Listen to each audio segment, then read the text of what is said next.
Welcome, ladies and gentlemen, to the first annual meeting of the Church of Byron Preiss of Latter-day Greats. That rhymes, right? If you will open your Bibles to page 32, we will read from the book of the Lord. As soon as I find my place. You know, I thought it was page 32. It is! Turn but a stone and stir a wing. 'Tis ye, 'tis your estranged faces that miss the many-splendored thing. In our land and in our time, the fair people and their treasures yet wait to be discovered. If man is good and kind and playful, he and she will find them.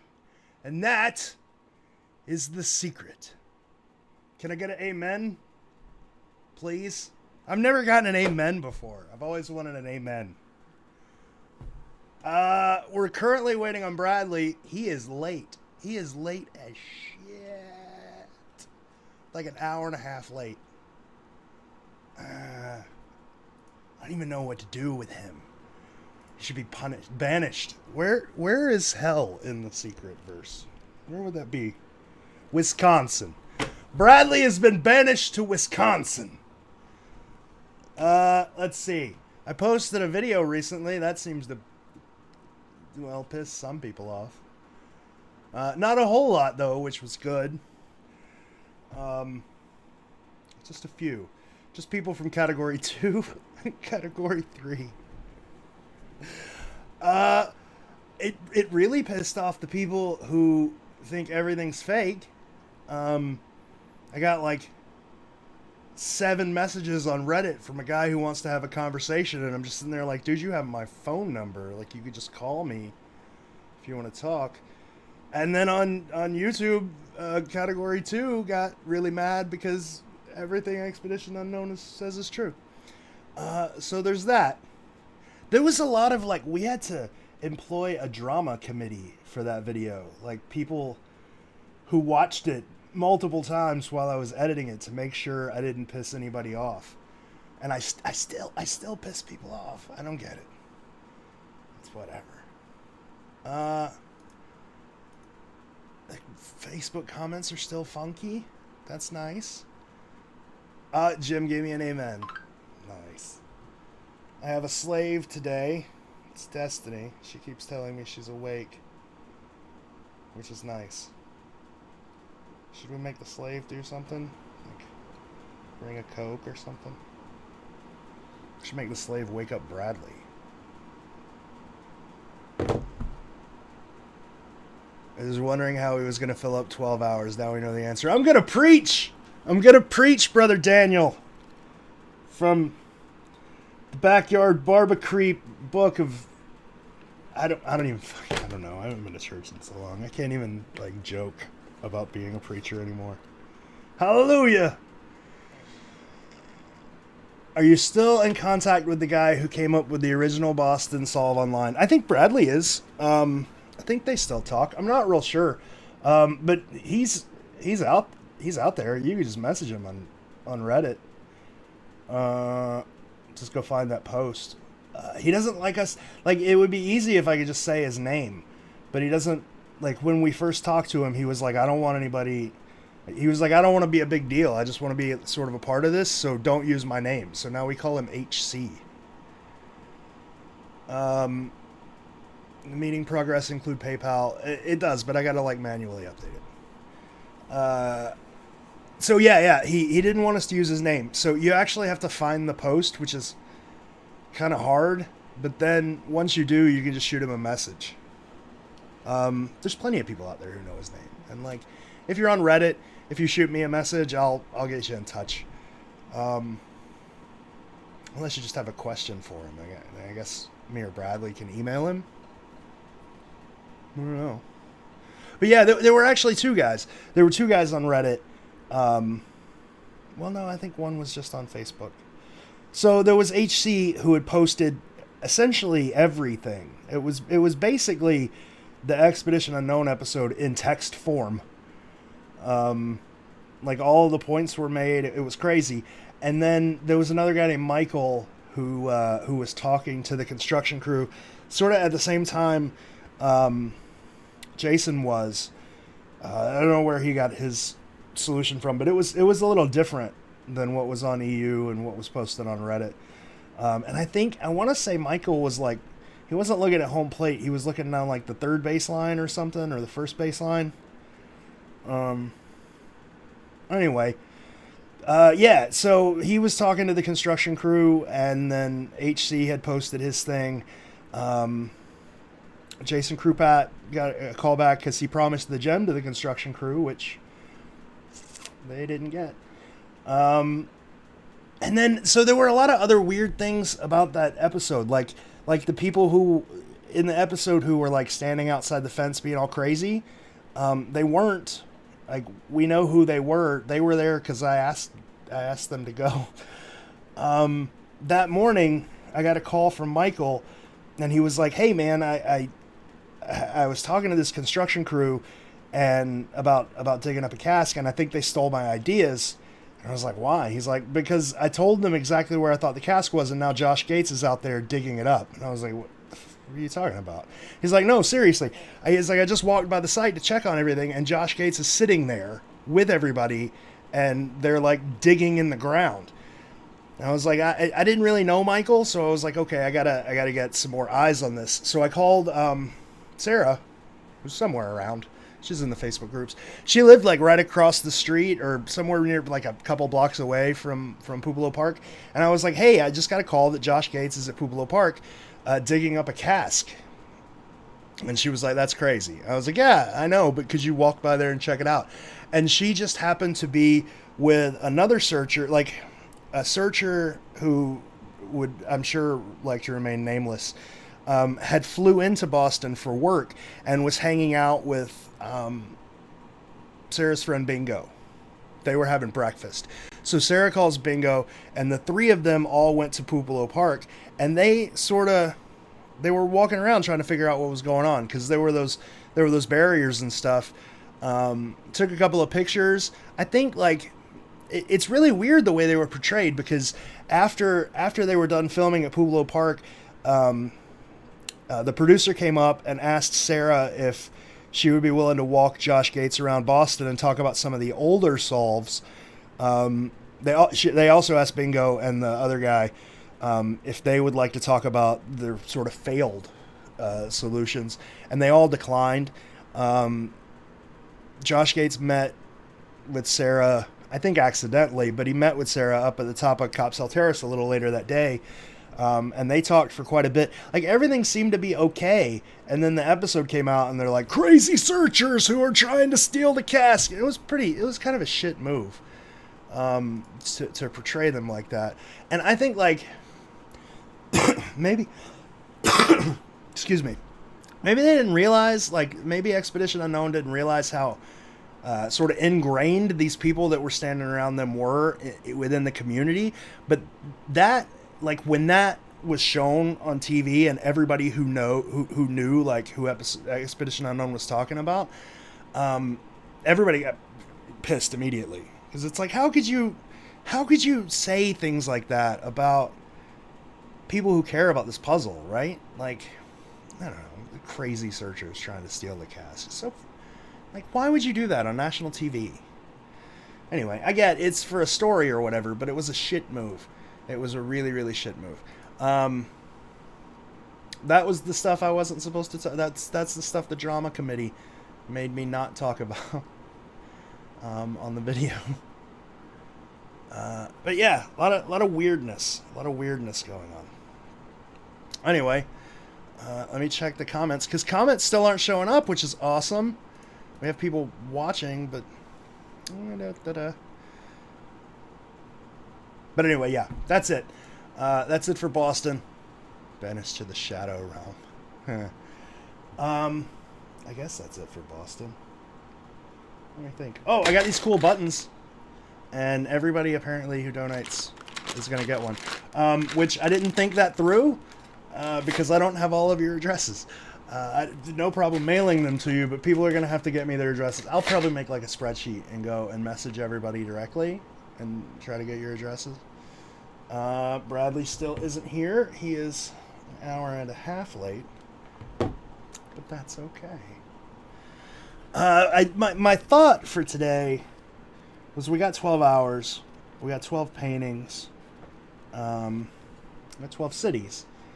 Figured we could just break them up and talk about them like hour by hour, but that involves Bradley being here, so we have to wait for Bradley for that one, which is cool because I'm sure there's a couple of cities he would like to skip anyway.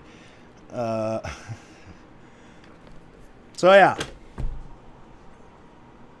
give me something to talk about, or I'm going to be sitting here for 12 hours reading a book that's going to take me like 2 hours to read.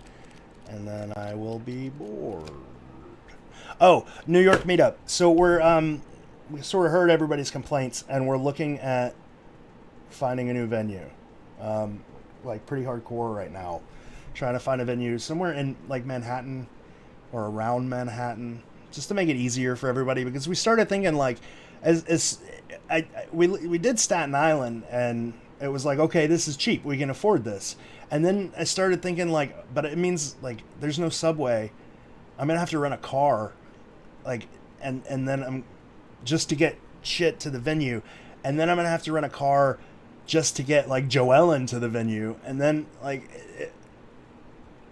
it got expensive. So we figured we'd look for a new venue somewhere closer to public transport, I guess. So yeah, we're gonna do that. I think.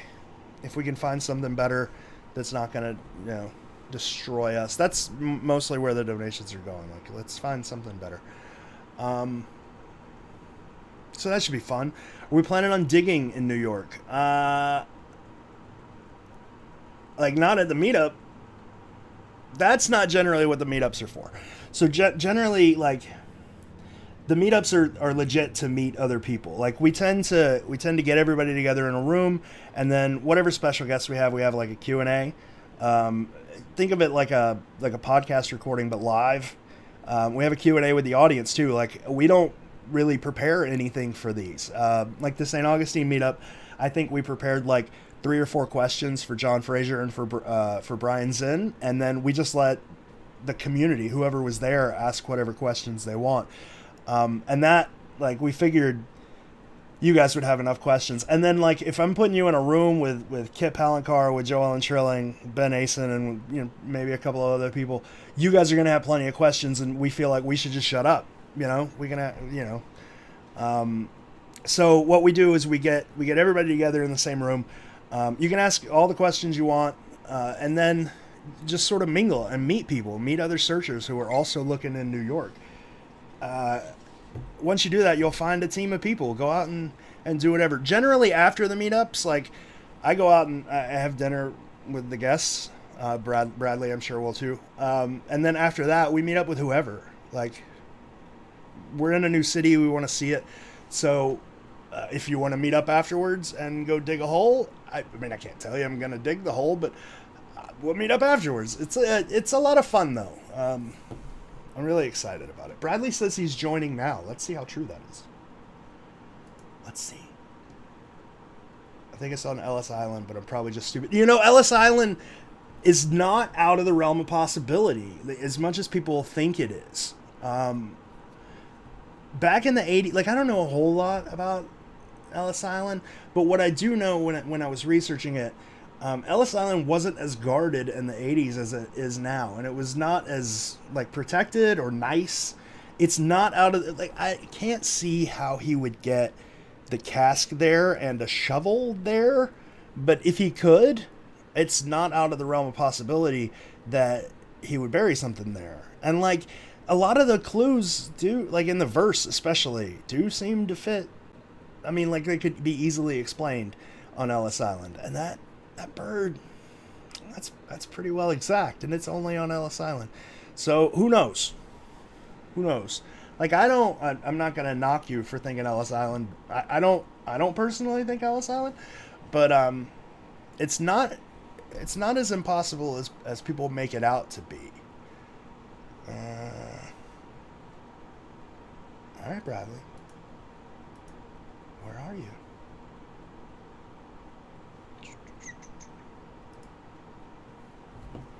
We'll just say cool.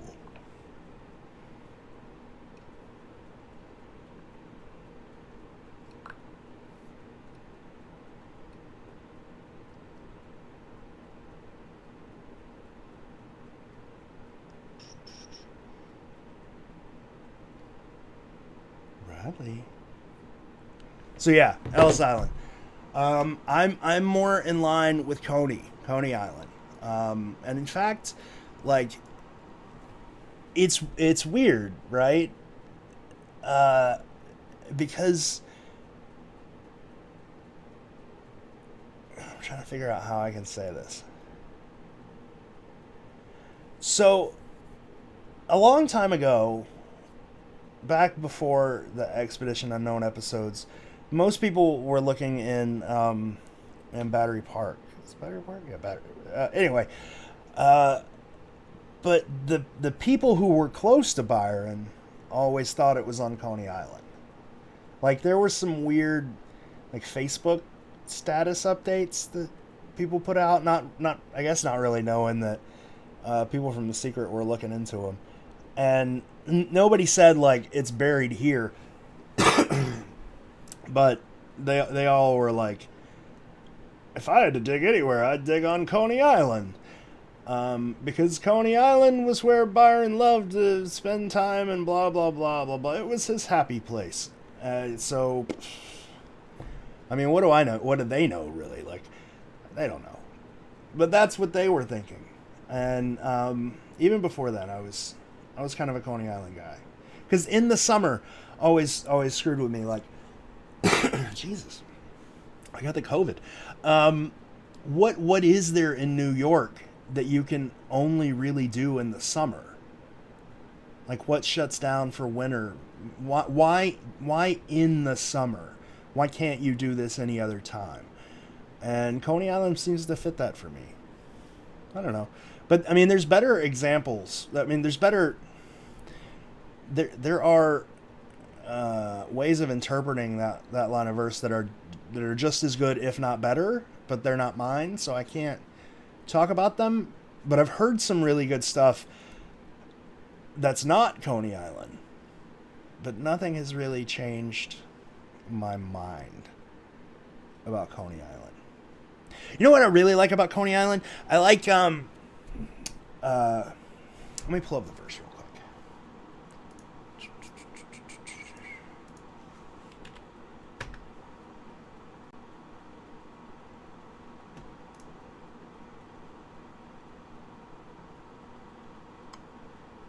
So yeah, following off the in the summer. So in the summer, you'll often hear a whirring sound. I've always thought like that should be sort of a direct one-to-one thing, the whirring sound, especially since it's basically its own line, right? You'll often hear a whirring sound. It's separate from in the summer. Oh, look, it's Bradley. Hi. Oh, you just went total full screen.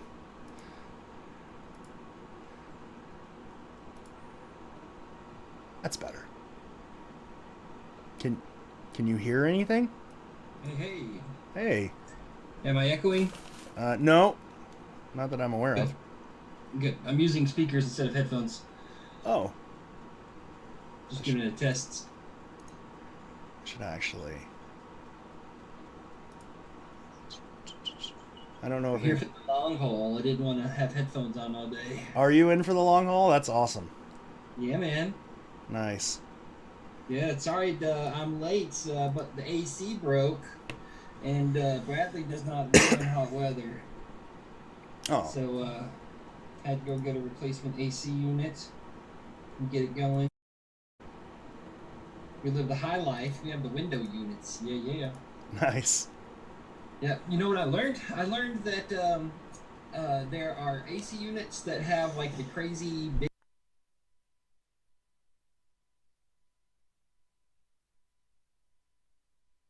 Space. Yeah. I did not know that because we bought an AC unit last night.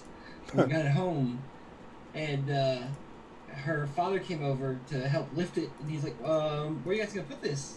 We're like, oh, in the window in the kitchen. He's like, no, you're not. Huh.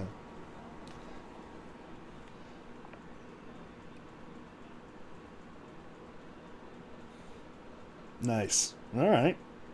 I have to let me see. Let me make sure that everybody else can hear you, because that would suck if they couldn't.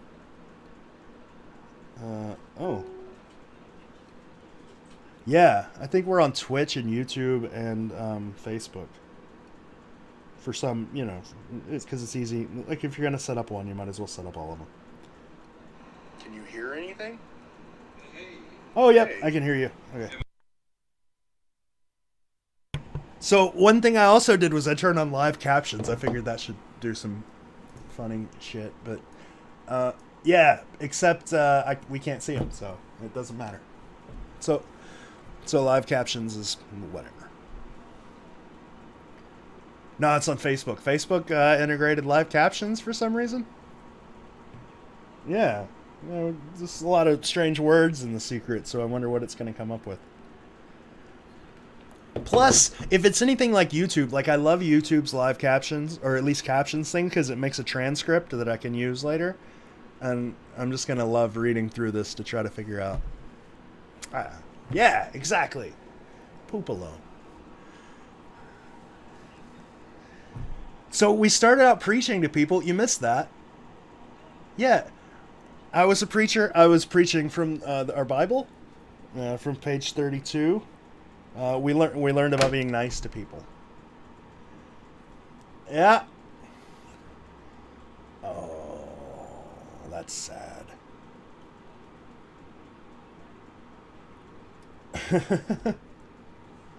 The hell are we going to do for 12 hours, man? Okay. I tried doing that once. That was hard. That game is difficult.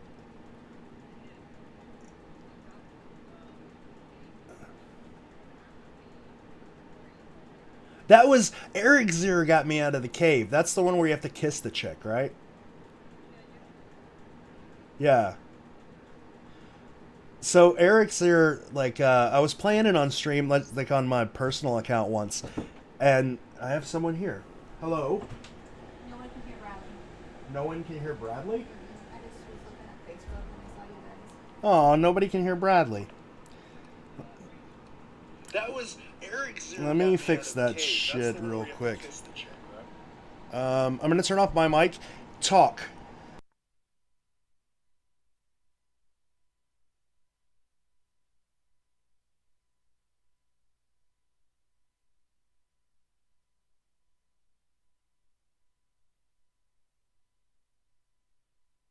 Hear me, so I'm just going to keep talking until you do, and I'm going to make you hear me.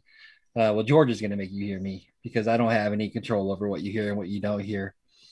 And so I on my trip to Lowe's this morning to get my air conditioner, I passed by a Krispy Kreme, and they have caramel popcorn donuts now. And I was like, well, I got to try that. They also had cotton candy, but they were sold out of cotton candy. And they also had original glazed cream filled. So it's not like a puffy donut. It's like a regular glazed donut, but it's like cream filled, like stuffed crust pizza. But they were sold out of those too. So I couldn't try those. So I got a caramel popcorn donut, and it's actually really good. They could do without actually putting the caramel popcorn on it, because old stale popcorn on a donut just didn't work. But the filling, it's really good. So I'm gonna set a timer for myself. I think we should be good now. And every hour I'm gonna have a donut. So I'm gonna start that timer right now. In an hour, I got 2 dozen, and I've already eaten 7. Can you still hear me? Because Yeah, I think we can hear you now. Okay, great. But that's gonna be, you're on there's like a 2-minute delay, so now everybody's just gonna and I fixed it almost immediately, so everybody's gonna hear that entire long donut. It's important that they hear that. Yes, it's very important. So every hour you're gonna eat a donut. Every hour I'm gonna eat a donut. Yeah, that's gonna be my motivation to keep me going. It's a lot of donuts. I just have coffee. I bought some Funyuns. Funyuns are good. And I My made wife hates them. but I think they are delicious. I bought a Funion dispenser. Can I see this? Oh yeah, hang on. I would love to see a Funion dispenser.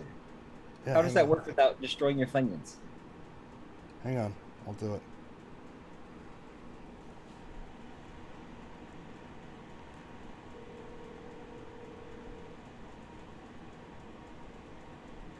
I'm feeling somebody's about to bring him Funyuns. Funion dispenser. Dispense Funyuns.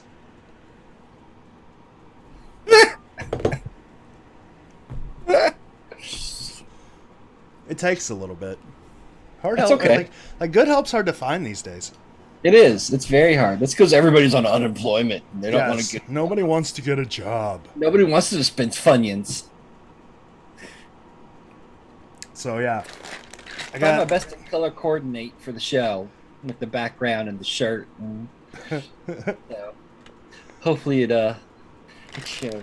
I ordered new buttons, dude. We're gonna get more. I ordered New York Meetup buttons. Nice. And did you hear the rant about changing venues? I didn't hear a rant, but I saw a few messages about a possibility. Yeah. Okay. So we're strongly considering that. We're looking at different places now because I Okay. feel like there's a cancellation fee with the current place, but if we can avoid buying a car, like not buying but renting a car, it'll save that money anyway. So Okay, that's so, cool. Yeah. Have we made up a list of things that we can do if people donate? You want to do stuff?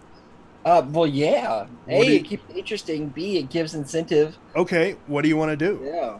Well, to steal one from and I don't have a Hawaiian shirt to really make it official, but to steal one from our friend Savril, I'll be happy to do the truffle shuffle for a $20 donation. Sweet. Okay. We've gotten Yeah. a lot of $20 donations so far. Do you want to? Okay. Just kidding. So going I thought you forward- were gonna be like, if somebody donates $100, I'll put on a dress like Savril. Well, I haven't gotten that far yet. I don't have a dress, Oh, I have a wig. so I can't do that. This is gonna be fun. Yeah. My But, my Funion dispenser is late. I need to flog them. I want to do a warranty claim on that. I know, right? But yeah, no, I don't have a dress that would come anywhere near fitting me, and I didn't have a chance to go to Goodwill, so I can't do that. But I'm open to suggestions. Anything. I'm happy to make a fool of myself for fundraising. So I figured we got 12 hours. We got 12 paintings.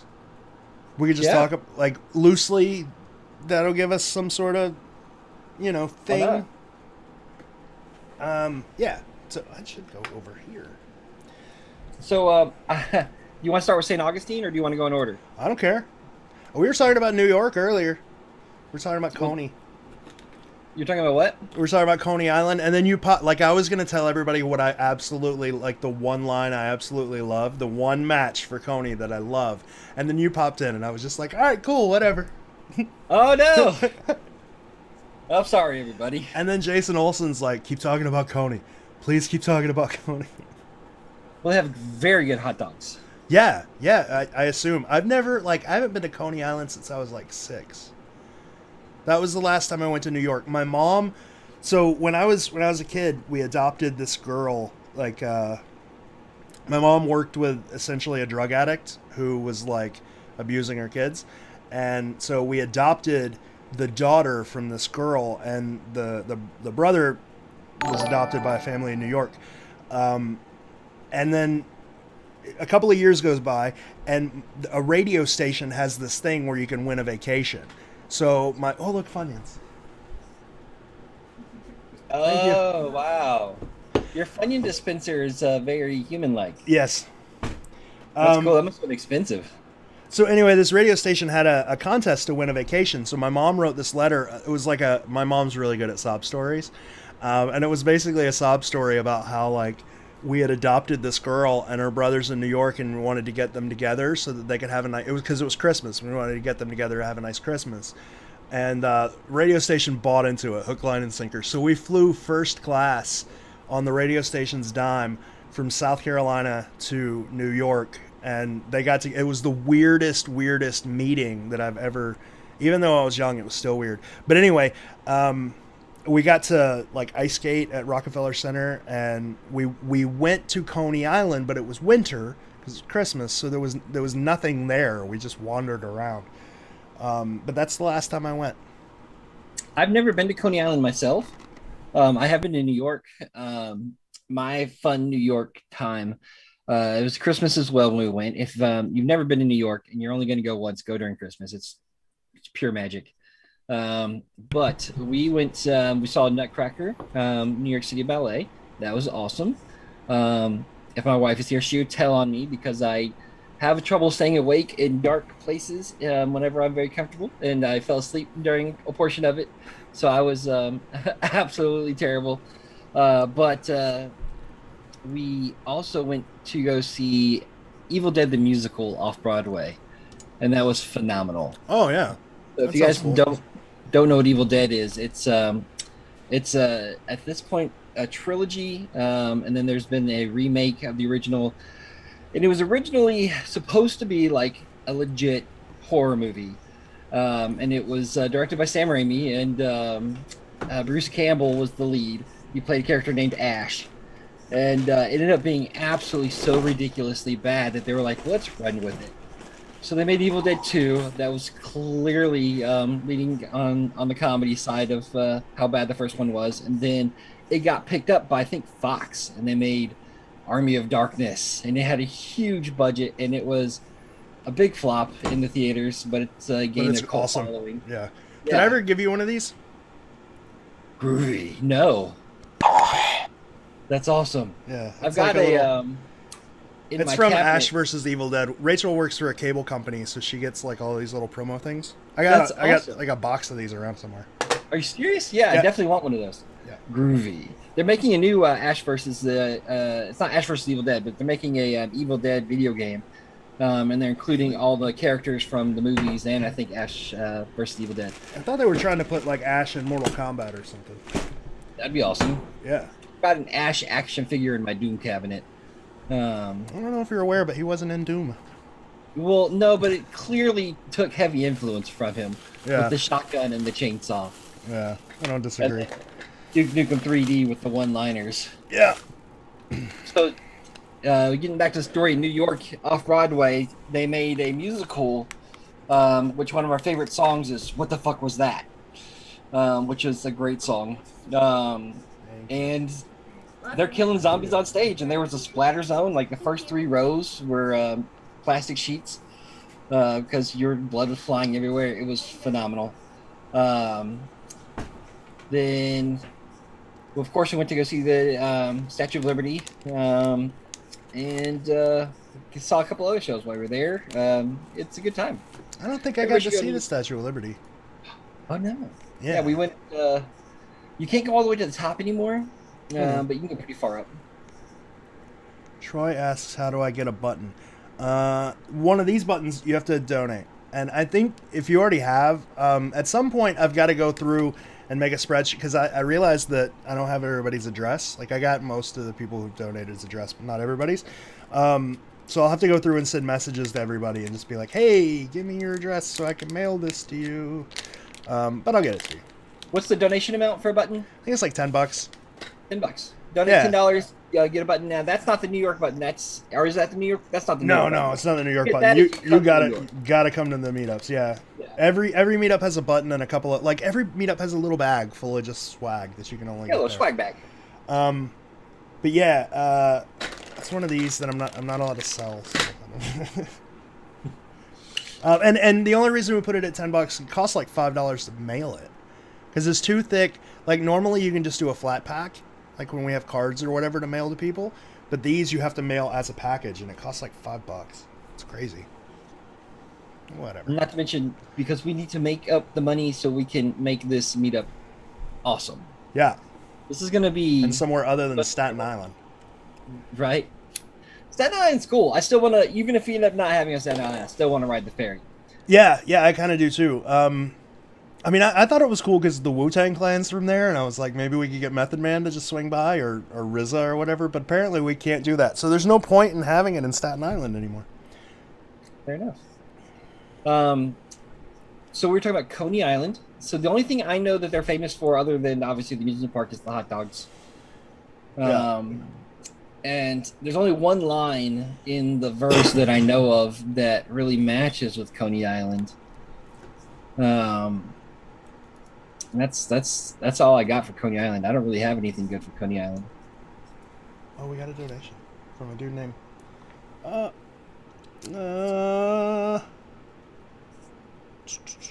Kyle. He gave us money, so I have to update this thing. Thanks, Kyle. Yeah, the community thanks you. it's weird. Like this thing, unless you use that weird, like the tips thing, the goal doesn't update automatically, and then I have to like end it, and then start it, and hope it up. Oh, because you can't see the stream, so you don't. Anyway, all I see is me and you. There's a bar. We have a bar. It has dollar amounts on it. I feel like, I don't know. I always feel weird asking people for money. Anyway, Coney Island. So Coney Island's got. Did you check out the Coney Island entry for in your encyclopedia? I can go grab it. But you should. No, you should read the last line. You want me to go grab it right now? Yeah, if you want, or I can go grab mine. Either way. I'll be right back.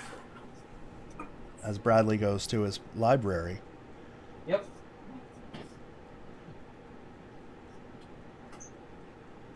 This last line for the Coney. So the encyclopedia is the thing a members recently found that had essentially the rebus from Milwaukee, the Milwaukee painting in it, almost exactly. And we've started finding other kind of weird coincidences in this encyclopedia. And Coney Island is one of those weird coincidences.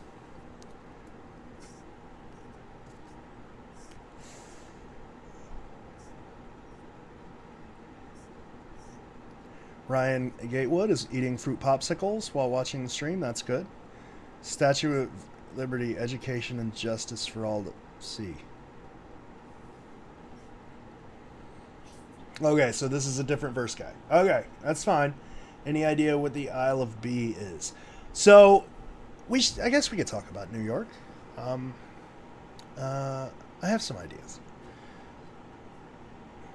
All right, Coney Island. Let's see here. It's like the last couple of sentences. You'll know it when you see it.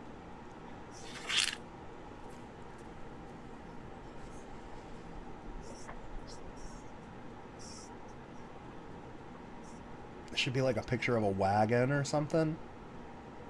If you have the same copy I do. I've got a slightly older version than you. But you should still have the wagon, I think. It's Coney, right? Yeah.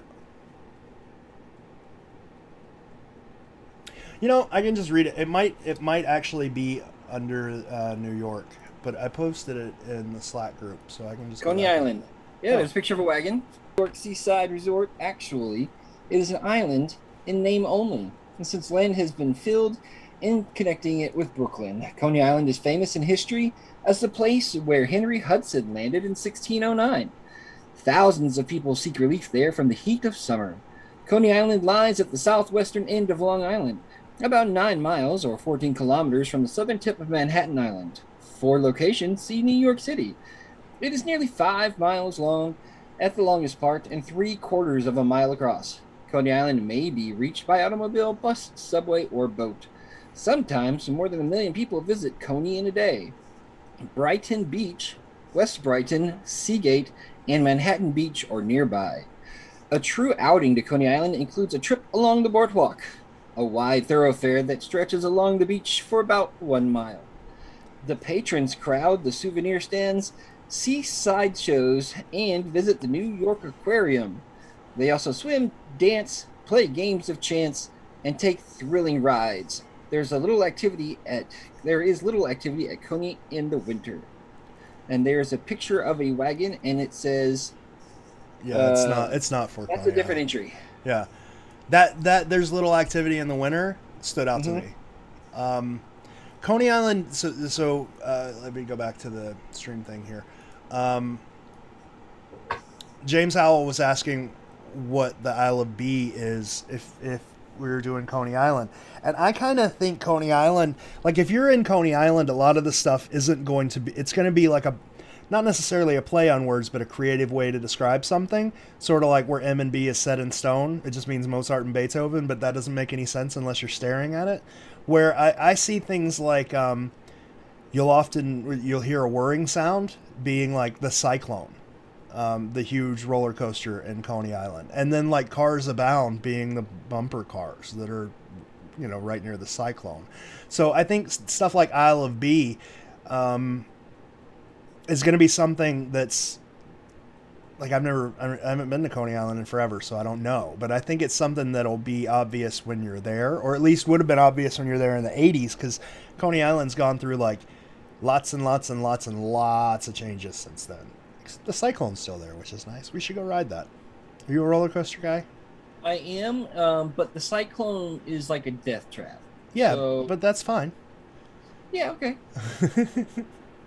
One of my favorite comedians actually did a bit on the cyclone, and he's talking about how the scariest thing about it is the history of it and how old it is, and that it's it's the oldest wooden roller coaster in the world or something like that. I mean, you gotta die sometime. Yeah, might as well do it on the cyclone. Yeah, fair enough. Fair enough. So in the New York verse, it makes sure to tell you that in summer you'll often hear the whirring sound and cars abound, et cetera, et cetera. So it does talk about summer specifically. How do you tie in the winter being quiet part? Other than that, that's it. Like Coney gotcha. Island shuts down. Like it's summer is when Coney Island's active. Other than that, it's too damn cold. Like I talked to Phil, I think, and he was like, spring and fall they're also doing stuff. So I don't, I could be completely wrong. It's just there's not New York is really vague and it's difficult, and there really haven't been any like really compelling ideas for it other than some stuff at the Battery, right? And to me, Coney Island is compelling, given that there's the Coney Island, what is it, the acrostic in the verse, or at least Coney. Byron's entire family being like, I think it's on Coney Island. The cyclone, like there's a lot of coincidences where I'm just like, all right. One of Byron's friends, I think, at some point, it's like, if it's not on Coney Island, I can't imagine where he would have buried it. Yeah. Yeah, even Sandy was like, it's probably on Coney Island. That was Byron's happy place. Yeah. So, you have a tie for the Gray Giant for Coney Island? I don't. There used to be like that. Is it the elephant thing? Or that's the one thing I have. Yeah. There used to be a giant elephant, and it was called they colloquially refer to it as the Gray Giant. Yeah, but that was gone like many years before the secret, like the 1900 or something. It burned down, I think. I don't remember. I don't know the history of it. I just heard about it in like a trivia podcast or something. There's like a giant there's these statues of dudes, and they hold like wrenches. They hold them like this. I forget what they're called. And this one was converted to be like a spaceman.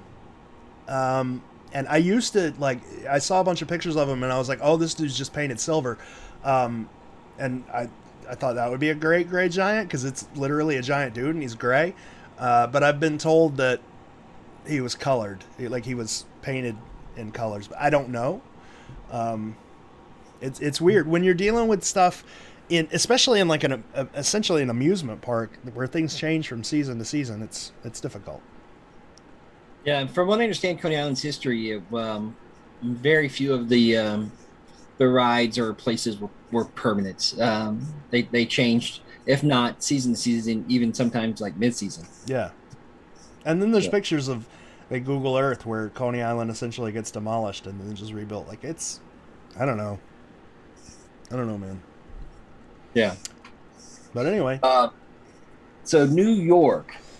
I don't know a whole lot about New York, but I like the subway map overlay that has been shown before.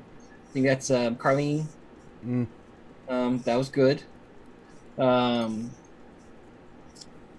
dots are what intrigues me the most. I think it's what intrigues everybody the most. somebody on Reddit recently said that they saw a casque sitting on somebody's mantle in New York, and then they won't elaborate. Yeah, okay, whatever. I'll say this: the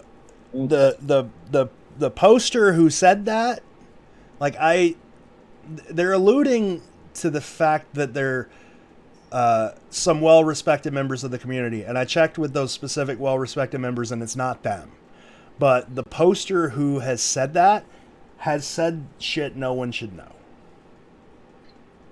So they were at like Joe Allen's house saying, "Hey, No, like Joe Allen doesn't have a cask anymore. They said that cask was sitting on a mantle. They saw it, and that they asked me to. Well, they asked if any of the gift casks, because casks were given out as gifts, were painted. I don't think they were. They weren't. I talked to Joellen, and she's like, the only ones that were painted were in the ground. She was like, those were the only ones that I got. She's like, I don't know exactly how many of them were made because I didn't see those. It's like Byron just gave them away.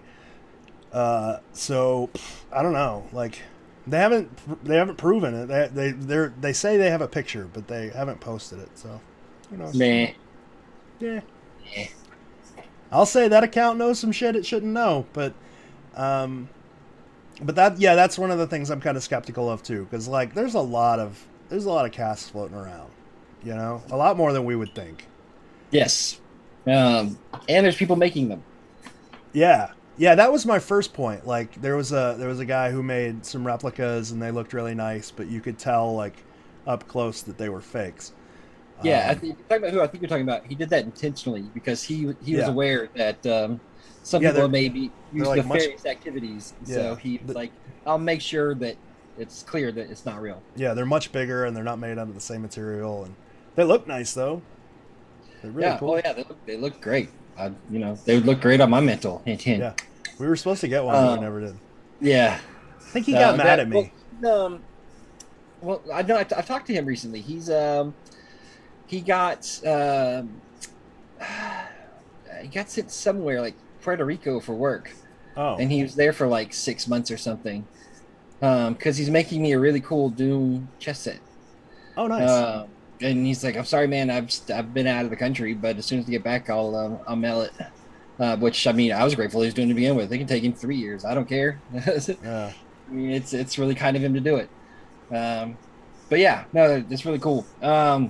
Somebody's been trolling the YouTube page. I've had to delete several comments, and they're like, the Chicago one is the only real one.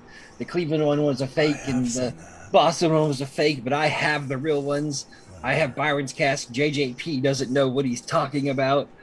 They're like, oh my God. It's really? So that's like I followed that back because I saw some of those comments and I was just leaving them there because like they're absurd and everyone knows they're absurd. But that dude has like a channel where he posts his ideas, and it's weird because like his videos are all like he's got videos and he's got audio, but he refuses to show his face, so his videos are like from the top of his head up, like it's like he's like this. Anyway, yeah, and they're so out there. It's just crazy. But I guess everybody's entitled to their opinion.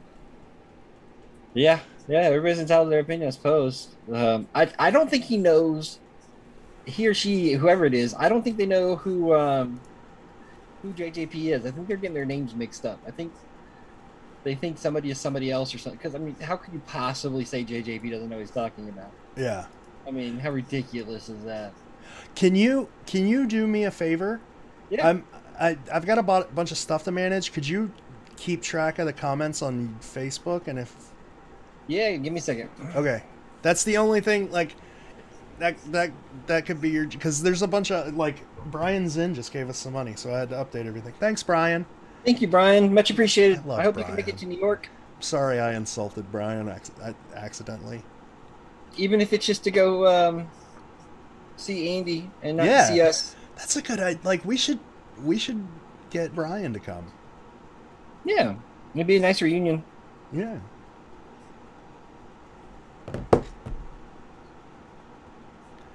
George, have you seen Roanoke on the globe? Which globe?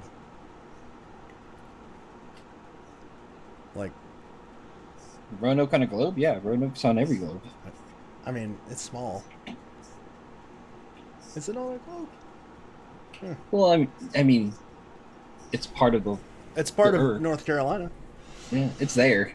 If somebody's trying to say it's not there, Jonathan Monk says, I really hope that if someone dug up the New York City cast, that they tell the community so we aren't wasting our time. Yeah, I agree. The thing you run into is people who want like TV show deals and stuff, like, and it happens with every treasure hunt, like the Forrest Fenn guy, holding out for whatever he's holding out for. It just happens. Like, people put fame above the puzzle. Sucks. well, the Forrest Finn guy, his name is out there. Yeah, his name's at least out there. He at least said I found it. And then he radio silent on everything else. There's some crazy shit. Have you seen some of the crazy shit people are saying about him? Like, I get it. You're mad because you were working on this thing for 10 years and then some dude just found it and you want to know all the answers, but there's no reason to insult the man. Well, so we want to talk about Forrest Finn? I don't care. So my take on this whole Forrest Finn thing is that it was very shady that it was found and then it was announced the way it was, and then 2 months later Forrest Finn passed. Yeah. I don't want to shed any negative light on somebody who's dead, but I've never been one to shy away from talking about the facts of a person even though they're dead. And it's just really, really odd timing that this man, part of his legacy, came to fruition 2 Just months before he died? before he passed. You want me to fuel your fire a little bit? Go for it. So there's this guy. I'm not super into the hunt, so I might get names wrong. But there's this very, very well respected searcher, and I believe it's Dal, in the Forrest Finn hunt, who like ran a website, but eventually shut the website down. Anyway, he released some emails. He was Forrest Finn's friend. Yes. Like, he was Forrest Finn's friend, and he released some emails where he was like, Forrest Finn was saying like, this needs to end. I want to end this now. And then like 2 months later, it was over. Or whatever. Yep. That's a little weird to me. Yeah, I'm familiar with those. Yeah. So Yeah. I don't know. I didn't like Forrest. He should have ended that shit a long time. When people started dying, like I can get like the first person dies and the second person dies, and you're like, all right, well, you know, sometimes people die. You can't prevent everybody from dying. When like 5 people die, it's time to put this thing to bed. Yeah. I don't know. Yeah, it's it went way too far. So I've got the Facebook up with the comments so I can monitor them from here going forward. Okay. Go ahead. It's doing that weird thing where like you can't see them all anymore, or at least I can't. I can only see like 4 comments at a time. Yeah, you have to play the video and then come over to the side and read them. It's not the best. Oh, but okay. All right. It's getting the job done. As long as you can do it, I'm good. Yeah. So I see the Roanoke on a globe. K Caleb says he wants to show support, but I can't. Dude, just commenting is showing support, like helping us keep the conversation flowing. That is 100% showing support, because we're going to need all of that help that we can get. Yeah, I don't know how we're going to keep this going for 12 hours, but we're I going to try our have no best. clue. Chris Woodford said he'd pop in at some point. We should just message Kit and be like, dude, we're doing a 12-hour stream. Pop in sometime. We might actually do that later when he's awake.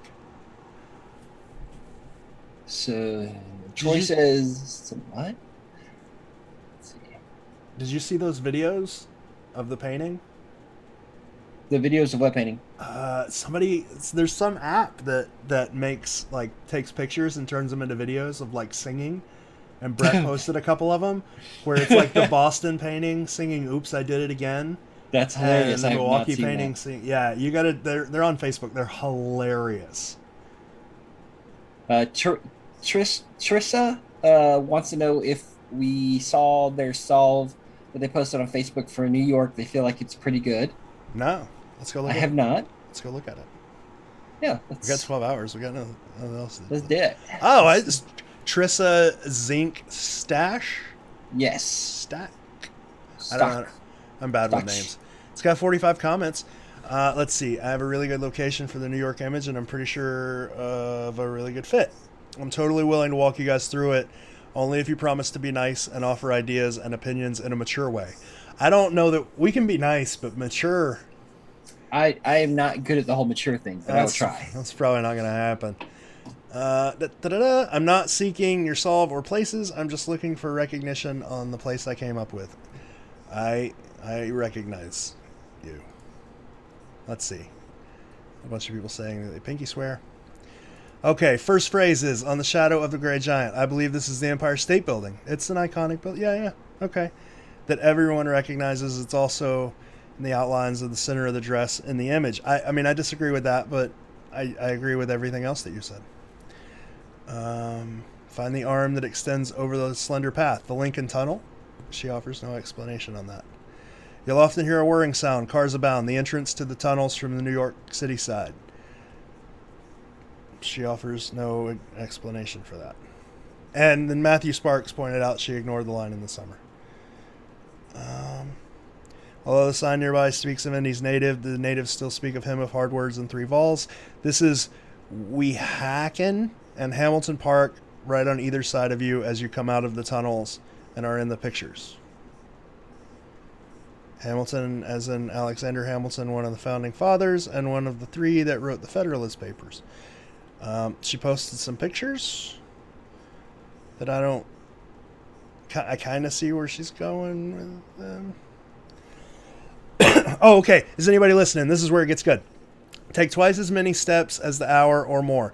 You would have to take a few more steps east to 24th Street or Shippen Street, depending on which side of the street you're on, which happens to be right next to a park.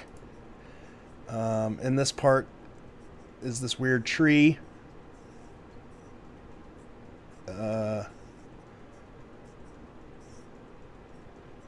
I think this is a really good example of when people post things like making it like, because they know their ideas, but we don't like they know their thought process, but we don't necessarily. So they throw out this little bit of information where you need context to understand what they're talking about. Does that make sense? Uh-huh. Are you looking at this or? No, I'm listening to you as I read comments. Well, it's like I'm reading exactly what she says, and I don't get it because I don't understand the thought process, right? Like, I keep going back to stuff like Chicago where M and B are set in stone. If someone were to go, look at that wall, it's MMB, I would understand that, but I don't necessarily understand like why we're in a tunnel, like driving through the tunnel and there's these two parks. Like I don't get it. You know, it's not a one-to-one thing. It requires some explanation that's just really not provided.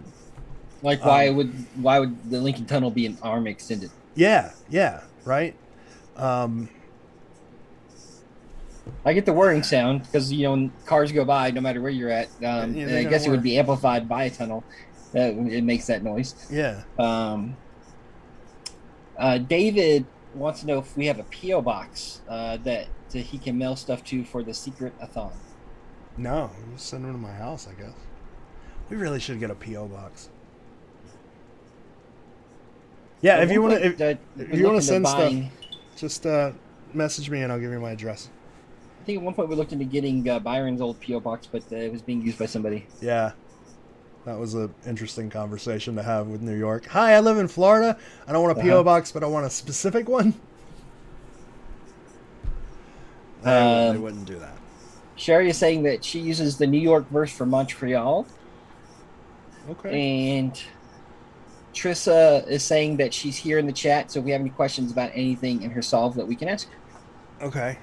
So why would the Lincoln Tunnel be an arm extended, Trista? Yeah, it's neither an arm nor is it extended. It is below. And now we wait. And this is how we fill time. We just ask questions, and then we know that there's like a 2-minute delay. Mm-hmm. So, like, we could cut our stream time down by like 2/3 just by asking questions and then waiting. Spiritor's on somewhere. It's showing up in the Facebook video. Oh, that's cool. His comment. He's showing up as KCALB. Oh, is that him? Yeah. Oh, nice. Nice.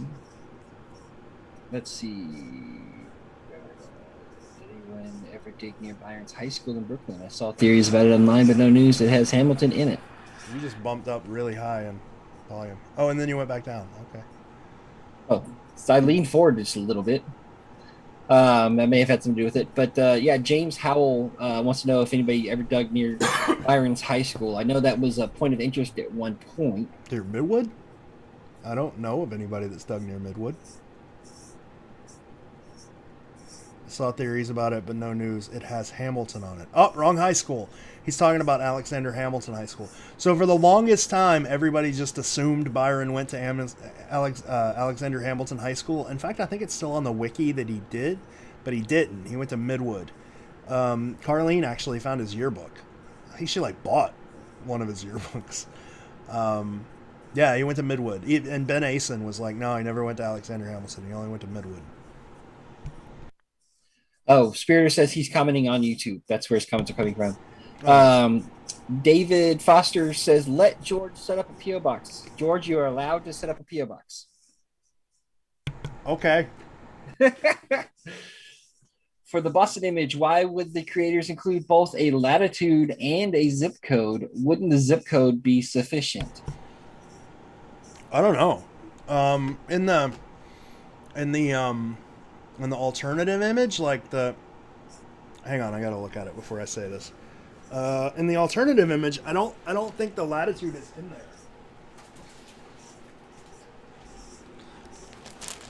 Like yeah.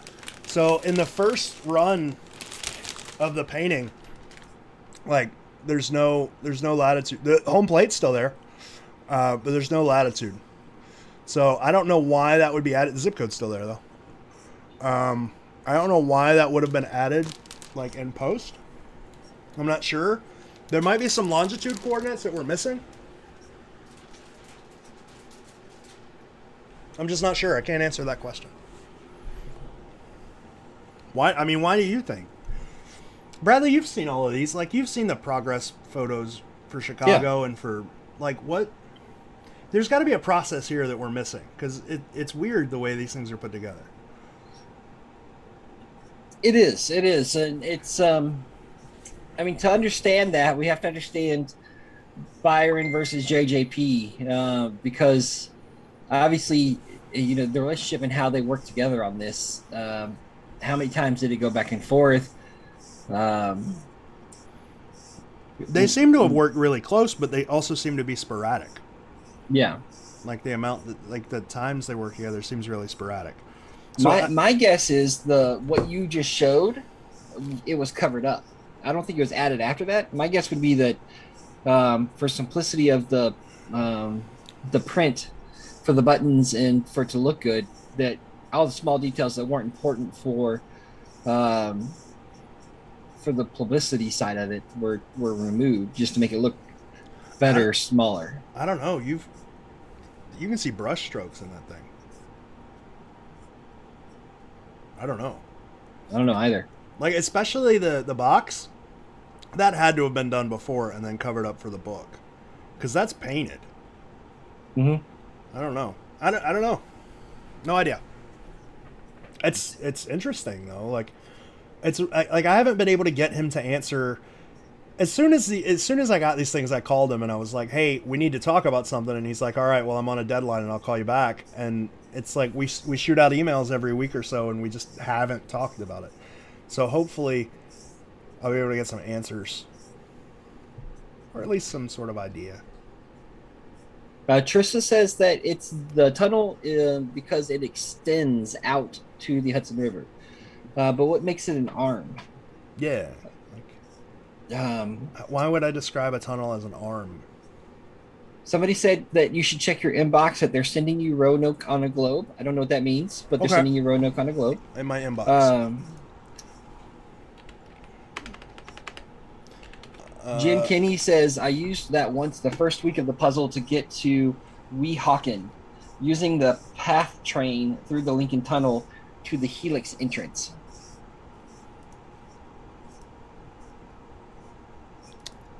Oh, not my inbox, my messenger. Okay,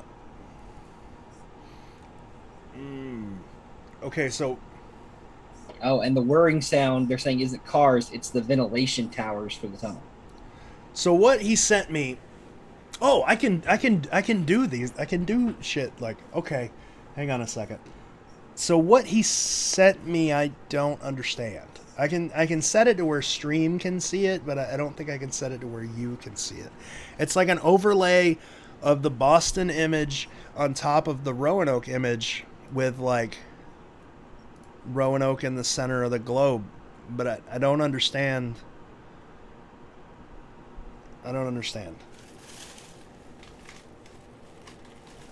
I don't understand. Well, since I've got the stream playing on my screen, if you pop it up there, it'll eventually come across. Let me check something real quick and see if...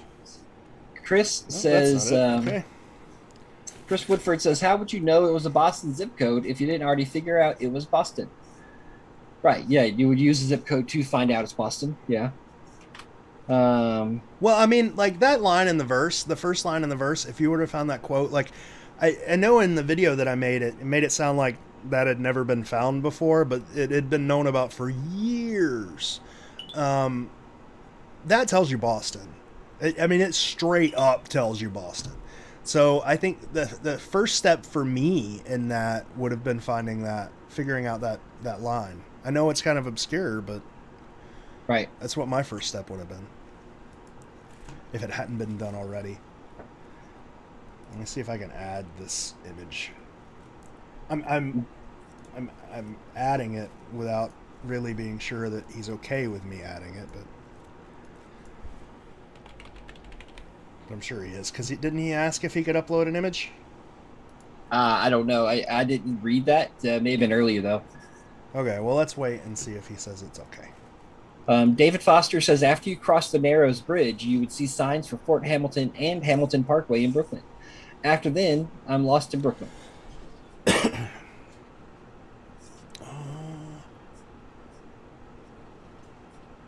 And then Mark says, in the Boston image, do you think there's a 4 in the border of the window? Spiritor wants to know. You're talking about it looks kind of like a flag. It could be a 4. It's similar to a 4. Spiritor wants to know what the zip code for Boston is. The north end Boston zip code is 02113. Yeah, it's the zip code backwards in the image. Yeah.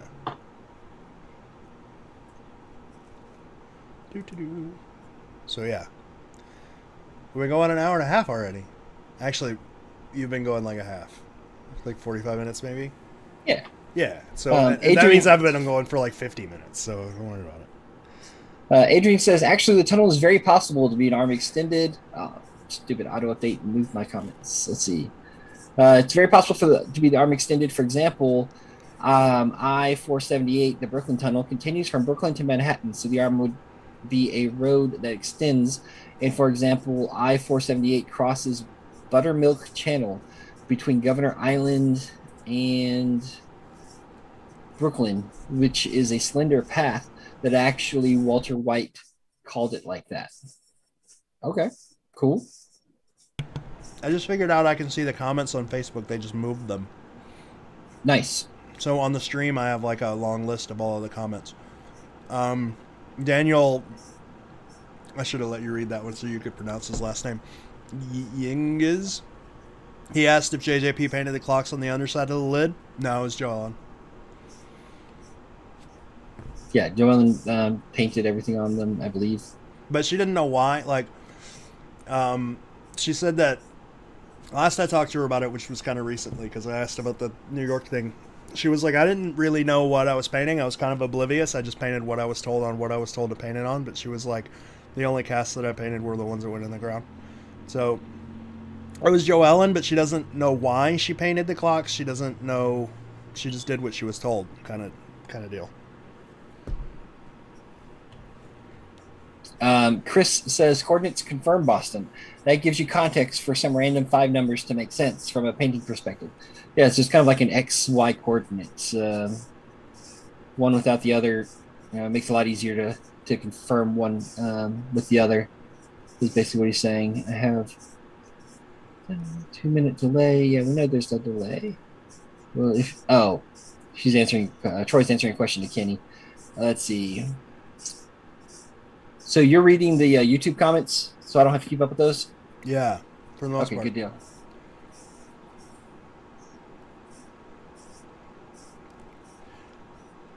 Rachel's trying to come up with ways to keep us like busy for the next 12 hours, and she's like, do giveaways for the people who donated, like the posters or random stuff we have around the house, like an Xbox. Like, what the No, Bradley needs the Xbox for multiplayer Doom. I mean, we got like 20 of them. We got so many fucking Xboxes. So funny. And if anybody's new to the stream, we're doing an extended Sunday Fun Day today to raise funds for the New York City Meetup, to help pay for the venue, to help pay for we're not paying the guests to be there, but we do need to provide transportation for some of them, and things like that.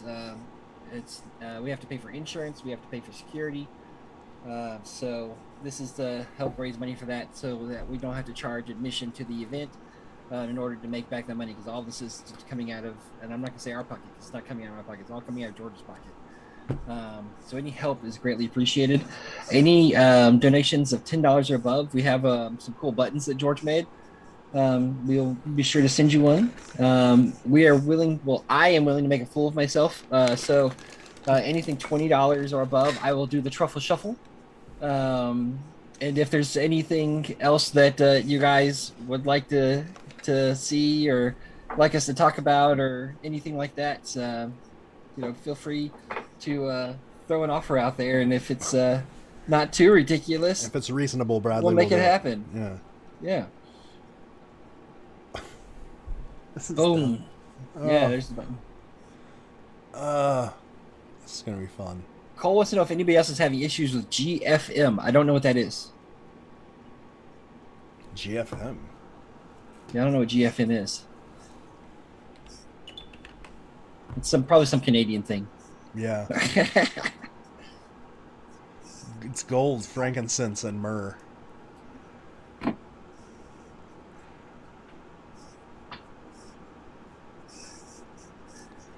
Adrian says also the 0 in the Boston zip code, very few agreed, was supposed to be a number, and some they still don't. They say it's 112 degrees. Yeah, but it'd be a way too big of a coincidence, like, to not be true. Like the first number is part of her hair, the last number is part of the wall, like, and it just works. That's way too much of a coincidence for me. Oh, people donated. I just get alerts on my phone when that happens. Let me see. Kenny Melvin says the gray giant will sound crazy, but I think most people think the Statue of Liberty is gray. I mean, I've always seen it as green, and before it was green, it's copper, right? Yeah, it's copper. So, well, you know what? Now that he says that, if you think about like little trinkets, like Christmas ornaments and things of the statue, they're gray. They're not really green, even though they should be. So you got a point there. Cole donated more than $25, so you have to do the truffle shuffle. Oh, Cole did? Yeah. Okay. I don't know. But I don't know if people want to see this, but it's gonna happen. Nobody wants to see this, except for Cole, apparently. let's see here. I've got to pull up inspiration so I make sure I do this accurately and honor the Goonies appropriately. We did it again. Let's see here. That's an ad. That's an ad. Mm-hmm.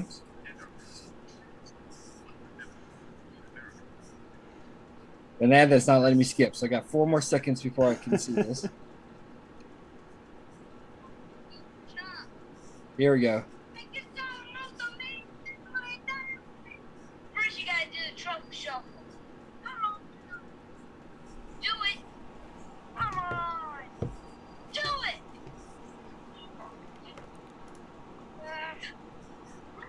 Oh crap!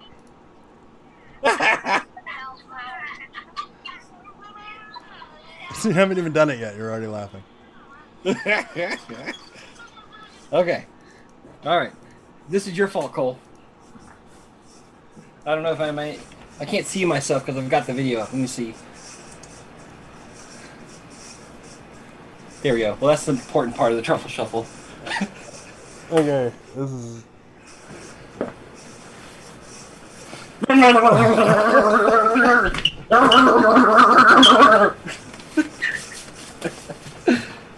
I'm sorry, world. And that, ladies and gentlemen, is the secret. Oh, GFM means GoFundMe. Oh. Yeah. Okay. Well, clearly That- Cole isn't having trouble with it anymore because... Mick Genuine is better at puzzles than we are. Who? Mick Genuine, because he figured out GFM means GoFundMe. Oh, nice. That's probably, yeah. So if anybody is curious about how to solve the secret, you should probably see Mick Genuine. Because I can't help you with that. Eric Thomas says the truffle shuffle may go viral. Ryan That's Gatewood okay. says that it's incredible. Says that what? It's incredible. You did a Oh. good job. Well, thank you. Thank you. I try to do right by the Goonies anytime I reference them, even if it is in performance. All right, so what now? We talked about New York for a while. I'm sure we'll go back to New York. Troy says the Statue of Liberty probably was gray in the early 80s. No, the It's Statue of always Liberty been is green. copper, Yeah. and it quickly tarnished into green. Copper doesn't turn gray. If you look at like old nasty pennies, and you see that then they're actually copper pennies, they'll be green because that's what copper does. You know how cool it would be to like start a thing where New York just goes and cleans and polishes the Statue of Liberty, so that everybody be wakes great. up one morning and it's this bright, shiny red. They that talked would- about that. That and, would I screw with think- everybody's head. I think the reason they're not doing it is because leaving the layer that's on there is what's protecting it from From the corroding away. elements. Yeah, I can see Yeah. that. Rachel's gonna yell at me for smoking in my room. Chris Woodford is saying that the Statue of Liberty's face has like a melancholy expression, so you could be talking about her mood is gray. Chris said Goonies was the first VHS I ever bought with my own money. That's a great movie. It was a good investment. Like Jason had never seen Goonies, and I guess they had like the movie theaters were playing old movies during COVID, or like shortly after COVID, and they played Goonies. So Rachel took him to see Goonies, and he's like, "Oh, I want to be a treasure hunter now." I was like, "Oh, Nice. It's not really the same, but yeah, you can do that." Yeah, I mean they had a treasure map, and they were figuring out puzzles along the way. Yeah. They had bones. social controversies they had to overcome. It's a lot like our treasure hunt. I have on my backpack. I have a Chester Copperpot School of Treasure Hunting patch. That's awesome. Yeah. That's So really fun. cool. That took forever to find. Nothing in that movie scared me except for the mom, the gangster mom, whatever her name was. Oh, that's great. Yeah. She scared the crap out of me. She was scary. Like in every movie she ever did. Yeah. And then she died. Sad. Jonathan Monk says we can make the Truffle Shuffle our intro into our YouTube videos. We should have done it to Brett's intro song. That's what we should have done. We should have. Oh well. Sunday fun day. It's cool. Oh God. Mark Van Dam says Truffle Shuffle. Oh my God, some things can never be unseen. Let's see. Well, I'm glad people enjoyed. We're getting a lot of positive comments for the shuffle. Yeah. Let's see. Trissa says a 1977 article in the Washington Post about the tunnels. In summertime, the tunnels still get very hot, and constant wind and noise created by traffic are unpleasant. But the FOAS, whose starting salary is $15,000 a year, spend most of their waiting time in air-conditioned glass booths. So I think she's backing up the idea that you have a whirring sound. Okay. With the air movement. That's in the cool. summer. All right. LED is gray. There are some old statues made out of. Oh, I think. Are you talking about lead, like LED? Or am I stupid? And I'm not. Sorry, Adrian. I'm not calling you stupid. I'm just commonly not smart when it comes to spelling. Is the metal lead spelled LED? I always spell it. No, it's LEAD. Okay.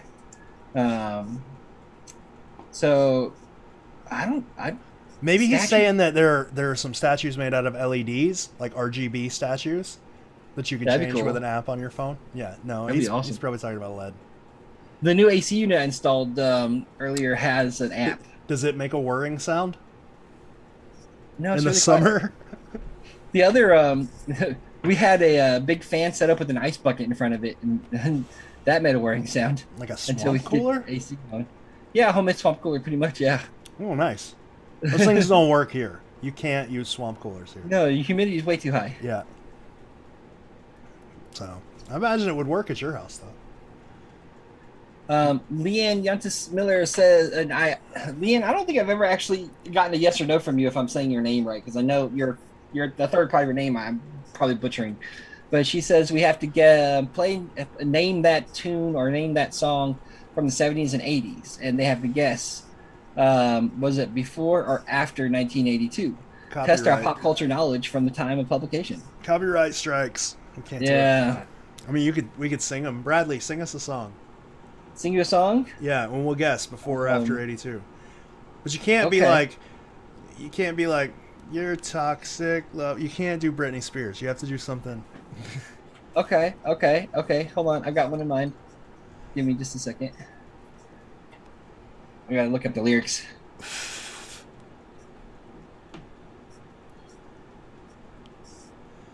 Chris Woodford says, "Oh my God, I need that patch." It's like $10 on Amazon.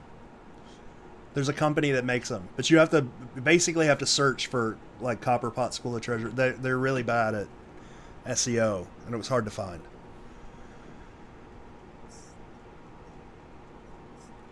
What's that?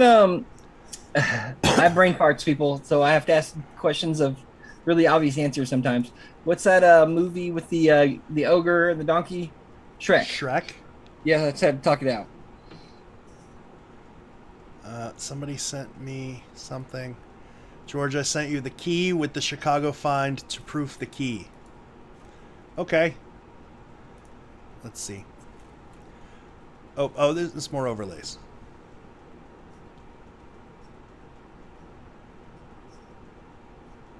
Okay, so here's the thing I don't get about overlays. Number one, the way you're overlaying this would require me to rip my... So what he's doing is he's taking one image and he's overlaying it with another, and then he's sort of reducing the opacity of one so that you can see the other one through it. But this would require me to, number one, like to do this, would require me to rip my book apart, which is fine in the 80s, whatever, it's a cheap book, and then put these two things on like a light box and overlay them. But what you're missing on these overlays is the backs of these pages as well would shine through. So you're not overlaying one image on top of the other, you're overlaying 4 images on top of each other. Like, so that's why this, to me, logically, doesn't really work, because you don't like you don't have the backs of these pages. Do you see what I'm saying? Like, I guess I could illustrate this, but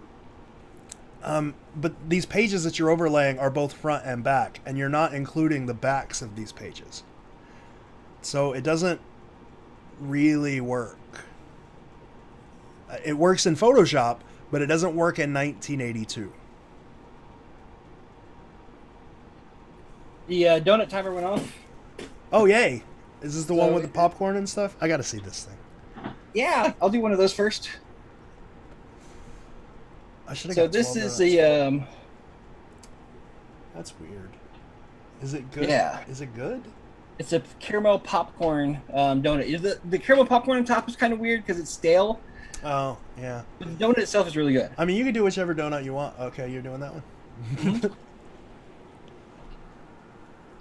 But if you missed it earlier, to keep myself going, every hour I'm eating a donut. And see, all I bought, like, I thought about going to get snacks and stuff. So I got Funyuns, and I think I got chips, and I bought tequila. And that was basically it. And coffee. I have coffee.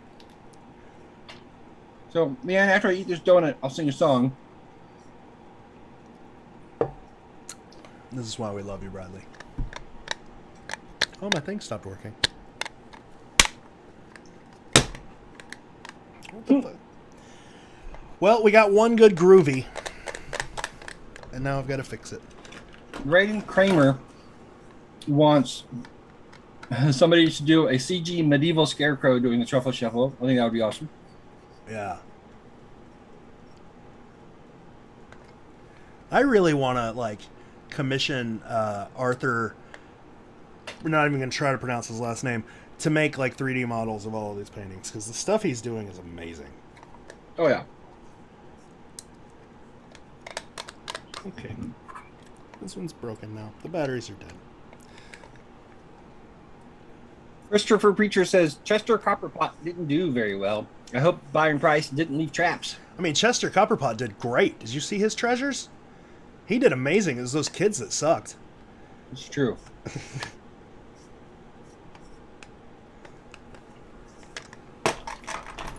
Go treasure hunting. Got to stop for ice cream and shit.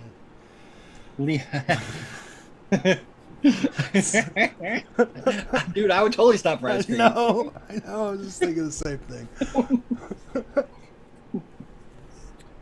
You know where the casque is? Great. Is there a Ben & Jerry's nearby? You got some Rocky Road.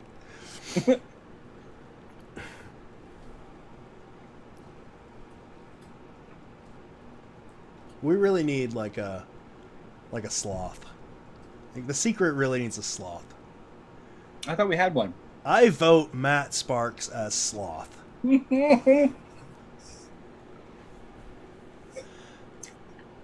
For some reason, Kenny Melvin can't watch the live stream on his iPhone. He had to swap to his computer.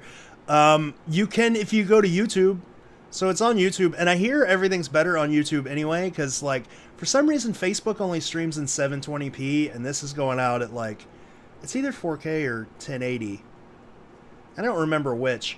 But for some reason, and really the only reason we're streaming it to YouTube is so it'll archive it for us. But, like, the YouTube stream seems to be a shit ton better. And if you go to YouTube, you might as well subscribe, because we need subscribers. I'll post a link to the YouTube in the comments. Yep, there it is. I'll post the link in the comments, and then... But anyway, yeah.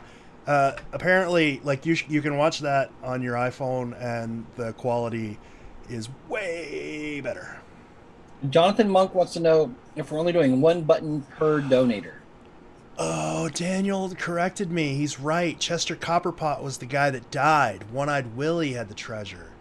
Right. This is why I'm bad at treasure hunts. Man, I can't remember anything. Chester Copperpot didn't get very far. Chris is right. Man, I thought I had something on Chris. I didn't. Brian says, is this a marathon? Yes, Brian, it is a marathon. Brian's in? We are doing a marathon fundraiser for the New York City Meetup. We are going to be on all day. We're going to try and go till 10 o'clock tonight. Yeah. Whether it'll work, I don't know. Might play some games later. Oh, yeah. So do you want to switch from New York? You want to talk about something else? Because I guess we're New Yorked out. Well, Pick a city. we've got 10 more minutes, or 9 more minutes for New York. Oh.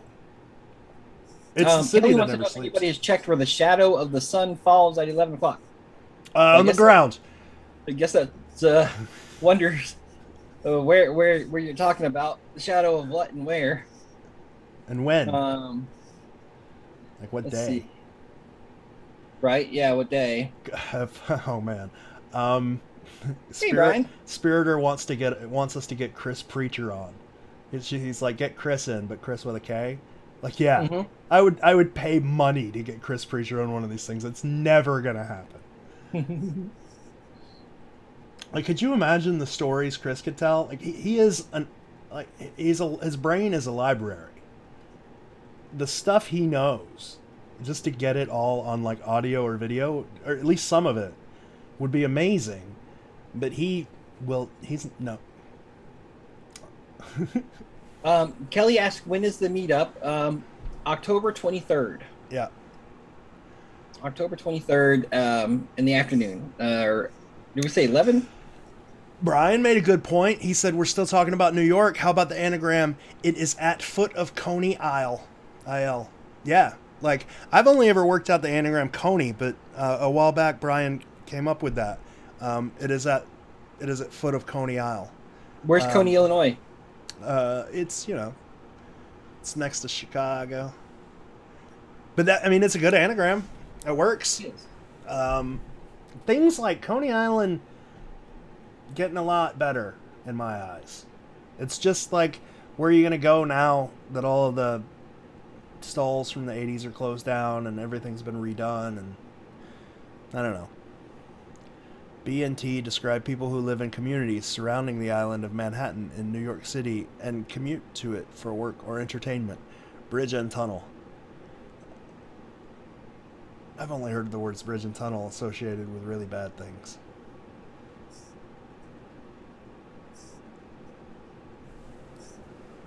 Oh, petting a kitty? Oh, nice. Petting a kitty. Kitty? Yes. She came over and said, I need pets. Elephantine Colossus equals Grey Giant. Yeah, me and Bradley were talking about that earlier. The only it's really good because it was essentially like the landmark for immigrants for the longest time, but then it burned down, and it wasn't around. So I guess if you're talking about in the shadow being in the past, sort of like you're in the shadow of your father or whatever, not you specifically, but people like live in the shadow of their parents, that could work, but it would necessitate you knowing it was there. So I don't know if, like, going back to the rule of Palancar saying that these could be solved by a kid in a library, I don't know if a kid in a library would know that, but I don't know if that matters. But yeah, the Colossus is good. There's also that, we were also talking about the tall guy that used to hold a wrench but now has like a space helmet on. I don't know if he was ever gray. He's colorful now. But I liked him too. This is somewhere in Coney Island. I forget where. So I have an idea based off of Leanne's idea. I'm going to piggyback off of it. So instead of us just singing songs and letting people guess, why don't we do this? Why don't we say, if you donate $10, I will sing a song of your choice. It will be horrible, and you will regret it. But for a donation of $10, you pick the song, and I will do a short performance of it for you. How's that sound? I'm going to donate to my own stream right now.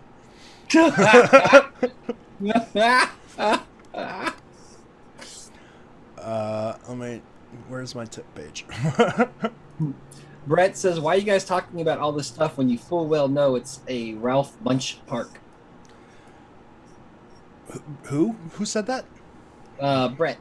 Zingler? Brian says he already donated $25 to not hear me sing.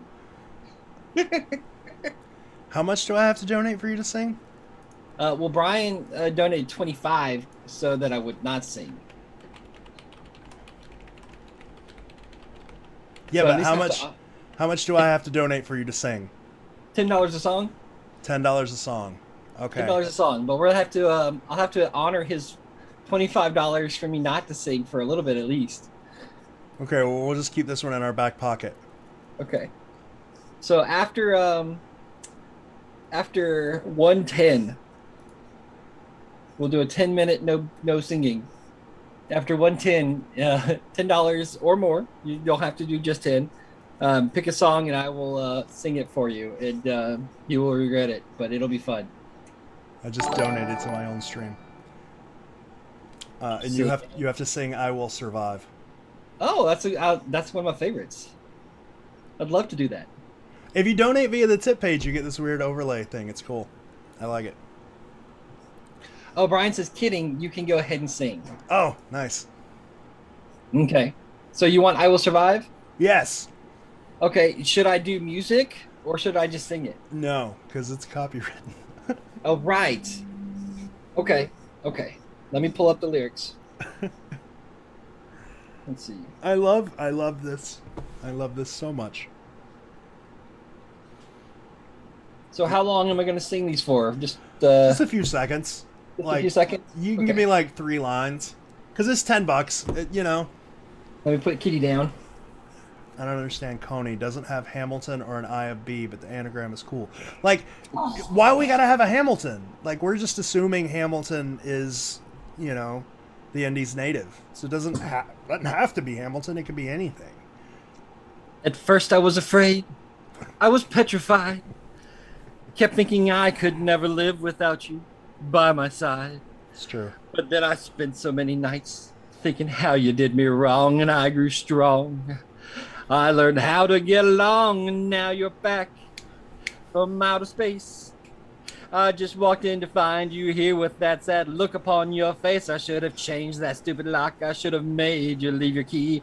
If I'd have known for just 1 second you'd be back to bother me. Now go, walk out the door, turn around now. You're not welcome anymore.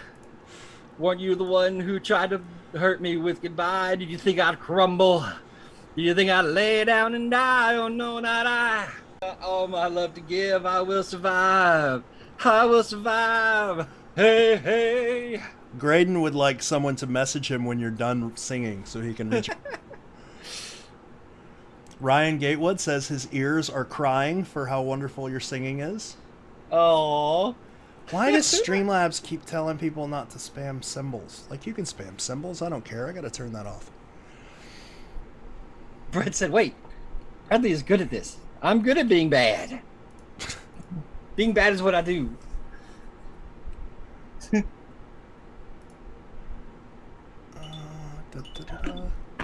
Tara says, WTG, Bradley. I can figure that one out. That one's way to go.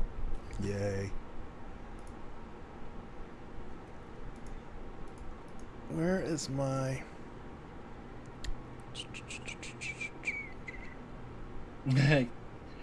Spiritor says, that's pretty neat.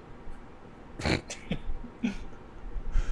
have a special place in the hate section of my heart for that's pretty neat because of that video George sent me. I love it, though. Oh, it was great. I hope you appreciated my response. Yes, yeah, it was great. It was awesome. I don't know why. Okay, I'm gonna screw it. I don't care. I was trying to change it to where, like, because we got a chat moderator. Recently, I've had to set up moderators for everything. It's been nuts. So every time somebody spams symbols, it just tells them not to. But, oh well, it's not like he's gonna get in trouble, so I don't care. Anyway, there we go. All right, so that was our first song. We got a truffle shuffle in. We got some buttons out in the first hour. We are now into our second hour. Maybe Make sure I reset my donut timer. those are Ooh. important, man. Yeah, they are important. Chris wants me to shoot him a link. Oh, that's the link to YouTube. I'm sure he doesn't want that. Okay.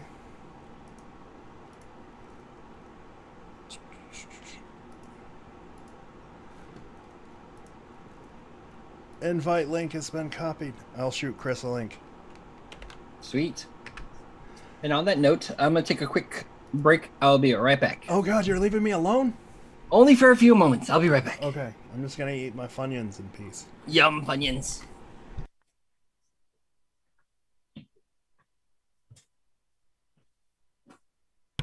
All right, community, it's up to you. What city do we talk about next? We got New York out of the way. Of course, I guess we could always go back to it if there's more stuff. Give me a city that's not St. Louis. Unless one of you guys want to come on and talk about St. Louis. Boston. Ooh. Gonna get me in trouble. We could talk about Boston. It's fine. It's gonna be a little cray-cray. I'm gonna end up having to talk about all the drama stuff that I was told not to talk about, because I know that's where everybody's gonna go. Chris is coming on shortly. He likes to try to figure out how to get to Boston without using the ways that we use now. So maybe you can talk about that. Ryan Gatewood wants to talk about Houston. We can do that too. Bradley, Houston or Boston? Let's talk about Boston. It's fresh in everybody's mind right now. Okay. Boston.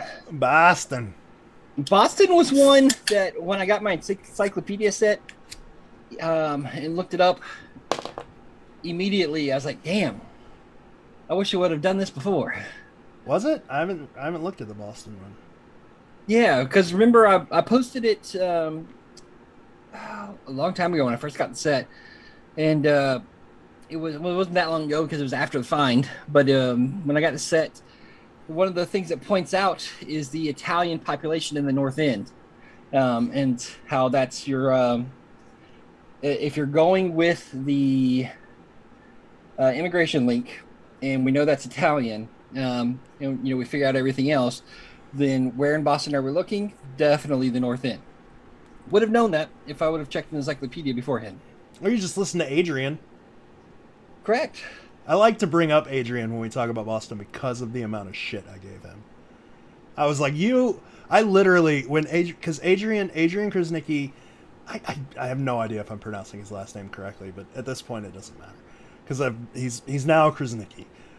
He wrote an article for Mysterious Writings. Jenny on Mysterious Writings asked a bunch of us to write articles about different cities. And he wrote one about Boston. And he was like, here is the zip code for the north end of Boston in this painting. And I was like, you are wrong. I was like, dude, you're so, like, this is dumb. I was like, those two C's are perfect matches. Why are you on the north end? And I ragged on him forever, and then Expedition Unknown came out, and I was like, oh, shit. I had to go back and apologize. Which is the second person I had to apologize to for Boston. The first being the guy who was like, hey, some construction crew just dug up the casque in Landgun Park. I had to apologize to that guy, too. Yeah, that Boston was rough, because people knew where it was, and a lot of us didn't believe them. Yeah. A lot of us like, no, home plate, that's not a home plate, whatever. Well, nobody ever brought up the home plate to me. Like, I remember seeing it on Quest for Treasure and then kind of disregarding it because those two C's at Charles K. Mm-hmm. Which I guess is technically a C and a G. I don't know. They were a perfect match. And the big circle behind the witch's head for the window with the sidewalk matches cracks that and everything. Fountain. Yeah, there's a fountain. Is that what it, yeah. Yeah, and there's that, and there's a crack exactly where that crack is, and it's right across from the library. Yeah. I mean, come on. Brian Zen said in Boston, I would think that it was either under home plate, feel at home, or 5 steps north of home plate, take 5 steps in the area of his direction, but we will never know, unfortunately. And that's true. Like even the survey that we had. So the guy, one of the guys that was sneaky and that Expedition Unknown made to look like they were trying to steal the casque on the episode, was a surveyor for the site, and he had the crew that was doing the digging. He worked with them and had a survey done where they marked exactly where they dug the hole to find the casque. But the hole is big, right? And they just marked the center of the hole, so it could be anywhere within a few feet of that mark. So we'll never really know. Like it could have been under home plate. It could have been right next to home plate. Could have been 5 steps away. Palancar said that he thought it was like right next to home plate, but he doesn't. I don't think he really knows. I think that he's just going off his gut with that one. But it would be interesting to know, because that take 5 steps is still a little gray. We don't exactly know what that means. I mean, I'm in the camp of Brian. The 5 steps in his direction is the take 5 steps away from home plate. Now, my question is it exactly 5 steps north? Is it 5 steps along the baseline, so where it lines up with the tower, the green tower of light, the pole?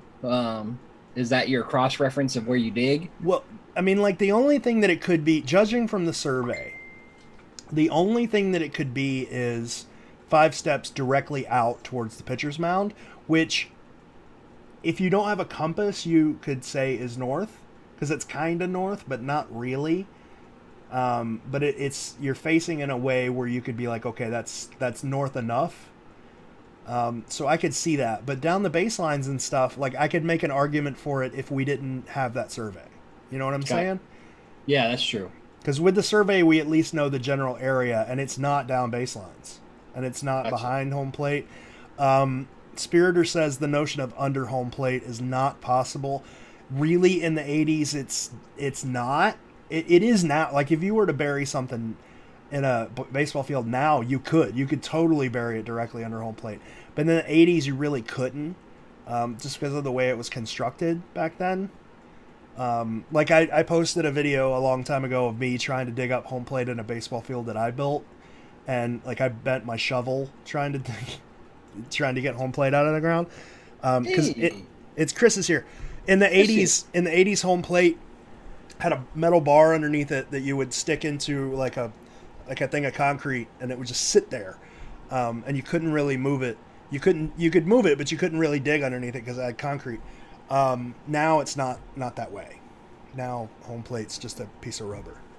Sunday says maybe it was a foot off of home plate, because I mean, that's all her comment says, but I'm guessing she means because on the sleeve there's a foot right next to home plate, stepping off of it. Chris, how do you get to Pueblo Park? Chris is just staring at things. I don't even know. Can you hear us, Chris? By plane? I think I'm having like Wi-Fi trouble trying to figure. Oh yeah, you're cutting in and out pretty bad. Well, we'll get back to Chris once he figures out his connection issues.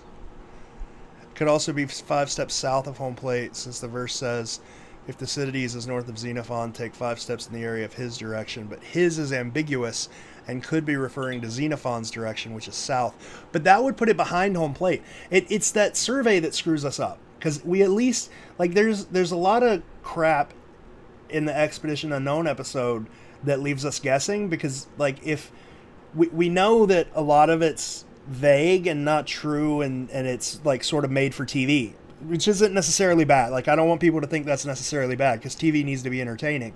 It needs a storyline, and just explaining how a puzzle works, as you see by my videos, is not all that entertaining. So I get where the creative sort of changes come from.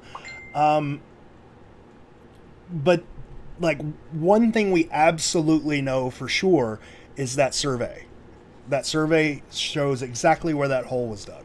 So it's got to be within a couple of feet of that survey marker, and that's just not, it's not south of home plate. There's no way to put it there. So I don't know. I'm glad we got that survey done, though. It it at least gives us a tiny area to shoot for.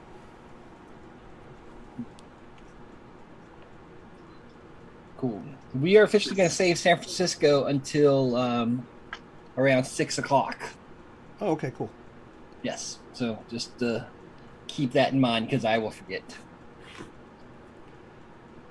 The painting shows the jewel on the baseball field. It says 17 in the bracelet, and the foot off home plate indicates first baseline.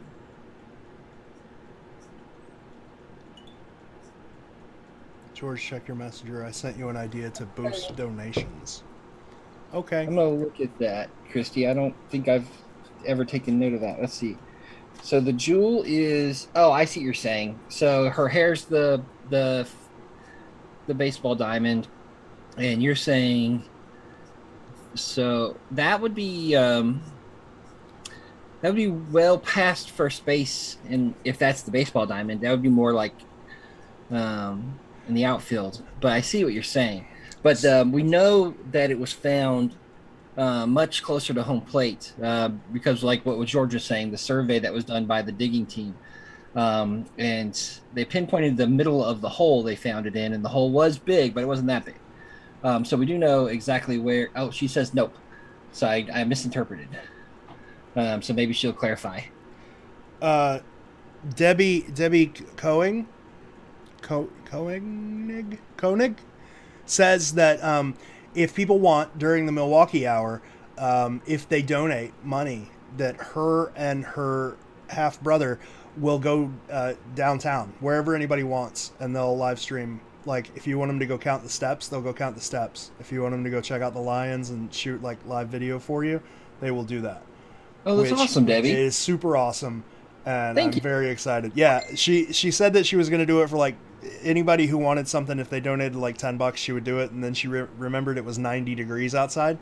So she's like, it's $20. You have to donate. Yeah, 20. absolutely. Can you go down to the shore of the and look for lake those rocks with a UV flashlight after it gets dark? Oh, it's her. So she said other half. I misread other half as never mind. It's her boyfriend. It's her boyfriend, not her half brother. I just misread. That's that's a very big difference. My bad. It's Milwaukee, not Alabama. Oh dang, you're gonna get some hate for that. I always thought that was a West Virginia thing. I didn't think it was an Alabama thing. No, it's an Alabama thing. I'm not gonna get that much hate. People in Alabama, never mind. They're like, yep. The sleeve, the casque is home plate 2. The sleeve has home plate, and the head is a home plate area. I don't think I follow you, Christy. Yeah. You're saying there are 3 baseball diamonds in the painting, the hair and some other places. There are baseball diamonds. Okay. Jim says, wouldn't you walk 5 steps towards Revere, his house, from the base? If I remember correctly, isn't Paul Revere's house like up the street? Like it's not, because if the only way you could walk toward to get to the dig site would be if you're walking, like George was saying, towards the pitcher mound, which is also walking towards the water. So I'm not sure. I think I heard Chris talk. Can you hear me? Yay, there he is. Yeah. Yay! All right. Internet is working now. So Braden says, why do we think the casque was smashed to pieces? The crew With that an recovered excavator. the other. yeah. Oh yeah, it was a big machinery that dug it up. I got 2 questions for Chris. Number 1, how do you think that and you might not be able to answer, you might have not have looked into this, so I don't know. So I'm putting you on the spot. How do you think the litany helps in regards to Boston specifically? First. And the second would be, we've got sort of process photos of the paintings for Chicago and for Boston, so we can see sort of all along the process what was added and what's sort of the same, and we can see kind of themes. I'm curious how that has changed your idea of either Chicago or Boston, knowing what was considered a clue in the initial versions versus what's considered a clue in the ultimately final versions. Okay, so I feel like I have a good answer for the first half. I don't know if I have a good answer for the second part of it, Cool. but the first one, this was a bit of a collaborative idea, something that Phoenix and I were talking about. But if you read the litany section, Peridot of Old Italy, antique, olivine, and rich. So antique means old. Bradley's not going to like this one. Olivine is what peridots are made out of, and the green, and they get their green color from iron. Old iron. Sides. Yeah. Put it together. Byron was obsessed with old iron sides, right? That's my answer for how the litany helps with Boston. Gets the Interesting. iron sides. Bradley really likes that fence, though. No. I think old Ironsides is part of it. I just don't think that line refers to old Ironsides. Metal walls, iron sides. Coliseum with metal walls. Okay, I've got a question about this, actually. I was going to ask you about this, George, because Yeah. Your video was the first time I've ever heard someone refer to those who pass as the cemetery, which I thought was pretty clever. But what's interesting about that line is it's sort of what Bradley's kind of alluding to here is You got to break it up a little bit. It's those who pass the Coliseum Yeah. with metal walls is the next line. So it's like, I think back to Chicago, and it's the opposite thing. If you look at L sits and left is a line. That's a sentence fragment. That doesn't make any sense. Yeah. The next line, beyond his shoulder. So if you put those two lines as one line, L sits and left beyond his shoulder, that makes sense. That's a sentence. Yeah. In Boston, what you're proposing here is the opposite, is that near those is a line, who pass is half of the next line. That can be one thing. And then the Coliseum, what's the Coliseum? And then with metal walls being iron sides it's kind of implying that the poetic structure of the verse is distinct from the content that he's giving you, because the cemetery, whatever is the Coliseum, and then Ironsides, like maybe they're near-ish, but they're not necessarily they're no Congress and R. They're not that close. Yeah, for I got you. example. Well, Ironsides was a lot closer in the 80s. From what I understand, it was on the side of the, I don't know, is it a harbor? It was on the side of the harbor as the same side as the baseball field. It was close enough for you to see the sigil flags and be able to understand what they are, for you to make that match. I feel like, and maybe I didn't, there was a lot of edits to that video. There was a lot of things that I had to cut out just because it didn't conform to the community's ideas on what should be sort of put out. And I might not have said this in the final cut, but I said in one of them that I interpret those lines as a collection of things that, like, Byron's trying to give you information about 4 different things without telling you he's trying to give you information about 4 different things, right? So you essentially just have to put in commas. Like, it's near these things. Who pass, comma, the Coliseum, and also metal walls. These 2 things with this other thing gives you a sort of a perimeter. I don't know that it's correct, but it makes the most sense to me, just from a puzzle standpoint of how to give you a group of things without telling you this is a group of things, right? Just to make it a little trickier. Does that make sense? It's at least the way I was thinking about it. No, absolutely. But I think if that's true, the implications that has on other verses Oh, it's is huge. important, Yeah. right? So when we talk about verse 5, everyone says, "Oh well, the weight and roots extended together saved the site, so it has to have saved this thing, has to have saved this other thing." And maybe that's not. Maybe we don't need to be reading them so literally, but Yeah. thinking about like what's a subject, what's a noun, what and not just like reading it as prose. Yeah. Yeah. So the way I break it up is, and it's just like in the Japanese sense, in the Japanese in the intro, it tells you, well, one of the things that makes this hard is you don't know what line goes which. Where does it start? Where does it stop? So I think it's broken up. If Thucydides north of Xenophon take 5 steps in his direction, break. There's a green tower of lights in the middle section, break. So green tower of lights being the actual green stadium lights that were there in the middle section, in the middle field. Near those who passed the Colosseum with metal walls, break. So it's telling you you're going to start in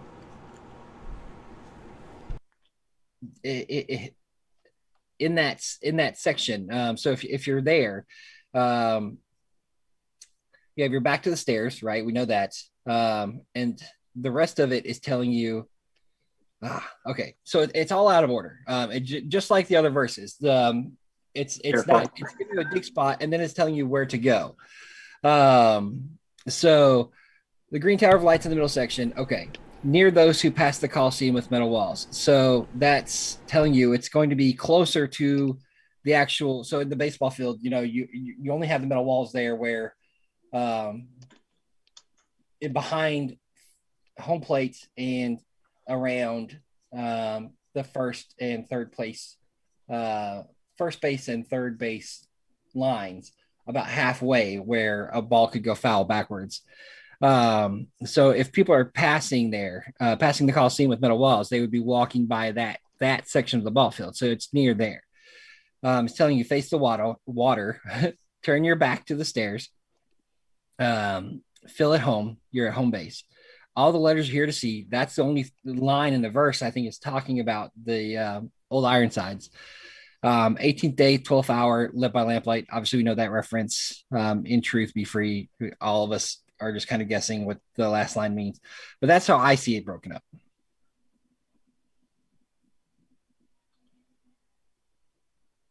Okay. Yeah. I mean, comment? It makes sense to break it up that way, but the tricky part is what for each section, what's a clue, what is just words that need to rhyme, right? Like there's a cadence and a meter that he's keeping with these. So some of these words, like maybe he had to put in truth be free because he needed to rhyme with all are here to see, right? Like some stuff is going to be there and it's going to be specifically a clue, and some stuff is going to be there because he needed to put it there to make the verse flow. But the real question is like, what can we isolate? How can we look at one that hasn't been solved and break it up in a similar way, and then isolate the pieces of these sentences that we know are, different clues, and in a way that it's not like a constant argument. Right. That's the question. I don't see a rhyme scheme in any of the verses that I'm aware of. Oh, dude, have you not read verse 12 and verse 7 100 times? Because they follow the exact same rhyme scheme. Pretty damn close. At least like. Oh, okay, yeah. It's called a ballad stanza when it goes like A B C B. So you'll find that verse 7 and verse 12 are the most structured, where there is a defined rhyme scheme, Right. and there's no free verse in those two. Whereas in some of the other ones, like when you read Montreal, for example, just because we were talking about it, there's a lot of free verse in there. There's some rhyming, but not a ton. Even in the Boston one here, the first 4 lines are structured in that same way. A, B, C, B. That's how they work, and then he kind of goes off from there. But now we're like deconstructing his verse writing decisions, which is a bit of a slippery slope. So Yeah, But I mean, I get that in 12. something I'm very opinionated on. Yeah, and obviously, and this is a key example of how individuals in the community who have certain skill sets can really help out when they put those to work. Like obviously, Chris is a phenomenal musician, and this is something he would pick up on that I would not, and clearly I never did. So that's awesome. So I appreciate that. there is a person out in this community somewhere whose name I am not going to mention because they've made it very difficult to know exactly who they are, who just donated like $350. And who does that quite a lot. Like once a year, I don't know, like $500 for server costs. And I've never been able to really tell them how much I appreciate it, because it helps when servers are like, our server costs like $100 a month. And it basically pays for half a year. So thank you, person who you know who you are, but whose name I won't mention because you've made it, like, it's pretty clear that you want to not be known. Thank you.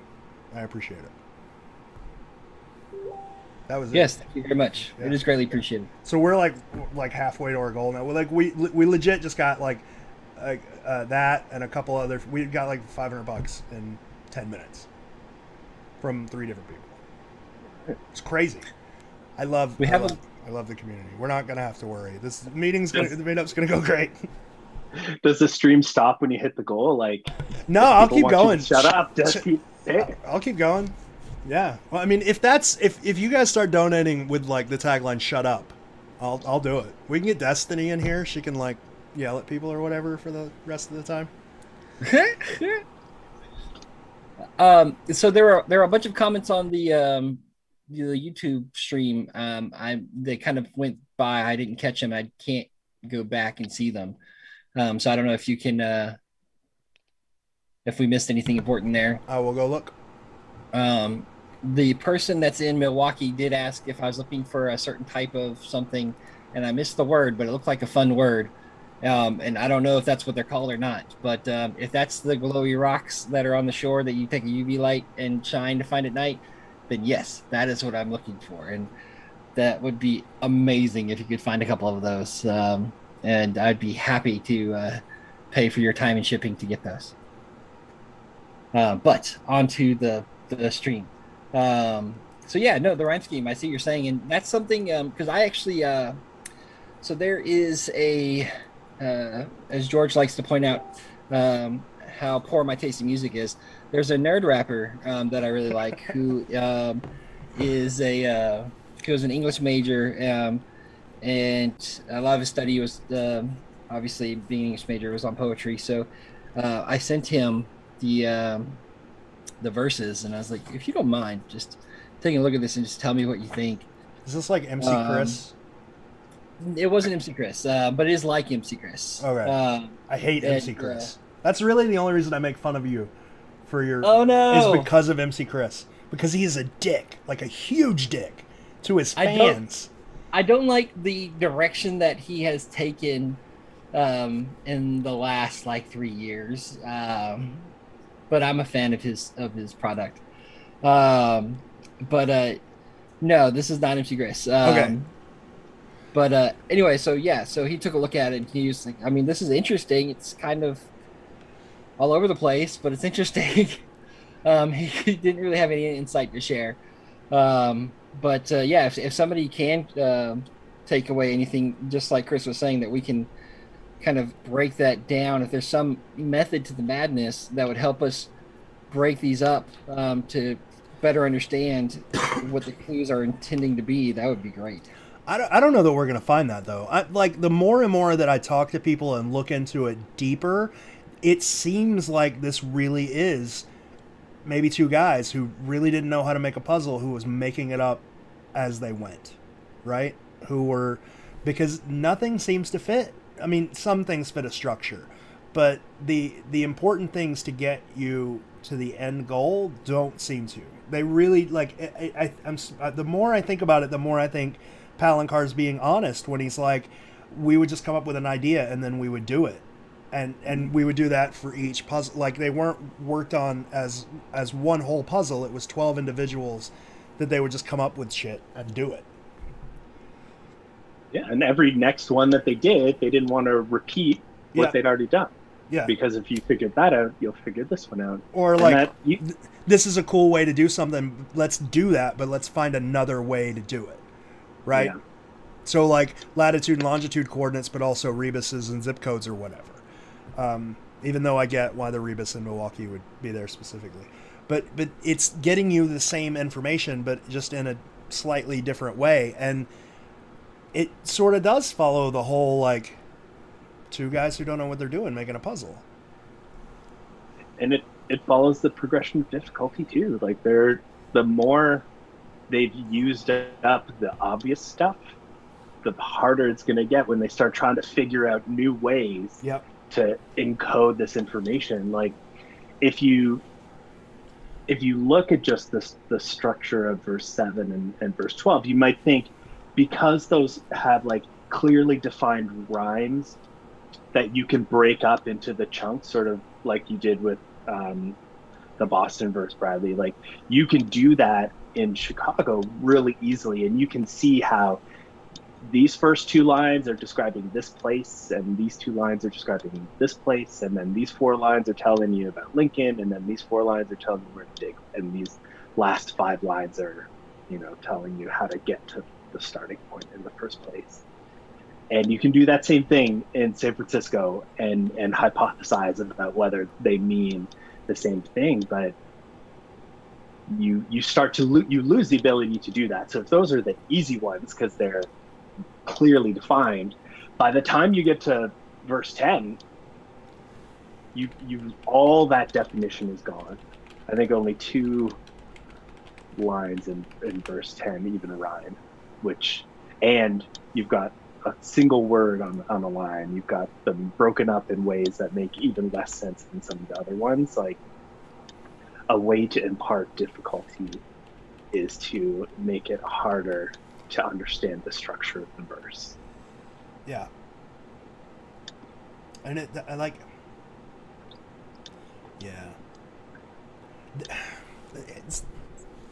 I just think, I don't know. Yeah. I mean, you can't know. That's the problem. Yeah, that's the problem. Like, there's no way to know. But I get it. I mean, and I agree. Like, things do seem to progressively get more obscure, and it's hard because is that intended for a reason, or is it the result of inexperience? Yeah. So who knows?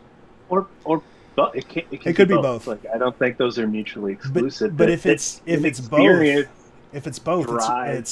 it's immeasurably more difficult because you're trying to figure out the method from some guy who can barely figure out the method himself. Right? It's the unsolved 40-year-old treasure hunt. Yeah, for real. Like, so Jeff points out something that's interesting. So we often talk about secrets, fairy secrets come in twos.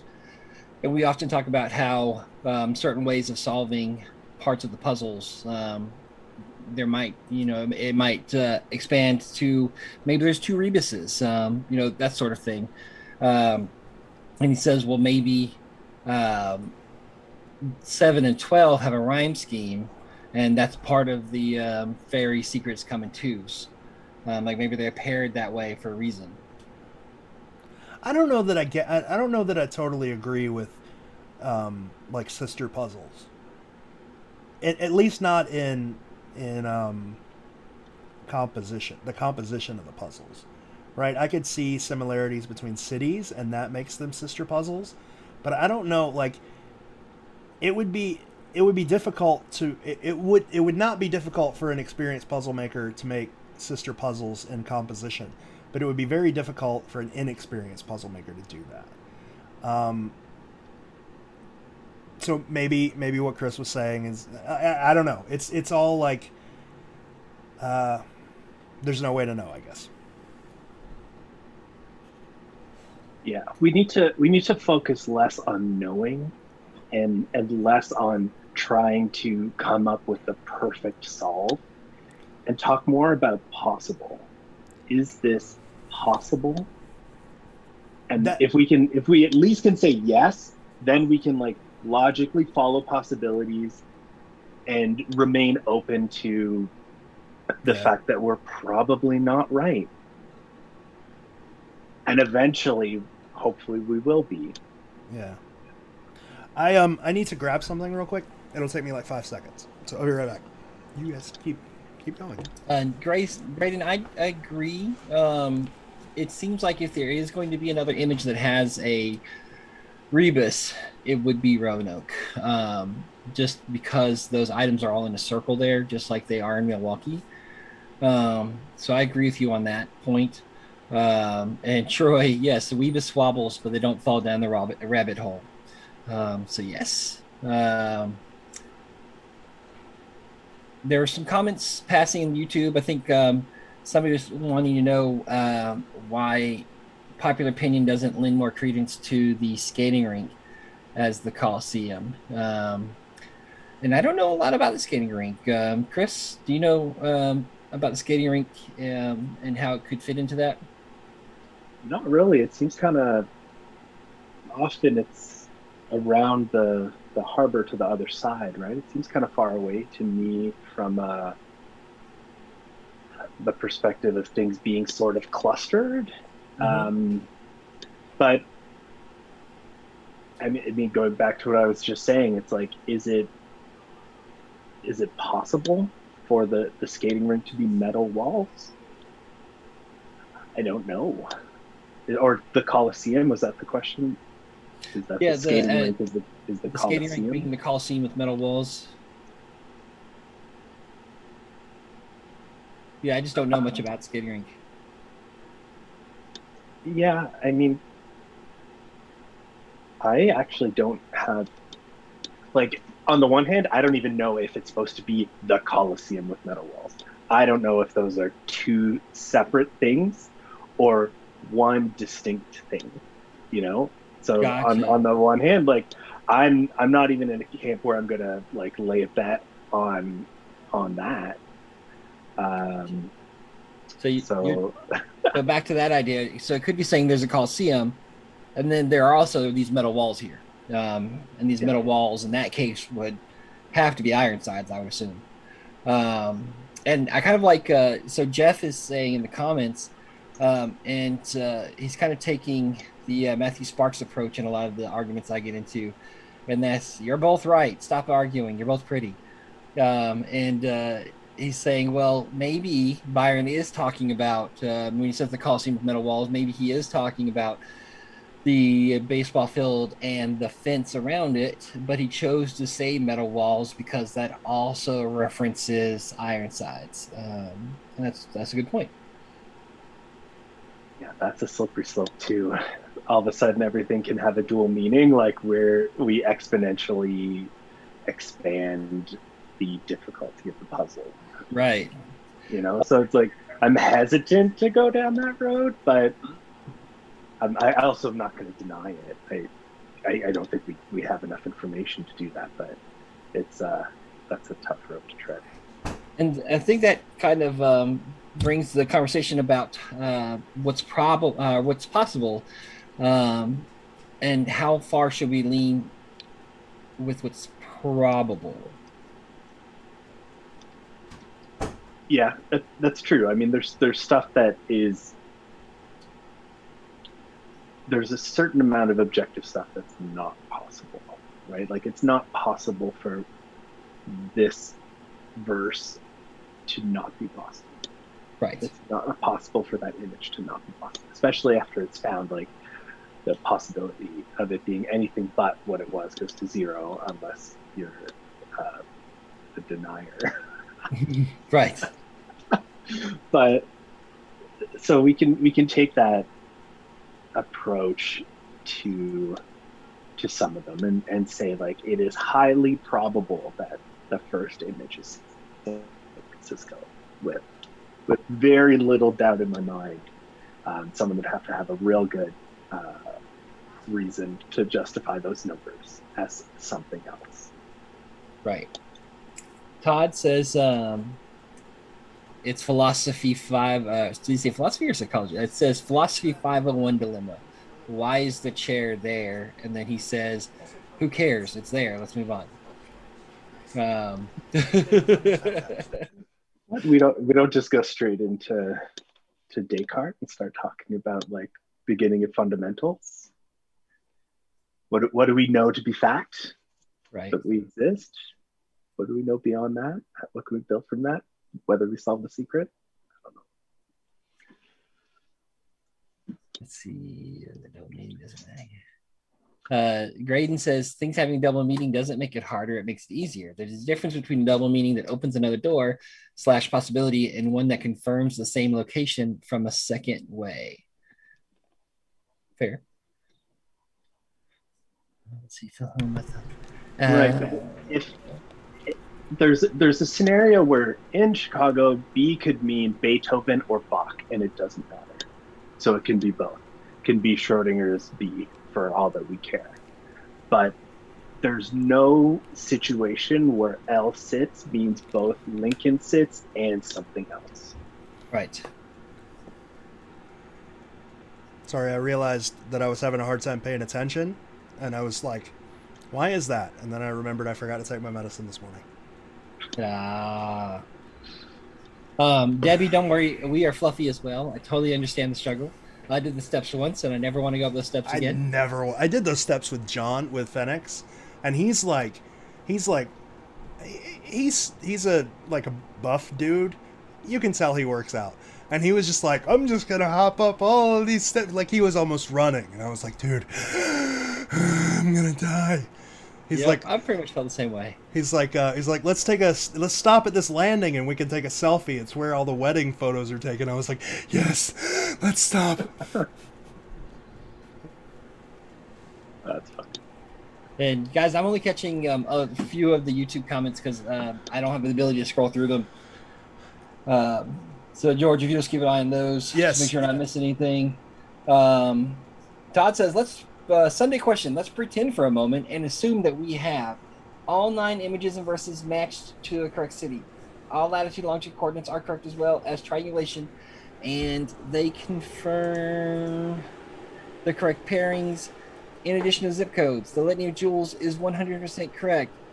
The San Fran and New York are bookends, and we have the remaining images paired correctly. The images have the correct zodiac signs to them.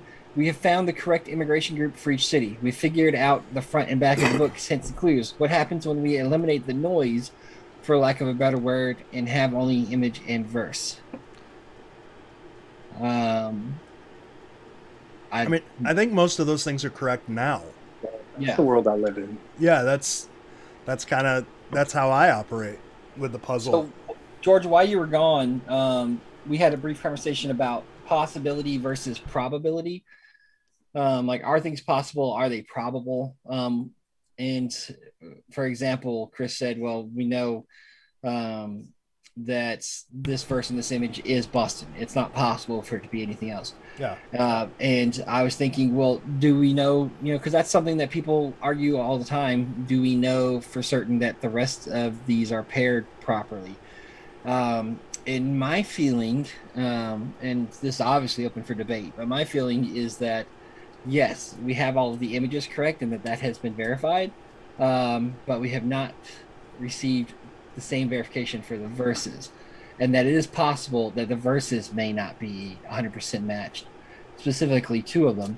Yeah, but that's about the only two you could use. That's about the only. That's a Milwaukee and Montreal are about the only two that you could switch. And I would say after John found that granite walls, that's it. You were done. You can maybe move Milwaukee to a different park, but Milwaukee is pretty well locked. The rest of the verses either reference the city in a way that can't be denied, reference the painting which references the city in a way that can't be denied, or references the site that the painting references in a way that can't be denied. Right now, the only one we don't have that for is Milwaukee. That's it. I mean, that the granite walls, the citadel right down the street, the leg eater, like all of this stuff combined, Milwaukee's locked down now. There's no argument. That coupled with the fact that the only way you could switch them is by pairing the Milwaukee verse with the Montreal painting. But knowing that, thank you. That's my Dr. Pepper dispenser. Knowing that John Palancar told Josh Gates like he was closer than he had ever been with Milwaukee standing at that lion, using that painting and using that verse. Like I'm cool with you swapping the two if you want, but you need to use the Montreal verse to get me back to that lion. Like at least somewhere near it. I really I don't think there's any room for any real swapping around anymore. I just can't see a way it's possible but not probable. If granite walls is a coincidence, we're fucked. That's a big coincidence, man. We're fucked. It's We'll like never solve these. it's what 20 feet away from the leg eater. You know? And I get why it hadn't because the way he described it was you have to be there looking for and directly at that thing to be able to see it because of the way the reflections work. You don't know what it is. But it's too good. It's too perfect. And now we've got a perfect thing for Montreal in the image and a perfect thing for Montreal in the verse. And they just happen to be directly across from each other, like across the street, a small street. It's too good. Fair enough. Yeah, I agree. Is it probable? No. Is it possible? Yes. I guess. Yeah. I mean, the only good thing that people had, the best thing that people had for swapping Montreal was Beating of the World, right? For Drummond Avenue. And that's not as good as Granite Walls. Like, the only reason you would assume it's Drummond Avenue is because of the Japanese hints. I mean, it makes sense, but that's what led people to that. Granite Walls is 1 for 1. Yeah. It's right there. Sunday, Jason and Mike put frowny mad faces as their response to our stream. What did we do to make you frowny mad? Look, we're always going to piss somebody off, man. I've learned this, and I've learned to accept it and live with it. That sometimes, I have friends, like that Mike Evans dude, I would consider him a friend. He'd come to St. Augustine a couple of times. Our families had went out to dinner, and I pissed him off because, I don't agree with his ideas, but I've just learned to live with it. Sometimes you piss people off. Take the puzzle away, and it's fine. In general, we need to not put our self-worth into our solution for these puzzles, because that's when things get heated. Right.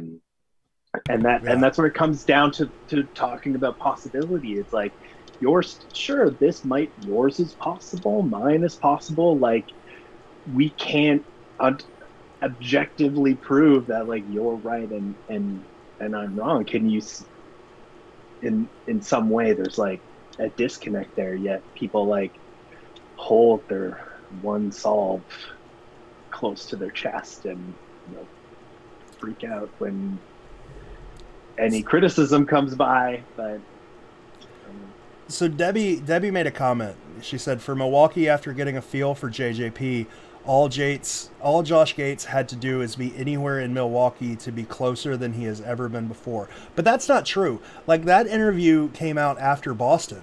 They had found one. that's pretty damn close. Like, you found it. You didn't understand it, but you found it.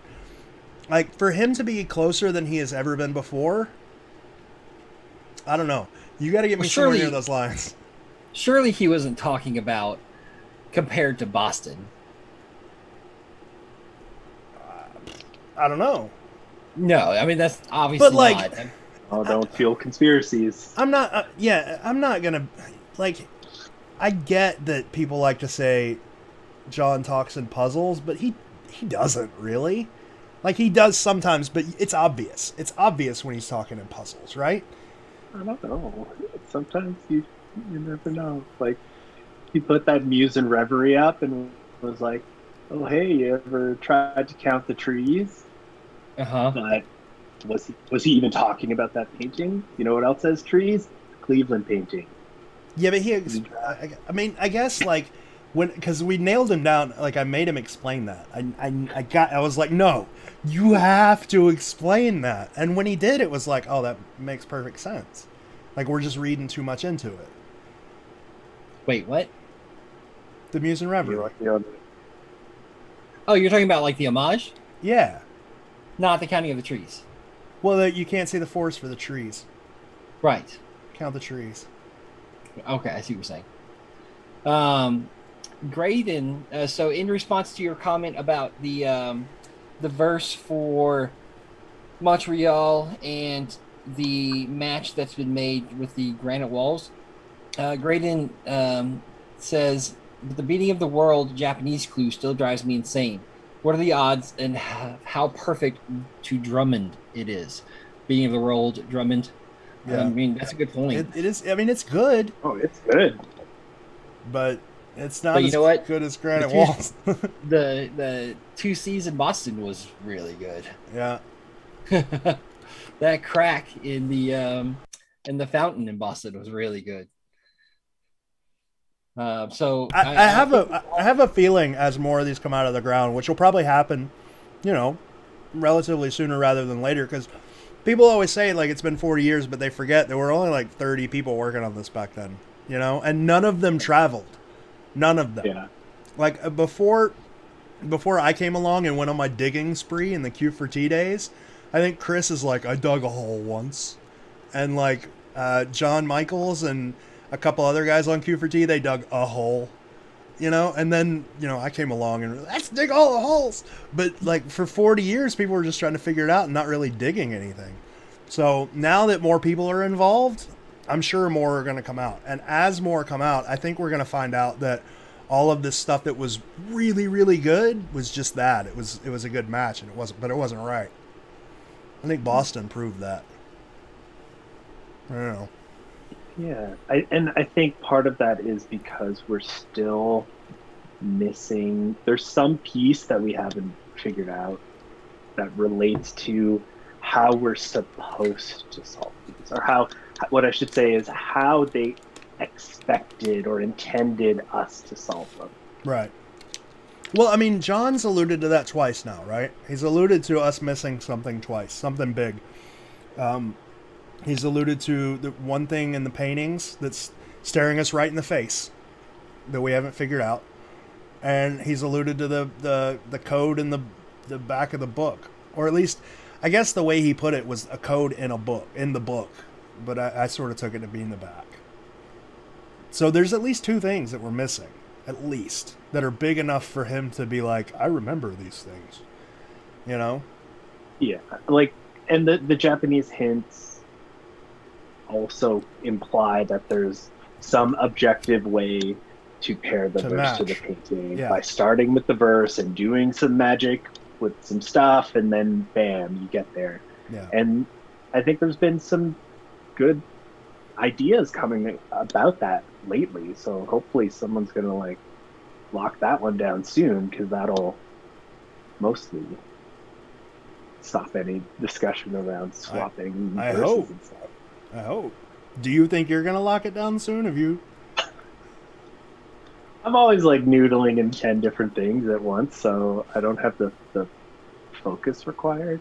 So, like, some new shiny piece of information comes up, and I'm like, ooh, what's squirrel. over there? Yeah, I've been focusing pretty hardcore on San Francisco lately, but I won't be around at 6 o'clock to talk about it. Oh, yeah, I think I'll let Brett's it roll. Brett's gonna come in and talk about San Francisco, which should be Oh, fun. it's just Brad. Oh, screw that guy. Let's talk about it now then. I think okay. I think we can. I have a topic we can talk about it, and it's kind of aligned here because, like, do we suppose that there is I don't know what the right word to use is because all these words are so loaded, but do we suppose that there is some kind of framework that they used for this is the set of information we have to give people in order to find this, but how they give that information away is what they changed. Yeah, because they're like, well, we gave it to you this way before, now we have to find a new way to give it to you, and a new way to give it to you, and a new way to give it to you. Yeah, but I would agree with that, but I don't think we know exactly what the information is yet. I think because I think we're assuming that because we're getting information in different ways that we're splitting up some things that should ultimately be the same information, if that makes sense. We're like,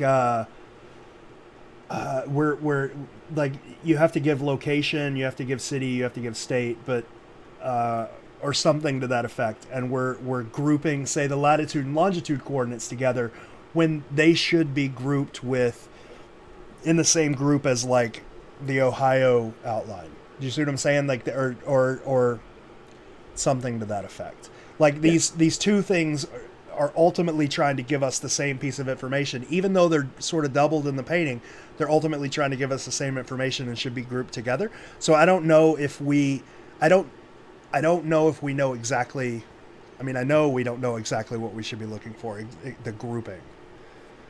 So does JJP know that we know about the Litany of the Jewels and the birth, the month, gem, flower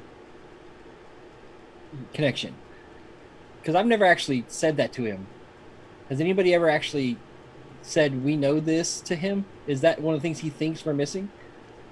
A long time, once this thing first came up, I think I asked, I know I asked permission to say something about it, and I did, but it was vague and he didn't say anything. That I remember. That was a long time ago.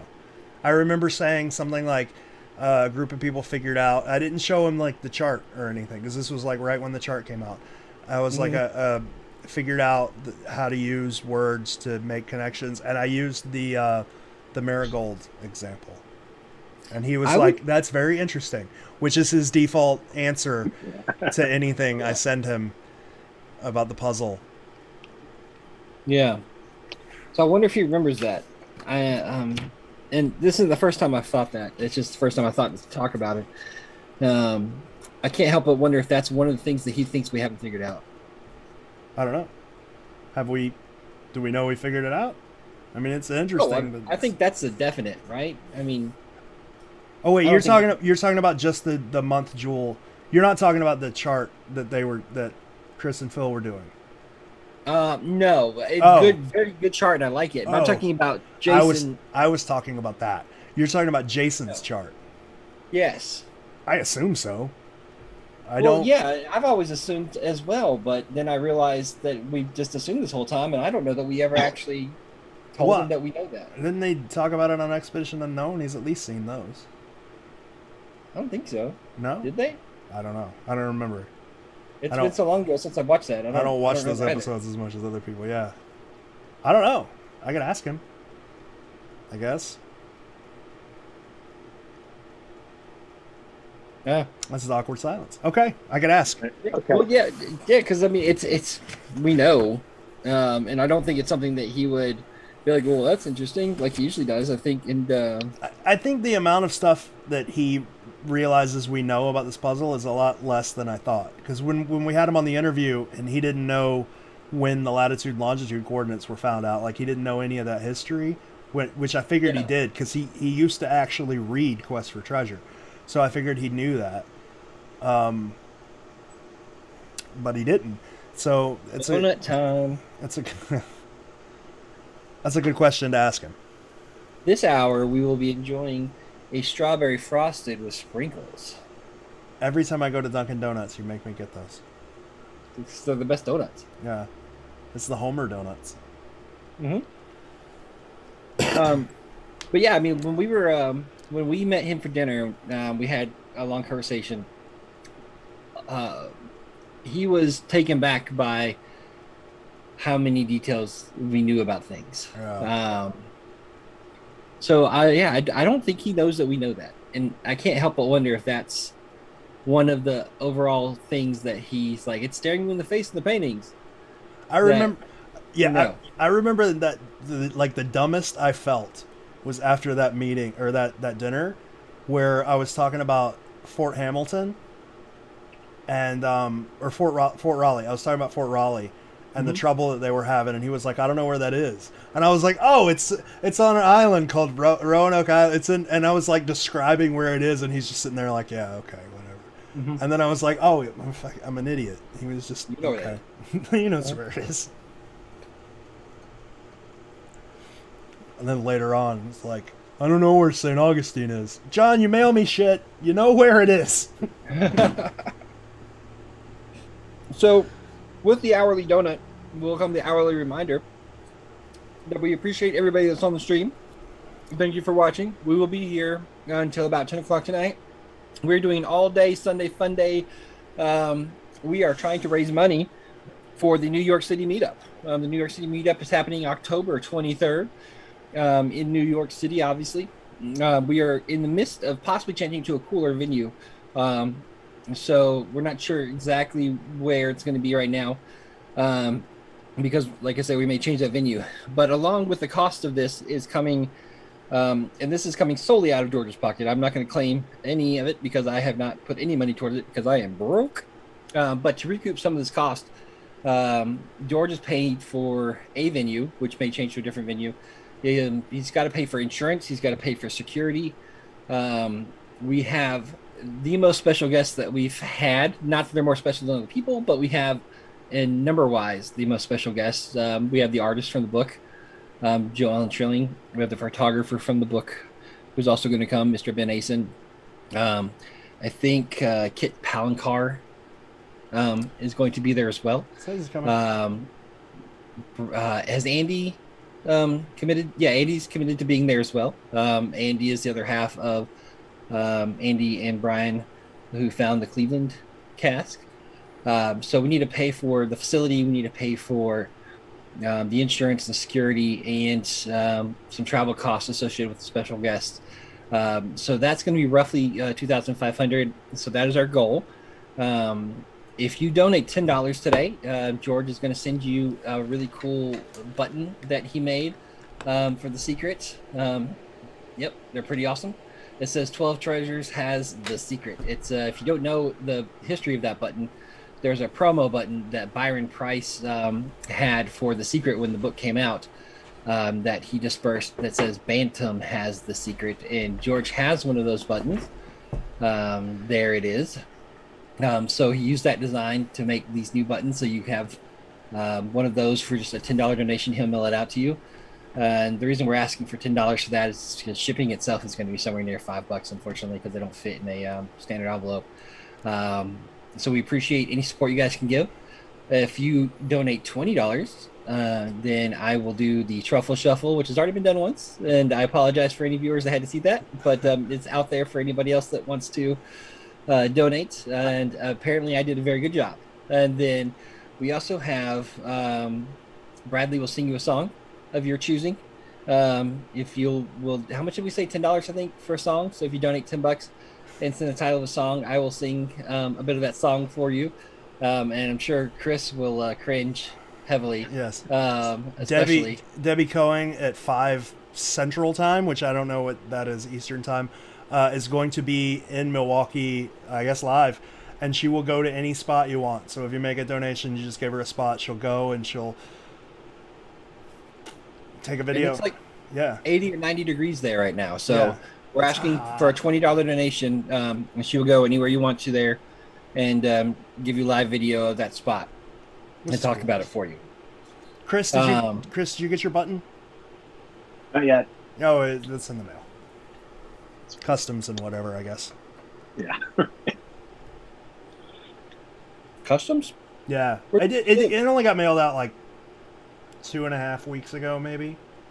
I had a guy who was like, "Hey, you were supposed to send me a button," and I never got it. And I was like, okay, I think I sent it, but I had to send him another one. Different Chris. No, this Chris has a button coming. But there was another guy who was supposed to get a button, and I'm 90% sure I sent it, and he didn't receive it. So I had to send him another one. And when I did that, I was like, oh, I've got Chris's button just sitting here. So I mailed it then, too. So the other dude got his button. You should be getting yours, I guess, whenever it clears customs. I don't know. Wait, what country are you in, Chris? Canada. Oh, I didn't know that. Oh, cool. That's why he's so polite. It's also, I'm confused why he doesn't have any sleeves if he's in Canada, since it's 12 degrees there. It is so hot and it's so humid. Like, really? I don't do humid. Oh, you would hate it here. Discussion, he doesn't own sleeves. Our air is basically like Sleeves butter. are for winter. Yeah, you step outside and you just instantly become wet. Yeah. Yeah. It's like here too. Gabby says she will give $10 for you guys not to sing. Thank you, Gabby. I actually got a lot of compliments for my song earlier, so you might be surprised. But then you did have a couple of people who were like, I'm just going to end the stream until this is over. Well, suddenly a bunch of people disconnected. I'm not sure. I think maybe some internet went out somewhere. I'm not We're sure. from like 50 viewers to like 2. Yeah. And those people were like, this is awesome. Chris is a really good singer. He's got a band. Had a band? No. Yeah, I just play guitar. Oh, you were the singer. For some reason, I thought you were the singer. Oh. I wrote all the songs mostly, and it was sort of like my band, but yeah, I was not the singer. Spiritor said he thought you were from Frisco, which is a crime to say Frisco. Especially being that Spiritor lives in San Francisco. That he should know that's a crime. I lived in San Francisco from 2014 to 2018. It's a nice town. I don't know that I could live there, but it's a nice town. It's beautiful mountains and ocean. Yeah. Do you remember my story about the stairs? I don't want to. What town is it? San Francisco. San Francisco. Oh, we're talking. Oh yeah, the hills. Oh god, the hills. Yeah, not fun. No, I would spend my entire paycheck on Uber. I went with Brett, and Brett is a strapping young man. He is fit, and even he was like, we got to go 2 blocks. We're gonna call an Uber. They have those like little like scooters now. You just like pick one up. Yeah. Zip up the hill. No, that's too much work. It's too much work to like bend down. You could just get in a Toyota Prius. I listened to the first like hour of the stream. I did a 10K run while you guys were talking. I hate you Came guys. home, showered, popped in. So we are on to a new hour, which means a new city. Oh, fun. Yeah. So I guess Houston, since it was between Boston and Houston last time. I know nothing about Houston. I do. I really want to go to Houston. I really want to dig in Houston. Yeah, I'm useless for Houston. I want to know, like, so the only thing that I know that's, like, I guess, like, inside baseball about Houston, and Bradley, you know this too, and I think we've mentioned it, so it's cool to talk about. It's the one painting that John hated to paint. Yep. Because it was so, like, it had to be perfect. And I feel like that's because it's the only one where perspective is involved, like vanishing point perspective is involved in the painting. And even the verse tells you perspective is important. So I feel like I would like to find those 2 columns that were at the children's zoo and then a lamppost right beside it and dig right there. You know, right where the gem is. I feel like that's the only painting where that gem, the placement of the gem, is going to be important. And with those columns being exact on the outside of the children's zoo, I really want to dig at the lamppost across from them. That's all I know about Houston. Well, there's that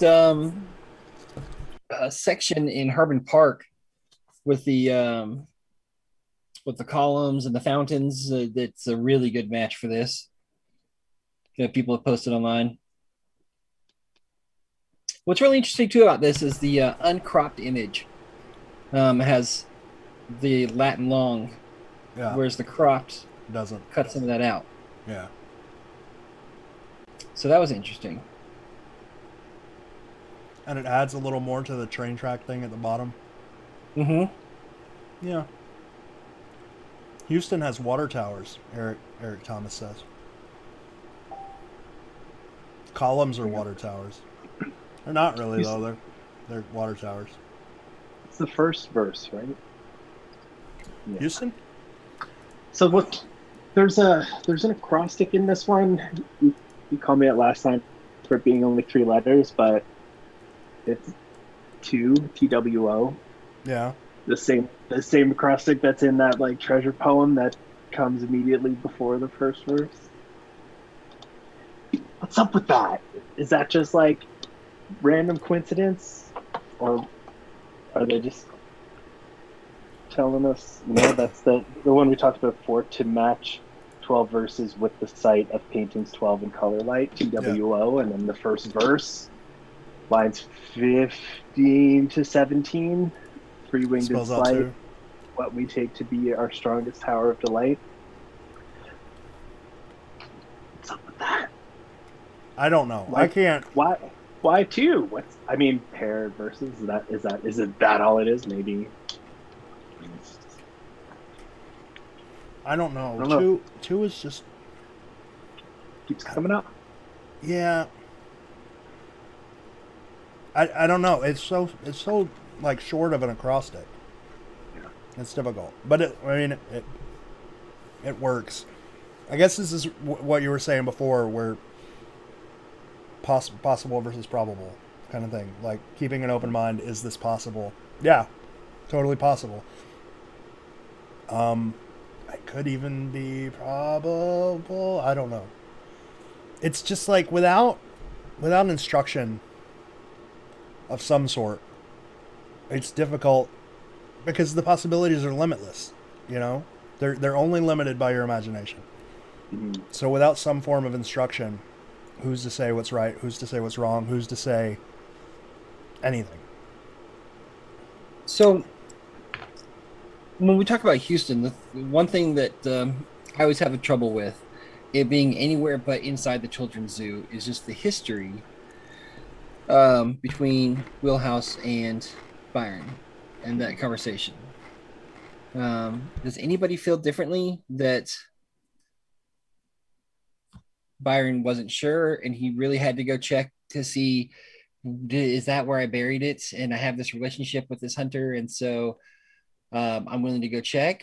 Or I don't doubt that he was being sincere, that he didn't know, couldn't remember. Right. No, when I say that, let me clarify. I mean that he didn't remember where in Houston specifically he put it, not just where in that section of the children's zoo. Or was it this like, yeah, I know I buried it somewhere in that area in that children's zoo. I'm not sure where the X is. Let me go check. Oh. I would say it's more the latter. Like, I don't remember exactly where it is. I think it would be hard to go and to do an entire book, to dig a bunch of holes and not remember sort of vaguely where those holes were, especially considering, like, you're committing basically a crime when you do this. Like, you're having to hide from police and dogs and stuff. Right. I think it was more alluding to, I don't know exactly where it is anymore. I'd have to go look. Also, Spiritor yelled at you, all of us, and said we're using the wrong verse. I guess the 982 train coupled with the quote about trains coupled with Byron Preiss saying it was correct isn't enough. Well, that's the thing. Like, did Byron say that verse was right? No. We don't have anything on document saying that he said the verse match was right. Do I think it's right? Yes. But did he confirm it's right? No. From the email conversations between himself and Wheelhouse, from what I understand, the only thing that he vaguely said was, yeah, it wouldn't be a waste of your time to dig there. Let me go check and see. Let me go to the vault and check and see where I actually put it. So in my thinking and me trying to work this out, the only thing I have in comparison is the Chicago finders, and they were crazy close. And that's when Byron was like, well, let me go and send you this picture to show you exactly where you need to dig. And if it's anything like that, then it had to have been crazy close. And if it was crazy close, then why are we even still searching for it? Because we know it's gone. That's kind of where I'm at with Houston. I mean, now we're back to even just arguing if the verse is correct. I don't. No, I think the verse is correct. I'm not trying to argue that. I'm just saying, like, in the comments, we're back to arguing if the verse is correct. Like probable versus, because we've been talking about probable versus possible. And if that is the case, then it's not probable. It's, as a matter of fact, impossible for us to find it at this point, and that Houston is a lost cause. Any Houston opinion, Chris? No, I mean, the stuff I've seen for the Children's Zoo is extremely compelling. And yeah, the fact that if Byron was going to like get the photo in the vault the same way he did for Chicago, it's hard. I mean, I can remember stuff that I did 20 years ago. I might not remember it exactly, but like, for me, it would be like, what was the venue name? Do I remember a venue that I played in 20 years ago? Yeah. Do I remember exactly what the inside of it looked like or the stage setup? Probably not. There's not a lot of those, but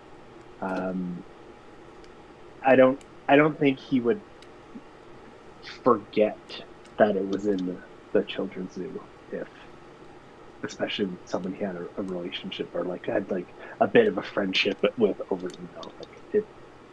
There's a lot of evidence to say that that's correct, and that's what it was, or somewhere in that vicinity. Yeah. I don't know enough about the park or like where the zoo was or what was around it, but I mean, there's enough just in their communication to lead me to this is at least the correct area of the correct park in the correct city with the correct whatevers, because like I think it's important to remember that before all of this information was given out, Byron had said he's not going to talk to searchers anymore, but he continued to talk to Wheelhouse because they were legit friends, like internet friends. Like they talked about comic books and they talked about books and they talked about all this other stuff. And that conversation had went on for a really long time before they were getting ready to tear down the Children's Zoo. So I have no reason to think Byron would lie. I have no reason to think Byron would try to mislead Wheelhouse in any way. And like Bradley was saying before, if he was going to check, that means he was close, because like you were saying, he wouldn't remember details, but he would remember an overall kind of, like, I remember a Children's Zoo, but I don't remember if it was inside or outside or around. I don't remember. I know this train that's in the verse is correct. Like, if we're using the wrong verse, what are the odds of the 982 train? Like, they're astronomical. Absolutely astronomical. You got a verse with a train number in it and a painting that has two columns that are exact match for the Children's Zoo. Like, the chances that's wrong are just, they're too high to imagine. I don't know. So if same topic, remembering things in time frames. So I've only been to Louisville once, and while I was in Louisville, I found a geocache at the Christensen Fountain, and I can tell you, I know it was at the Christensen Fountain And I know it was wedged in between bricks, but I couldn't begin to tell you if it was on the left side of it, the right side of it, high or low.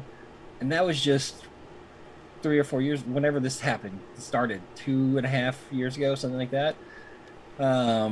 So, yeah, if I can't remember, just that, then I don't know. I still remember finding a key. The only time I went to Louisville, I found a key. Yes. And it was like in a plastic box, and it was hidden. And I emailed Kit, and I was like, if this is your proxy, I'm going to be really pissed off. Still don't know what that key is for, but I have it. So somebody in Louisville is missing a key for something. Sorry. Is it like an old key, or is it just like something else? I got it. Hang on. Let me get it. It's plastic. We actually found it when we were there as well, but we were like, I don't know what this is. I'm just gonna leave this. I think there are a couple of them because it was under a bridge, and it was in like a Dove soap had like Tupperware containers. It's this. Yes. Oh, So I think it's like a shutoff valve key or something. yeah. But it was in a little plastic container that had rocks in it, and to keep it weighted down. And then this was also in the container, and then it was under just a little bit of water under a bridge. You found someone else's treasure hunt? I You did. just don't know which one it is. I don't know. I could be a billionaire. I have no idea. This is probably Forrest Fenn's proxy. And then I attached this Ben and Jerry's shovel to it. 'Cause it's... But yeah, found somebody else's treasure hunt. Jesse wants to know if anybody feels like the image on page 55 resembles the genie from the Houston image. Crossed arms, body made of air. I don't know. Let me take a look. 55. I think they're talking about the Gin yeah. Rummy. Yeah, totally. Yeah. 100%. I think that's very much intentional. Yeah.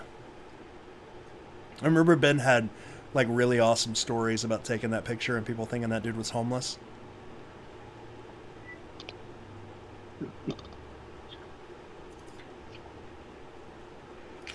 Thinking Ben was homeless? No, the kid that they hired. They hired an actor to be that guy in the picture. And people were... Oh, are we not talking about... Yeah, we're talking different picture, same character. Yeah, okay. Mm-hmm. Never mind then. Yeah, I know what you're talking about. That's 122 or something. yeah. Because there's also a genie with the kind of air coming out above water in 65.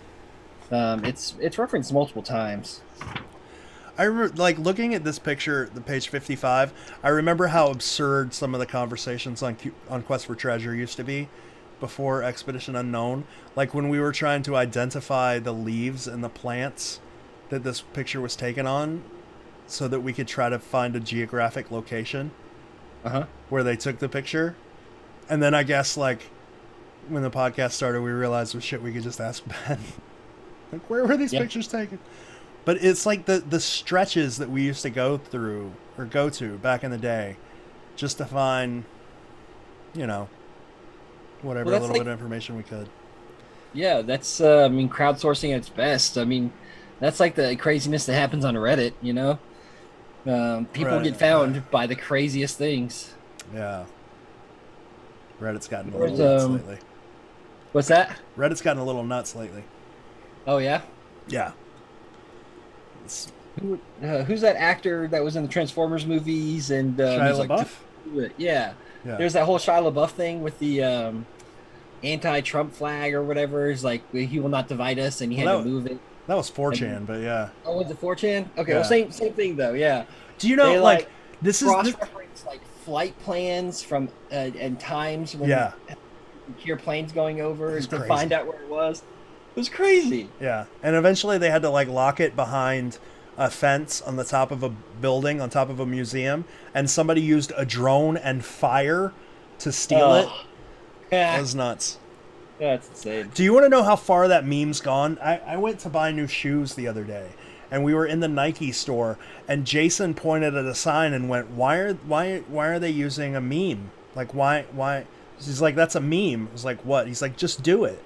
I was like, what are you talking about? He's like, it's a meme.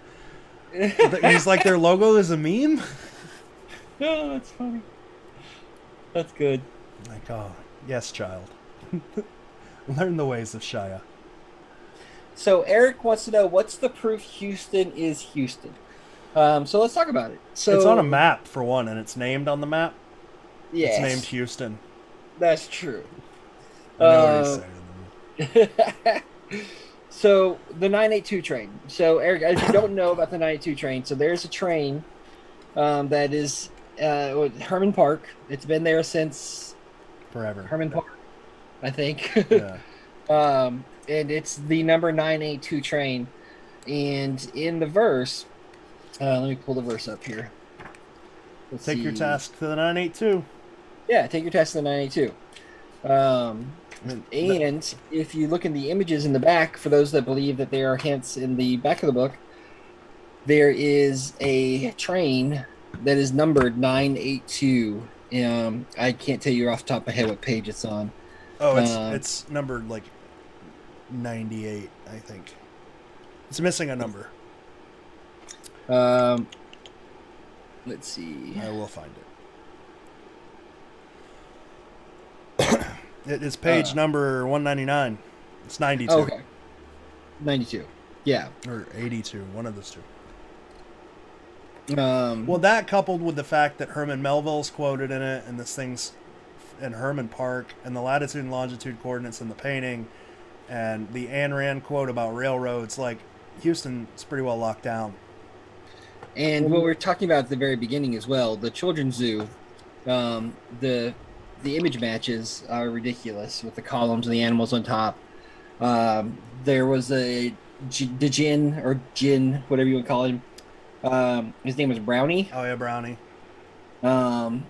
The verse matches really well with the entrance into the children's zoo, where you would walk underneath this water feature, so you could look up and you could see the water, which is really cool, and it would veer off to the left and right.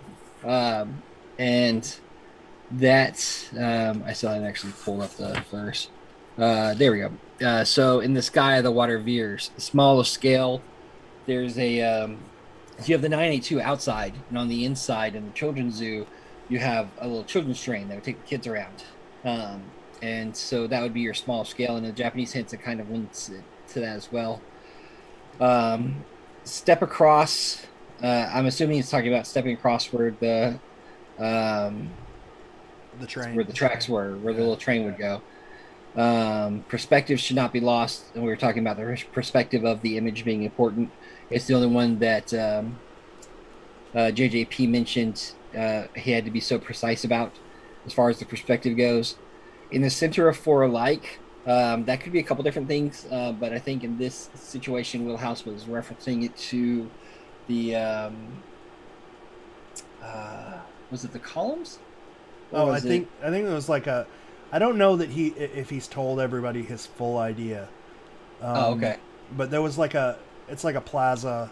He was digging inside of a plaza, and there were four things in the plaza that were similar, and he was in the center of them. The one thing that a lot of people still wonder about is small, split, free, winged, and slight. There's a lot of different things that have been found in the children's zoo that could match that. There's been things outside of the children's zoo that can match that, but all in that area. If you want to go to the beginning, Fortress North, Cole's Glass, there was... So, I don't know if in older houses, and sometimes now in new houses too, you have those weird glass cubes that kind of, usually for bathrooms, so you can't really see what's on the other side of them, but they're clear. They're like big ice cubes, but they're glass, and you build a wall with it. There was an entire building to the north side that was built out of that. So it's Cole's Glass. Friendship South. I don't remember the link to Friendship South. It was something. Friendship Woods. Yes, the Friendship Woods. Take your task, the number 92 of the train, and so on and so on.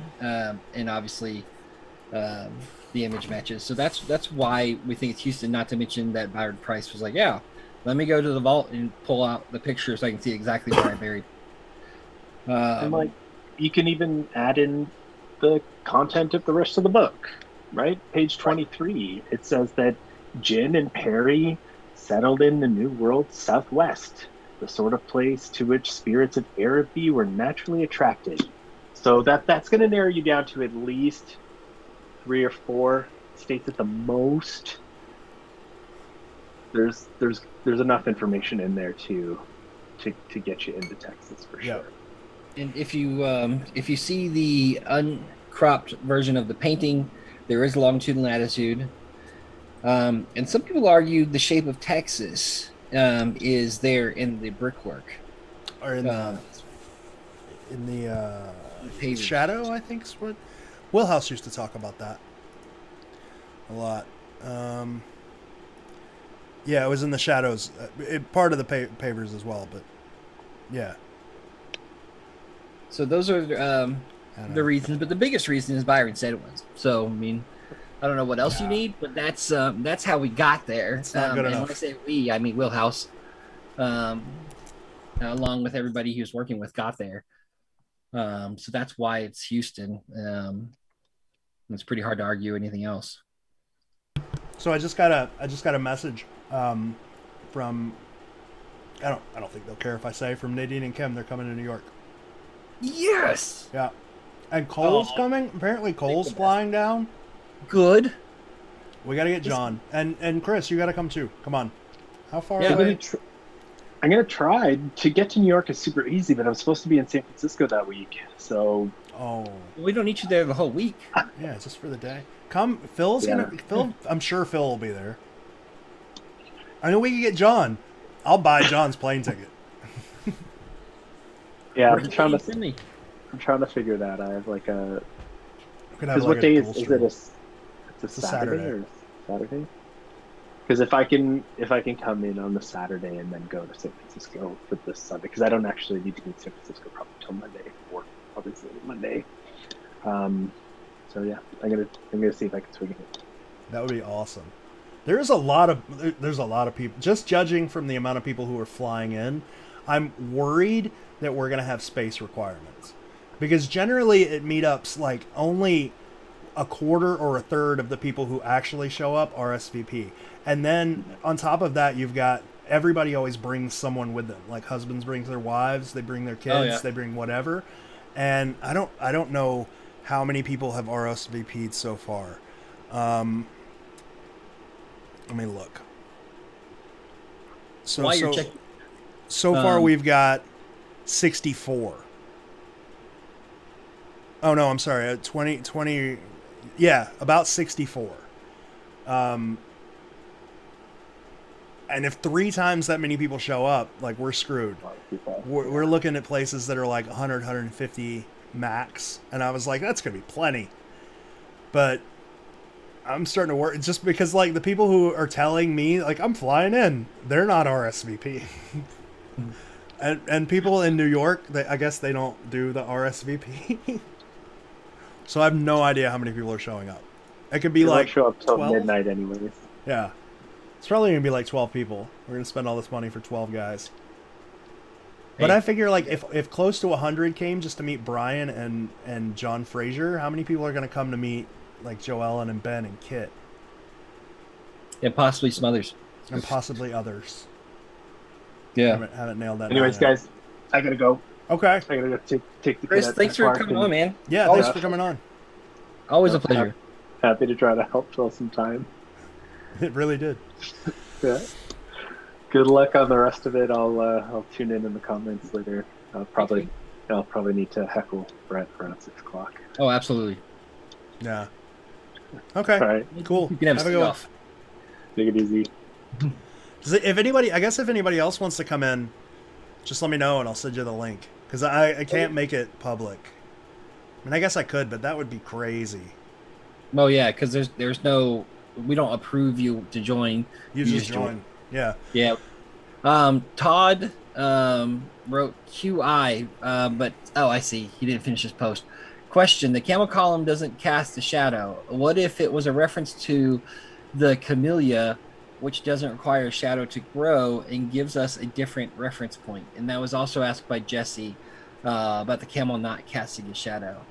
I mean, it's a good point. The camel does not cast a shadow. As a matter of fact, the shadowing on the camel itself is similar to the shadowing on the horse/mule in the St. Augustine painting. It's odd. James Howell says it says 20 people are going on the page. I've learned to not count the one. I've learned to count the interested and the goings, because people tend to say they're interested and then book, and then they don't change that number, or they don't change that to going. So I've learned, if you want to be safe, you count the total number and then multiply it by 3. Though, having said that, like, nobody showed up to New Orleans. Like, I guess nobody. Like, 30 people showed up to New Orleans, and we were expecting like 80, but that was COVID. So Yeah, I guess that doesn't count. Like, even Bradley couldn't even come to that. Like, nobody could come. I only went because I'm an idiot. Like, we went, and the next day New Orleans shut down.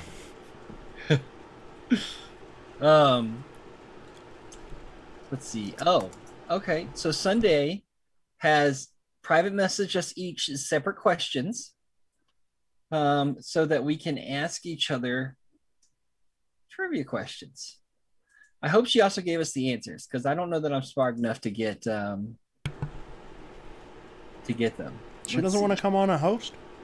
I thought she wanted to host these. Yeah, things. Sunday. Do you want to come on and actually ask us the questions, and be the game show host? You're welcome to. We'd love to have you. I'll give you a chance to respond to that before we actually do that. I'm going to take a very short break. I will be right back. I think I'm going to do the same thing. How long do you want to take a break for? Like 15 minutes?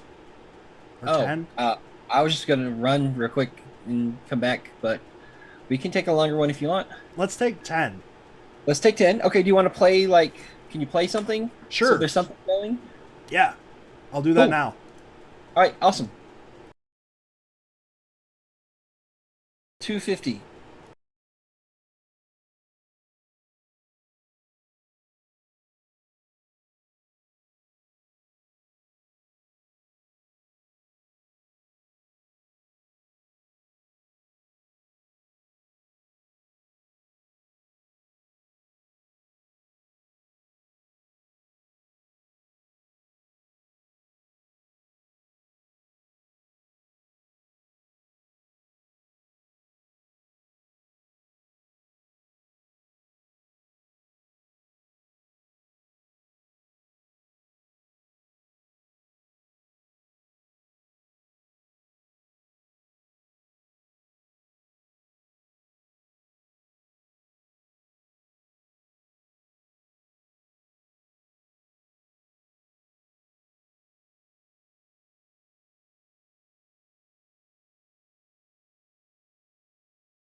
make desktop audio.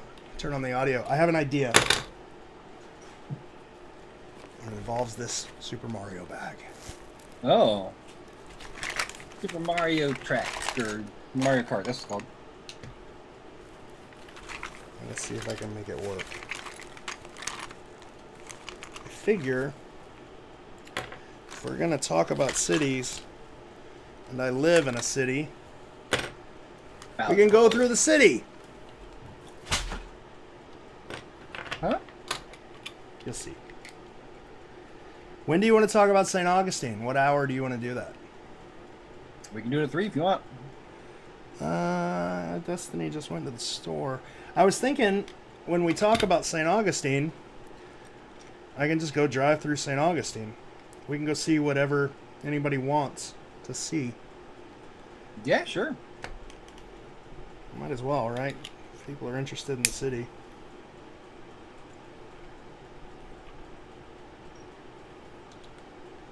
Anyway, thought that might Are be we fun. back live? Yes, Oh, nice. we are back live. James Howell asks if we're worried about another lockdown because New York City is preparing. Yes. Yes, we are. Yes, we are We 100% are, worried about that. We're booking everything with insurance, so if we need to cancel it, we can. Though most of the things that we're paying for, you don't got insurance on like Yeah. venues. I will end up probably being there no matter what because I've always wanted to go to New York, so I probably will. But yeah, very worried about that.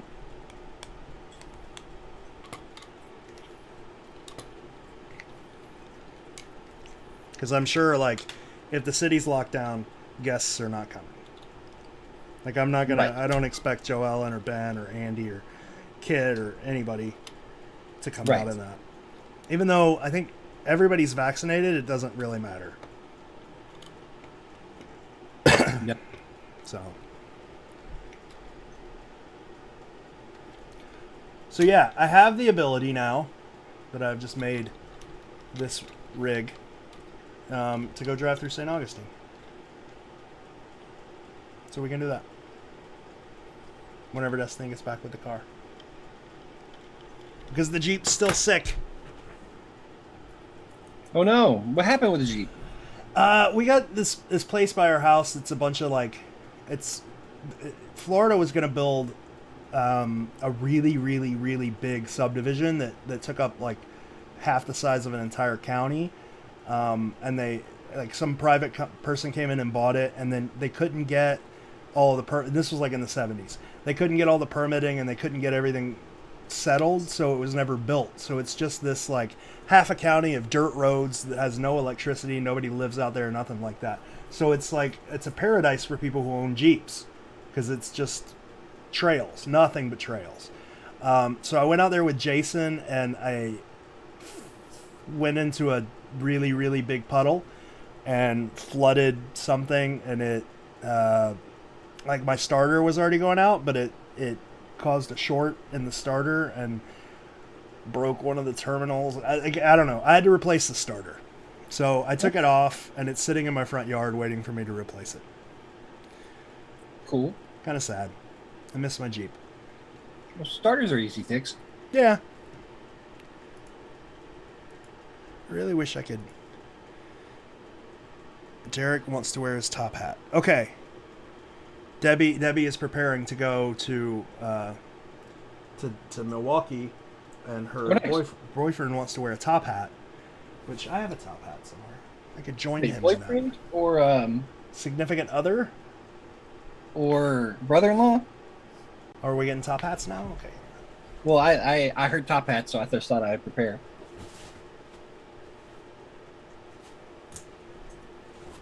Okay. There we go.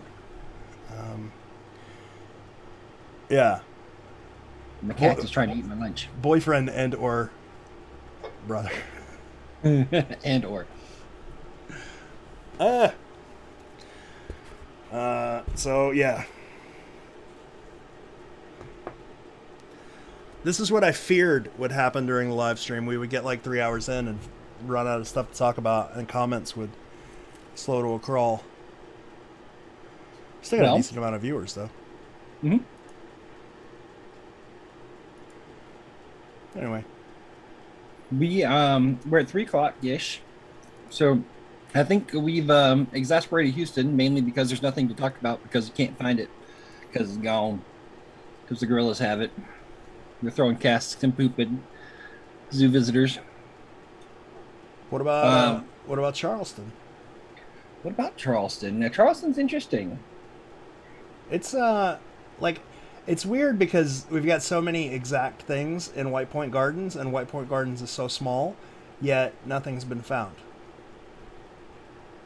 Yes, that's very, very true. There's been a lot of very compelling matches made by people in White Point Gardens, and Charleston is one of the places where I think we've got the right town, but we don't have the right part in the town. I think it's time to really lean on that possible, is this possible, that we were talking about earlier today. Is it possible it's somewhere else in Charleston, a different park? Absolutely. That's possible. Is it probable? Yeah, it's possible. Is it probable? It's starting to lean towards that direction. A couple of the matches that have been found in the last year or so, I think outside of White Point Garden is much more probable than it was 2 years ago. Yeah.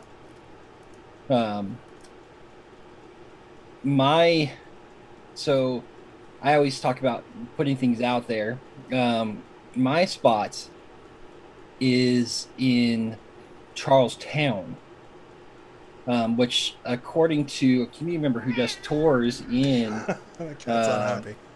No, yeah, she's wants my lunch is what she wants. According to a resident there who does tours for a living, or used to, Charlestown is original Charleston. So where Charleston mainly is now is not where Charleston was really kind of founded. Charlestown was, and in Charlestown there is a historical section where there are stockades, kind of like Wilmington or other living old cities that you've been to. In stockade or stocks, it's not stockade, it's called stocks. It's where if you've stolen something or you've done something else bad, but it's not bad enough to like really put you in like jail or put you in cut off your hands or whatever, they would take you. That's a really warm hat. They would take you and publicly put you in these braces. They're wooden braces where your hands and typically your head would go in, or you would sit back and your feet would go in. So you couldn't move, but you're out in public as a display of this person did this bad thing. This is what will happen to you if you do it. Yeah. And there's no better match that I can think of that's been pointed out in Charleston to a bar that binds, other than a bar that binds. Yeah. Which would be a stock. The problem that we're having in finding an X marks the spot is where the stocks are now is not where they used to be. And we have pictures of where they used to be. We found that using a YouTube video that somebody posted of their old family vacation in like 81 in that area. So we have a picture of where it used to be. We're having trouble pinpointing exactly where that was. So we're working on that. But that's one spot. And then there's a whole nother square where there are some really good matches that you and I saw firsthand. You want to talk about those?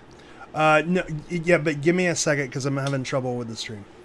Okay. So if you would love to talk about them, that's fine. Yeah. So while George and I were just visiting Charleston, just because I'd never been, and I was visiting George for his birthday. He's like, "You want to go to Charleston?" I was like, "Yeah, I want to go to Charleston." So we just hopped in the car and went, and we did a live stream that day. And Matt was like, "Well, hey, go check out this square for me while you guys are there." So we did. I always forget the name of it, but it is the square where the military school is, and where they just took down that statue. Marion Square? Yeah, Marion Square. I think it's right.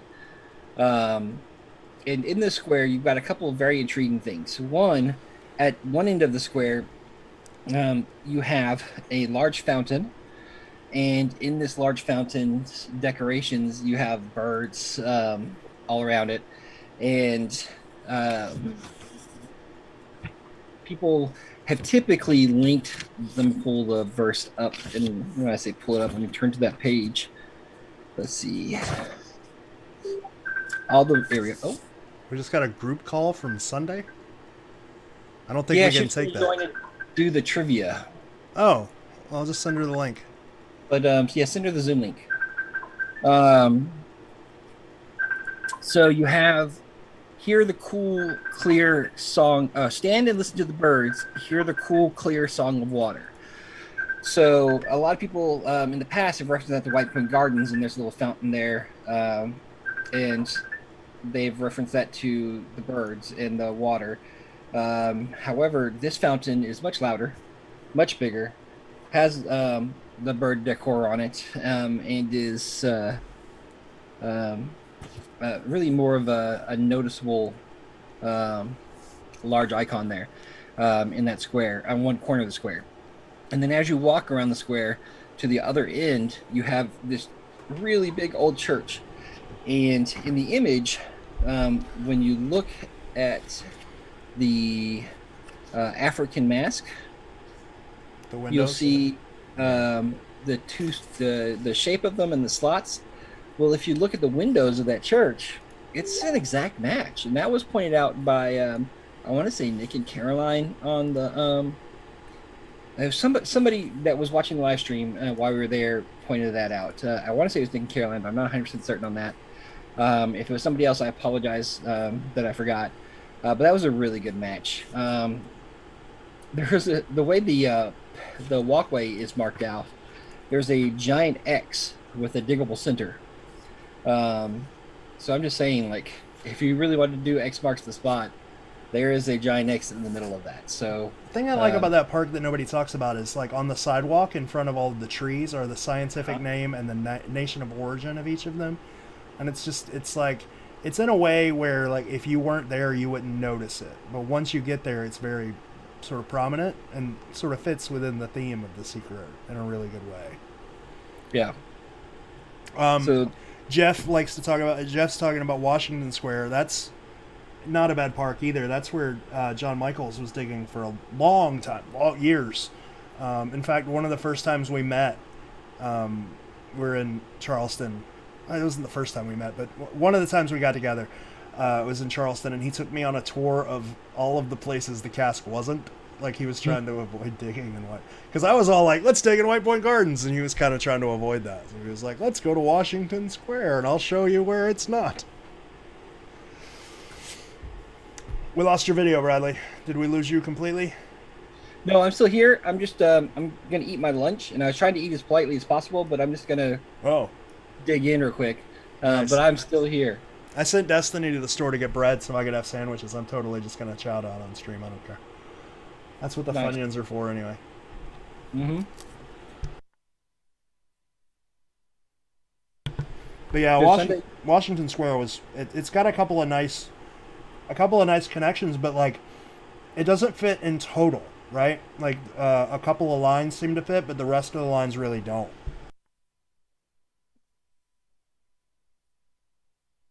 Yeah, I kind of have that problem with my stocks. Like, it's a great answer for the final dig spot, but how do I get there? Yeah, exactly. White Point Gardens is really the only place where I've seen where every line just sort of makes sense, even in puzzling ways. Like on the 8th, the scene with the Confederate defenders. On the 8th, the scene where Law defended. On the Confederate defenders monument, there's like 8 scenes, and as soon as you walk up to the monument, the first thing you see are the words "count them." Like, that's really creative. Mm-hmm. You know. And that's, within sight of May 1913. It's, within sight of the bandstand. There's a couple of arms extended. There's cannons everywhere. Like, there's a lot of stuff in White Point Gardens, but it's a tiny park, and knowing how many people have dug there, they would have found it by now. But there was a rumbling a while back that somebody had dug there, and that Expedition Unknown was filming back in October, I think. It was really weird. Like, somebody popped up and said Charleston had been found, and Expedition Unknown was going to start filming there in October. And it seemed like everybody comes in and is like, oh, it's been found and I'm calling Josh Cates.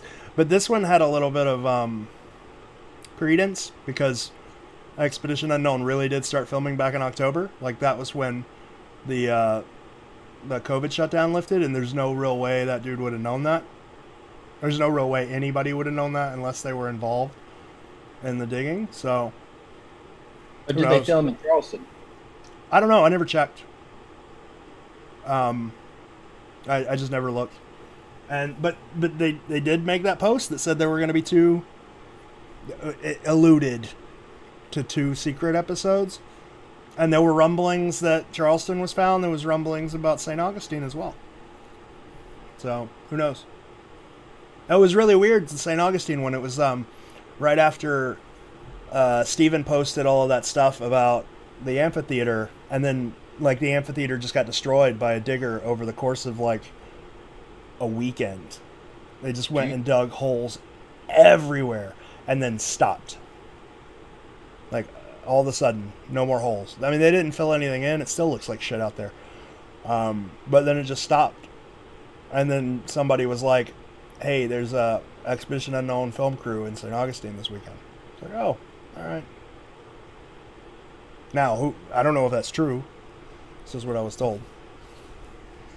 So who knows? There's your rumors. Rumors,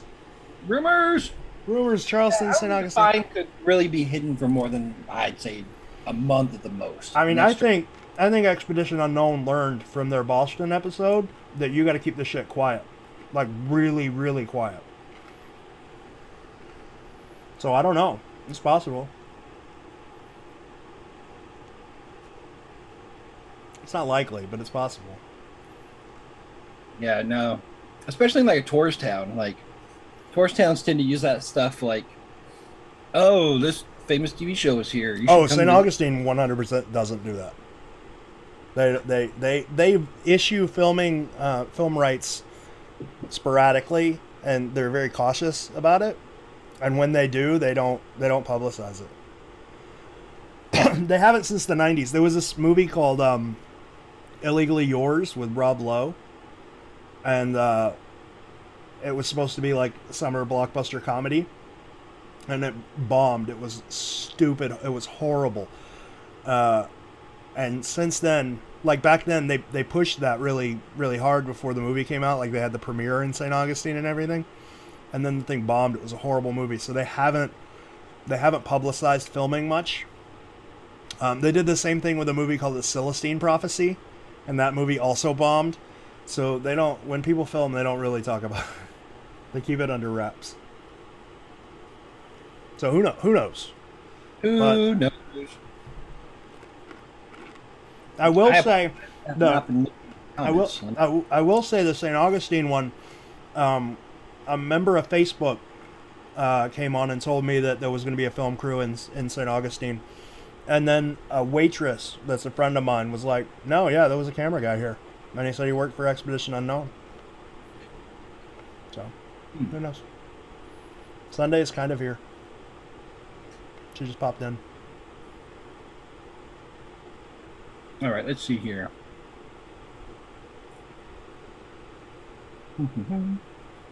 Jeff is sharing some images.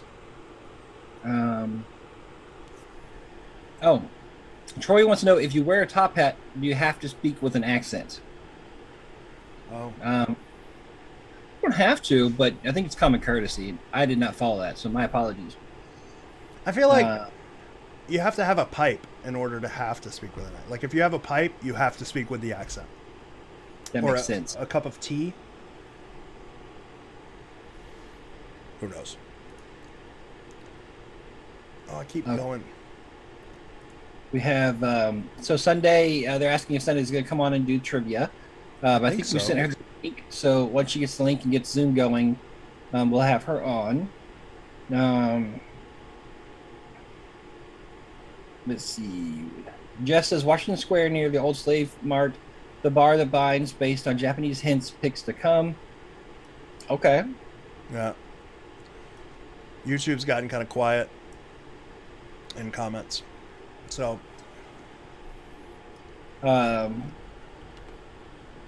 Simulate statue in White Point Garden. St. Louis mask mandates go back into effect tomorrow. That's coming from Gabby. Todd says he wears his everywhere because people simply won't get their shots. Okay, well, we're not going to turn to that. Our stance is be sensible, get your vaccine, and wear your mask. Your cell coverage will go up dramatically. Just get your shot. Yeah. What's the three-winged and slight in the zoo? Gabby asks. There was. Oh gosh, you're asking me to remember way back. There was a. I don't know if it was a carving or a. Just a painted symbol, but there was. Oh gosh, Gabby, why are you asking me hard questions? I'll have to get back to you on that. I'd have to actually go look that up. There's been a lot of things like there's a set of three. There's like a 3-winged fence, like not a fence. Well, I guess it is kind of a fence. That's right in the children's zoo. There were benches with 3 wings. There were a lot of little things in Houston that were used for that. So the bad thing about the podcast team as a whole is we all pretty well believe Byron and Willhouse. So like for the longest time, Houston was dead. Like it's like, why even really look at it? Because we know maybe not exactly where the thing was, but we got a good idea that it's not here anymore, since the whole damn place that Byron was talking about was bulldozed. So we focused our attention on other things, and we just kind of went with Willhouse. Like, if his idea is good enough for Byron, it's good enough for me, kind of thing. So a lot of us haven't looked at it as much as some of you may have, who believe either Byron was wrong or he was misleading Willhouse in some way. I guess those are valid opinions to have, but I just don't hold them. She says that she really likes the one wing shown on 3 owls. That is the crest of Rice University. She said Michael New posted that the other day. Oh yeah, that was pretty good.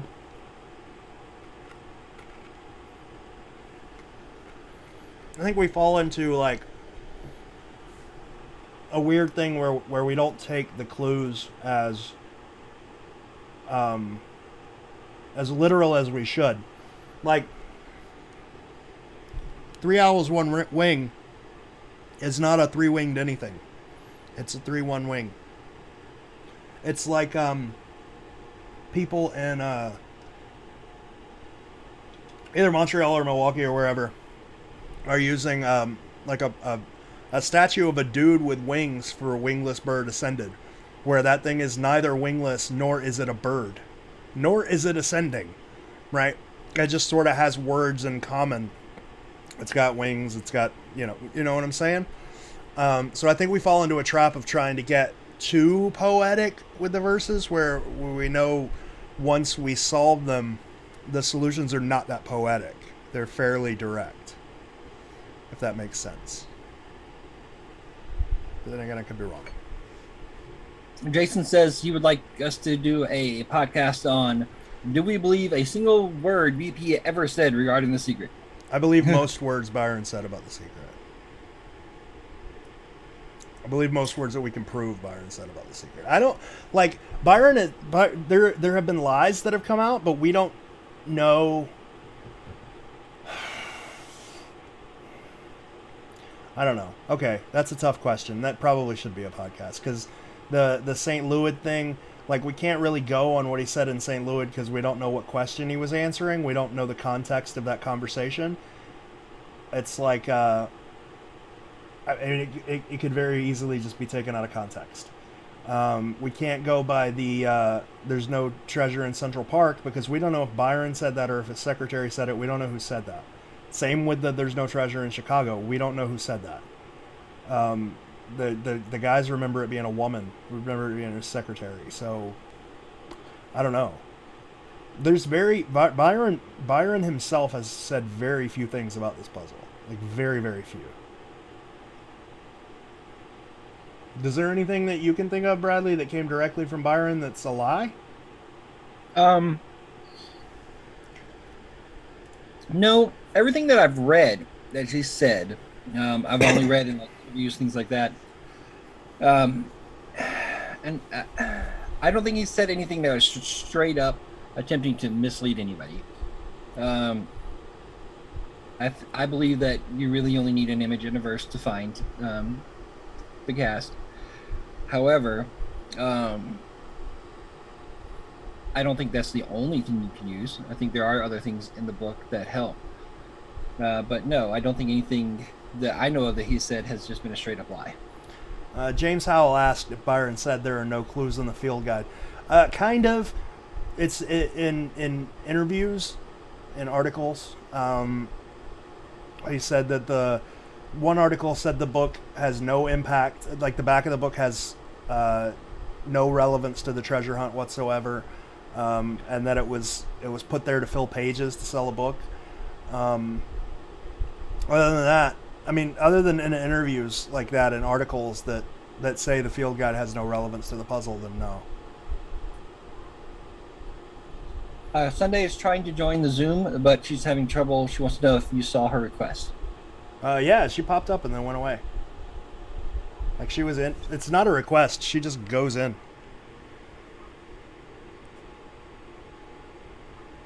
Oh, now Andy's super excited because Nadine and Kim are coming. Nice. We make friendships happen, Bradley. That's the magic of the podcast. Heck yeah.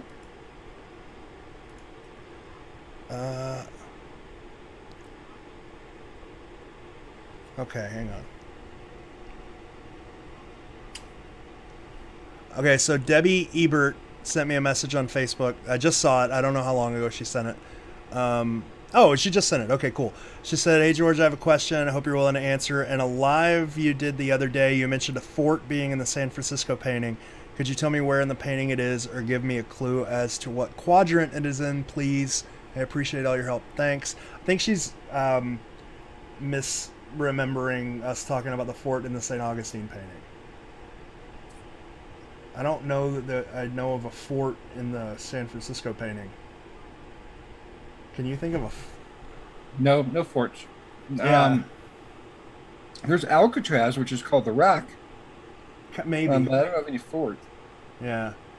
It's probably thinking of like Fort Mason, and I can think of ways to get to Fort Mason using the verse in the image, but I don't know that I would necessarily see... Like, Sunday's still trying to get in. I can see her pop in. I don't necessarily know of a fort in the painting. There is a fort in the St. Augustine painting. It's on the flag. But not San Francisco. Sorry. Came through, then disappeared. Yeah, Sunday just seems to be having trouble. Oh, I missed Donut Timer. Oh no! What kind of donut are you getting now? Let's see. So I got a mix of custard and cream filled. So I don't know, since it look exactly the same, which one it's going to be. Let's find out. You know, as much as I thought that this was going to be hard, this is kind of easy and fun.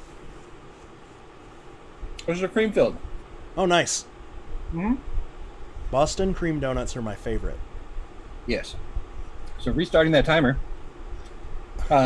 So Donut Timer has two purposes. One, I get to enjoy a donut every hour. Two, it reminds me to let everybody know that's watching that we are doing this as a fundraiser. We do Sunday Fun Day every day at 8 o'clock. Sunday Fun Day, we usually do every Sunday at 8 to 10. This Sunday is a special one, which is why we're on much earlier. We are doing a secret thon, as somebody called it earlier. We are trying to fundraise for our New York City meetup. In October on the 23rd, we are hosting a meetup. If you have not been to one of these, basically it's an opportunity for community members to get together, share ideas, meet each other, commune, just have a good time. talk about the secret, but we try to get special guests as well. And this time we've got some very special guests. We have Joe Ellen Trilling, the artist from The Secret, is going to be attending. We have Kit Palencar, the son of John Jude Palencar. We have Ben Asen, the photographer of The Secret.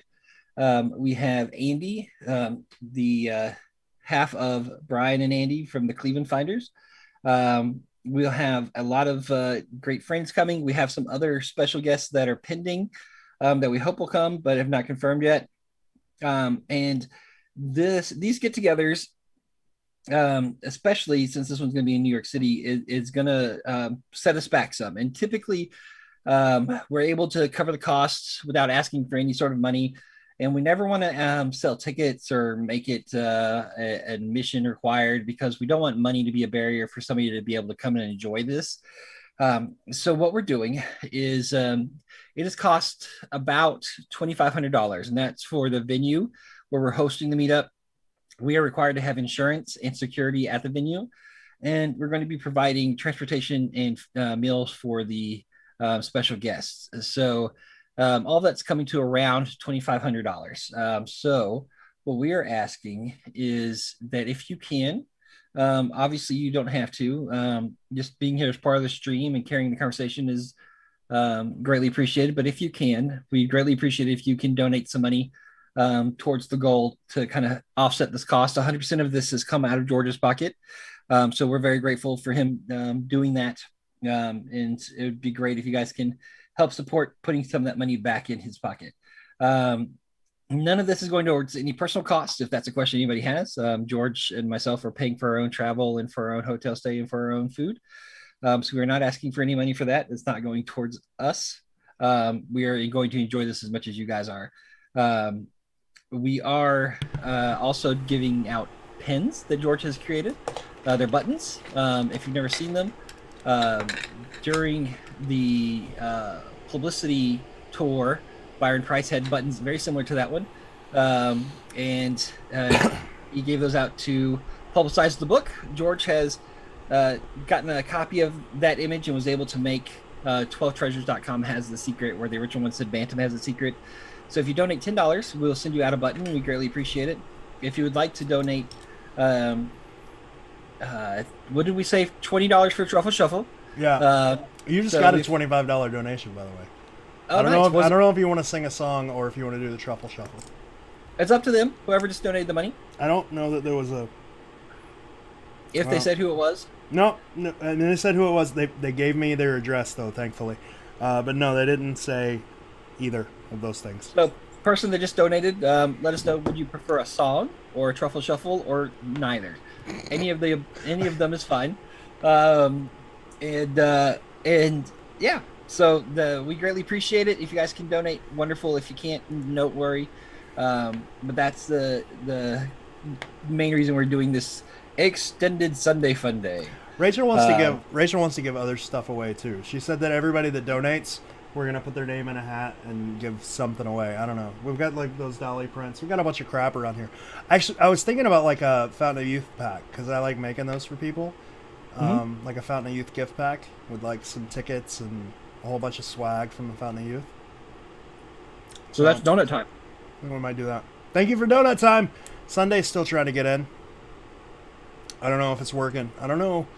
Zoom should generally be kind of easy, but I don't know if she's on her phone or not. So anyway, Jason Olsen can't wait for his button. Well, it's going to be there. Brian Zinn said he asked Byron Preiss about the field guide, and Byron Preiss said it was not needed. I don't remember that, but okay. Yeah, I'm not familiar with that. Jason Olsen wants a signed George Ward drawing. Yeah, I can do that probably. I'll give you something. I got a bunch. I can draw a picture of George Ward and sign it for you. No problem. I tried to get Caroline to draw a picture of me once, because she always wants me to draw crap for her. And then I was like, no, you have to draw me and sign it, and then I'll hang it on my wall. And she was like, yeah, I'll do it. And then her mom painted a picture for me, and I still don't have the drawing for Caroline. I still don't. Nobody ever draws stuff for me. Except Cole and Todd. And Linda. Some people do, is what you're saying. Yeah, some people do.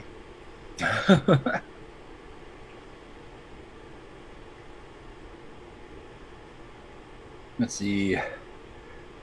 Key Yep. phrase. Well, Sunday, keep trying. We'd love to have you on if you can make it happen. Yeah. I apparently have like, I don't know, problems with something. I called Sunday Sunday for the longest time.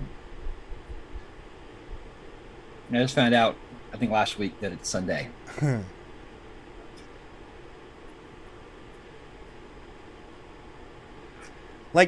So I hate Facebook. Facebook hasn't figured out streaming yet. Like, I really wish everybody was just on Twitch, because it keeps giving me warnings that frame rates are too low on Facebook, but it doesn't give me the option to fix it. Oh. Like, great. I appreciate the fact that you're letting me know that something's wrong. Could you let me know how to fix it, please? Yeah. That's no fun. Yeah.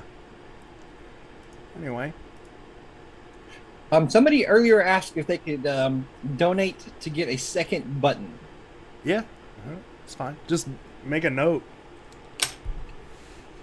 Yes, if you want to donate another $10, just make a note and we'll include a second button. Yeah. Oh, Sunday's going to her PC so she can join. It's probably easier.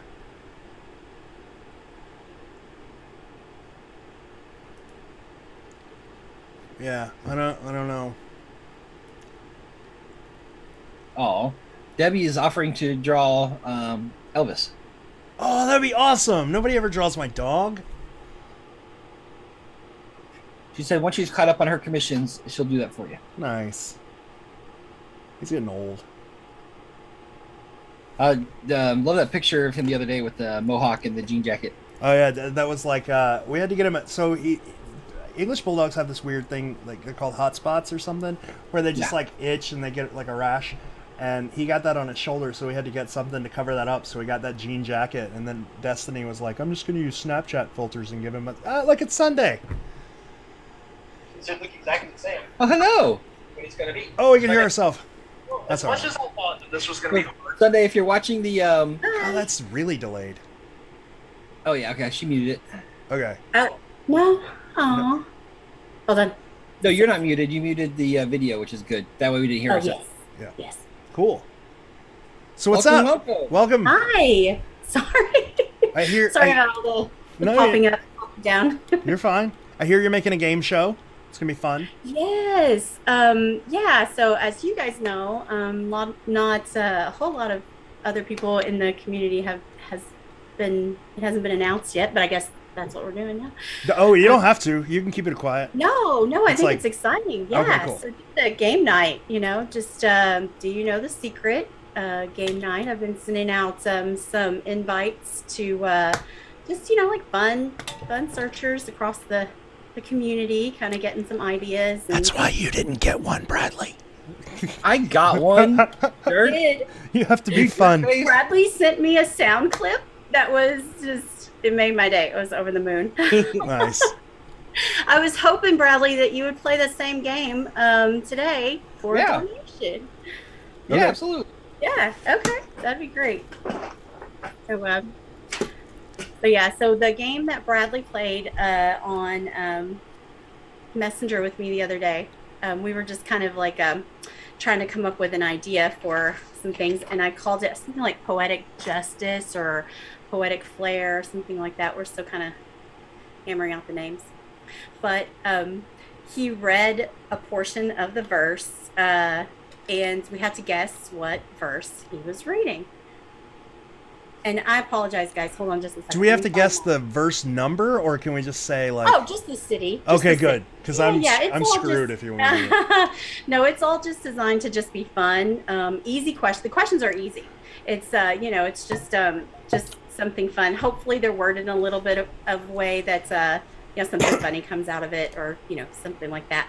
But I sent you guys a set of questions, but I have to go look at them. yeah, and then you invited me on, and that's so nice. I don't know why that didn't occur to me, but yeah.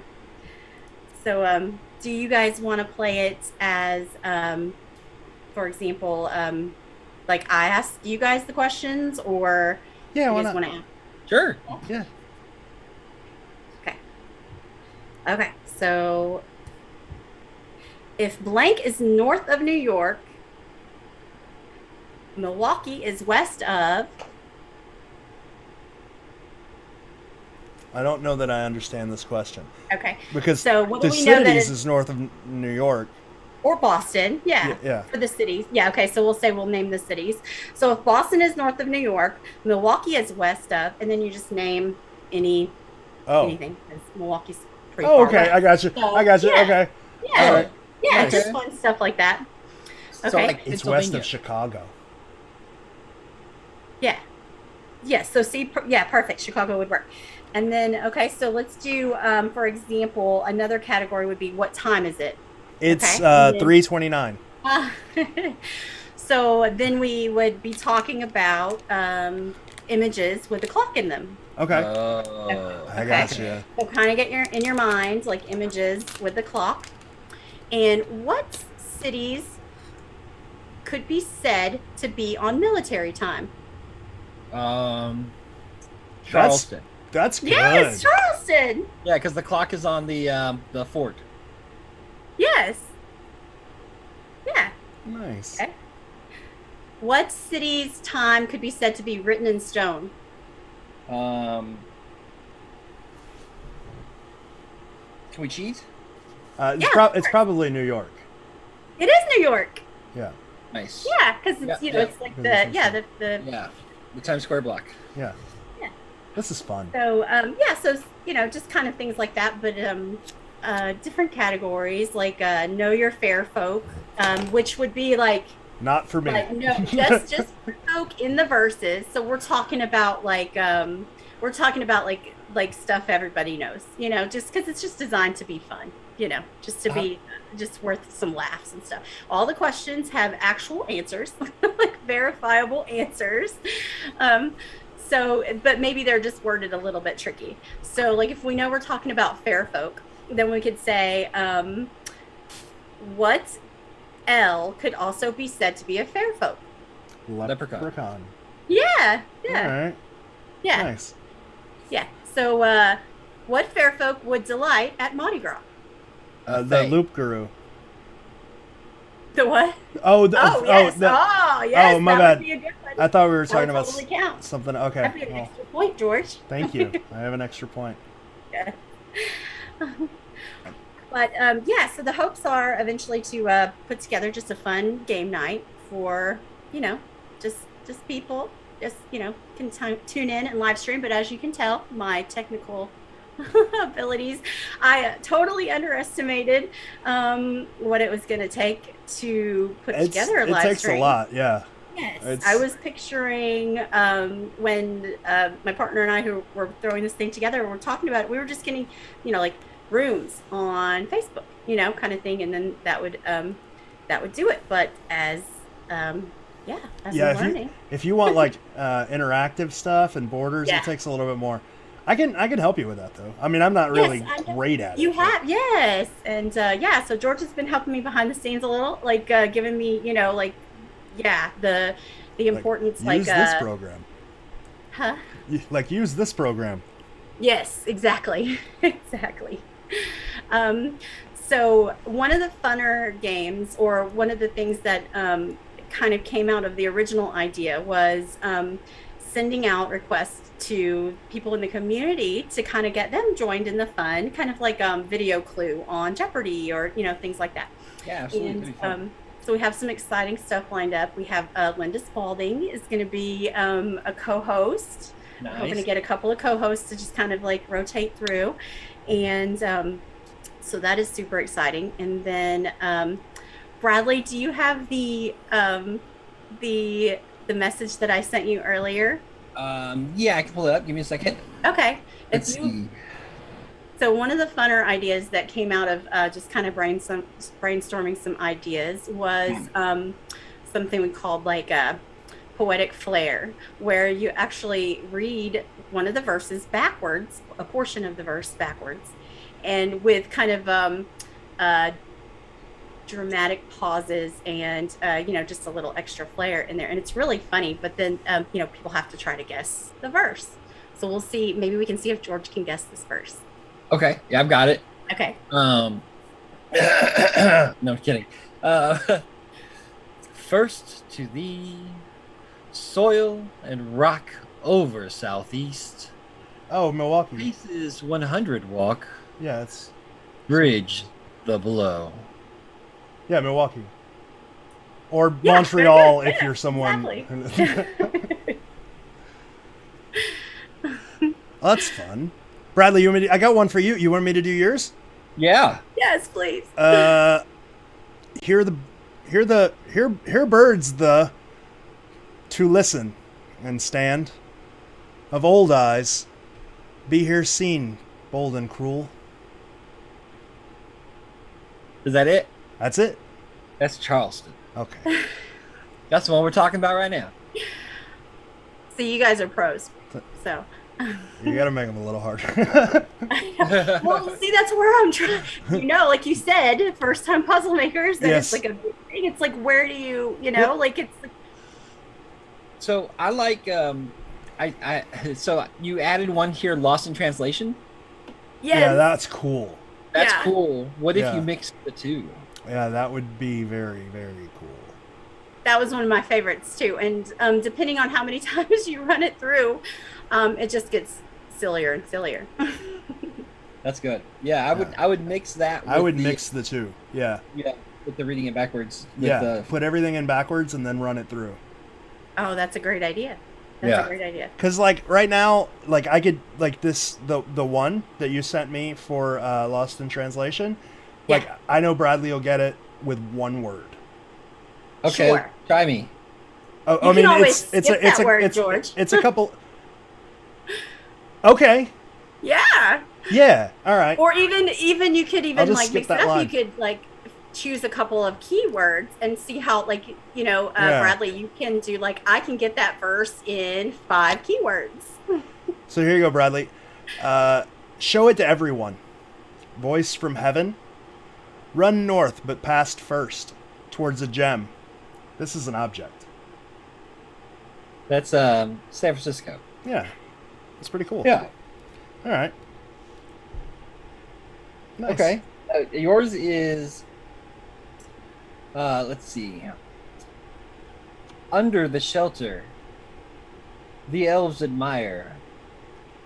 Meeting with the So close. it's New Orleans, yeah. Okay. Same Gotcha. name. That's cool. I like it. One of the funnest ones that didn't really like test very well. Like I have, you guys know I have like a behind the scenes group page where I kind of like post ideas and see if get some feedback if it's too easy, too hard, that kind of thing. But one of them was in other words, where you just take a verse and you rewrite it in synonyms. Oh, nice. And yeah, and I got a lot of feedback that it was crazy hard, and I was kind of really surprised because I chose Chicago, and then and it was like over his joint and blade, a field, is the precious object box or something like that, or yeah. So, but I was really surprised that a lot of people said that one was really tough. So Which is kind of funny because that's kind of what, Byron probably did, was use, a lot of synonyms. if you have one handy, don't tell us what the place is and read it to us, and let's see if we can figure it out. Okay. Oh, okay. Yes. All right. Let's see if I can get it. While you're doing that, Douglas Curran asked what park or parks for the New York meetup. Right now we're meeting at it's like a meeting hall in Staten Island, but we're desperately trying to change that location, and it 99.9% chance it's going to change, probably somewhere in Manhattan. We're not really going to a park because we need a place for the guests to sort of mingle and be safe-ish, not out in the middle of public. So it'll probably be like a venue. We're looking to try to be in Manhattan, and then we'll break off later and go wherever you guys want to go. I mean, it's a whole weekend of fun. And me and Bradley will be around, so wherever people want to take us, we'll go. I think there's really only like 2 hours that I'm booked, right? And you're booked those same 2 hours. Like right after the meetup, we're booked, and then I don't have any plans. Do you have any plans?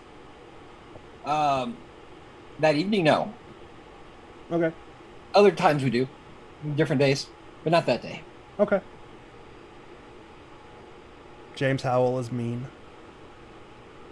So I think fun he wants fact to us know. keep talking about Charleston. Oh well. Oh right. So fun fact to know, love about New York City. In most New York City movies you watch, you see people like getting robbed in an alleyway. The way New York City was built, there are actually little to no alleyways. Really? Yes. Oh. The cities are the blocks are built where the buildings are all kind of together. You can't really walk in between the buildings. There's only one. If you've seen an alleyway in a movie, it's actually probably the same alleyway that you've seen in any other movie. No. It's actually really famous. Yeah, go back and like watch it, and you'll notice it's the exact same alleyway. And the amount of money they pay to make it look like you think an alleyway should look is ridiculous. Like they have to pay to bring in clean trash as like decorative decoration for the set. It's really interesting. Brian Yab's asking a question about Charleston. He said, "Do you think Embedded in the Sand could eliminate White Point Gardens because that park is all dirt?" I don't. I think Embedded in the Sand is not as literal as dig in the sand right here. There is a cannon that's on the end of White Point Gardens next. It's like if you're at White Point Gardens, if you're at the corner of the Battery, there's the Confederate Defenders Monument, then there's the capstan, and then the far cannon has a sign on it that explains the history of the cannon and how it was dug up from the sands of the beach. It was I don't have it in front of me, so I can't quote it exactly, but it makes a really good point about how it was dug up from the sands, like how it spent a lot of years in the sand. And it's hard to see that now because the plaque is sort of not corroded, but it's like rusty and tarnished, and unless you know that plaque's there now, it's hard to see and it's hard to read. But back in the 80s, I assume it would have been much easier. It's also really high above you, like you have to know it's there or be looking for it to see it. But next time you're in Charleston and White Point Gardens, go and check that out. Forgotten Tragedy wants to know when the meetup will be again. It's October 23rd. Yeah, October 23rd in New York, somewhere. Jesse asked if we've done the Milwaukee or San Francisco hour yet. We have not. Waiting on Brett for San Francisco, right? Yeah, we're gonna do that at 6. We can do Milwaukee whenever. I can be in the next hour if you want. Oh, we can do St. Augustine the next hour. We can go for a ride. Yeah. It'll take me like 20 minutes to get into town, though. And it's Saturday, so there's going to be a lot of traffic. Where should I go in St. Augustine? Well, don't ask me. Ask the people that want you to go places. Where should I go in St. Augustine, people? I think by the time we get to town, Fountain of Youth will be closed, but we can go to the outside of it. Might be able to get to the fort. We can definitely go to the amphitheater. That'd be pretty. Let me make sure nobody's playing tonight. Jason Olson posted a quote from Q14 from Brian's Inn, talking about BP, talking about the back of the book not having relevance. I should just text Brian and see if that's true. I don't remember that story. It might be. Let me do that real quick. Brian. And Sunday's got her camera off, so I guess she's going to get... Yeah, guys, I'm still here. I'm just going to build you guys one. No, you're good. Make it a little tougher. Oh, awesome. Huh. Let's see if Brian responds to George. Hey, man. Sorry to bother you. Stop doing important life things and pay attention to us. Stop being a lawyer. It's a Sunday. He's not doing lawyery things.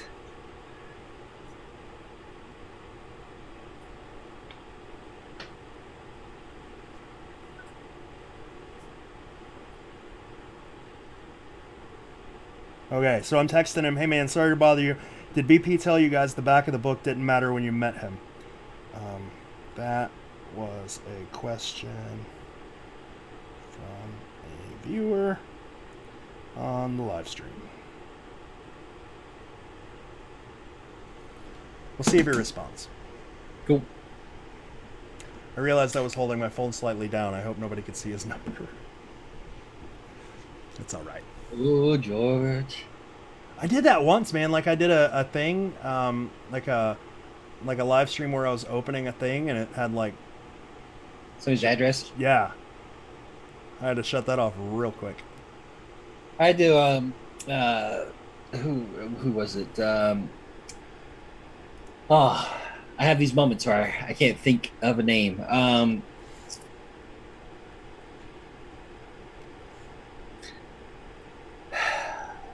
Never mind. I'll think of it in a minute. Is it like a searcher or a person? Like Linda. I mean, searchers are persons, but Linda, I had to remind her one day. She was opening up a package she got, and the address label was like showing in the video. I was like, "You need to redo that." oh yeah. And now everybody knows where you live. That's a and little. the person that sent that to you. What gets me is like some people who are used to sending packages a lot, like FedEx and UPS, will put like the shipping label on the box, but they'll also put one inside the box, like really big, just in case the box like gets damaged or whatever. They've got a backup inside the box for shipping, and every time I open something on camera, I'm always like, did they do this? I have to open stuff before, and then pretend I'm opening it. Just because of that. It's nuts. So anyway. Debbie wants to know if anybody has donated for a Milwaukee location yet. I don't think so. I mean, people have donated, but nobody's like saying why. So if my vote counts at all, I would love to see I would love to see if you go to the North Point Lighthouse. Just to the left of it is a lion, and it's John's lion, and I'd love to see it just because it's John's lion. That's really it. Counting the steps would be great too, but I know you're going to come up with the wrong number because of that landing thing. Well, that and it's 90 plus degrees there. Yeah, and I don't want to make it. I don't want to make you climb those steps. No. Maybe go down the stairs, but don't go up them. Yeah, don't even do that because then you got a long way to walk to get back. No, that's true. Check and see if Josh Gates' hole is still there. Every time I go to Milwaukee, that hole is still there. That's because other people go behind him and also dig it. That's true. They're like, oh, somebody like here and there is nothing. Let me try and see if there's something for me when I dig here. Yeah. Like the coolest thing I saw in Milwaukee was when Rob was up there talking to the lighthouse people, and they were like, oh yeah, we know all about this treasure hunt. It's annoying. I don't think it's real. And he was like, no, it's real. I have a casque. She's like, what do you mean? I was like, it's right here. And the lighthouse people got to hold it. They were like, this is what people are looking for? Yep. They're like, we found one of those in the backyard here like 5 years ago. Yeah. That's long. I threw that shit away. I don't know. It's always cool. Like that dude is charismatic. Rob? Oh my god.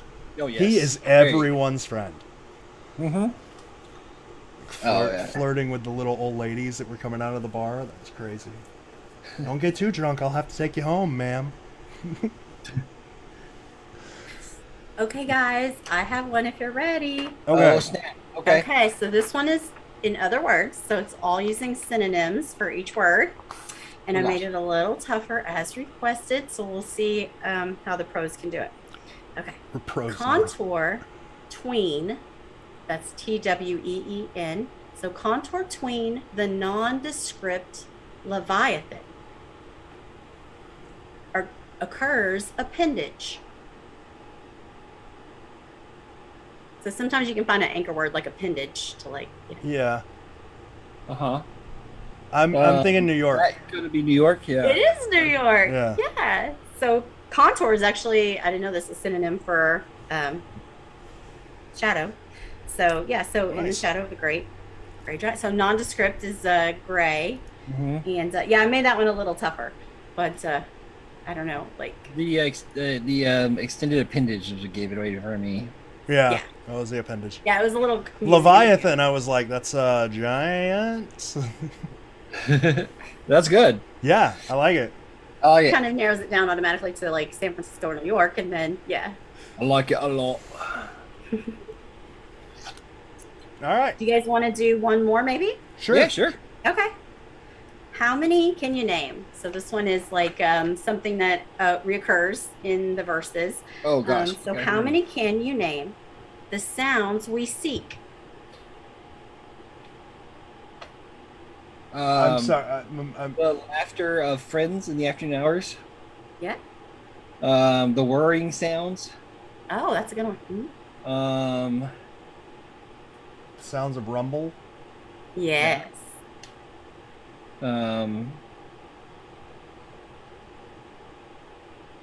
Sounds of friends. Did I already say that? Well, but we have like lots in Chicago, The or several in birds. Chicago. The birds, Yeah, the water, And the sound of Charleston. clear, cool water.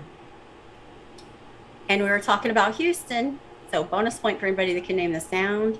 Oh, we seek in the Houston. whistle. Yeah. Oh yeah. Cool. I dig it. Yeah, that's good. All right. I think what I'm gonna do is get in the car, and we're gonna go for a ride. We can go to the Okay. amphitheater and talk about the amphitheater for a while. Sure. Nice.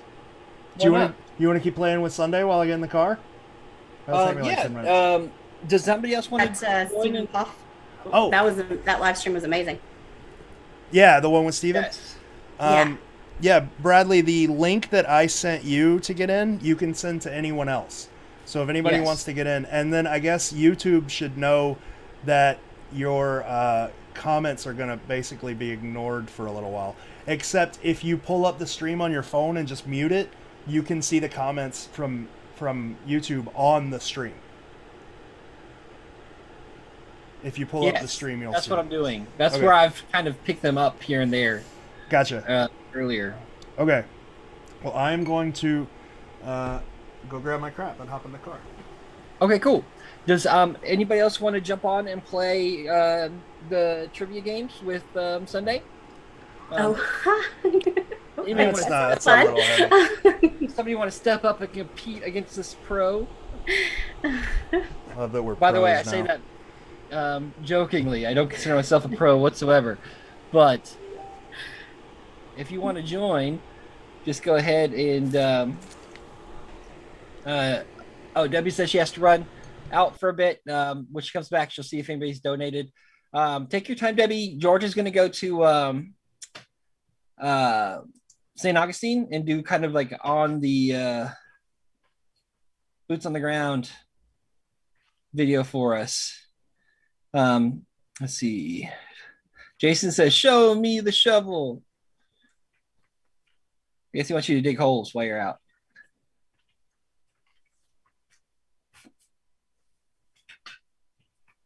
So Bradley, since we're just kind of hanging out, I'll tell you another idea of, Arthur. You guys were talking about Arthur earlier. Arthur was actually so nice. I sent out the email. He sent me 24 videos. He did 12 original illustrations of and he's it's like a drawing conclusions with Arthur, and they're amazing. So they're kind of like a word play, and so they're amazing. I'll actually try to send you one. I don't know if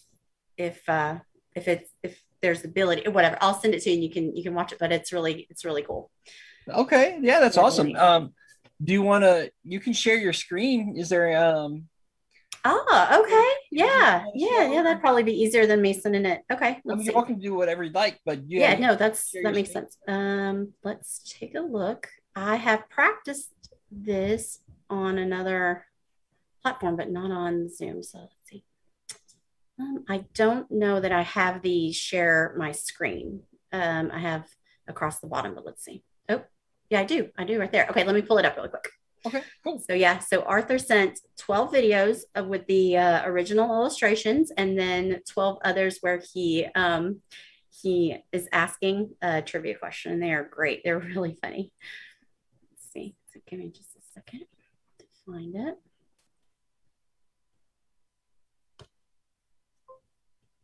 And while Sunday's doing that, if anybody wants to join and play the game, you can go ahead and just comment, and we'll try and send you the link so you can join in.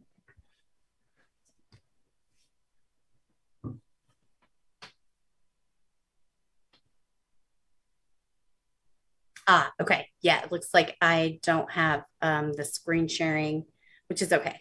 I can always just send it over to you, or we can just try it another time. Or Yeah, go ahead and send it to me, and then I'll try and share it. Oh, host disabled, participant screen sharing. George, hold on a second. sure, that's George is hosted. So let me just send. I'll just send it on Facebook if it's easier, because since he's driving. And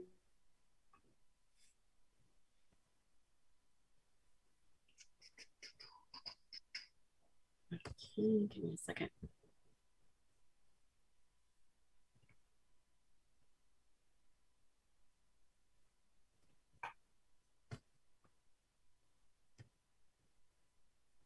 Okay, give me just a sec and I'll send it over. Okay.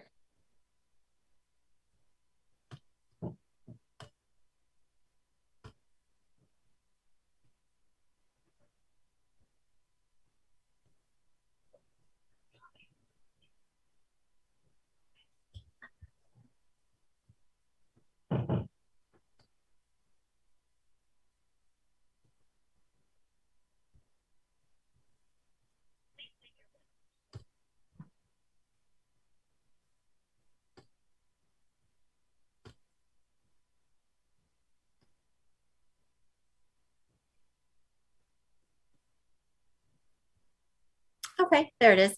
And I realized don't read the title, because I realized I named it the actual answer of the question. So. Oh, okay. Let's see. Did you send it in Messenger? I did. Okay. Let's see.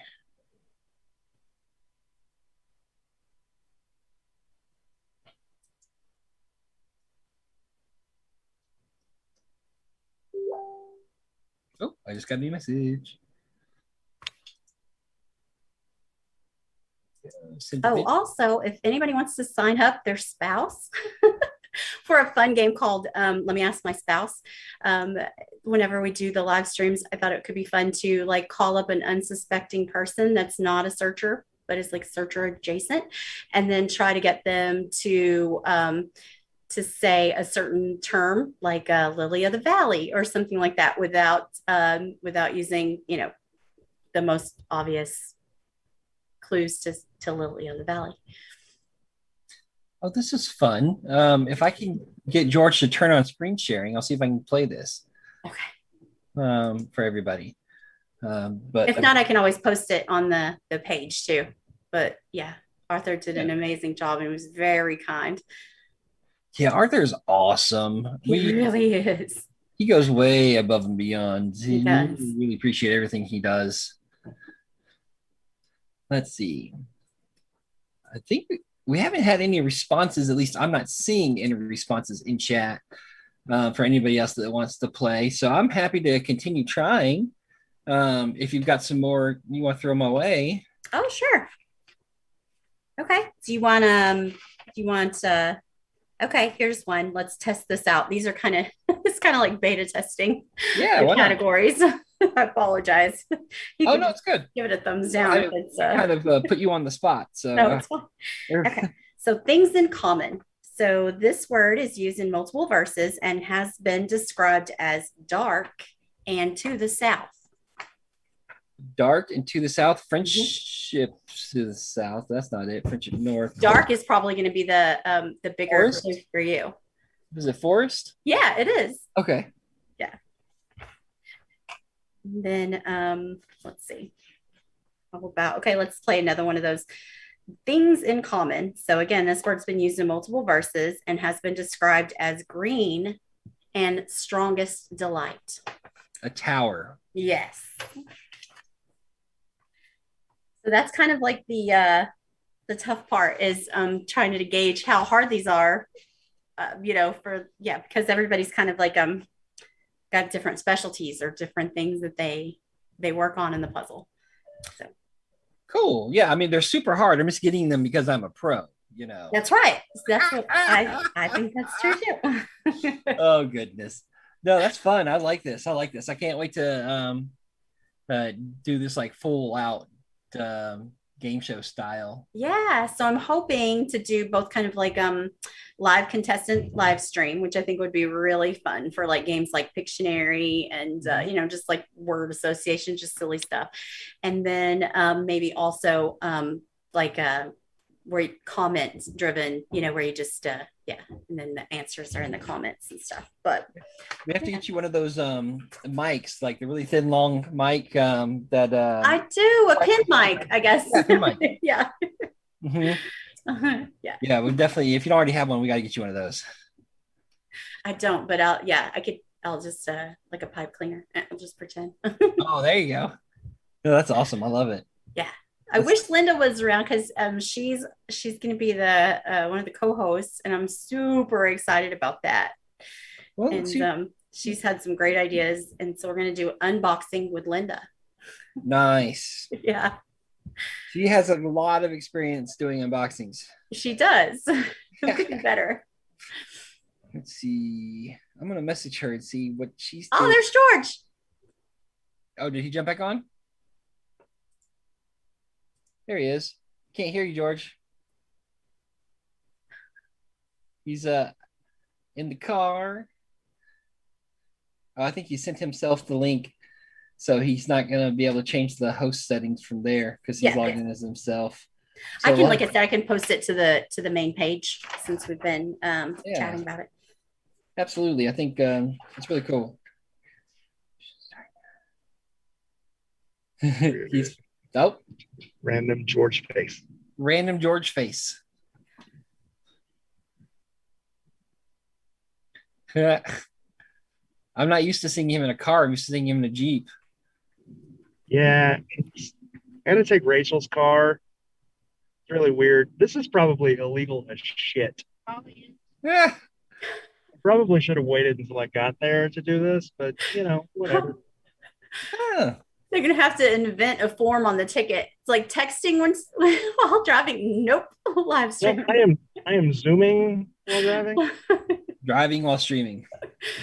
I get really bad road rage, so everybody's gonna get to watch it. So this has nothing to do with the secret, but I just noticed. So I have a mouse that has like the laser in the bottom. Yeah. It's burning teeny tiny holes in my desk. There's that like shouldn't happen. Yeah, it's like they're not. You can't even feel them. It's just, it's like lightening the color on the. I mean, it's not an expensive desk, so it's got to be like a vinyl wrap around like cheap wood. But there's like little. It looks like I don't know. It's crazy. That's insane. And now I'm scared of my mouse. But we talked a little bit about the game show while you were gone.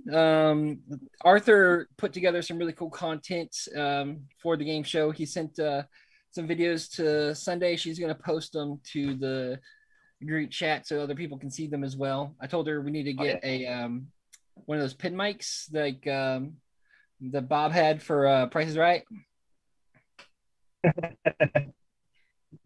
That'd be awesome. You're right. We haven't had much going on as far as comments go. Oh, here we go. Some have popped up in YouTube. I have to look around my ring light. I feel so posh. I have a ring light. Oh, that's moving my camera. I was a no-nonsense direct approach to the verse. James Howell says, made the most sense to me, but he didn't show any image matches. Somebody else says, are all the donuts Boston cream? No, they are not. There's a variety. There's strawberry frosted we've enjoyed so far. Caramel popcorn we've enjoyed. Boston cream we've enjoyed. And donut time is coming up in 14 minutes. And we'll have a new flavor at donut time. So no, they're not all Boston cream. James, that's the complete opposite of my theory. Laugh out loud. No fully accurate verse matches, but mainly image matches. James says, aha, laugh out loud. And then somebody else says that I have a variety of donuts, which is accurate. So that is caught up on the comments, so not a lot of activity. So do we get to talk about St. Augustine since George is running out to the amphitheater? Yes. So it's 4 o'clock. So we have now switched into St. Augustine hour. Absolutely. So I have to tell you, Bradley, I did. I submitted a theory to the FOI, right? Thinking, I reread it like a dozen times and thinking, okay, this is good. I'm going to send this off.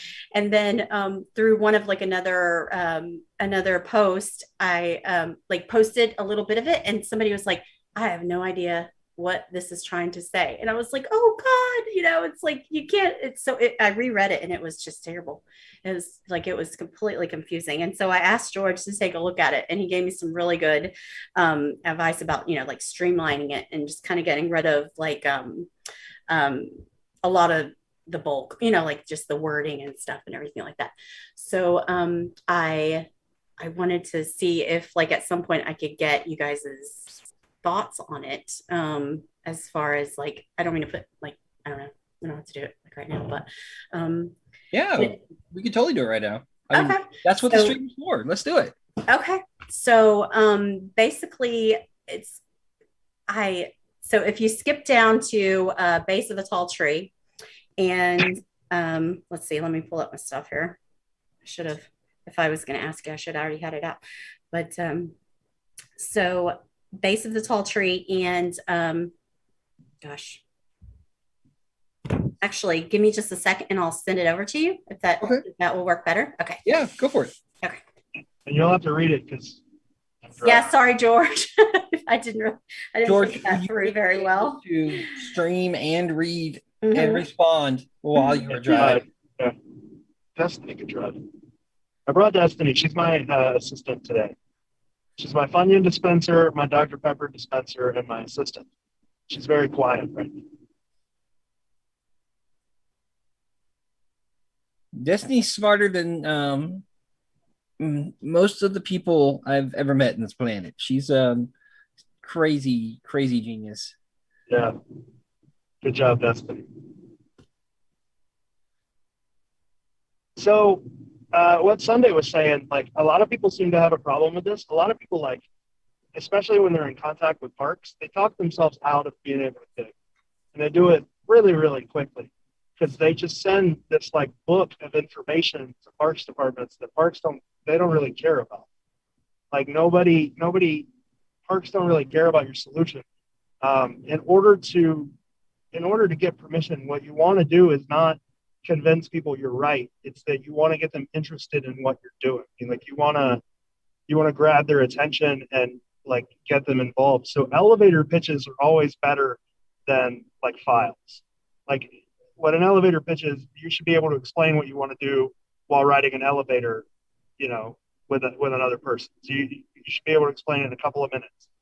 And you want it to be exciting. You want whoever you're telling it to get excited about what you're doing. That is always going to be more helpful than this long thought out, even if the solution's correct. It'll always be more helpful than a long drawn out solution. That's always my go-to advice. Elevator pitches, not solutions. Yeah, and that makes perfect sense too. All right, I got your I've got the file. Do you want to read through it, or do you just how do you want to approach it? If you want to just go straight to maybe the parentheses, the 2 lines behind bending branches and a green picket fence at the base of a tall tree. Mm-hmm. And you want me to read it out loud, or? Okay. Yeah. So basically, what I thought was, back when, from the very beginning, St. Augustine was one of the last verses that I worked on. And, but it always seemed when you guys on the podcast, it always seemed you should just be able to, the verse was in such a way that it seemed like it should be able to just walk right to a place. like whatever that place may be, you know, you should just be able to walk right to a place. But then like everybody, like tons of smart, like, you know, searchers have like run through there. So that's obviously not the case. And so, but I really felt like, I still felt like it was at the Foy. So, so it's just kind of like, okay, let me just see where it leads me. Let me just like, what comes of it, you know, kind of thing. And so I kind of zeroed in on San Juan de Pinos, the fort, you know, which was a funny story also, because I thought, oh my gosh, you know, like that's not like been talked about a lot and things like that. And so I called up one of my friends and I was so excited. And I was like, this has got to be it. This has got to be it. And she's like, you mean the one they dug on Expedition Unknown? I was like so embarrassed. I was like, oh, yeah. But I still kept feeling like that's got to be the start. You know, it's got to be the key. Like, how can this be the key and, you know, it not be there, you know? Mm-hmm. So, but then I like saw some of the archaeological maps and noticed that a lot of the time, or I'm not exactly sure exactly in the 80s, but a lot of the time right before the 80s and in 85, when the archaeological digs were going on, that whole area of the path that goes out to the San Juan de Pinos monument was blocked off by a green picket fence. And it just past the obelisk, there was the fence. And so I was like, well, maybe that's something. But then it just occurred to me the other day, I kept using bending branches as the oak tree branches as you walk down the path from the Ponce de Leon monument as, you know, the bending branches, and then the green picket fence as the fence. And then it occurred to me that I was like, what if the bending branches are the branches of the path? Because there in 80s, there used to be a section of the path where it came off. So there's the main path that comes from the Ponce de Leon monument straight into the obelisk. And then right outside the paved portion of the obelisk, that path curved and went down towards the San Juan de Pinos monument, but it also branched back to another entrance of the obelisk surround, because it had like a small, like a really low wall around it, like a foot high kind of ornamental wall around it. Mm-hmm. And so it makes this this little open spot in the path that I think might be I mean, I can see a spot in the painting that I posted and I sent to you that kind of resembles, you know, the circle and then the branched path coming off. Now, if it is or not, who knows? But so I was just wondering if you guys, what you think about maybe the bend in the branch, maybe the bending of the path, the branches of the path, and then that perhaps the dig site might be just right beyond where the green picket fence was that that stopped people from going down into the archaeological dig areas. Yeah, I love it whenever we can, and kind of like what we were talking about earlier today. We need to start looking at these as: is it possible? Is it plausible? Is it probable? Right.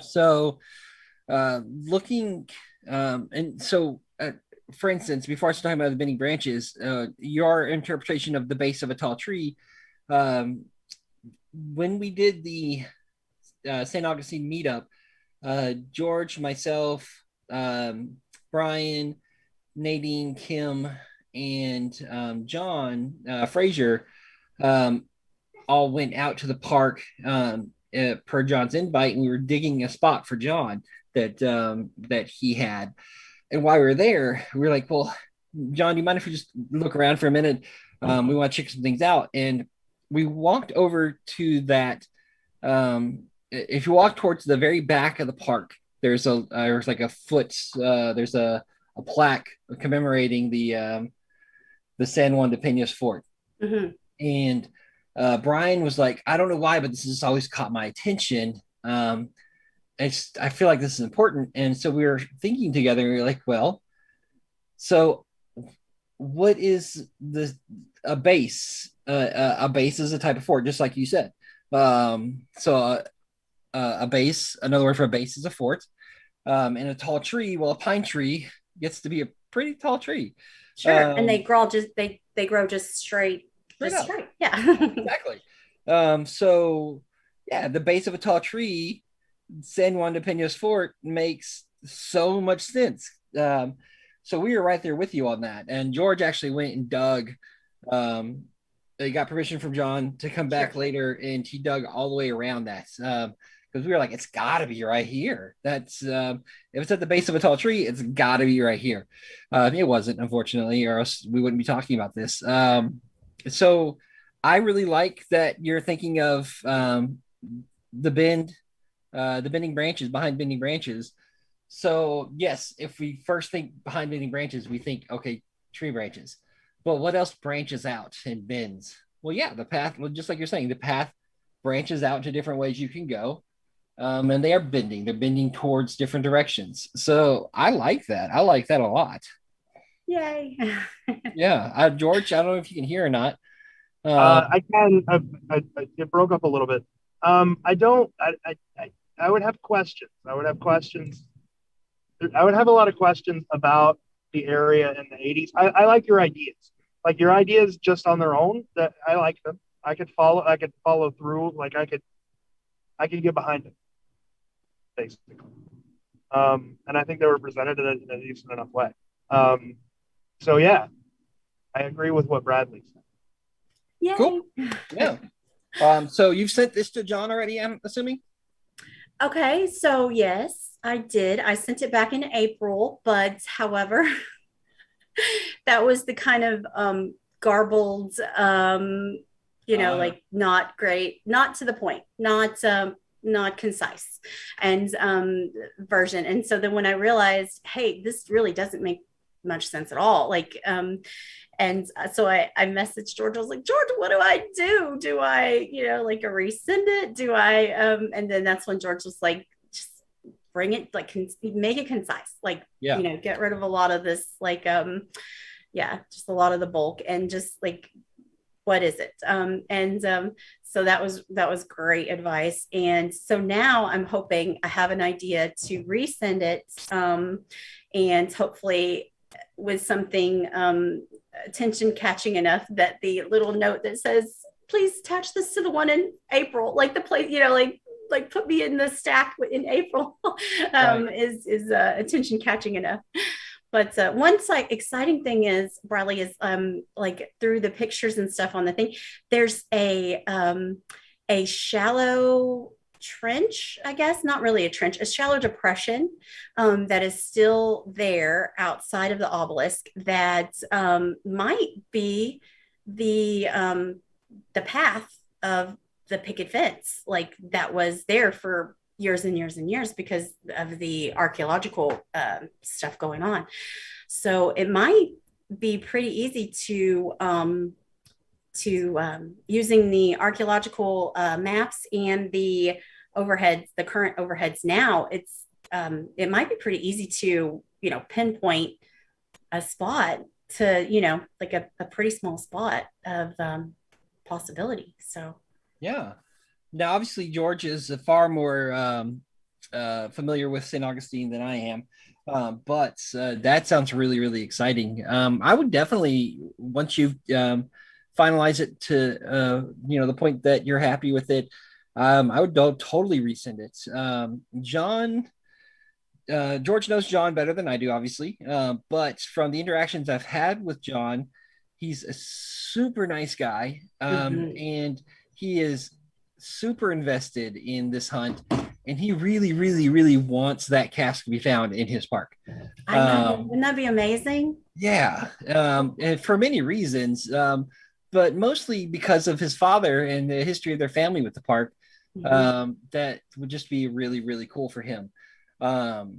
So he looks for reasons to dig.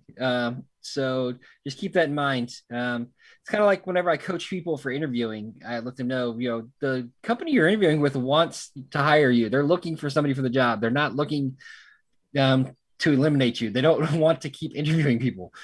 So same thing with this. He wants to find it. So keep that in mind. And he's also, keep in mind, he's a really, really busy guy. Oh, sure, of course. Yeah. So yeah. patience is key too. So don't get discouraged just because you don't get a response right away. Oh no, it makes sense. I mean, especially with summer being a busy period, and he has a family, and I made the joke that he keeps all of that in balance much better. But yeah, I don't mean to interrupt, but that sound means it's donut time. So let me turn off this alarm. Here we go. Oh, I have breaking news. Okay. So Brian did message me back, and he said that while they were in New York, they did talk to Byron, and they did ask him about the book, and that Byron said point blank, none of the pages after the verses have anything to do with the puzzle at all and do not contain any clues whatsoever. Interesting. Mic drop. Right? That's from Byron Preiss. Okay. Well, there you go. I guess that brings us back to doing a podcast on, do we believe everything Byron said? So for donut time, if you are just now tuning in, it is donut time, which is every hour. And at donut time, Bradley has a donut. This donut is going to be Bavarian cream, which is one of my favorites. So that's exciting. I never thought I would not want to eat donuts, but it's getting to that point.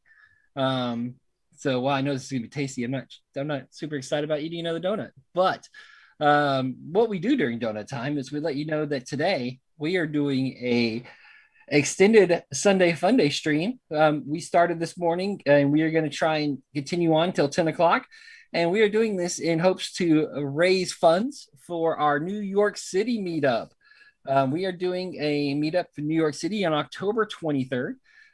We are currently scheduled for a venue in Staten Island, but we are trying to move it to a cooler, more interesting venue, which the one in Staten Island is really cool, but we're looking at moving it to a cooler, even more interesting venue in Manhattan. So it's either going to be in Staten Island or Manhattan, most likely. We have secured the venue in Staten Island, so it is definitely happening. It's not like this event's up in the air. It is taking place. There just might be a slight change of venue later. The reason I bring that up is because George has financed the venue, and in New York, we're also required to provide security for the event as well as provide insurance for the event. So George has acquired both of those. We have some very special guests that you should be very excited to see at our meetup. We have Joellen, the artist from The Secret. She's also the talented artist that painted the casques. We have Ben Asen, who's the photographer for The Secret. We have Andy, which is the other half of Brian and Andy, the finders of the Cleveland casque. And we have Mr. Kit Palancar, Mr. John Jude Palancar's son, a very, very talented artist and co-creator of the Tribute Hunt. Those are the confirmed special guests. We may have some other special guests as well that we're super excited about.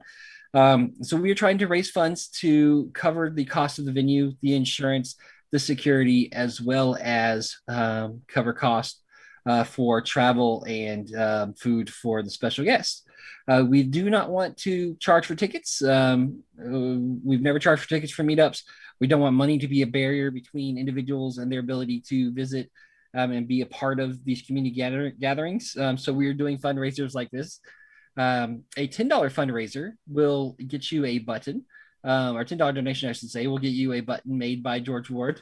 Byron Preiss created promotional buttons for The Secret, and mine's in the other room, and George has been showing them every time, but he is on the road, so he can't right now. But they're really cool buttons. They have an image that's a little slightly, it's the Boston image, but it's slightly different from the promotional material that Byron Preiss created. And it says, Bantam has the secret.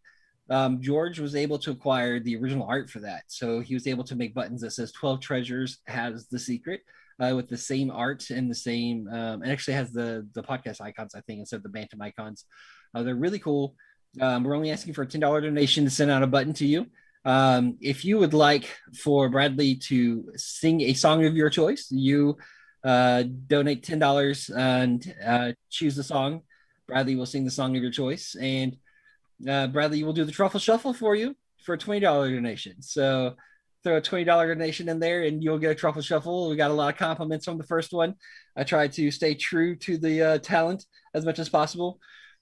We also have a community member who is in Milwaukee. It's 90 plus degrees weather out there, but they are happy to go out and do footage, boots on the ground for you. But that's going to be a $20 donation for them to do that, but they will go wherever you want them to go there and they will film and talk about it. So if you'd like them to do that, throw a $20 donation in there and they will do that for you. Also on the stream right now, we have George, host of The Secret Podcast, creator of 12treasures.com. And we have Sunday, who made a groundbreaking announcement in the last hour about a game show that her and a lot of other talented community members are going to be hosting in the coming month or two. So we're all very excited about that. That's Sunday there. Don't mispronounce her name as Sunday like I've done for way too long. And I'm Bradley. Hello. You guys probably know me. And if you don't, that's okay. I'm not the important guy. So donut time it is. And George is muted, so I don't know if he has anything to say or not. So Bradley, to kind of to soften the blow with the back of the book breaking news there, a lot of really cool stuff is going on with the front of the book now. Mm-hmm. Like there's some new groups popping up and some really interesting stuff coming out, just like patterns of or attempting to find patterns.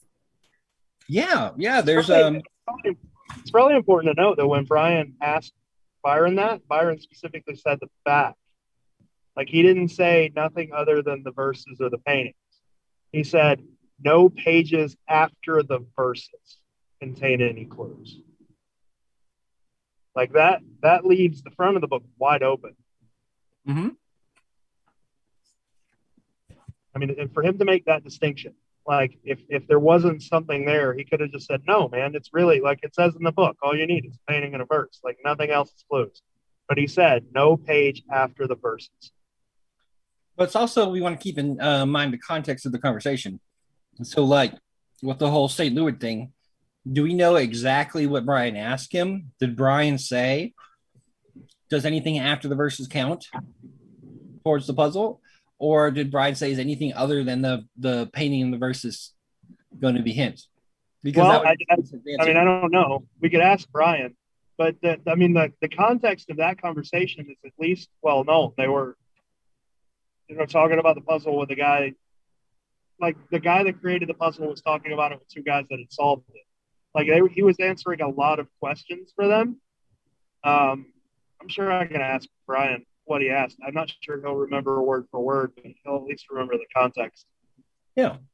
Guys, I'm going to disappear just for a few moments. I'll be right back. Welcome to the Sunday show. Yeah. Like, oh my God, no, leave me. This is. Oh, you know, Sunday. Oh my God. I just have to run to the restroom. I'll be quick. I promise. So is there anything you want to see in like the because I guess I'm going to the amphitheater because it's easier than going downtown and dealing with traffic and stuff. Is there anything that we didn't show in the stream with Steven that you want to see there? Oh my gosh, that was so amazing. And like I said, like I'm a Feuds girl, but like Steven, I mean, golly, that I can't, I think forever people are going to have to contend with that, the image of the Florida, the pool in the shape of Florida, it's like that was huge for me too. I was like, golly, that is compelling, And I haven't because of COVID, since he's found that, there hasn't really been a show that I wanted to go to. So I haven't been able to go in and see if that's still there. Yeah. Because there's a lot of features from the old amphitheater that are still there if you know what you're looking for. Sure. Like it's not going to be a pool anymore, but you can still find where it was. And I haven't been able to go yet.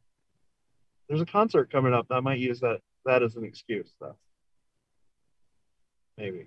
I mean, that his theories and just the way his mind works was just amazing to see. Like it was, I mean, it hit like all the points. I mean, every logical like argument that could be made. I mean, it was really compelling. I know like that's like, you know, kind of that word gets used kind of a lot, but man, it really was. So he's got a friend that he's working with named Travis Schuler in New Orleans. They've worked together a lot. And between the two of them, the amount of knowledge, at least about the New Orleans puzzle, like I don't think Travis goes too far outside of New Orleans, but the New Orleans puzzle specifically. But like they're a library of not. They know more about that puzzle than anyone I know. Yeah, it's amazing. It's great, and like Steven specifically knows, number one, how to work the puzzle, but how to format his explanations in a way that's easily digestible and easy to understand. Travis is a little difficult to understand because Travis has a lot of information that he throws at you at once. But Steven's very good at condensing everything down to the important points and then giving it to you. And I really appreciated him doing that episode with me because like he explained the amphitheater a lot better than I ever did. Well, it was amazing to watch. I mean, it was just like, you guys built a brick house with that thing. I mean, it was just like block on block, you know, and they just fit together perfectly. It was really enjoyable. Yeah, I can't wait until the New Orleans one comes out because he was on the New Orleans podcast too that we recorded, and I'm still kind of editing it. I had some problems, but that one is even more compelling to me than the amphitheater one. Yeah, and I think it's gonna change a lot of people's opinion about the New Orleans puzzle. That's gonna be fun. Exciting.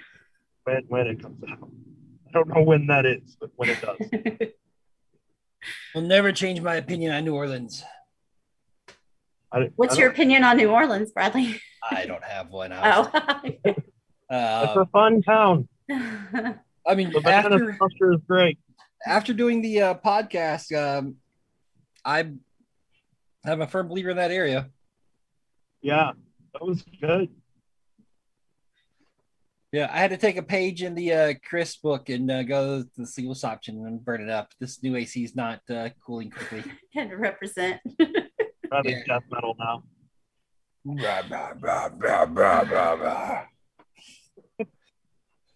I can't do death metal, man. I can't listen to music where I can't understand the words people are saying. Oh, you just make up your own. It's weird, like when you listen to stuff like death metal, like when you first get into it, you can't understand anything, but then you get so used to the artists that you can totally understand most words. It's really weird. The bunnies had babies and we fed them carrots. Yes. I like to pet the kitties and give them food. I don't know, man.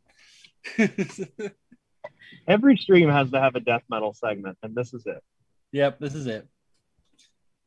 So, guys, what about you? Like, has there been an idea that's come out like at the front of the book that has you feel like has like caught your attention, or like was like just a totally different way of looking at something that made sense, or that kind of thing?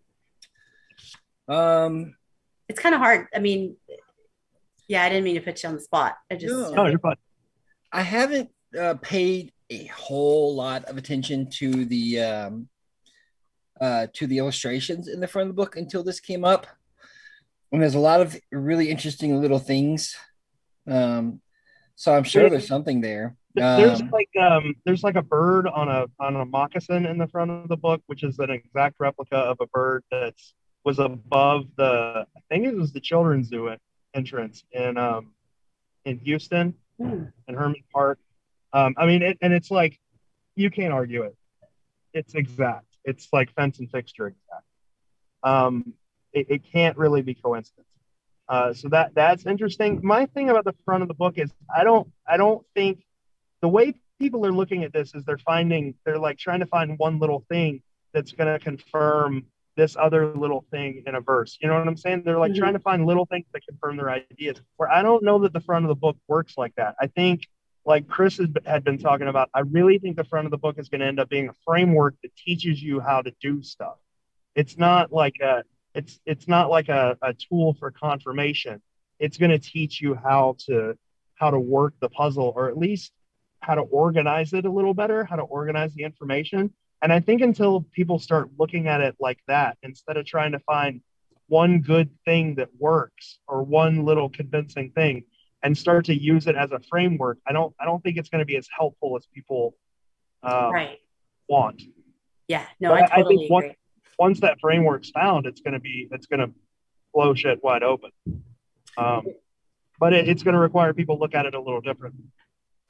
Like just looking at some illustrations, like on page 15, I've never noticed this. There's a fair person holding a casque, and they're in like a Viking type ship that's very similar to the Christensen Fountain, in the part of the I think part of the tribute hunt. Even the three shields.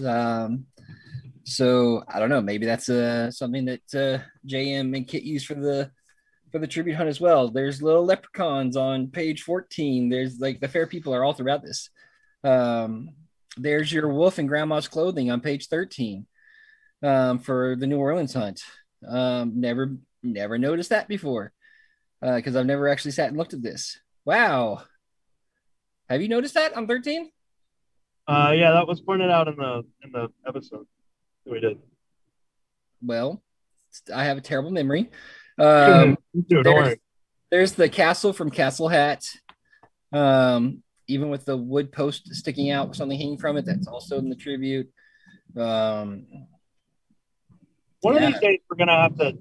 One of these days we should talk about the tribute because that's gotten really interesting. One of these like Sunday fun days. Yeah. We should do a tribute Sunday fun day. Yeah, we should. That would be fun. But yeah, there's a lot of really interesting little things here in the front. I mean, obviously the map is helpful. But have I found anything specifically? No. There's the fence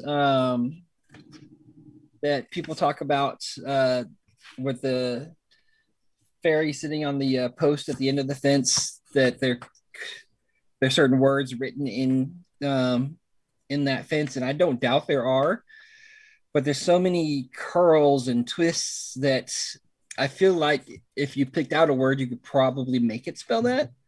So that's one of those, like, is it really there or not? I don't know. But there's definitely stuff there.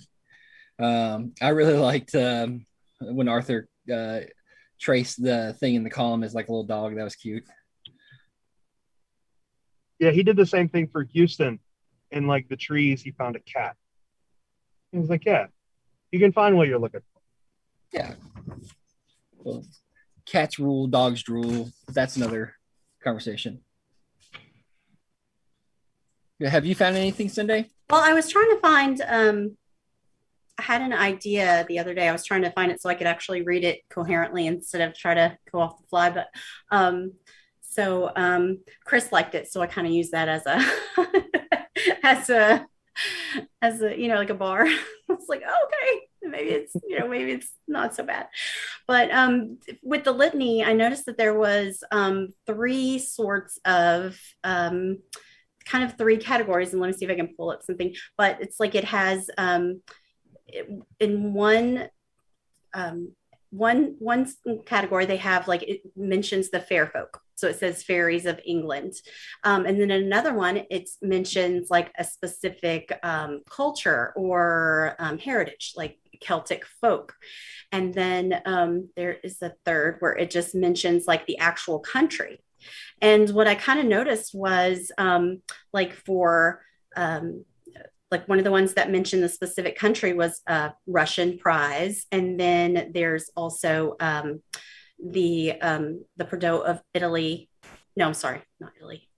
And the dwarves of of Germany.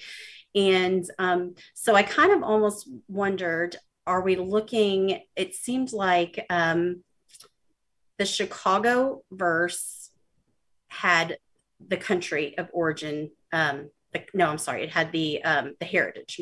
And so it was like we were looking for specific people in this Chicago. So like M and B were historical figures, L historical figure.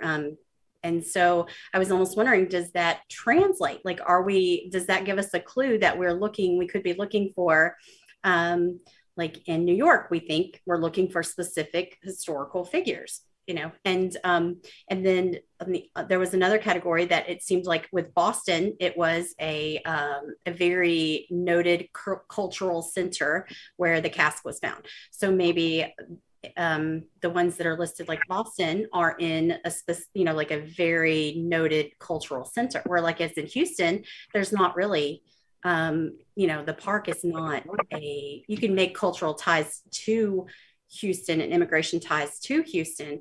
But there's the park itself is not like the Italian, Little Italy in Boston kind of thing.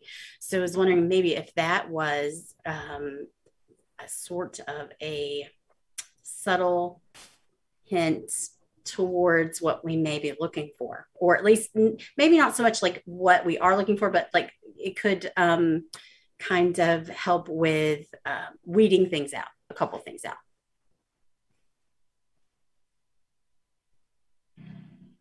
I saw an armadillo friend, but he went away. No. I saw an armadillo, but he went away.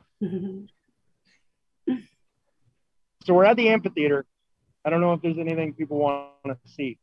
Oh, one good thing to illustrate. Destiny, go stand up against this giant rock. That's how big this rock is. I know it's like generally difficult to tell online, but it is huge. It is absolutely huge. We don't get stuff like that in St. Augustine. It's a big, big, big rock. Well, and then like behind it, they dumped a bunch of like mulch back here, which made it hard to do anything. And here are the stones that used to be out front of the entrance, that they just sort of plopped down where the fence used to be. You can see right in front of you, right in front of me, there's like a post that's sticking up out of the ground. That used to be where the fence was attached to, or the gate anyway, was attached here. And then there was another pipe or another piece of wood over here, but a drunk guy at a Toby Keith concert hit it and knocked it down. But it is in line with this other fence post that's here, which runs right down the middle of these rocks. So if this was the fence and this was the place, we are screwed. But it's also like right behind that fence post is one of the pools that Stephen was talking about. This is the one with the bird bath. And then like behind it. Anyway, I don't know if we have any other questions. Well, I don't even know if you can hear me. Yeah, we can hear you.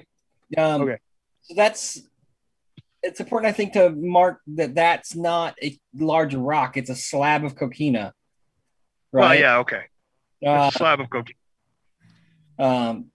And do you want to talk about the marks in it that match the marks in the painting? Oh, yeah, you can do that. See if I can't get a good view of them. Hey So guys, I'm just gonna watch. But thank you so much. This has been really, really fun.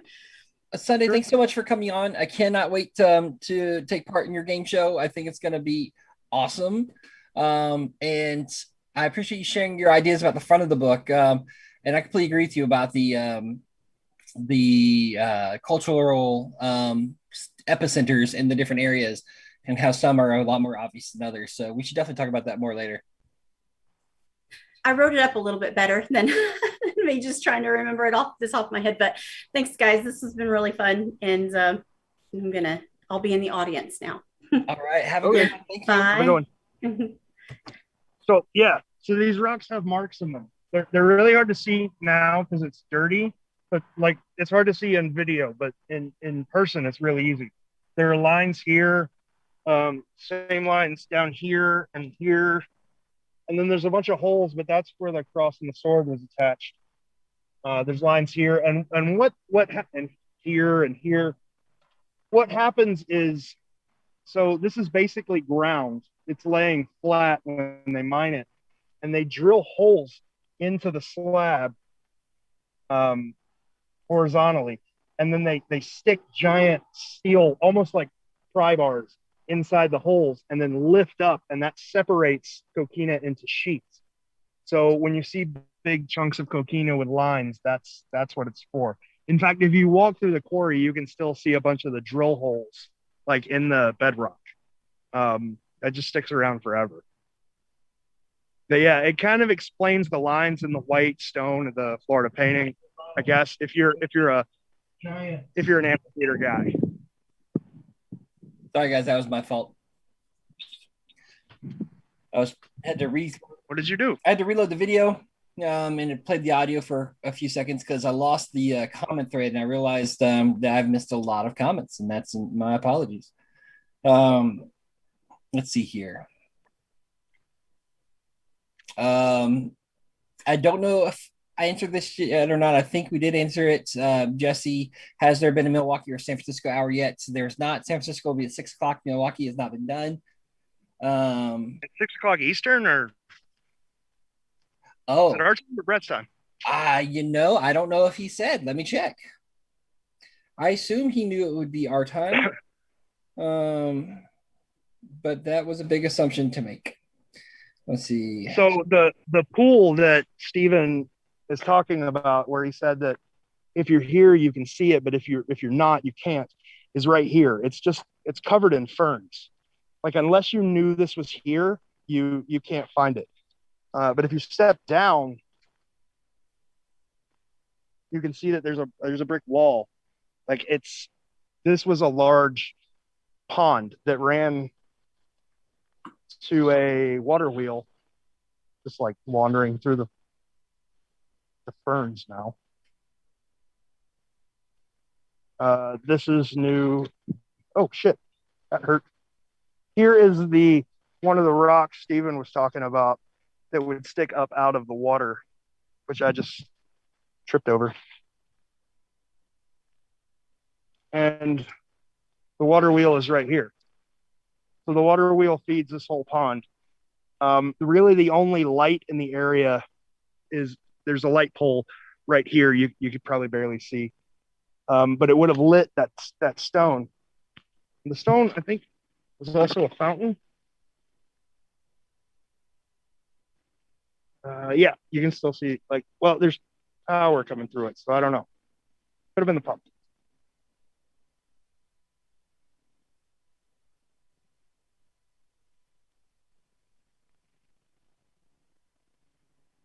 Is Bradley frozen? Oh. No. Chris Woodford says he believes that the litany is possibly full of puzzle confirmations. He also says enunciation is important. There's probably something I said. Let's see. A couple people are saying that the Sunday game shows sounds like it's going to be fun. Cool. I think that catches me up on the comments. Okay, good deal. So Bradley, when you came out here, what was your thing? What drew you to the amphitheater? The slab of coquina at the entrance, knowing that it used to be the cross and shield sign, the fact that it had the tall palm tree that used to be almost directly behind it. It was, in line with the image. Those were the things that I knew about before Stephen talked about the amphitheater. And then when Stephen pointed out the thing that I remember the most about that conversation, that I was like, oh my God, was that Florida-shaped pond that used to be there. Yeah. that matches the overall image far too well. So here's one of the signs that Stephen was talking about. The actual plaque that was on this rock was stolen in the 2000s. This is one of the areas that was destroyed by whoever was digging up, like all around this thing. There were just holes everywhere. They're covered with leaves now, so you can't see them. And then down in here, there's a post for like a chicken wire fence. That was all dug up. This whole damn area was destroyed. I don't know. They dug everywhere out here. But yeah, there seems to be a lot of little things that make this place interesting. Yeah, it's definitely a very cool place, and to know the history of it with the little fitness route that used to be in there, and that used to be more of like a botanical garden kind of situation. It just lends it more to a viable place than what it is now. Yeah. So, like we've talked about in the past, being from the area and knowing the history really, really helps you out. I mean, what it was seems to fall more in line with where Byron would bury something than the Fountain of Youth does, to me. Right. Well, yeah, and once Boston was found, and we know, okay, so he would bury something in a baseball field, which before that I'd be like, no, that's absolutely ridiculous. Why would that? Like, that doesn't make any sense. But now we know that, yeah, he really didn't care. Yeah. So, I mean, that still blows my mind. Just to think, like, if I was going to go try to bury something and do a treasure hunt, it wouldn't even occur to me, like, and that would be a viable option. Yeah. It just, I don't know. It doesn't seem easy. It doesn't seem polite. No, definitely doesn't seem polite. So I don't know. It's yeah. Oh wow, they put up a barrier. You can't get backstage anymore. Huh. This property is protected by surveillance now. Ooh, good. Wow. So this was the backstage area. It's commonly known as the backyard now. They put a stage back here. I'm not going to try to go around the barriers, but back just past that fence is where the ship would have been for the cross and the sword play. The stage for the actual amphitheater is right there. This is just sort of parking and our attention pond. Brett did confirm that it will be 5:30, 6 o'clock our time. Oh, okay. What time is it now? It's almost 5 o'clock. It's 4:51. Oh, well then I should go back home soon. Yeah. Anybody else in the comments have anywhere else that you would like George to go in St. Augustine to give you video footage of, or would you like video footage of anything else in the amphitheater? George, can you go to where that Florida pond used to be? Like, is there any remnants of it still there? Nah, and it's behind the gate. I can kind of show you, kind of. So I'll walk back there now. It's at marker get number 5. Huh? Yeah, I know where it was, but what I'm saying is, like, I can't get to it. No, I was joking because of Brett was like, I can't see. Where's marker number 5? I was like, oh yeah, gotcha.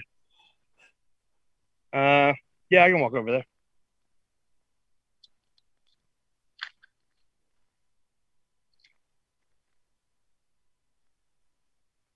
I really thought it was going to be difficult to fill time for 12 hours. It's flying, man. Yeah, so far it's not too bad. Yeah. But we still have 5 hours to go. When you get back, I'd be interested to see where we're at with the donations, because I can't see any of that. I think we're pretty much at the same place. I don't know that I've seen any more come through. Okay.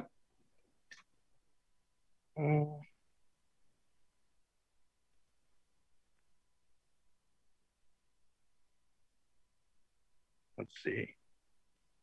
Somebody donated $10, and somebody. So we got $40. About $40 more. Oh, nope. We got $140 more. Oh wow! Thanks, guys. Thank you Yeah. so much for donating. That's really, really going to help out. That person who I was like, I'm not exactly sure who they are, but they donate to help with the server costs. Uh-huh. Just threw another $100. Wow. Thank you so much. That's so generous. I know. I love whoever that is. I hope you'll be at the meetup. I hope so. Like, I would love to meet them. Like, I don't think they realize, like, because a lot of people, that's just money to people, but I don't think they realize that person specifically, how big of an impact they've had on the website. Yeah, I mean, literally, without that help, it would not be what it is. Okay. Douglas Curtin, he says Kingside was sand in 1981. He would like to see Mancanza, and the canon on King is from 1913. I think he's talking about Charleston. What's isn't that? What's the name of the fort in near St. Augustine that we went to that was closed down for a while to take the boat to get to it? Oh, the Matanzas? Yeah, I think that's what he's talking about. He's just fort. I still don't think you can get there. Yeah, I think it's still closed. Gotcha.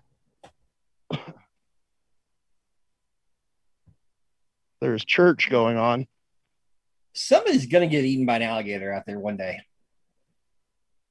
All right, so this is the ticket booth. So when you go to a show, this wasn't always closed off.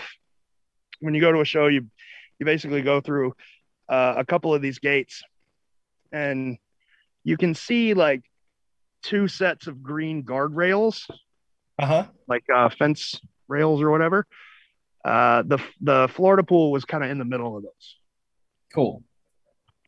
So yeah, you can't get to it without paying.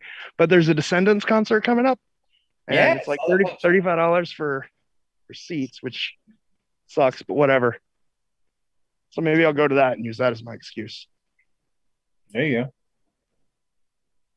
Yeah, so the first time George took me out here and we walked around in the woods, for lack of a better word, I don't know what you call that kind of landscape. I was certain that I was going to die by alligator that night. No alligators here. So he says. Also, no ticket scalping. Also, no what? Ticket scalping. It's just yes. Yeah, there's no alligators out here. Like, we're right across the street from the alligator farm, man. There's alligators out here. They come get them. The alligator farm is super cool. If you guys have never been there, highly recommend it. They have you can pay to meet their tortoises, which are huge, and get pictures taken with them, and it is an incredible experience. They also have one where you can pay to take pictures with the alligators, and so I inquired about that, and they radioed to one of the other employees, and they're like, is it a safe day to do pictures with the alligators? And they radioed back, and they're like, no, they're a little unpredictable today. And I was like, why do you ever do this? If there's even a possibility, why do you do this? Dude, there's pictures in the 80s of kids sitting on the back of alligators, like full-grown alligators. The 80s were not safe. Snacks. I think I lost Destiny.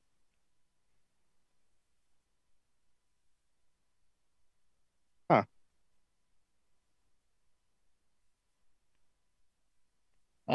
Douglas says the reason Charleston got the diamond is due to the Fort Sumter Hotel was the first hotel to offer ice. Diamonds have long been compared to ice. Okay. I think that, in my opinion, that falls in the possible but not probable. Yeah. Like, I don't know. I feel like Byron would have had to done a lot of research to find that out, and especially ready to go, assistant. Me, like, sorry, how would I figure that out? As a treasure hunter, how would I know that they were the first hotel to offer ice? Yeah, I wouldn't know that unless somebody who researched that hotel extensively told me. All right, well, we're headed back home to prepare for Brett. Alice Hall. I remember, like, Douglas has talked about that hotel quite a bit. Like, he said a lot of things. I mean, I'm not going to say he's wrong. How the hell do I know? They've all seemed a little possible, but not probable. It all has to do with like art stuff.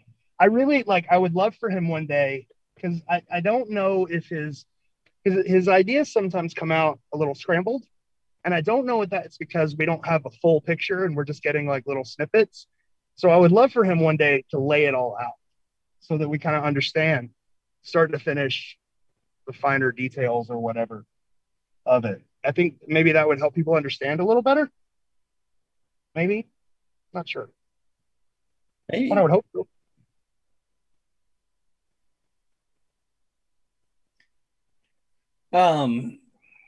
Alice Hall says that her comments were getting her excited about the and then realizing there's potentially quite a wait for the NOLA coverage. I don't think I follow her comment. What did she say? I'll just read it verbatim. It says, my comments were me getting excited about and then realizing there's still potentially quite a wait for the NOLA coverage.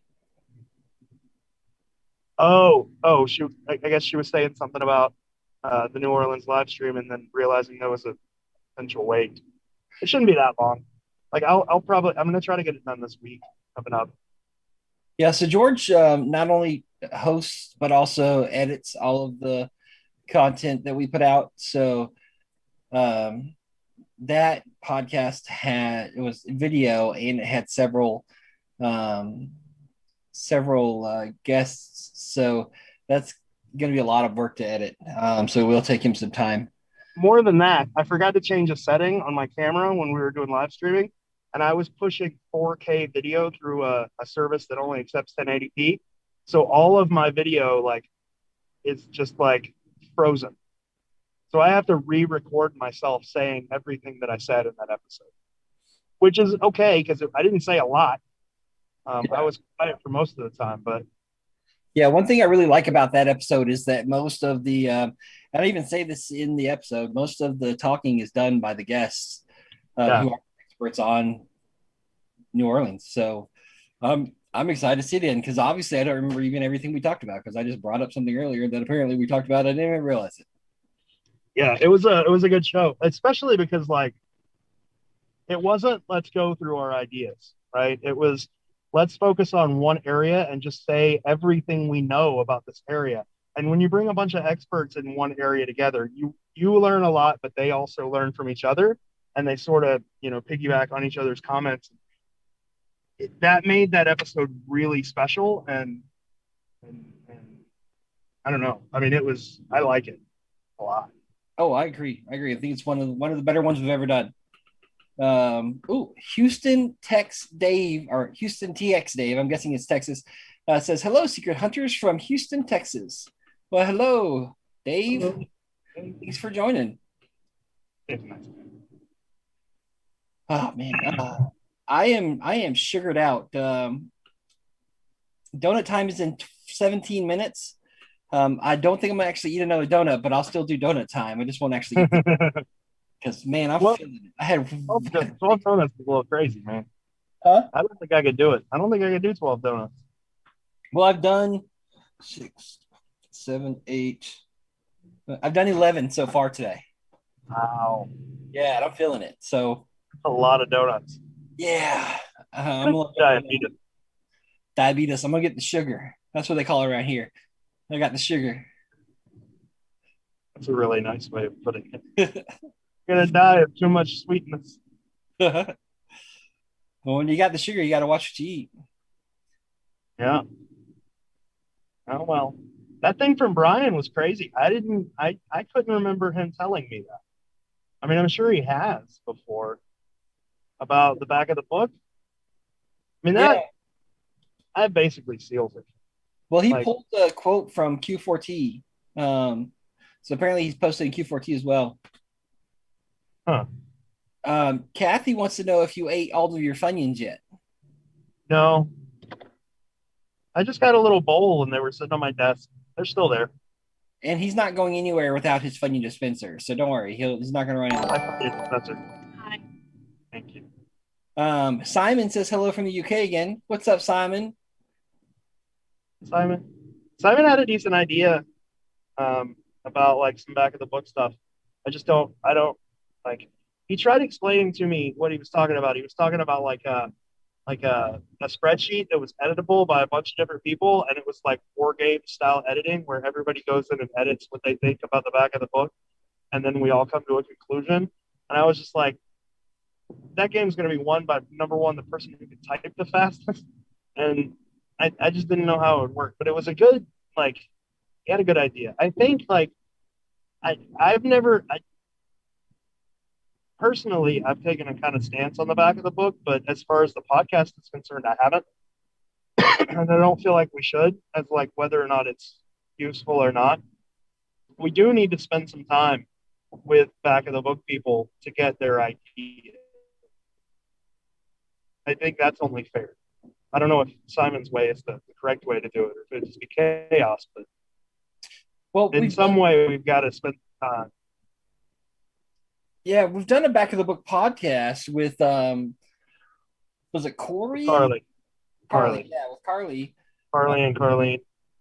Yeah. So maybe we can do a Sunday Fun Day just talking about it and invite the whole community into the conversation.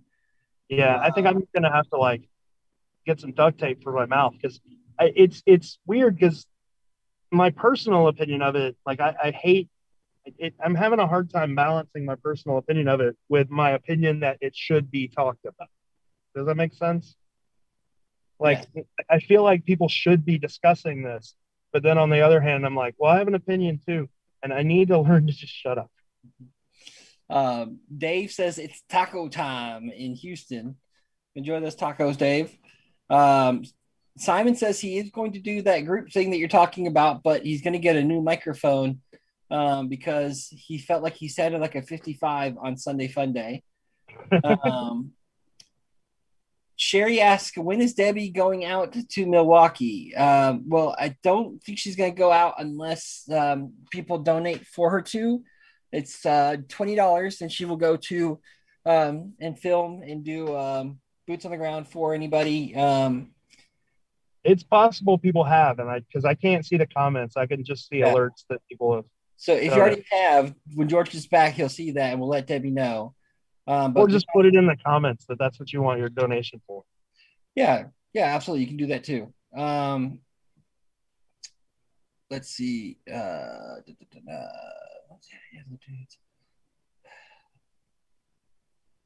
really weird doing Sunday Fun Day while stuck in traffic. Oh, so Simon's saying it's not going to be like a wiki page where everybody can edit it. There's only going to be one person editing. But if they're going to be basically taking minutes from a meeting, but doing it in a spreadsheet structure. Oh. Jonathan Monk wants to know, he knows there's going to be a delay for the NOLA episode release, but do we have an estimate of when it will be released? Yeah, I'm going to try to do it this week. Because I promised the guys for the episode that I would have it done in a week, and then I realized that the video was all screwed up and it was going to take longer. And then I had to get the Boston episode done. So I'm going to make the New Orleans thing my priority for this week. I'll probably even work on it tonight. So yeah, I'm going to try to get it done within the week. So shoot for Friday for it being done. Yeah. So George will have to edit, then he'll have to send it out to everybody that was on the episode so we can get their approval for it. And then we'll get it out. So maybe by the end of the week. Let's see. Daddy and Daughter Plus Water says, what's everyone's thoughts on the sculptor pillars and Dr. Anderson and his connection to the St. Augustine puzzle? I don't know what he's talking about. Do you? The sculptor pillars?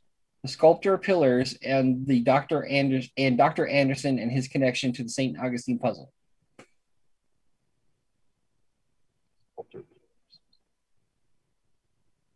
I think I know who Dr. Anderson is. I know I- Mr. Anderson from The Matrix. If he could clarify what sculptor pillars are, because I can't. You know what sculptor pillars are? I have no idea. So Daddy and Daughter plus Water, give us a little bit more info on that. Douglas Curtin says all the parks or venues that charge any kind of fee should be eliminated. They do not follow modus operandi.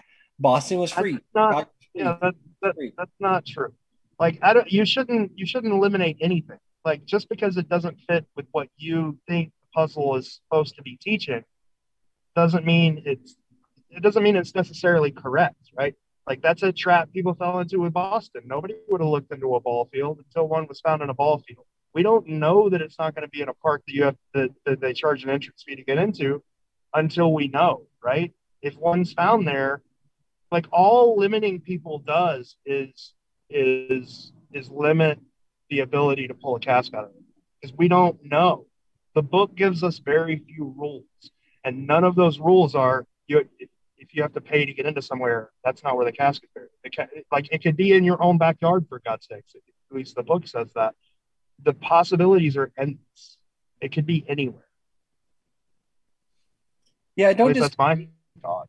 And not to mention that we don't necessarily know whether or not a place that may charge a fee now used to, or vice versa, unless we're able to substantiate that.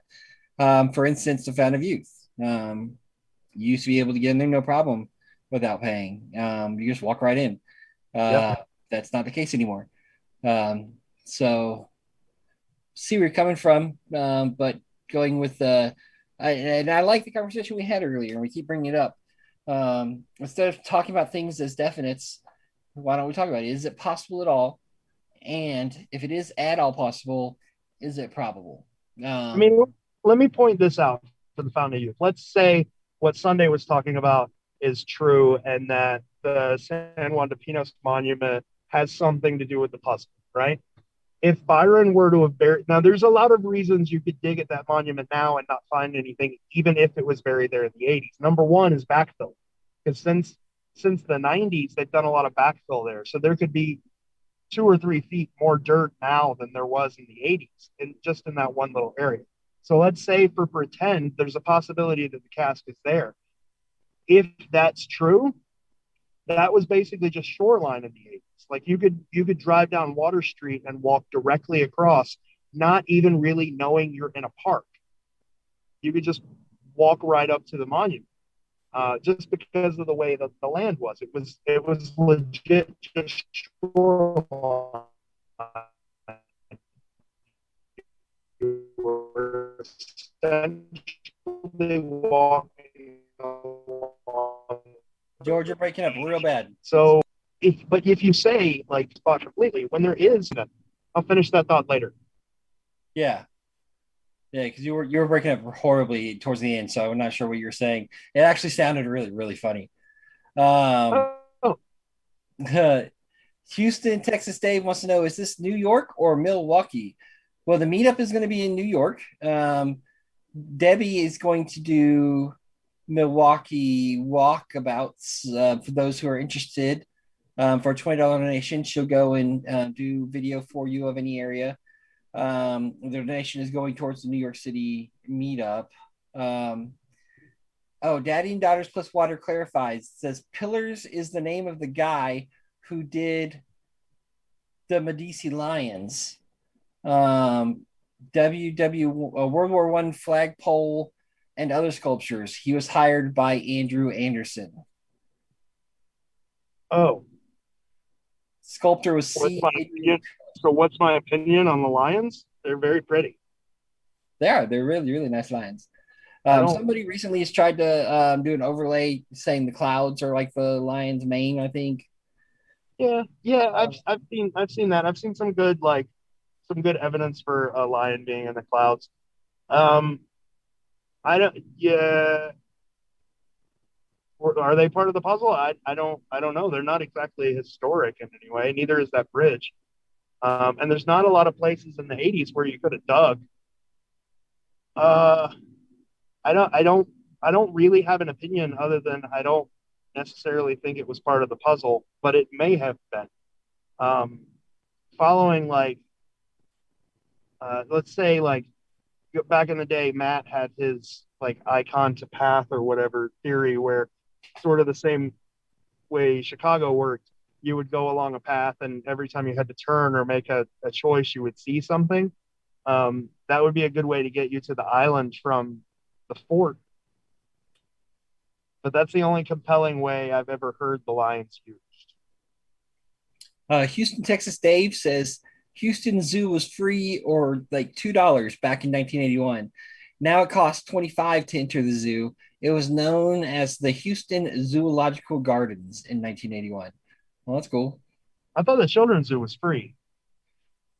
I'm not sure. You have to go from, I don't know firsthand at all, but from what I understand, you had to go into the main zoo to get to the children's zoo, didn't you? Oh, okay. From what I understand, it was like as part of the actual zoo. That's the weird thing, man, about like trying to solve these things in a future time. Like, there's so many of these little details that we just don't know. Zeppy says, if Byron Preiss told Brian's in the back of the book, is it useful? What do we now make of John Jude Palancar's comment about the code? Does that mean that he was BSing or the code is just not in the back of the book? Who knows? I don't know. I don't think he's BSing about a code. I just don't think, like, judging from his comments and from the way he's talked about it, I don't think he knows where it is. I don't think, I mean, he could be talking about the acrostics that we're finding in the front, like the Italian Fenway. He could be talking about that. Like, take the first couple of letters from a word and make a new word. That works in Italian Fenway. It works in Saloy. It works for Abbott or thinking about that. Like, Byron could have offhand mentioned that there's some kind of code in the book, and he doesn't exactly know where it is, you know? That's my first thought. James Tierney wants to know, is there any word on the documentary being released? So that's not really anything that we have any influence on. That's but James has started talking about it, and it probably will never be released. There's a lot of it's looking now like it will. And James said that personally. He said it looks like it will never be released. Not because he doesn't want to, but for legal reasons with Brick Tower, from what I know. Looks like it'll never. We tried to convince him to leak it. He didn't want to do that. I mean, it's out there. If you can get somebody to leak it, it's out in the wild. If you can get somebody to give you the link, you can watch it. And it's spread around. So and I don't even know. So Brick Tower, their whole deal is they're trying to make money off of it. For those that have seen it or have talked to somebody that's seen it, it really is just like a very light overview of the secret. It's kind of like the first episode of Expedition Unknown. It's a very light overview of the secret. There's nothing that would be considered groundbreaking now. There's some interesting stuff in it, though. Like they interviewed Colby. They interviewed Colby. They interviewed John, and John like cries in this interview, which he wasn't really a fan of them showing that. But like, it's interesting, but it's not groundbreaking. No, yeah. So I'm not trying to say that it's not something to watch. I'm just saying that, like, don't be upset if you don't get to watch it. Yeah. Let's see. I don't know if I said this already, but Houston, Texas Dave clarified that yes, the children's zoo was free, so you could get into it without paying. David, Daddy and Daughter Plus Water clarifies that the Medici Lines muscle, possibly Ponce de Leon, and the flagpole in the painting are all works of the artist Pillar. Let's see.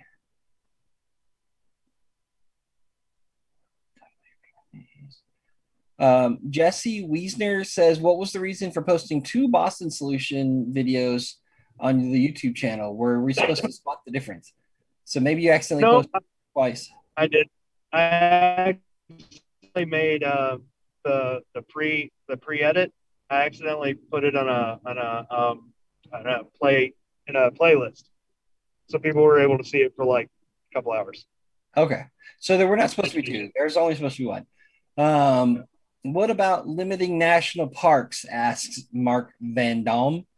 One has not been found in a national park, but I don't think that we can eliminate them. Yeah. I wouldn't. Simon wants to know if he can contact the zoo guy from the Houston podcast, not Wheelhouse. So the guy that actually used to be the administrator at the zoo. Probably not, but if you send me an email, I can get it to him and leave it up to him as to whether or not he responds. Yeah, he's not a secret guy. He was just on there because he likes Wheelhouse. They're friends.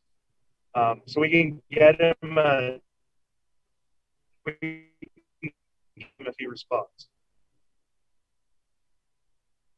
I think that's fair, right? Yeah, that's fair. It is donut time. So, donut time for those of you that are just joining us. I was originally going to eat one donut every hour, but I have reached my donut sugary goodness limit. I feel like if I eat another one, I won't make it alive for another hour. So I'm not going to eat any more donuts, but during donut time, we take this opportunity to tell you about the stream today. So today we are doing an extended Sunday fun day. So if you don't already know, we do a Sunday fun day. We try to do one every Sunday at 8 o'clock to 10 o'clock, both of those being PMs. And it's just a time for the community together and talk about whatever they want to talk about. But today we have a special mission. We are hosting a meetup for the community in New York City. That'll be August 23rd. And everybody that wants to come is welcome to come. And that is one of the reasons why we have to do this fundraiser, because we do not want money to be a barrier of entry for anybody. So we do not want to sell tickets. We want anybody in the community that wants to be able to attend. And at the meetup, if you have not been to one before or heard about one, what we do is the community comes together. We try to get special guests and do a live podcast with the special guest, talk about the secrets, and then the community kind of talks about the puzzles with each other. And usually we go around town and look at different sites people are interested in. Who knows, one of these meetups you might actually dig up a casque. But what makes this particular meetup special is we will have Miss Joellen Trilling, who is the artist for the she painted the casques, and she created a lot of the fair folk that were being used in the paintings in the book in The Secret. We have Mr. Ben Asen, who was the photographer for The Secret. So any photo you see in that book, it was taken by Mr. Ben Asen. We're going to have Andy, who is the other half of Brian and Andy, and who are the finders of the Cleveland casque. And and thanks, James, for eating a donut for me. And we're going to have Mr. Kit Palancar, John Jude Palancar's son. Kit is an established artist as well, who was the co-creator of the tribute hunt for The Secret. Putting that all together requires us to have a venue for us all to meet at, which is going to cost money. And we also have to hire security and pay for insurance for the venue, as well as transportation and meals for the guests. So we've estimated that to be about $2,500. George has very graciously paid for most of this already out of pocket. So we're trying to recoup that money in some way other than requiring a paid admission to the meetup. So if you can, please donate. For a $10 donation or above, you will get a button that George has created. They're really cool. They are, so there was the original promotional button, and next donut time, George will be home, so we'll be able to show you this, which will be another hour. But there's a promotional button that Byron Preiss created for publicity meetups, and George was able to get one of those as well as the original artwork, and he was able to recreate that button. And it has the original button said Bantam has The Secret. So now it says 12 Treasures has The Secret. It has the same artwork. They're really cool. So for a $10 donation or above, we'll send one of those out to you guys. If you can donate anything at all, it's greatly appreciated. If you can't donate, that's perfectly fine. Just being here as part of the stream and being part of the community and helping carrying the conversation is greatly appreciated. Also doing a walk around in Milwaukee. We have a community member who for $20 will go to any spot. It's like 90 plus degrees out there. So paying for gas and just going out in the crazy heat to do this is very generous of them. For $10 donation to the New York City Meetup, they will go into the locations in Milwaukee and do a live stream, kind of like George just did for St. Augustine. So let us know if you would like to do that and if there's a spot you would like them to go. And then just for the fun of it, for a $10 donation, I will sing a song of your choosing, a snippet of it, just for entertainment purposes. I think George got a donation earlier from an unknown source. It had me sing I Will Survive. And that was me. I donated my own money for it. And yeah, he donated $10 just to make me do that. And the truffle shuffle, if you donate $20, I will happily do the truffle shuffle and I will give it gusto. So it should be enjoyable. And if you just want to donate money just because you want to support it, thank you very much. It's greatly appreciated. But that is Donut Hour. So thank you for being here. Houston, Texas Dave says, I need a donut hole. Oh, he needs a donut hole. One of us needs a donut hole. I'm not sure who he is. Maybe he's talking to me. Bradley, you're really good at this. Thank you for coming on this with me for 12 freaking hours because I could not have done it without you. Oh, hey, man. It's what friends are for. We help each other out. I'm all about this community. This community is the bomb diggity. So anything I can do to help the community is great. And I mean, I'm not going to lie. I'm excited about this meetup. I'm going to be there. I want to make sure it's going to be able to happen. So if I can help, I can't help by donating money because I have no money. I'm broke and unemployed right now. But if I can help by sitting in a chair for 12 hours and doing my best to help make this happen, then by God, I'm going to sit in this chair for 12 hours and help make this happen. You know what would be really cool? We should try. I can't. I know we're on stream, so I got to preface this by I probably cannot make this happen. You have what? Well, we should try to get Kit to bring the tribute paint. You know how cool that would be? Nothing's big, but we should try to get that. We should try to get Kit to bring the tribute paint. We should try. I'm still breaking up. Yeah. I heard you say we should try to get Kit tribute painting. All right, just give me a second. I'll be home. Yeah.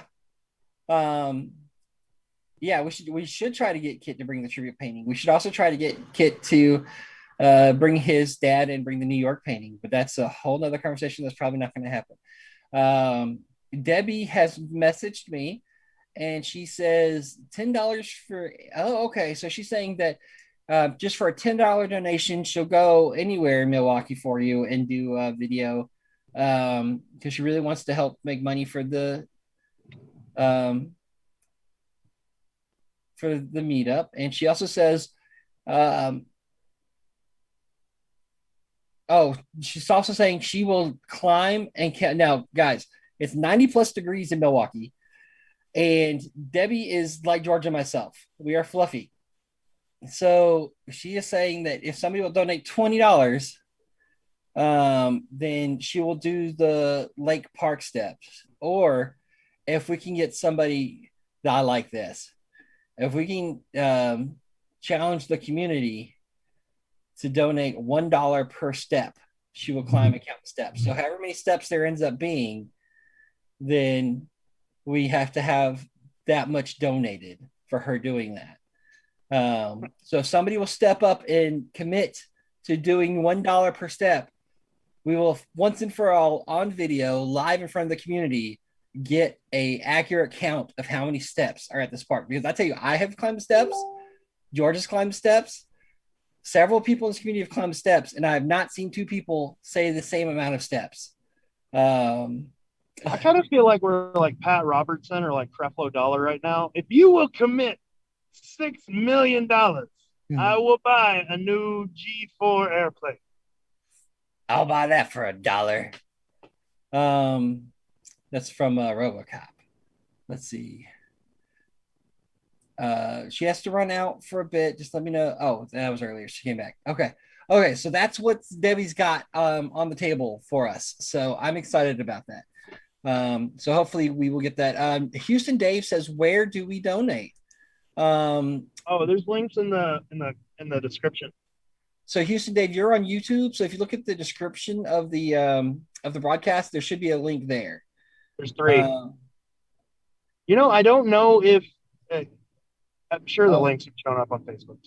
My apologies, guys. Some people thought I said August 23rd, and I might have. I've been sitting in the show for a couple hours. It's October. It's October 23rd for the New York meetup. Getting a little tired. Don't hold it against us. So thank you for pointing that out, guys. Let's see. All right. I am basically at home, so I'll see you in a second. Okay. Hey, when you get in there, will you turn on screen sharing? Yeah. Cool. Let's see. Simon asks, can we get the zoo guy on a feed? It's Simon, he's well, you already know he's on the podcast, but can we get him on another? That's a lot to ask because he's not in the hunt. But maybe we can revisit it, and Will House and him will come back on. We can definitely ask them, but can't make you any promises. Troy says, do or do not. Do not. Donut. Do or do not donut. Todd said, I'm glad you stopped eating the sugar bombs. My body is glad too, because whoa, I'm feeling it. This is the last time I'm gonna do that. Todd calls them do nots. Let's see. Debbie has Sunday. Debbie says, Debbie Sunday says that she has a spot in Milwaukee. So that's awesome. Oh, it is also from Running Man. Running Man is a great movie, Todd. It's my favorite Arnold movie. Let's see. Troy says, definitely, it's the people and the puzzle. I'm not sure what that's referencing, but I agree with you. It is about the people and the puzzle as far as I am concerned. Sunday says she will figure out how to PayPal the donation and she will PM you the spot, Debbie. So awesome. Let's see. The donation links should be in the broadcast Sunday. So if you look at if you're on Facebook, there should be a link there. George, is the link for donating, if people are watching on Facebook, is that somewhere they can quickly see? Yeah, it should be in like the description of the video. Okay, so there you go, Sunday. It's in the description of the video there as well. I will double check now that I've said that, but I'm pretty sure it is. It is. Yeah, so the description of the video. There's a thing that says like streamlabs.com. If you use that to donate, like a little alert pops up on the stream. But the GoFundMe and the PayPal's there too. Awesome. So, yeah. What was I supposed to do? Oh, yeah, turn on screen share. Yes, please.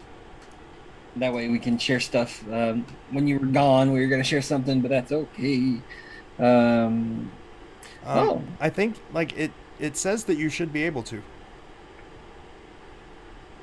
Well, let me try again, because when I tried earlier, it told me that George hates you and doesn't allow you to do anything on your own. Oh. Let's see. Oh, it says only host. Okay. All right, yeah, there. I got you for all. Everybody can screen share. Okay, sweet. Let's see. Debbie wants to clarify the donations are for the meetup, not for. She doesn't mean to pay her to go places. She would like people to donate to the meetup fund, and she will go do that. She's basically donating her time and her exposure to 90+ degree crazy humid weather, which, Debbie, thank you. It's anything like Florida was. Florida was just crazy out there today. Let's see. I'm in North Carolina and it's crazy. Let's see. I got to update all of these donations. Let's see what we got.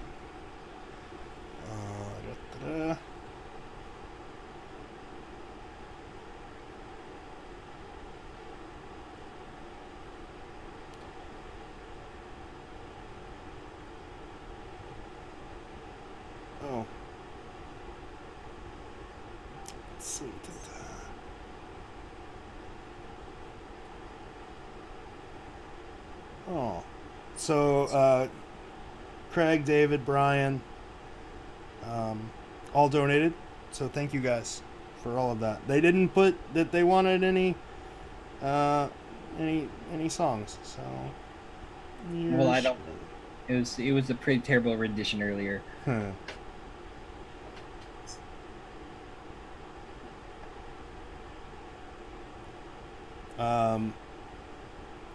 Lane donated. Oh, there was a thing. This depends on you guys eating something healthy. Oh, that's probably from Todd. Todd, that's one thing I'm not sure I'm willing to do. Eating healthy? I mean, you made it. You didn't make the oath. You didn't make the oath that you would eat all your vegetables. I didn't. No. No. When we did the... it's funny that you bring that up. When we did our junior park ranger initiation, the very last line was, and I promise to eat all my vegetables. I wouldn't say it.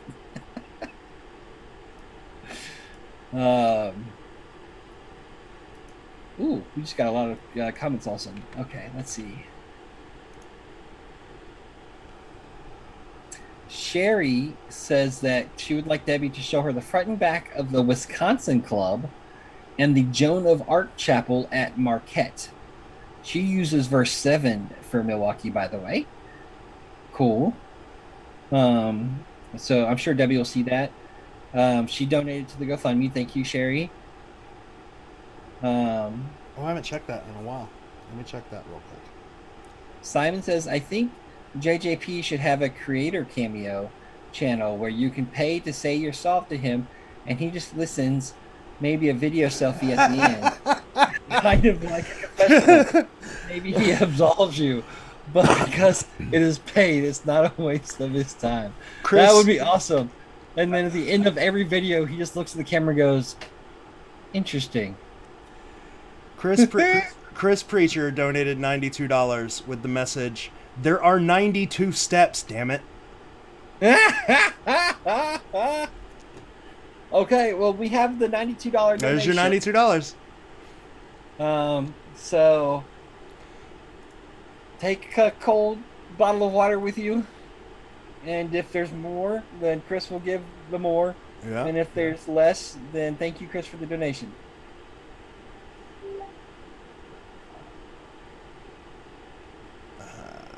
I gotta do math. I gotta do math to add all of these up. We're getting a lot, and it's getting difficult to keep track of donations from 3 different places. Like PayPal's great because I can transfer the money just to Rachel, and I can keep a zero balance, and then whenever something comes in, I know. But with GoFundMe, I've got to like remember when I added stuff. Let's see how much came in from there. Nobody has said anything about wanting a song. Fine with me. Houston, Texas Dave says he sent $20 for the Milwaukee live stream by Debbie. Thank you, sir. He said he sent it by PayPal. Tell me about the amp, Douglas Curtin says. Tell me about the amp. Is this where the sword and crossplay was held? Yes. Yes. What else do you want to know about the amphitheater? Douglas Curtin says, are there going to be donuts at the meetup? I'll buy you some donuts. We will have donuts. Yeah. And it'll be New York City, so it'll be good donuts. It's not going to be Krispy Kreme. Oh, God. I just got sick just thinking about Krispy Kreme. Okay. I can't eat more donuts. Let's see.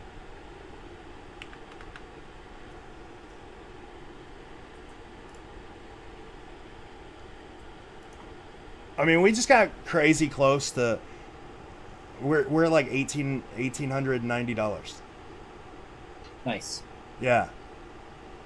That's very, very generous for everybody. Thank you very much. Yeah, no lie. That is crazy. Oh, okay. So Todd is asking a question. I'll leave the answer up to you, George. He's saying, I donated $25 before today. Can we have Bradley sing My Heart Will Go On by Celine Dion? I have to hear that high note. I'm cool with that. That's you're supposed to have my back, man. Oh, my bad. Bradley, yes, I'm still cool with it.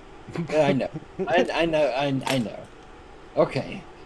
Let's see. All right, I'm gonna mute my mic here for a second because I'm not incredibly familiar with that. So give me a second. Oh, you know that song by heart.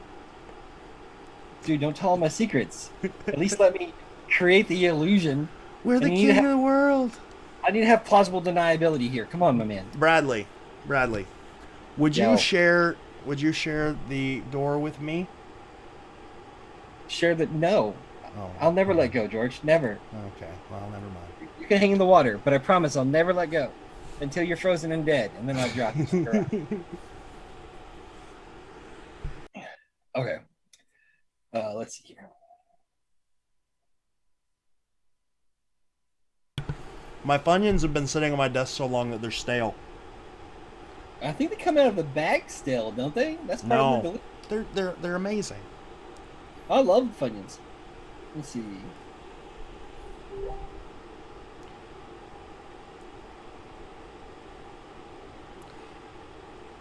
Hello, Funyun dispenser. Please dispense Funyuns. Thank you.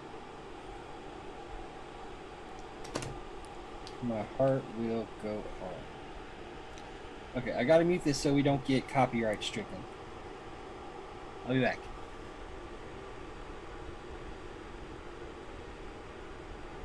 What? No.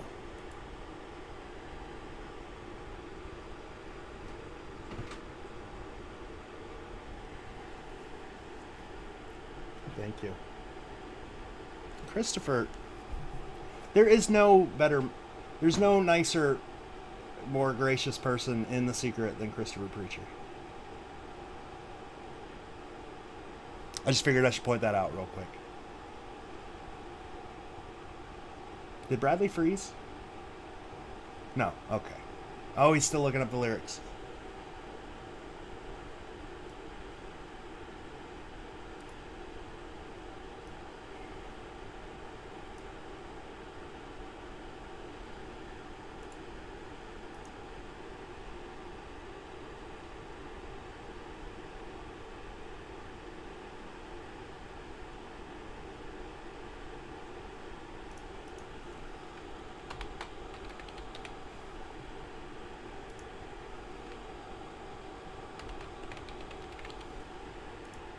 Okay, I've got to get headphones because I don't know this tune that well. So I'll be right back.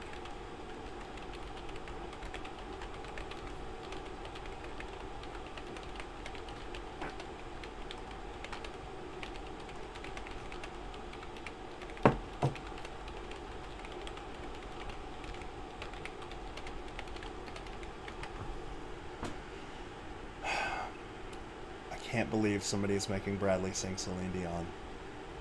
I am so happy about this. You have no idea. You said my name while I was gone. What did you say?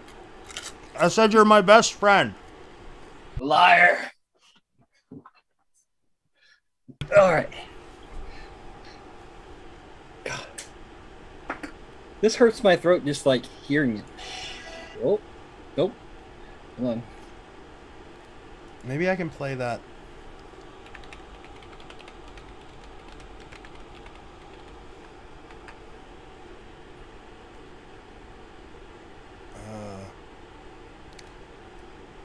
Did I mute?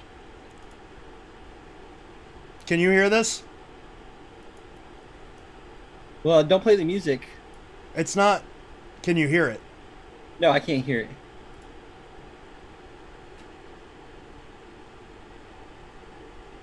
I think the stream can.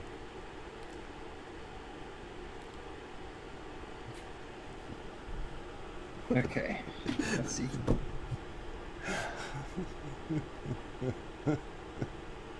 Oh my goodness.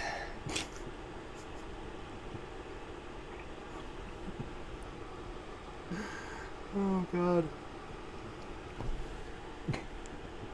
Okay. Here we go. This is gonna be terrible, guys. I don't know this song. God, I hope it lines up with what's playing. Every night in my dreams I see you I feel you. That is how I know you. Go on, Todd. Far across the distance, spaces between us. Oh my You God. have come I'm gonna have a heart to attack. show you. Go on. Here, far, wherever you are, I believe that the heart does go on, Todd. Once more. Oh, I missed it. Okay. Open the door, and you're here in my heart, and Oh God. my heart will go on, Todd. Okay, I think that's long enough. I had to leave and come back. I didn't know I was where I was there for a second. What's up, bud? Yeah, I'm doing good. that was the greatest thing. You just popped in and went, what the fuck? And then just left. This is not the right thing. That sounded funny. I don't recognize the song though. I think I caught a couple of familiar words in there, but It was what was very, that? It was much better with the background music. Oh, sure. I had to play it in my ear because I really don't know that song. That was from the Titanic, right? Yeah. Yes. All I can envision is Bradley and George on the bow of the Titanic. We've done that photo. I don't know where it was. We've done that, but we've done that. We're going to need to see that photo, guys, as a background for the rest of the day. So what the hell are you guys doing? We have no idea. What's going on in here? What is this even? This is a lot more fun than I thought it would be, though. Okay, so you guys are doing how long have you been doing this? It's like 11. Yeah, we got started a little late. And so you've been doing this for like 6 or 7 hours now? Well, 5 hours. And in the interim, you actually had enough time to take a trip to the Fountain of Youth in your car. Well, we went to the amphitheater, Like- but yeah. Okay. Something. You got in your car and went somewhere during. Dude, you guys are troopers. God bless you both. Can you guys, hey, real quick, can you do a recap of everything you talked about so I Yeah. can get up to speed? Hey, there is something cool that you might not know. Brian, when he met Byron Preiss, he talked about the back of the book, and Byron said that that none of the pages past the verses contain any clues whatsoever. I didn't know that. And we're just hearing about this now. I didn't know. I didn't know that. Apparently, it was on Quest for Treasure, but I didn't know. I didn't think so, But I didn't have any. Yeah, I'd never never heard heard that anybody come say from that. Byron.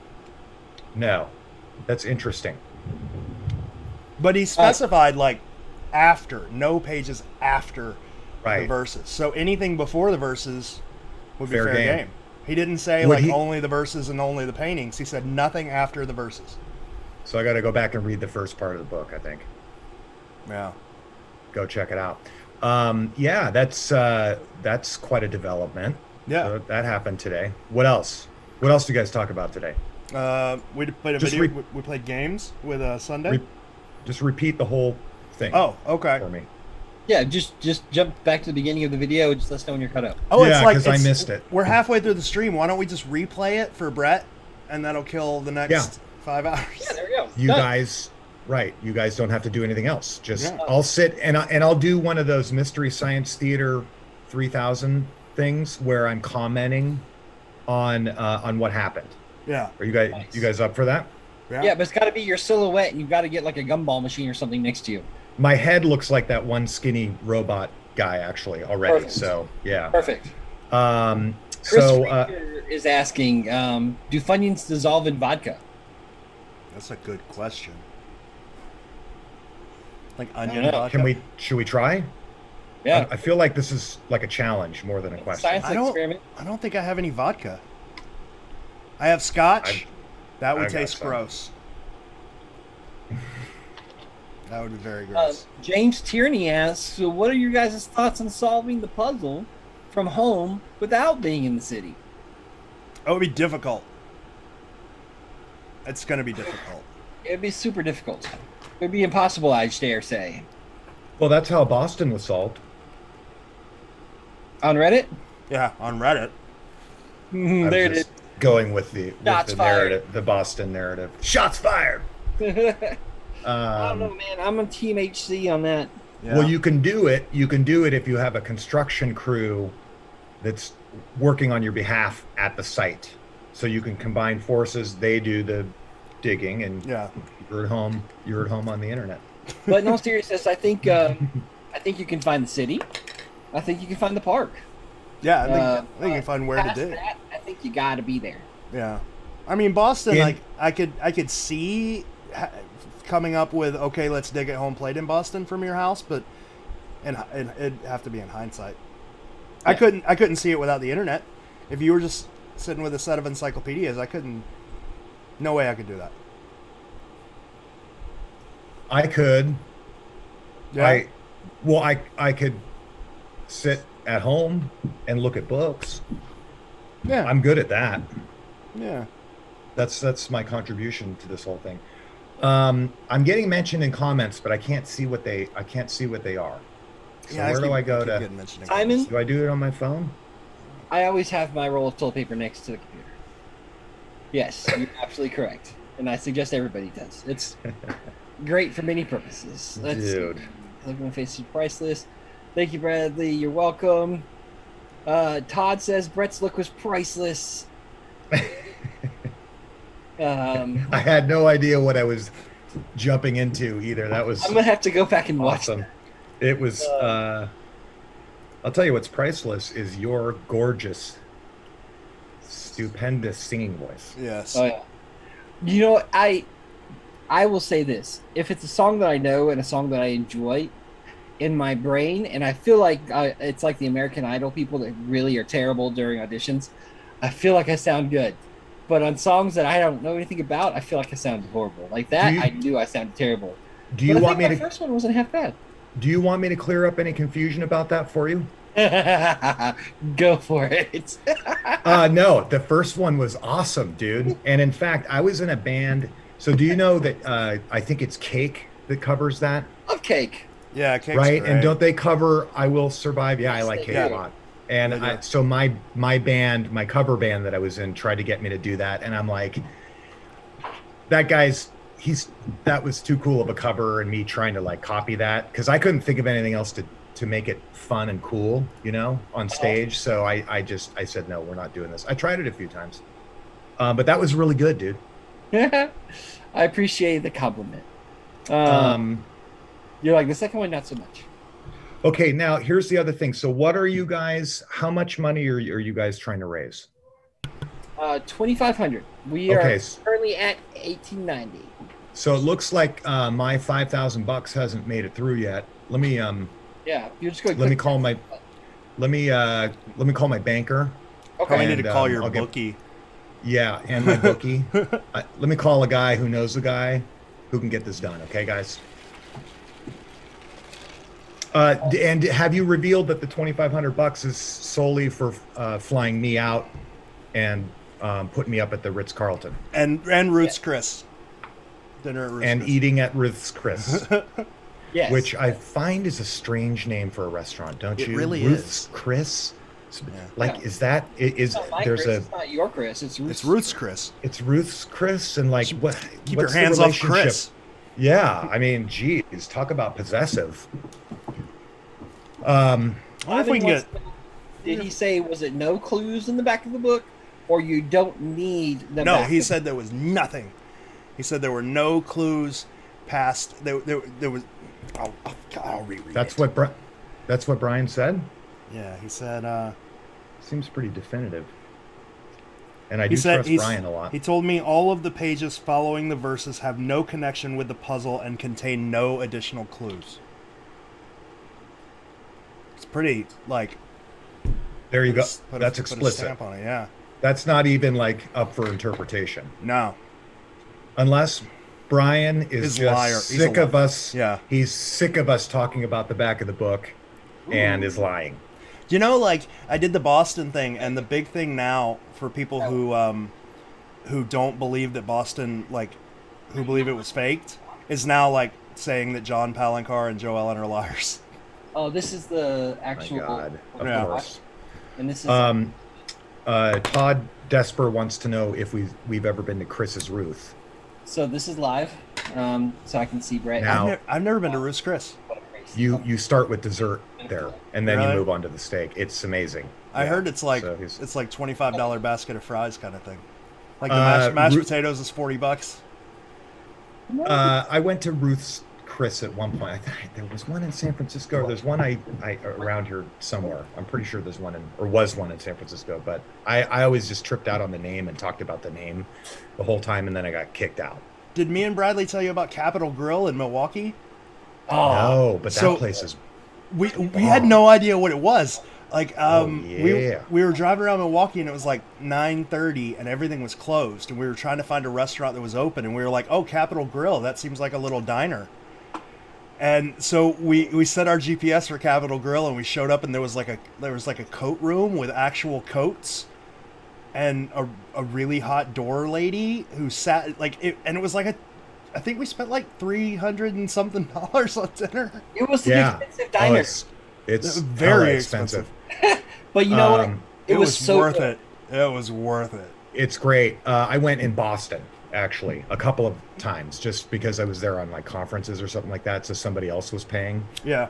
And it was. That was probably the place best is steak amazing. I've ever had. Oh, wait. The- So you went the to one- Capitol Grill in Boston? It's a chain. Yes, it's I a didn't chain. know it was a chain. Oh, I didn't know Yeah, that. and the wine selection is the best I've ever seen. They made like margaritas Second, with like second best. some sort of black salt It had- that had it had been smoked fermented. salt. Yeah, that was so good. So major props to the server because George and I were looking like George and I do when we travel, and we came in, and this is a place where people are in like nice attire, Yeah. evening attire, and they were super nice. Didn't judge us 1 second, treated us like the best of the best, and it was amazing. And yeah, it was The great. lady sitting next to us, and I don't know if Bradley noticed it, but was wearing, are they called Louboutins? The shoes with like the red soles. I only know this because like I draw them, and because I really like I don't know. But she was wearing those, and we were like in shorts and dirty shirts because we had been to a funeral and like digging in a park all night. They let you guys in dressed like Yeah. that? Damn. Yeah. That's props to them. Yeah, Yeah. and I mean, like it was great. it Oh, was that place is great. awesome. Yeah, the shrimp, not shrimp. It was lobster macaroni and cheese. That was good. So good. That was really, really. I can't remember what it was like 6 years I just ago, remember but- like we went there and we were like, the menu was outside and I was like, do we want to look at the menu? And I think Bradley was maybe Bradley asked that, and I was like, well, we're gonna eat here regardless, right? Let's just go in. How expensive can it be? Yep. Yes. Very, very expensive. It is. It can be, and then some. I'm surprised you guys only spent $300. Well, we split split the side, but then Yeah, we've we got did- drinks too. So Yeah. I feel like people are going to start taking their donations back if we don't talk about. I mean, are we boring people, or do we just have to sit here and shoot Bradley's been eating stuff donuts for a while? Like, Yeah, People are okay. I'm not eating anymore because I'm gonna die if I do. But I was doing donut time every hour on the hour, Nice. eating a donut and giving everybody a kind of an idea of what we were doing today. And now it's just telling everybody kind of what we're doing today because I can't eat another donut. I will die.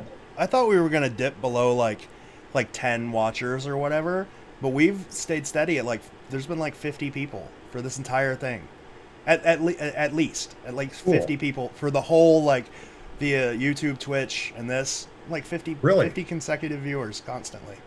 Yeah. And you had who were the guests that came on? Sunday and Sunday? Chris.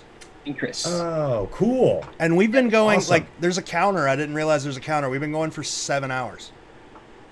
Yeah, I thought so. Yeah. When I woke up, I didn't. I woke up before, but when I checked in, wait, no, yeah, I think when I woke up, I was checking out Facebook, and you guys were popping in, and I'm like, dude, this is gonna be a long day. While you guys were on this, I replaced my water heater Nice. and groomed the dogs. Did you get like a tankless water heater? Because those things are amazing. No, and when I say that I did those things, I did not do those You things. had a Somebody plumber. else did them. Yes, there was no way I was doing either of those activities. But we thought about tankless. We thought about it, but we decided to go with the regular one because we don't need unlimited hot water here. You know what I mean? We're like a couple people. Did, I mean, I shower like every 4 days. Who needs all that hot water ready to go? The Facebook video is saying live video interrupted. The broadcast has been paused. It should resume shortly.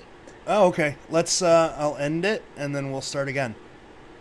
This has closed Okay, captions. before you end it, oh well, never mind, because I want to. Oh, you know what? It unpaused. Are you still there? Yeah. I'm here. It Oh, unpaused. and then it just and then it just paused again though. Okay. I'm not sure. And now it's unpaused. I'm not sure why it's pausing, not pausing. Simon says, in regards to Boston, you can say and agree with John Jude and Joellen about legitimate find, as in genuine casque and valid wording. But you could disagree with the claimed find location and think John Jude is not knowledgeable enough of that final location to think it plausible. He painted home plate in the painting. Yeah, I'm not sure why. I don't know. So I'm giving it all a legit 100% thumbs up. I mean, whatever led to that, Let me see if I can find that email real quick. By the way, it is 6 o'clock, which means we are officially moving over to San Francisco. Bum bum bum, San Francisco. Who is this? This is not to John. Oh, that's. I'm trying to find the letter that I wrote John when Boston came out, just to read like exactly what I said versus what he said. If I can't find it, I can summarize because it was pretty damn short. Can you remember why you're looking for that? Can you remember Freak Van Geldrop says that they think that Roanoke is like Boston, but instead of Paul Revere, it's the Wright brothers, and instead of baseball, it's football. Could be. Yeah, I can see that. Roanoke is the one that I can't sink my teeth into, Bradley. I don't know what it is. I'm just not. We're not connecting. We're not on the same plane. That's okay. I'm like that with Houston. And Houston too. And Houston. Mostly Houston because I think it was in the monkey cage area and it got dug up, so I just sort of gave up. Like thinking Yeah, same about here. it. Yeah, we kind of talked about that earlier. I do like the fact that the image is like the different one. You know what I mean? Out of all of them, with the perspective or whatever you call that. Mm-hmm. The depth in it. You know what I mean? But I don't know. So, what John said, I'm having to read ahead to make sure I don't say anything. He said, years ago, I may have known a few more clues, but never the exact location. This last episode of Expedition Unknown did jog a few things from my memory. However, if you notice, they were general and very basic stuff. It could have been any of a dozen baseball fields in the greater Boston area. Byron was the force behind the book. He buried the treasures. He decided where to bury them. I do not know the purpose. I do not know his purpose or knowledge of where exactly they are. So he knew ball field. He didn't know which ball field. Right. So he knows conceptually what he was doing. Yeah, but But even not in like specifics. in like that interview with JM, that Christmas special that they did last year, he was like, he sort of thought that the verse was leading you to Fenway. I mean, he said that. So if he knew exactly which ball field, there's no reason to think Fenway. You know, he just knew ball field. So what you're saying is in Milwaukee, he knows it's by a buy-in. He just doesn't know which line. Interesting. Makes sense. That's the lore of the developing of this thing. It falls right into line with that narrative. I think a lot of people like get tricked. They use his words against him sometimes when he says like, I don't know where these things are buried. And then people go, oh, well, Boston's obviously fake, and you can't trust what John Palancar says because he doesn't know where they're buried. It's like, if I buried a treasure in my front yard and I told Bradley it's in my front yard, he would know that, but he wouldn't know where it's buried. You know what I'm saying? And there's no way he can paint these paintings without having a general idea. You know? There's no way he can, like, call that the St. Augustine painting or paint it and not know at least St. Augustine. He might not know the park, he might not know the location, but he at least knows the cities, he knows the general areas. Yeah, it's not like Byron, like, totally didn't let him in on any of those details. Exactly. It had to come up while they were talking about, hey, you got to put this next to this and if we're transitioning into San Francisco, put the two arms over because I need them to point to blocks or whatever it happens to be. And those blocks need to be city blocks or, glass blocks for a window or whatever it happens to be. I'm sure he knew, but I don't know that. I bet he knows. Yeah, or forgot, and I bet he knows I bet he knows decently close to where I bet he could put some you of in them are, but he could put you in the ballpark. Yeah. Forgotten Tragedy on Where YouTube wants to know, feel does like anyone know if anyone involved in the hunt, planning, or the hunt in general can confirm the general area or park for any of the casks? No. But John Palancar talks about this too. He said that Byron treated this book sort of like the U.S. government treated the SR-70 whatever Blackbird, where like everybody who was working on it was compartmentalized from each other, so they only really knew their part. John knew he had to paint certain things in the paintings, but he had no idea why. Jo Ellen had to paint certain things on the cast, but she had no idea why. Byron was the only person that knew any of the actual answers, and he's no longer with us. So there is no one who can confirm anything for you. Sorry. Sucks. You know what? I'm not coming to New York then. Okay. I'm not going to New York, and I want my $10 back. Oh, I thought it was $5,000. It was non-refundable. No, I already put the kibosh on that with my banker. Okay. Yeah, I shut that thing down when I came in and listened to Bradley singing. You're canceling my CD deal? That's it, dude. Man. Preiss is where it's at.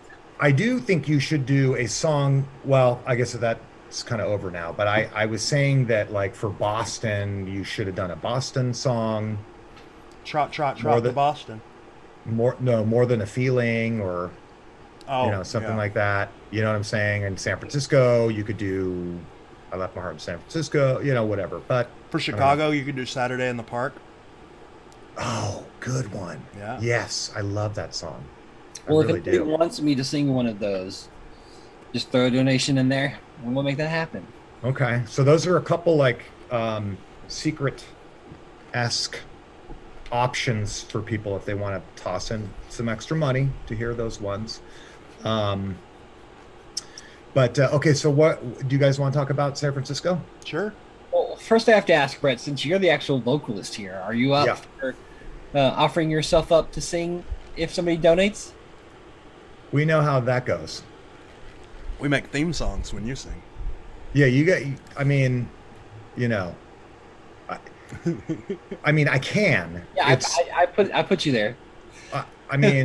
It's gonna be scary. If it makes you feel better, since we have announced that Bradley will sing a song if you donate and request it, the only person who has done that is me, and now the heart will go on. It's only been done twice. Yeah, it's Todd.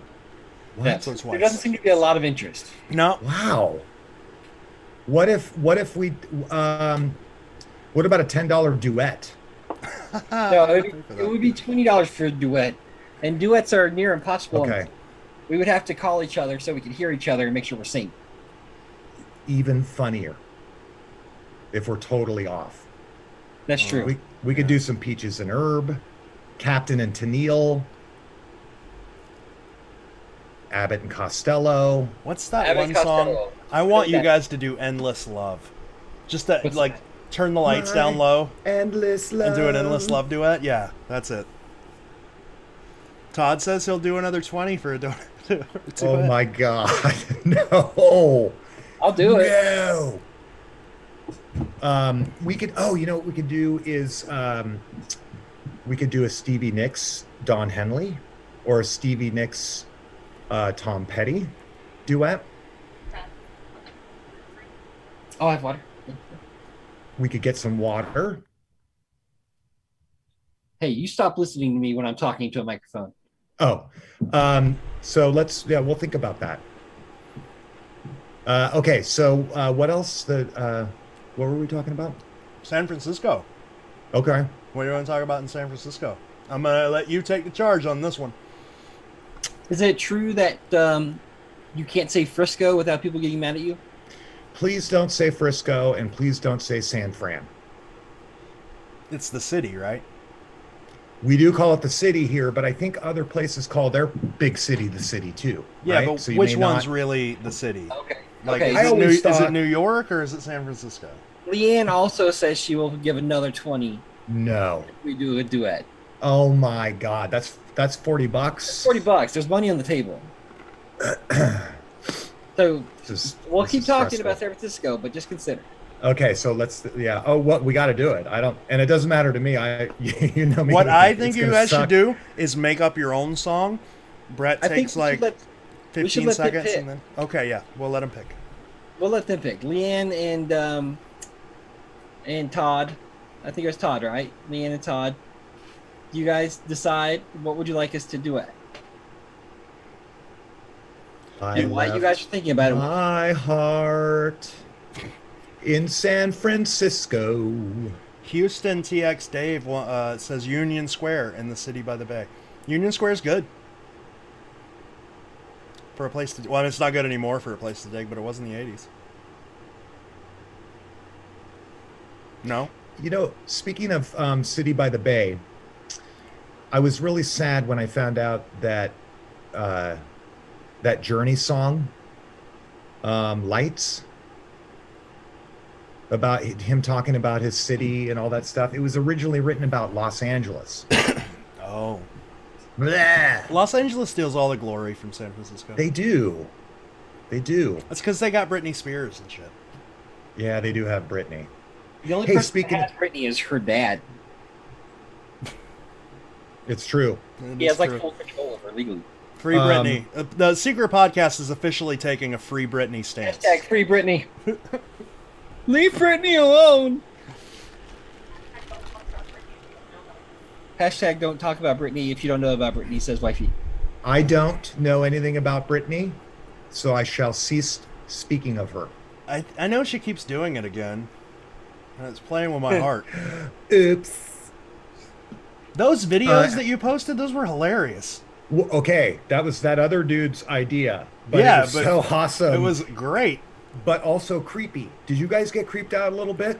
Yeah. I didn't see it yet. The Boston one was amazing. I really want to send him to Palancar. That's like, dude, he's gonna laugh his ass off. Yeah. Bradley, well, can we screen share one of them or something like that? Is that possible? Yeah, we can screen share. You want to do it? They are. I don't know how. Well, I know how to screen share, but I don't know how to find these things. Bradley, I'll send you a link. You want me to screen share them? Yeah, because if I do it, like, okay, my audio is all screwy. Fly me to the moon. Someone says fly for us to fly me. Let me swing among the bees. That's the only line I know. Doing things and things we do. Blee, blee, blee, blee, blee. In other words, anyone do a San Fran? please be true. This is In fun. other words, Oh, Brett's giving a free song. I love you. Blink, bleedly. I'm not able to search correctly because I just tried to Yeah, align I have- all of Brett's comments by most recent, and it showed me stuff from 2019. But I'm not the guy that came up with this. I know, Please. but I don't remember Okay. who did, and all right. It is somebody needs to tell us. But they're so creepy. yeah. I can't, off the top of my head, remember who did. So I'm just going to scroll Okay. through until I find a it, search. and then we will give proper credit. Okay. So Simon is asking, is there anybody in the group that would be willing to do in San Francisco what is being offered right now for Milwaukee? And that's going to driving around and videotaping. I think San Francisco's a little. Oh, thank you. We'll have to bring me pizza. What? Love you. We traded donuts for pizza. What a. We did. That's awesome. Yeah, I don't Look know. at that. I just have my Funyuns. I just have What water. was I reading? I was reading something. I have no idea. Simon says, drive around the city for money.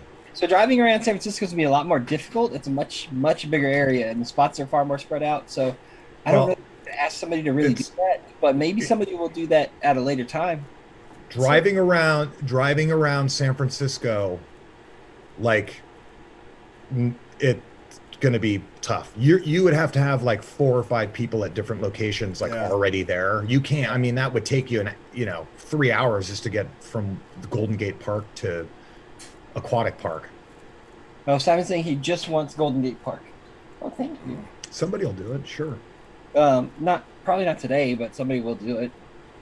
Anthony Jasad will always do stuff like that. Where's he? Oh yeah, where's Ant? I haven't seen Ant in a while. You gotta Hey, take a you know- break, right? Didn't you have to take a break? Yeah, I probably got Him in trouble? sick of it, or just sick of it.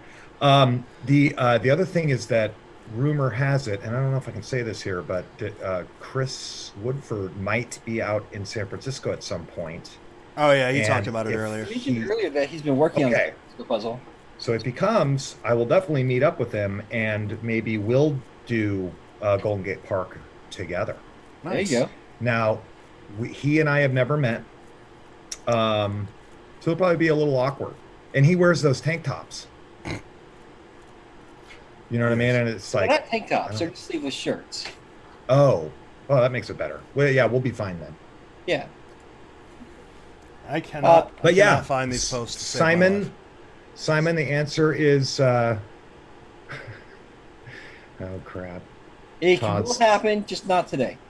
Yeah, not today. That is your answer. I'm going to leave you two to converse about San Francisco. I'm going to take a 10, and Lame. I'm going to wait for Todd and Leanne to pick a song, and I'm going to eat the pizza wifey made me and go spend some time with her. She just got off work, and I will see you guys in about 10 minutes. Okay. Wait, they're picking Bohemian Rhapsody. I'm totally down with that. But, They said you can either do that or there's like a 35-minute yes song that we can do. all right, I'll be back in 10 minutes. Okay. I just made those up. I would like for you guys to vocalize Inagata de Vita, please. The drum solo specifically. Do you know how that the lyrics of that got started? No. By Iron Butterfly? Oh, it was in the Garden of Eden, right? Correct. Yeah. Yeah. And then I think something happened where they thought it would sound cooler if they made something up that sounded Latin or something like that. Inagata de Vita, baby. That means I love you. Wait, no, it doesn't. It doesn't mean anything. Iron Butterfly, shut up. Chase Colpath donated $10 and said #Frisco. Thank you, Chase. You can say San Fran or Frisco if you donate $10. Yeah. You can say them both. You can say that the St. simultaneously. Augustine casque is in Jacksonville if you donate $10. I don't care. Yes. So For $50, you get St. Louis. yeah, That's the high-priced one. for $50, the secret podcast will do a St. Louis episode. St. Louis. We'll episode. do a meetup for $50 in St. Louis. It's about how much it costs to go to St. Louis. Right, and we'll do it because it doesn't exist. And then we'll get Nelly out there, and he can sing Midwest Swing. Nellie the elephant packed her trunk and said goodbye to the circus. All she went was a trumpety trump, trump, trump, trump. I live in don't know I that live in one. the 80s, bro. Okay. I live in the 80s, and most of it's like 90% of it's new wave. So I'm sorry. That's all right. You guys are much more. Nelly was the rapper with the Band-Aid. I remember. Okay, good. Yeah. He, I never heard a song. Okay. Well. So anyway, Or maybe I have. Maybe I have. You probably heard Country Grammar. Anyway, doesn't matter. I know. He's about as popular as St. Louis is now. Really good guy though. Personally. Is he the one with the restraining order? No, he Or is like that- he. No, that's he, Chris Jones. Chris Brown. Chris Brown. That's the one that ate Rihanna's face off.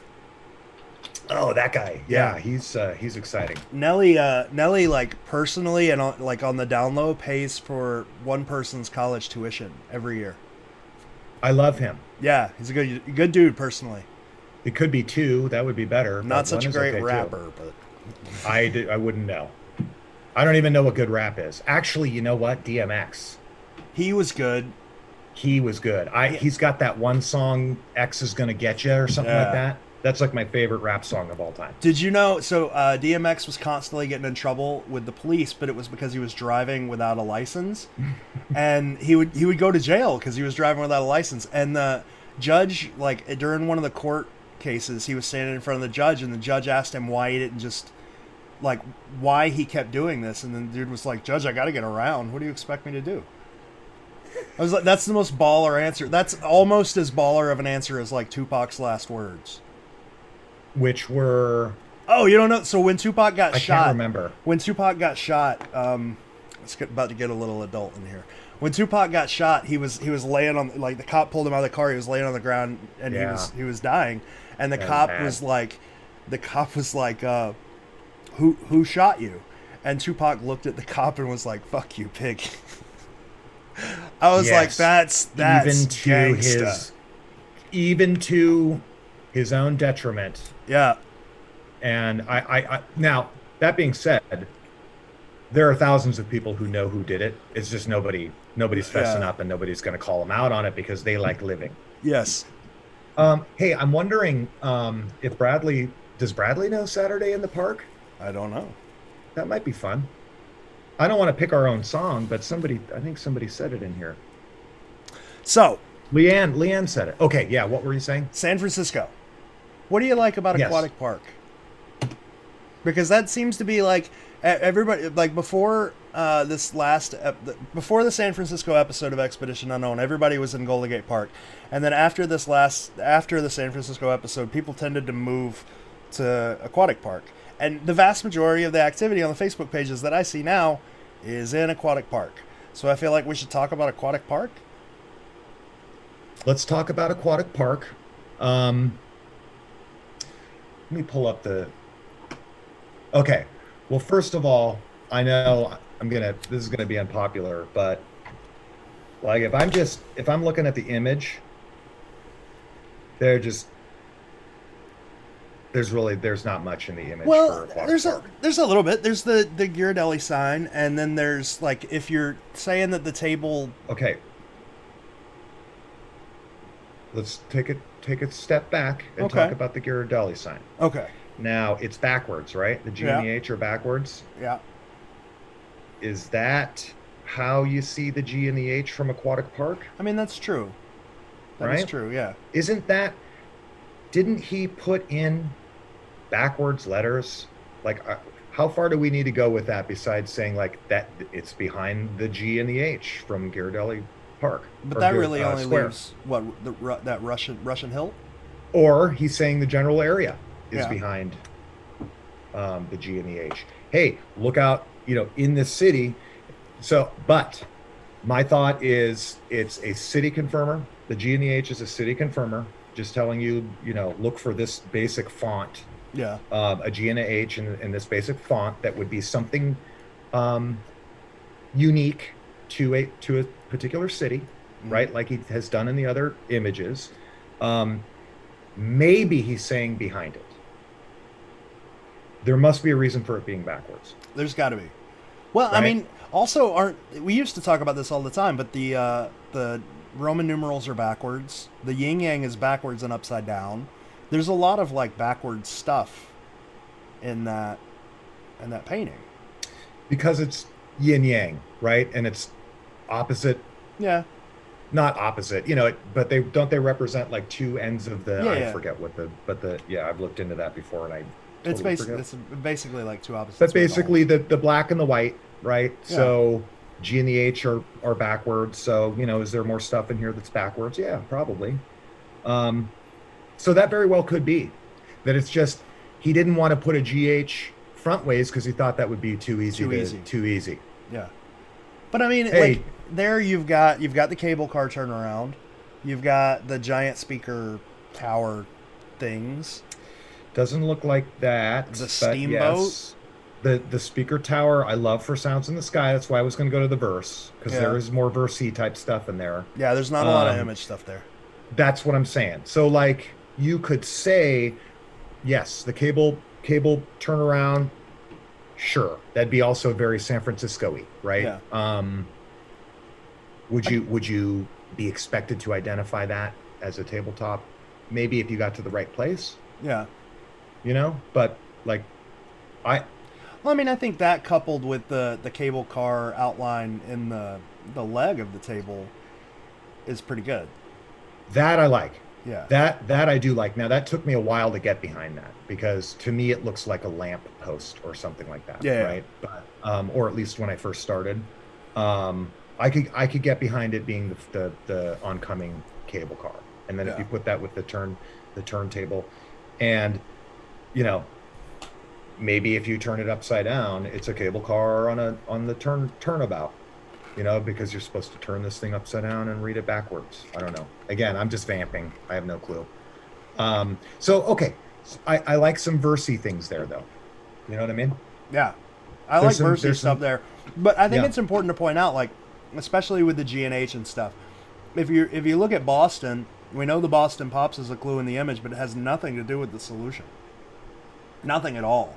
So that's why I'm saying. Yeah. That's why I'm saying GH. I'm just going with what I know. Yeah. And JJP said that. I mean, it's Boston Pops. Yeah. Okay. So it gets you to Boston. Okay, GH is Ghirardelli. It just gets you to San Francisco because there's no other. That is a prominent building in San Francisco. It's our thing. It's our chocolate. It's world renowned. And maybe he didn't put it forwards because everything's reversed, or he thought it would be too easy. So anyway, let me look at the verse again. The Funyuns are super yummy. Dude, those look great. You've been eating those all day, haven't you? It's just been one. It's one bowl. Like it's. I saw you start. It was like 7:30 here when I woke up, and you were like already eating Funyuns. Yeah. Todd Desper gave $20, and his vote is Jackson, the duet by Johnny and June Carter Cash. I don't know it. You don't know it? Maybe I do. Can you play it? Hold on, I'm looking up the verse here. All right. Jackson. We're going to Jackson. By I'm gonna mess Johnny around. Yeah, I'm going to Jackson. Why don't you guys do that? Look out, Jackson. Because I can't sing, man. We got married in a fever, hotter than a pepper sprout. Well, okay. We've been talking about Jackson ever since the fire went out. I'm going to Jackson, I'm going to mess around. Yeah, I'm going to Jackson. Look out, Jackson Town. Todd, is that close? It's not the tune, but... It's my favorite thing to do, though. I love doing stuff like that. Okay, so I have to add $110. What?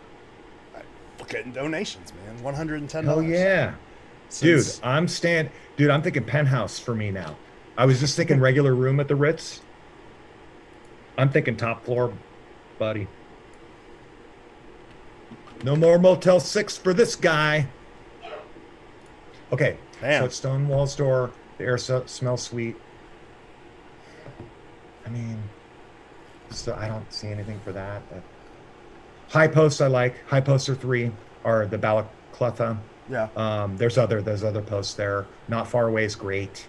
You know, within reasonable distance, you walk out onto a dock and there's a boat. Education and justice for all to see. No. No. Except for Alcatraz. Yeah. Well, people do say that Education. school, right? The Galileo School of whatever. How far away is that? Okay, maybe. I've heard that. I didn't. Is it still there? I don't know anything about the school. It's not known for it down there. Yeah. You know, it's not. Yeah, I mean, like I'm a native. I don't know about it, but I mean, that's fine. But I guess if you get to the place. Oh, by the way, I do kind of like the Stonewall's Door being that pier where the Alcatraz prisoners used to depart and arrive from the island. Yeah. It's that archway. The one by the fort? No, it's pier. It's a pier. I know everybody is probably.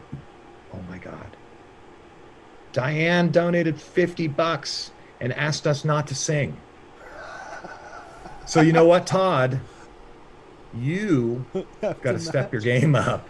You need to drop another $31 in there to outbid Diane. This is crazy. I love this Close to you. Thank you. Close to you would be funny. I know. You guys are so awesome. Saturday in the Park is something I do know. Close to you. Diane looks Why forward do birds I hate sing PayPal. upon this moon?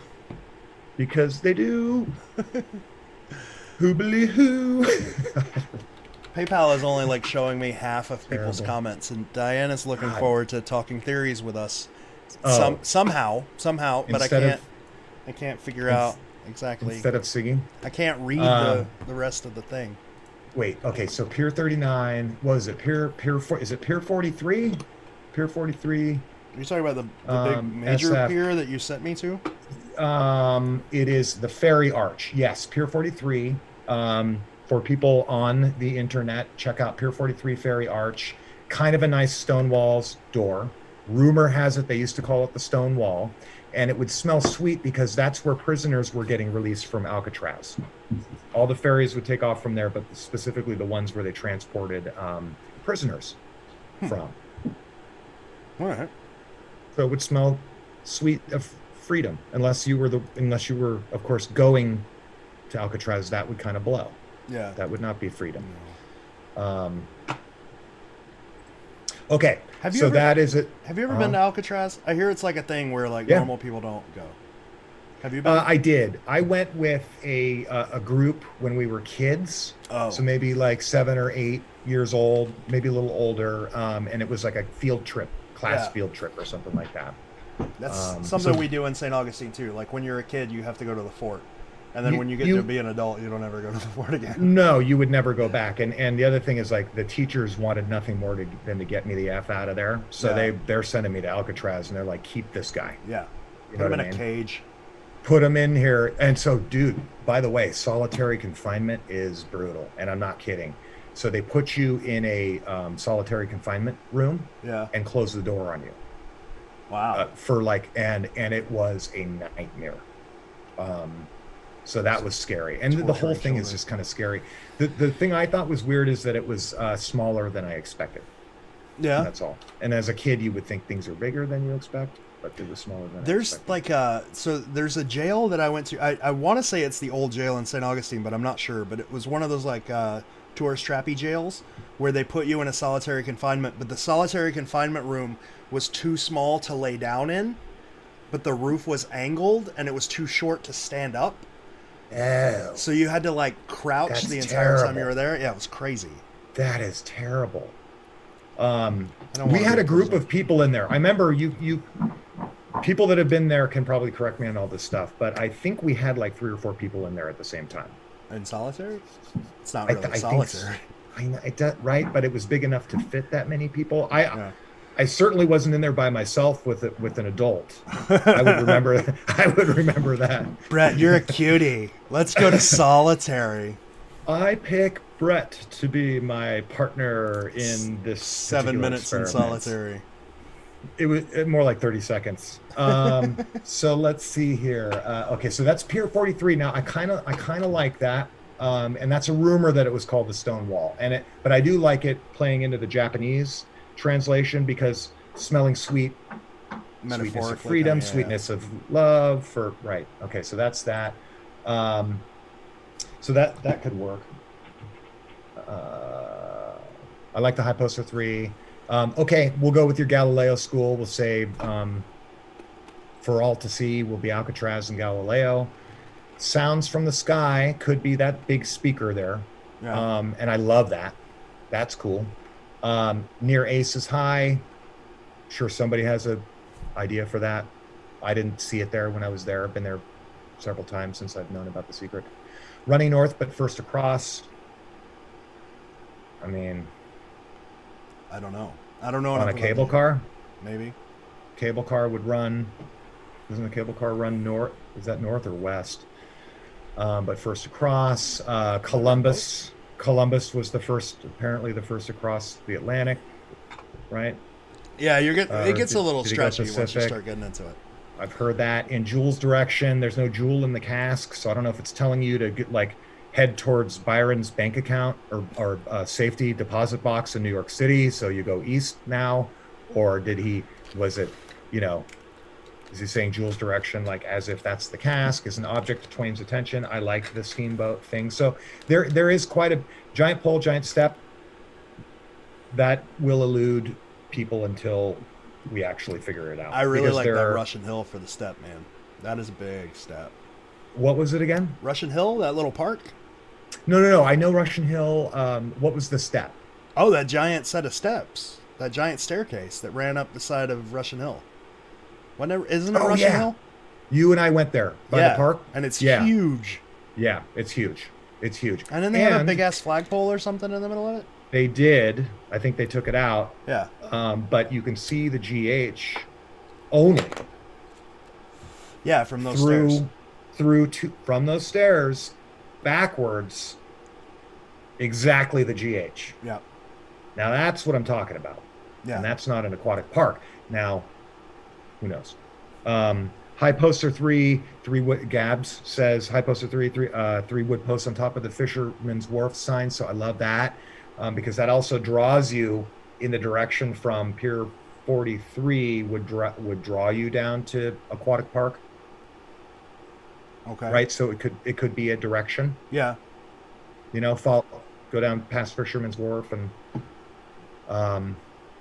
head down to Aquatic Park. So, and Aquatic Park is a big deal here. It used to be a casino, so maybe that's why the Ace is high. Up top. I didn't know that. Yeah, it was a casino back then. So, if the Ace is high, maybe they're playing cards up in the upper room where they used to have the card room up there. Debbie apparently is in Milwaukee and asks where was it that Josh dug that you guys wanted to see. So if you go past the North Point Lighthouse, with it being on your right, you pass John's Lion, and then the last set of lions, it's the one closest to the water. And then there should be a little hole in front of it. You guys didn't cover your holes? Dude, Milwaukee people, they don't know how to backfill. That park is crazy messed up. Yeah, I've seen I've seen news programs about the amount of holes there. It's nuts. Yeah, that sucks. Somebody's hitting Milwaukee hard. So, okay, so just to finish up on that, and Bradley, I don't know if you're listening or not, but we're just walking through Aquatic Park and what he asked me what I like and I don't like. I don't like much from the image, but there is some good verse stuff there. Quite a bit of the verse actually could be there. I don't think Bradley's listening to us. Is he frozen? No, I don't think he's frozen. All right, I'm back. Okay. All right, hey, why don't we talk about Aquatic Park and maybe image matches? Maybe Brett can walk through it. Okay. So, Golden Gate Park is what you want to talk about. So, no. So, okay. So that's it's mediocre. It's got some verse. There's not a lot of image there. Now, the thing that bothers me about San Francisco in general is the image is, I don't know, it's tough. It's tough. I mean, there's a Golden Gate Park in it. There's a dragon. I really like the Dragon's Gate for Golden Gate Park and the dragon. That was the Woodford thing today? Is that what you're talking about? Yeah. Or no, was that what you guys... I mean, I brought it up a long time ago. I just thought it was creative. We didn't talk about it today, though. Take a Golden Gate Park, overlay a dragon on it, and you have a Dragon Gate. Yeah. And it's an easy way to put you in Chinatown. It's almost Rebus like. Yeah. That's the thing that gets me about this. It's almost like Boston. It's like we looked in Charlesgate for so long because of one little image match in Boston, and we completely ignored the giant Italian area of Boston. Where in San Francisco, we've been looking at Golden Gate Park and Aquatic Park for so long that we're completely ignoring the giant Chinatown in San Francisco. Yep. And those dragons, I mean, if you sat a 20-year-old JJP down, or however old he was back then, but like that, the dragons on the dragons, what's that? I said, I think he was like 14. No, 14-year-old. Yeah. But that's how somebody might look at a dragon on a Dragon's Gate and then freehand draw it into a painting. I mean, pretty simple. Woodford did put something up. It's probably too complex to talk about right now because I'd have to like refresh myself with the details. But he's basically saying, take the blocks. So as you know, in the image, there's a crossover like this. Yeah. One finger or one hand pointing to a row of 20 blocks. At the fourth block, maybe I have them mixed up, but then there's another row that's pointing, or another hand that's pointing to 18 blocks at the third block, right? Or some combination of that. So what he posted today was a blog about how maybe that takes us a certain number of blocks away from the Dragon's Gate. And one route, depending on if you go 3 or 4, took him to Pleasant Lane, which is right up on top of Nob Hill, right next to Grace Cathedral. Pleasant, air smelling sweet. So I thought it was pretty good. Yeah. And I think that's getting closer to where Phil was saying the cable car museum is, which I also think is interesting. I don't know. There's just a lot to like up on Nob Hill. Yeah, I don't disagree. Image wise, I mean, if we're going with the immigration though, like Boston's the largest Italian area, northern of Boston's the largest Italian area in the U.S. and Chinatown in San Francisco is the largest Chinese area in the U.S. Like I really think, I mean, Nob Hill and Chinatown are pretty close. It's really could be easy to confuse the two, I guess, especially if you're on the outskirts. But I don't know. Chinatown's looking pretty good to me. Just and really just because of that Dragon's Gate and because of the immigration reference. Yep. Right, which is why I've struggled up until recently trying to put the final spot anywhere else. Yeah. You know? I don't know. I've never really gotten behind Golden Gate because everything in Golden Gate just seems so stretchy. Except like there's a couple of like Crossover Drive works really well, you know. A couple of things fit really well in Golden Gate Park, but everything doesn't. And then same with Aquatic Park. A couple of things in Aquatic Park fit really well, but everything doesn't. I just think we haven't found the one area yet. Here's a Phoenix if you want to talk about crossover. Okay. How many blocks on one side? 20. Okay. How many blocks on the other side? 18. What's in the middle of 20 and 18? Yeah. 19.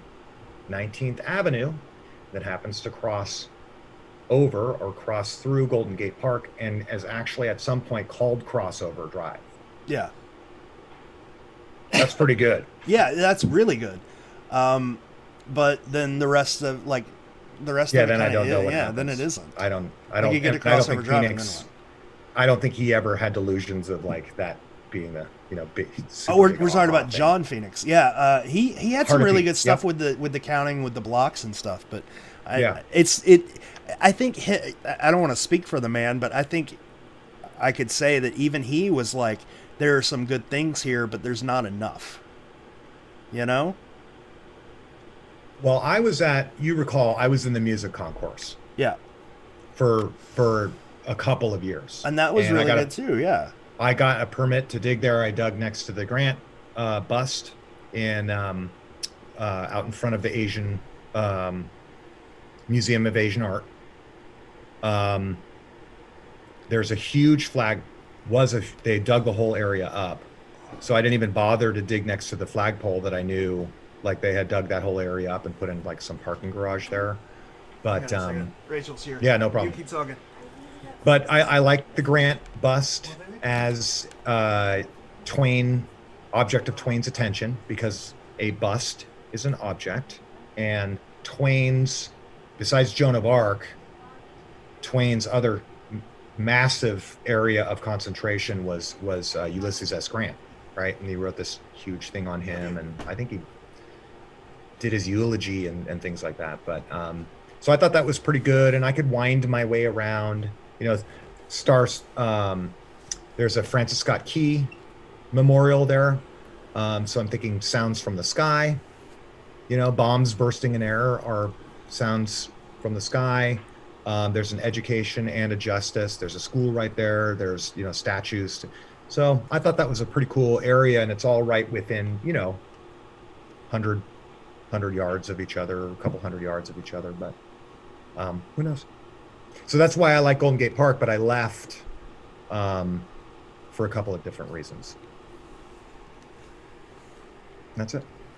Chase asked me if the total raise should be 2010 instead of 1910. Did I miscalculate something? I don't Take know. a 5-minute. Did Chase give another $100? No, but somebody gave 20. Oh, no, I already counted those. I don't know. It's getting hard to keep up with all of these. I'm going to have to do a final count later. I might be $100 off. If Chase is sure, I can just raise it. I don't mind. Because, like, I got people have donated via Venmo, and that doesn't count. Like, I have to manually update this thing, and I'm not good at math, and I'm having to add from 3 different places and remember the last donation on each of the 3 different places so that I don't recount them. So it's getting difficult to keep track. So I don't know. But let's just raise it anyway. Screw it. He's probably better at math than I am.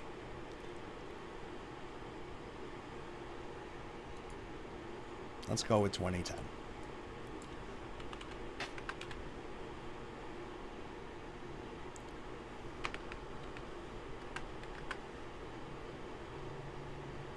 There we Simon go. says it's 5,250 miles for him to travel to and look and dig in San Francisco.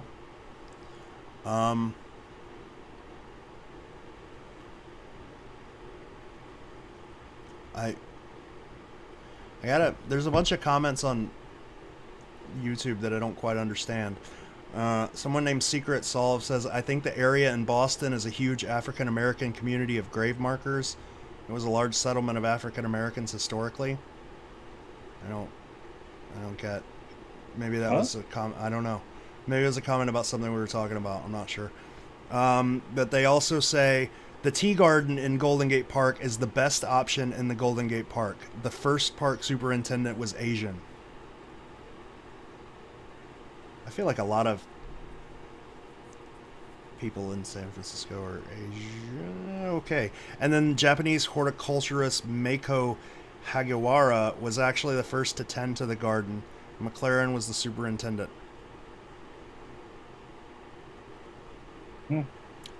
Okay. I think this is Solve the person that keeps leaving those comments. Yeah. Hey, the Secret Solve. Thanks for letting us know that you have the real casques. Is that the one that has the real casks? I don't know. think so. Did Brett leave? Brett had to leave for a second? Yeah, he muted himself. Soon I'm going to go make a sandwich. Yeah, it's always great to find the people who have the real casks. I still, like, I can't get over Dale, whatever his name was, who was like, I went to Milwaukee and I dug up the cask and then I flew back home to Seattle, but I got scared of the police, so I flew back to Milwaukee and buried it somewhere where only I would know where it is. Uh-huh. I remember that. That was fun.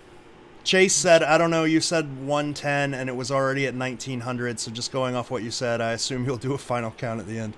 I will, and, you know, it's fine. Let's just go with it. Because it really is, it's difficult keeping track. So what are we at? 2000, I say we. 2010, What are you guys at? $2,010. Okay. GoFundMe, like, it's really easy with PayPal, because what I do is, like, whenever something comes in, I just transfer it to Rachel, so I keep a zero balance, so I know what I need to add. Like, when more stuff comes in, I know I need to add it. But GoFundMe is difficult, and Venmo too, because I got to remember who is sending what where. Anyway, what are we talking about? I'm checking the comments to see if that's the person. I think he's right though. The total amount in the GoFundMe versus the amount that I've sent Rachel in PayPal is probably about $2,010. Because there's like $1,100 just in GoFundMe.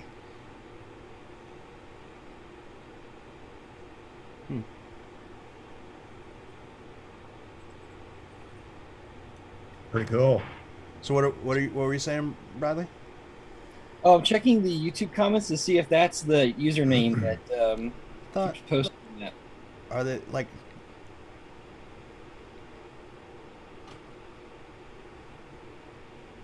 There was somebody that claimed that they found the Canada and tribute casks. Oh, I remember that. There was Lisa like Trigg is asking. I'm gonna put a. I've never heard of that, and I'm gonna say no.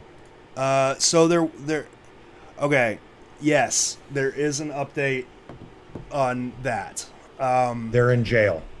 No, but they claimed that they found proxies, and they wouldn't say what those proxies were, but they said that Byron was lying to everybody, and that for some reason JM knew exactly what Byron's plan was, so the tribute was modeled like in the exact same way. Anyway, they said they found proxies, and they weren't casks, and that they were traveling to New York.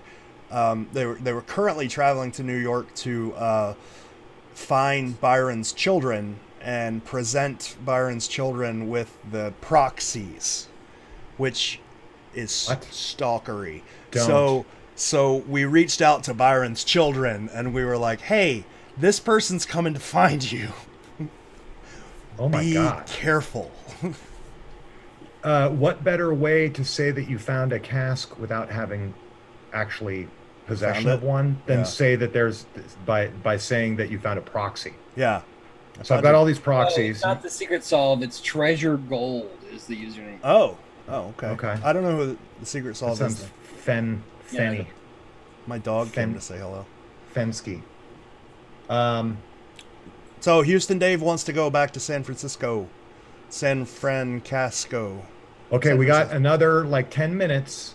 We still need to do a song because like the donations went, I feel like the donations went up quite a bit once I joined. Do you guys agree with that? Yeah, I mean, people like you.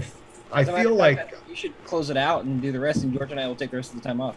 The Secret Dude. Solve did make up a good point. The JM publicly disclosed that the tribute was replaced with a proxy, but we know what that He did. proxy is yeah, now. Yes. So it's another cask. it's Brett's phone So- number. Todd and Call this guy. Leanne have decided that they would like us to sing either BB King or Chicago's Saturday in the Park.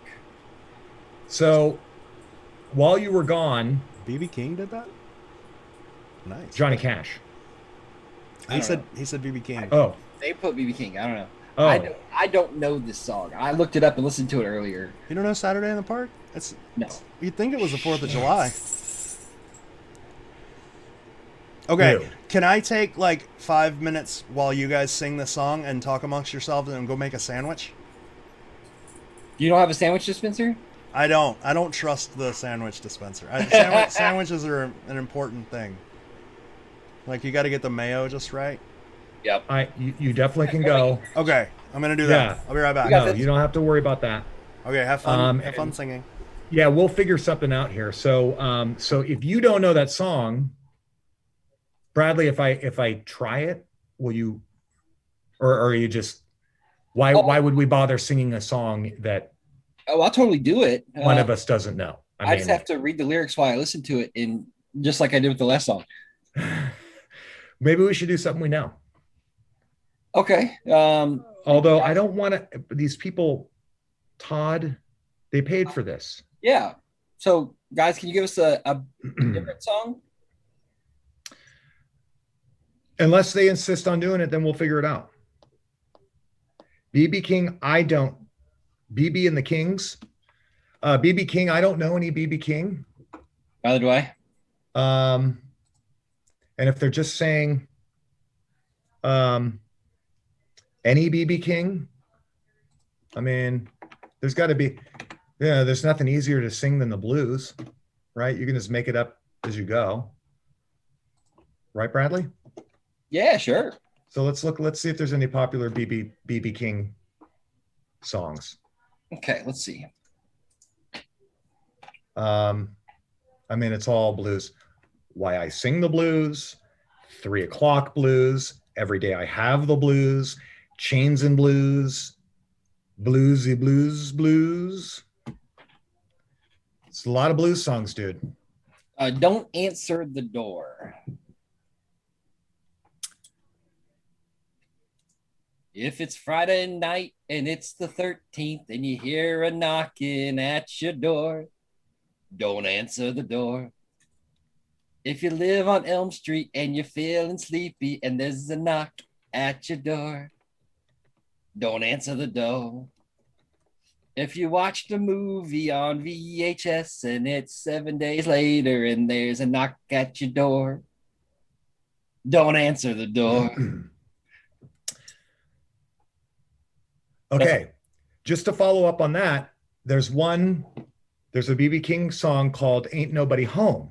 So if you knock on the door and there ain't nobody home, it's going to sound like this. Once upon a time, a long, long time ago, wherever you lead me, I would surely follow. Girl, you put me through some pain and misery, and now you're standing on my doorstep, telling me how much you need me, baby. Ain't nobody home. Ain't nobody home. Now, wait, did you actually read the lyrics? I'm reading the lyrics, yeah. Oh, see, I just made something up.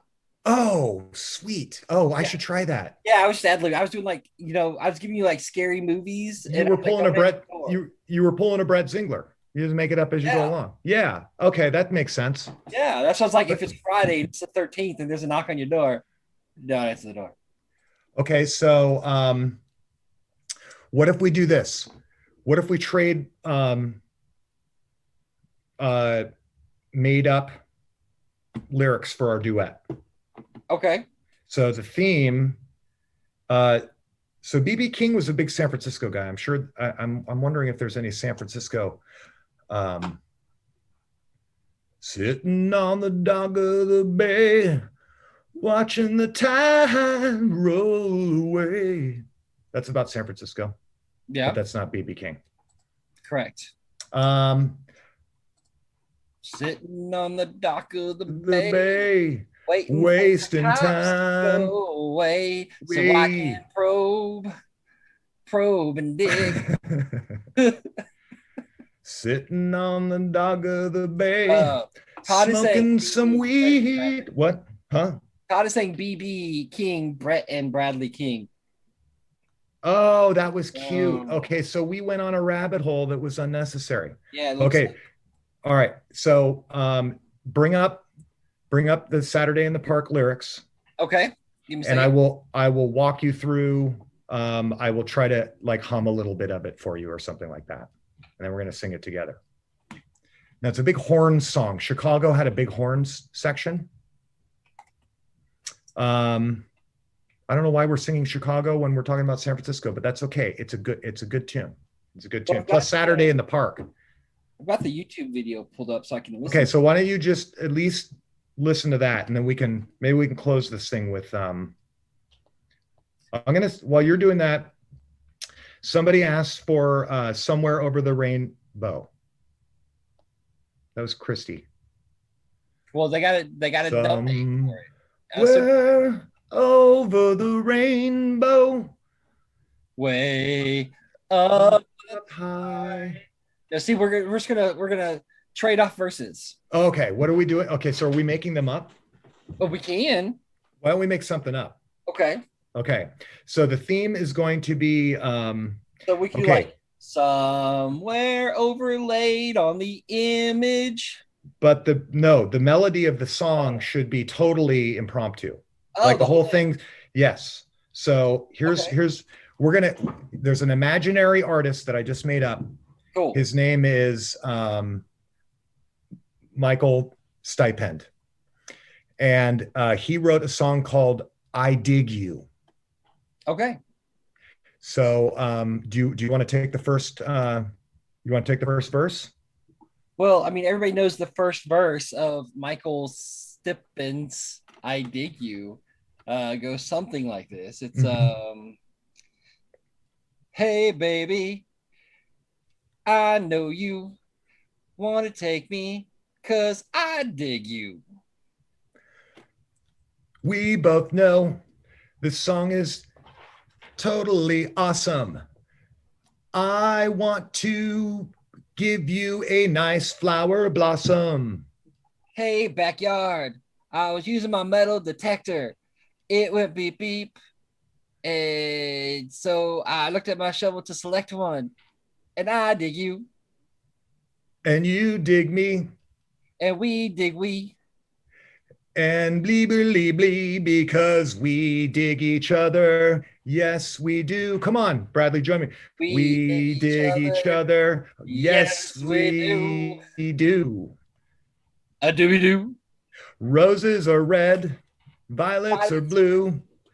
You dig me, and I dig you.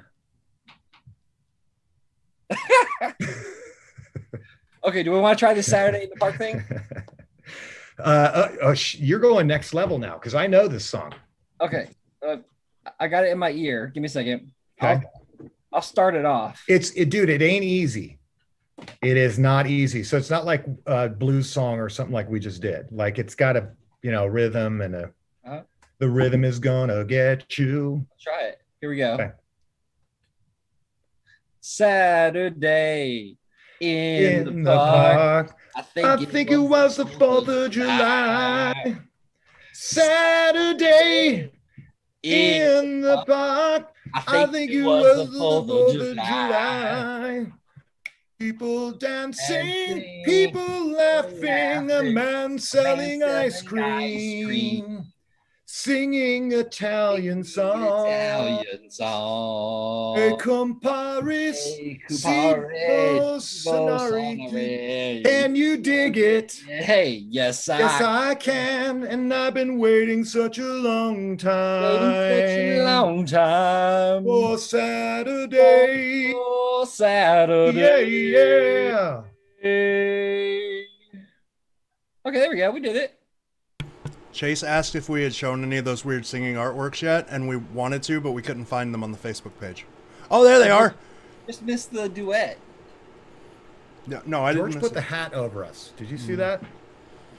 George had hat us. over us. He put some merch on us. Dude, I'm gonna put some merch on you. Here, let me send this to.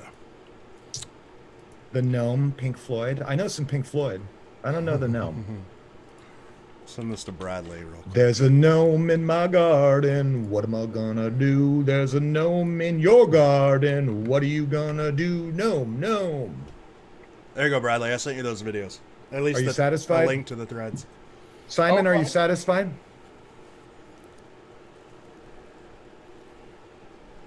Mash up.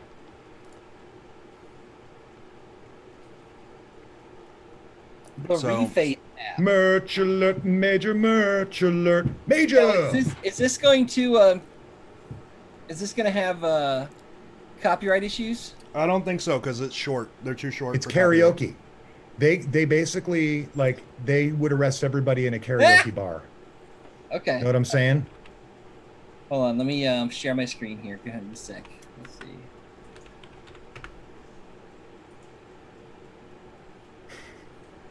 No, thank you, Todd. No, you must learn it. So it sounds like we've been having fun. You're gonna have to roll the tape back. All right. Yeah, you missed a lot of You songs. miss. Oh yes, these. Songs.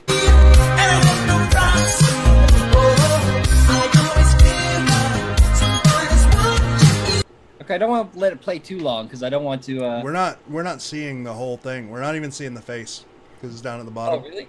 Yeah. Oh. Look, I told it to share the whole. I think it's screwing up the because of the resolutions. I think it's because of the resolutions.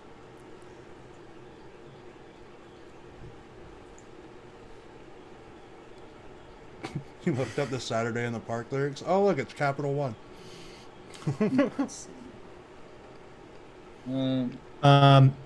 There's us. So we can't show the cool videos. Is that what we're missing? I'll just posted the link in the comments. Oh, Okay. I can't. Can I do that? There's some good ones.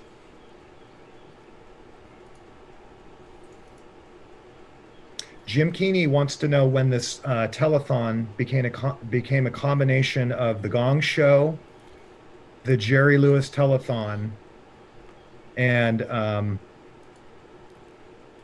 Pink Floyd's The Gnome. Anybody got an answer for that one? It was like an hour ago. Yeah, it was a little while ago. To know me.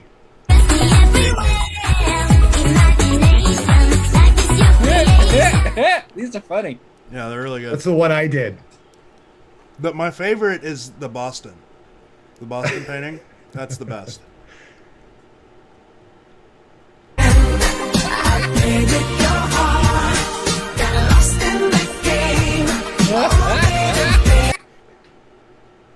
I'm 100% sending those to Palancar.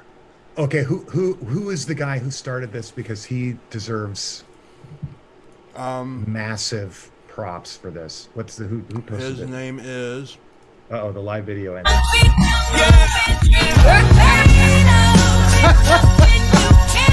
Oh, these are good. I hadn't seen that one. Really good. His name is Mark Catali. Katali? Catali. Thank you, Mark. Yeah, Mark is the Really man. funny.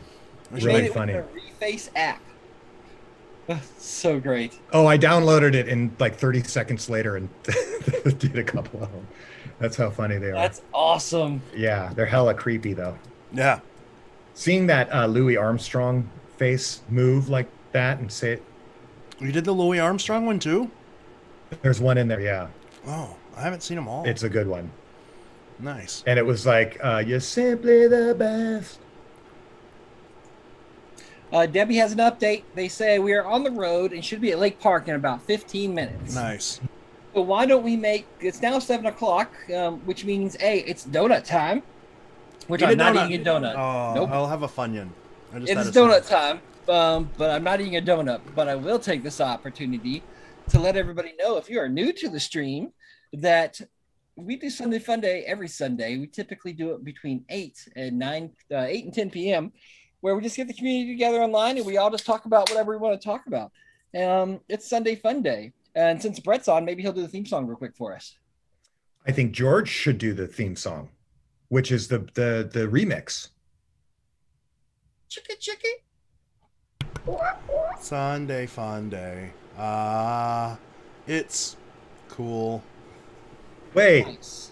that's not where's the recorded version? And then that'll be my transition out since we are transitioning cities. Oh, you're leaving us?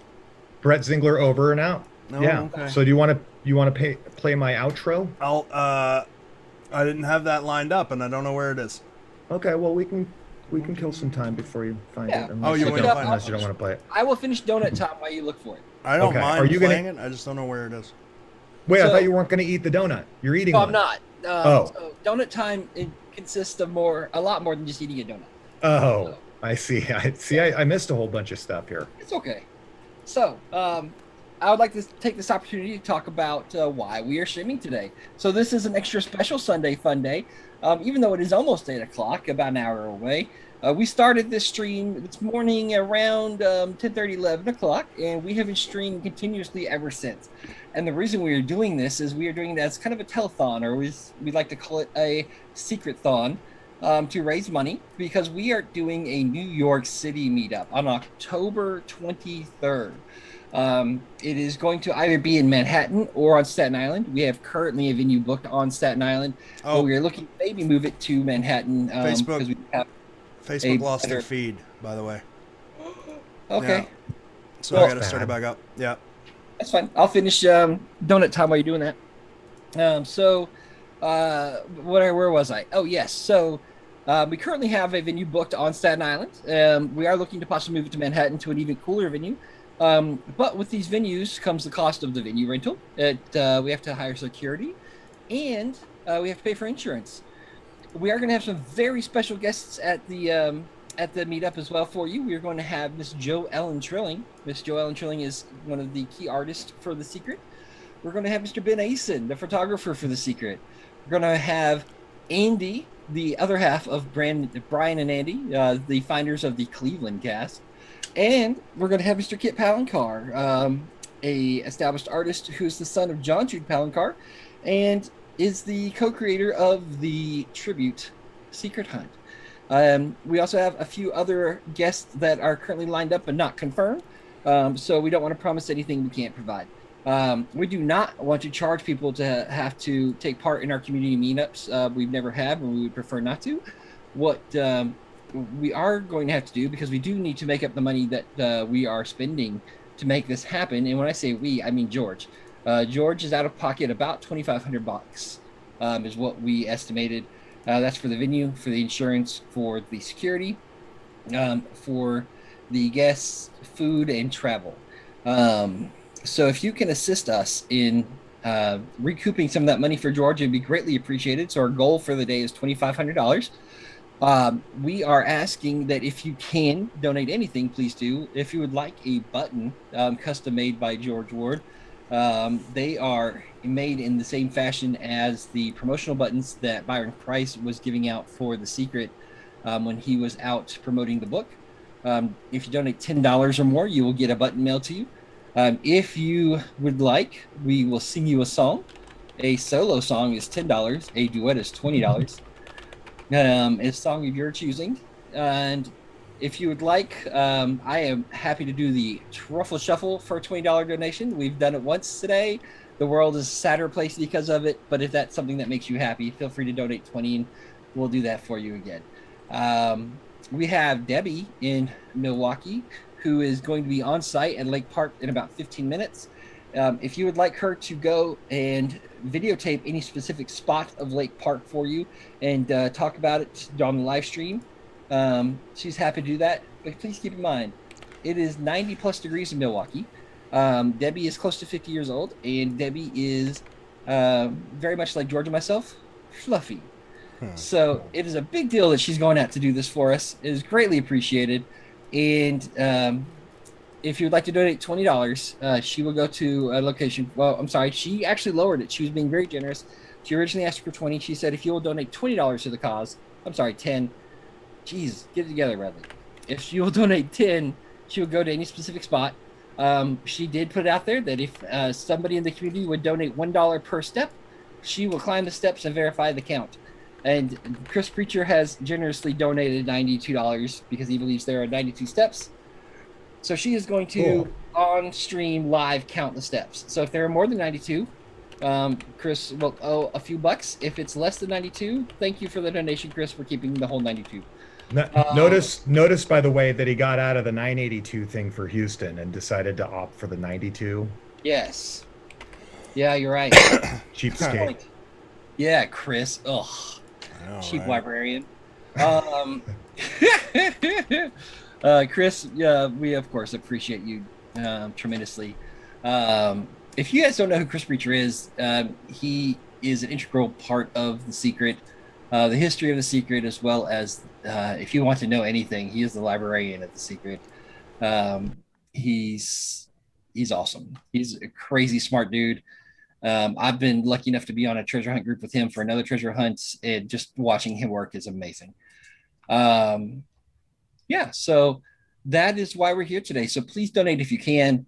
If you can't, just be a part of the conversation, and that is greatly appreciated. Yeah, so that's it. That is Donut Hour. Very nice. So thank you, everybody. Well done, Bradley. Just after Donut Hour ended, I got the stream fixed, so yay. Apparently, we can only do 8 hours at a time on Facebook. Oh. And we hit 8 hours, and it was like gone. Oh, wow. Amazing. Oh, we got some people in the comments doing the Labyrinth song. What babe? The babe with the power. The power of who do you do? What? Remind me of the babe. I saw my baby. So crying hard as babe could cry. I set up a new stream, Bradley, so you'll probably have to find that one for new comments. Okay. So this is a good transition, Brett, out and bring on the 92 steps. Debbie. Oh, yeah, I was supposed to play that. So I don't know that you guys can hear this, but I'll play Brett out. It's okay if it's okay. Are you coming back for 8? I'm guessing you're not coming back for 8 o'clock Sunday Funday. In an hour. You guys are still doing that? Yeah. Oh, yeah, we're going until 10. Probably not. Okay. Unless you want more singing. I mean, I got your song right here. I'm going to play it. You ready? Okay. Yes.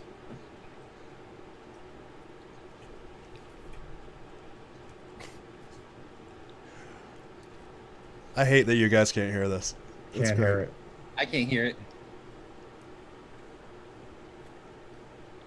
I can pretend that I can.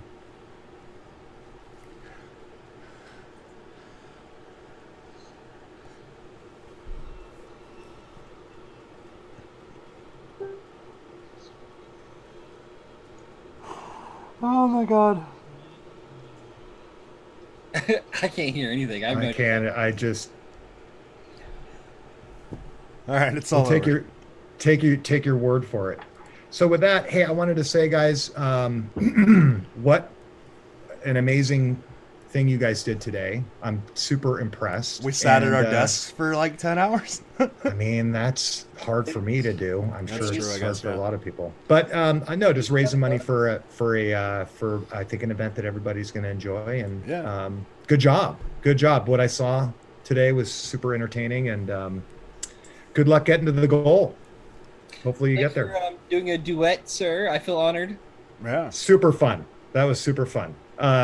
George gets to hear, because he left, George gets to hear our back and forth made up song called I Dig You. No, that's not a made-up song. That's a chart topper. Everybody knows that song. Yeah. Now it will be. Did we know that Joseph Pagliari wanted Debbie to stop by the immigrant mother statue in Cathedral Square Park? No. Okay. No. Joseph Pagliari would like to ask her to do that. And he gave money. George gets to hear, because he left, George gets to hear our... So, just so we know. Okay. Gentlemen, it's been a pleasure. It's been fun. Good luck Thank the you. rest of the night. Yeah, that was great. Thanks for having me on. Couple Good hours. luck. Yeah, have a good couple of hours. Good luck getting to the goal. We're in the home stretch, Bradley. We are in the home stretch. And then soon we'll be in Milwaukee. Yeah. Well, we're in we're doing Milwaukee now, yeah? Yeah.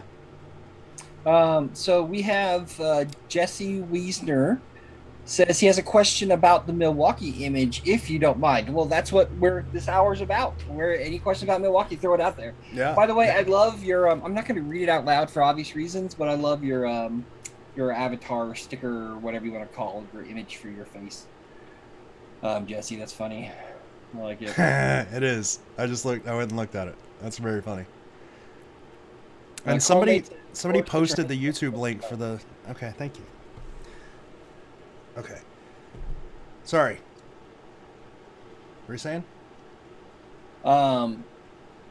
Cole says, George, put your headphones over your mic. I think that was so you guys could hear the song. Oh, yes. You should replay it and do that. Really? Okay. I mean, I'm interested in hearing it. Have you never heard the song? No, I don't think so. Have I? Oh, I don't know. All right, give me a second. Let me find Is it. Brett singing Sunday Fun Day? Yeah. Oh, yeah, I've heard that. Okay, yeah.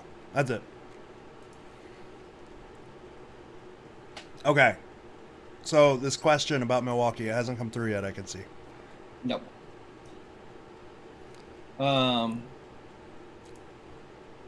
Troy posted a video link in the chat for the... Jesse wants to know what the object is on the right side of the image. It's barely shown. The object on the right side of the image? Yeah, Oh, I think he's talking about like what people call the locust. Yeah. Which I've never thought was a locust, but that's just me. Yeah, I mean, it looks kind of like a cicada. Yeah, but not enough for me. I don't know. It's definitely something. I just don't like. I don't see it at all. We're talking about the Milwaukee verse, right? Yeah. Yeah, so, like, where is it in that image?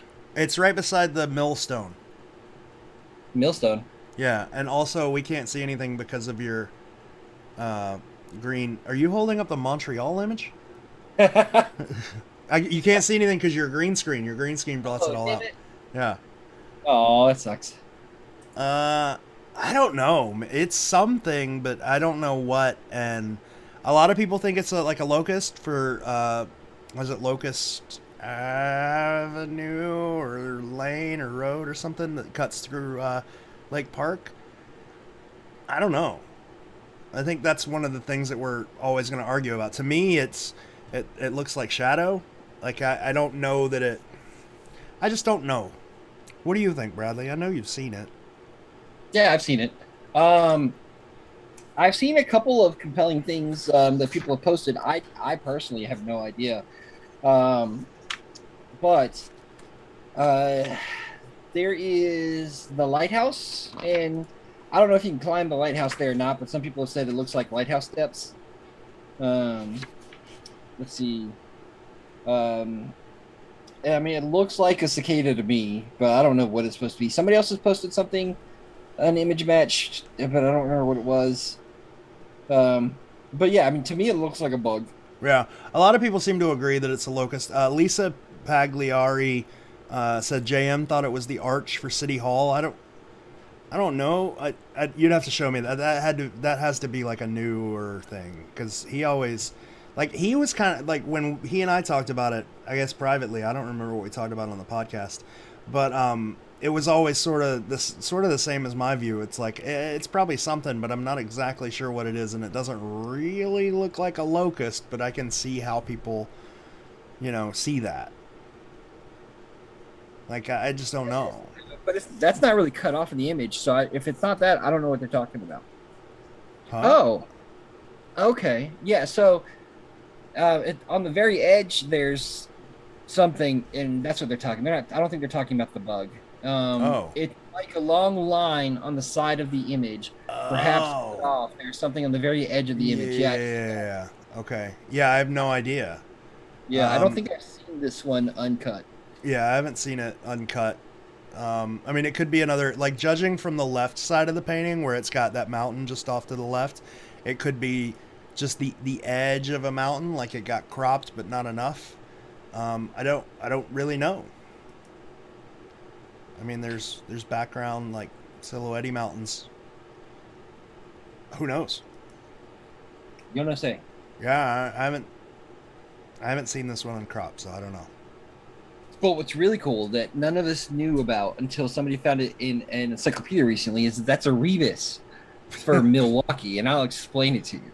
I'm just kidding, but I still want to hear from them what made them look under riddle in the encyclopedia. Like, How did that happen? Or were they just like browsing through it and then they just saw it? It's like, I want to know exactly how that happened. I want to hear the story. It was good though. It was really good. Those It's crazy, encyclopedias, like, I know after all of this came out, Kit asked his dad, and his dad was like, nope, came up with that completely independent of any book. But there's a lot in these encyclopedias that are like crazy close to what we're talking about. Yeah. So I don't know. But I also think about it after I got over the excitement of him originally finding that.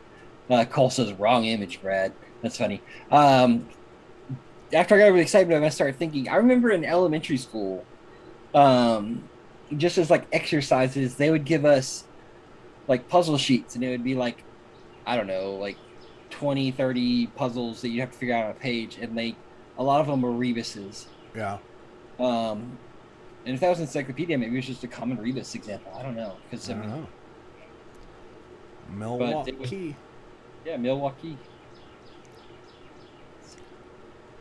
The Secret Solve, apparently in a gotcha moment, made a comment that, so our Rebus emits the flower and the two orbs. Nice. Yes. Yes. Well, not our Rebus, their Rebus. We're just reading it's not our Rebus, it's the Secret's Rebus. Yes. So there is a flower in most images. Yeah. And that flower is the flower of the month.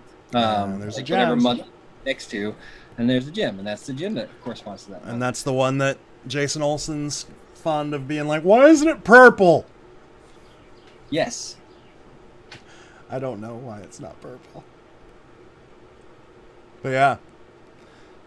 So yeah, there's Milwaukee. I give Milwaukee a lot of shit, but it's a fun city. Sure. We had fun. It's fun with friends, but anywhere is fun. It's got really nice people who live in it. Yeah. Yeah. Like Steve. Yeah. Steve's really nice. Savral's nice. Savral is very nice. They're all very nice. Somebody sent me a PM on Facebook. Let's go see what that says. Somebody on YouTube sent me a PM. The Secret Solve says this is the only... no, I'm sorry. They say this is the only Rebus puzzle. Okay. And then they put a question mark. I think they meant to say, is this the only Rebus puzzle? We don't know. Obviously, we won't know until we know. It's the only Rebus that's been convincingly solved.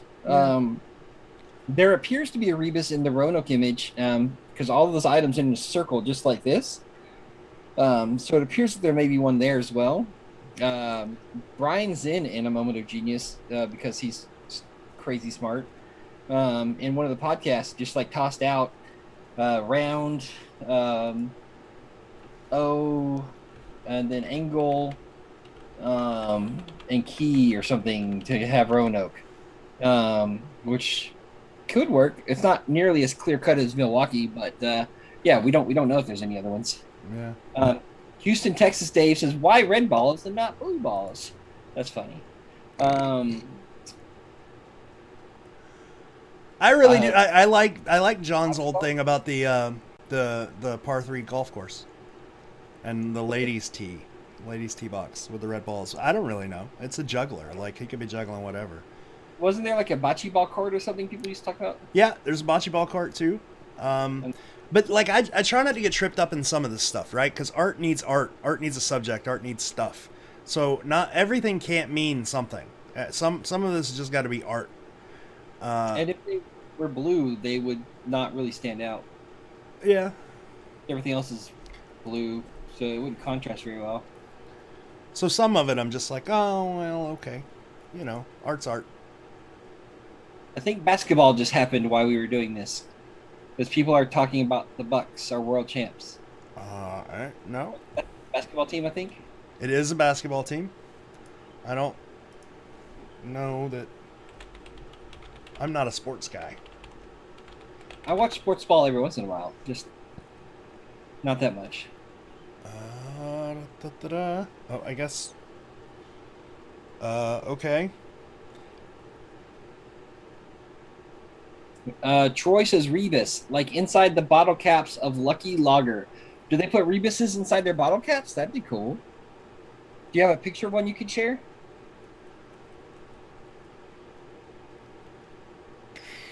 I'm trying to find out if the Bucks are actually. Okay, it doesn't matter. Anyway, back to Milwaukee. So we've dug. You've never dug in Milwaukee, right? Me? Yeah. No, I did. Oh. Yeah, I dug while we were there. That's right, because you wanted to make sure. Yeah. Okay, I got you. Mm-hmm. That's like I've made 2 trips to Milwaukee so far. I made one with Hardipy, and I made one with you. And the one with Hardipy was like damaging. The one with you, not so much, because that's the first one was where I dug a hole and like slid down a hill sideways. Yeah, you told me about that. Yeah, that sounded. That was not fun. No. So to clarify for the community, I because I do not dig without permission. So if I go to a secret city, I will not go there without putting a shovel in the ground. And sometimes that means I have an X marks the spot, and I want to check that spot. But if I can't do that properly, I'll still put a shovel in the ground so I could say that I put a shovel in the ground. And that's what I did in Milwaukee. I literally borrowed a shovel from a community member that was there and stuck in the ground, lifted up a little bit, made a hole, and then put that piece of ground right back in. So technically, I can say I have dug in Milwaukee. Have I actually searched the spot? No. Not on the ground. I did a lot of walking around, though. Yeah. So it's not a whole lot you can talk about in Milwaukee. Just being 100% honest with everybody. So yes, I did dig there. We can talk about that bench. We're gonna have a bench. That's at least funded. Yay! Yay! John's gonna have a bench in Milwaukee. His sister and his mother are gonna be very happy. Yes, absolutely. The bench ceremony is in September. Yeah. Or is it August? Oh, I don't know. For Milwaukee? Yeah. I have no idea. You're thinking of the tribute bench. Oh, I'm thinking of the tribute bench, yes. This one hasn't been made yet. Hasn't even been made yet. No. Yeah. The money's there. The money is like it basically in an escrow. It's like it's complicated. The money's there, but it's not. So as soon as it comes in, it gets paid for, but it's set to be done. So nice. Yeah. So anyway, that's gonna happen. I don't really have any. Is Deborah doing the thing? She is. I think she'll let us know when she's there. Oh, okay. I haven't seen a message from her yet, and she also probably doesn't know that the video restarted. So that's a good point. Yeah. Let's see. There are some comments on the Facebook. Let's see. Debbie. Okay, let me just let you know. We had to start a new live feed.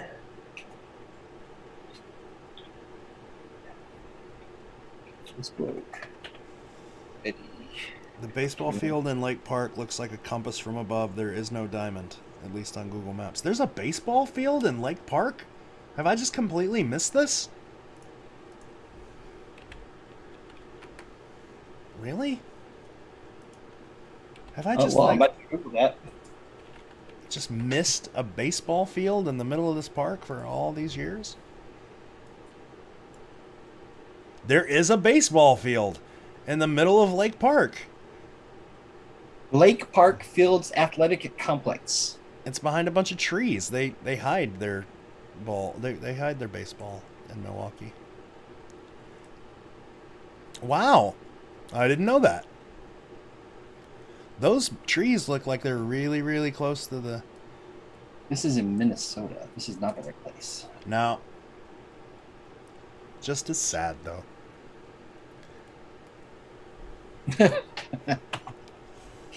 So great for the community to support JM. We didn't do that. Was like, yeah, the tribute thing was the community, but it's important to note that the Milwaukee bench was not. It was just his friends. But the tribute bench, 100% the community, and it was an amazing thing that they did for him. Like unprompted, they just did it. It was great. Any idea if there'll be another San Francisco meetup? Probably. Now that we know what we're doing. Like the San Francisco meetup was awesome, but we had no idea what we were doing. And we were just like, meet us at a park. And then 30 or 40 people showed up, and then the news came, and it was weird.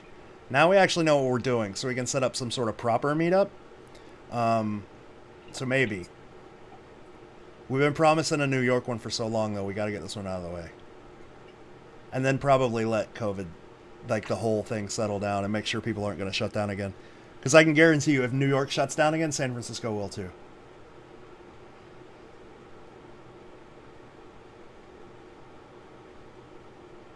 So who knows? You looking for the ball field? I am. It is right beside the golf course. Like right above it. You'll just see like a circle of clay. Like a half circle of clay. It does have a home plate though. It doesn't really have a... He's right, it doesn't really have a diamond.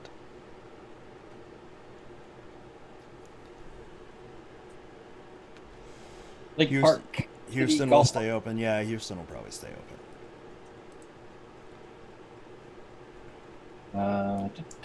Oh, this looks like it's probably a baseball field. Let's see. Nope, that's a golf course. Nope. Well, it might be baseball. Yeah, it's baseball. Yeah. Yeah, just like an open field. I didn't know that. Those trees look really close to like the playable area. I don't know. Yeah, they do. I'm not a baseball person. I can build the fields. I can't play the game. Contrary to the Boston video I made. They look very much in the playable area. Huh, who knew? Cool. I don't really see how it looks like a compass, but it's crazy that it's there. I didn't know that. It could kind of be like one of those like survival compasses that are like circles, but they have the big rectangular hinge on it, like a top-down view. Oh yeah, I can see okay. that. Yeah. Debbie and Derek from MKE here, logging in now. Cool. Nice. Oh, we gotta get our top hats. Yes. I've got mine right here. Where did I put mine?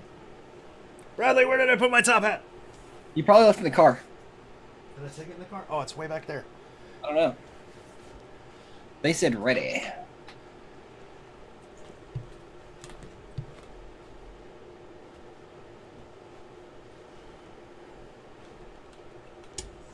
It says Chad Friday. Is that like Sunday Fun Day? What? I don't know. Justin Jackson says Chad Friday. Oh, I think they actually tagged somebody named Chad Friday. Yeah, they did. Let's see. Kathy says it looks like a pocket watch. Cough, cough. Okay.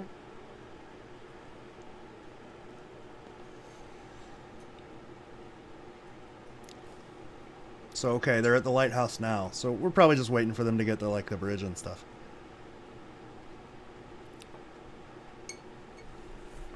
This is a lot of fun. Let's never do this again. Not for this long. I'm tired, and my ass hurts. My legs, so I have, and I did not buy this, so I don't want anybody to think that I'm like bragging or anything, but I'm sitting in a $500 gaming chair that I did not pay for. Dude, you got so lucky with that thing. Well, dude, it's not comfortable. No, the gaming chairs suck. I don't understand why people buy these. Yeah. I mean, they can be comfortable. BMW is going to make, like, they released plans that they're going to make one that, like, it judges your weight on the fly. Like, if you reposition yourself, it judges your weight and distributes pressure to even you out.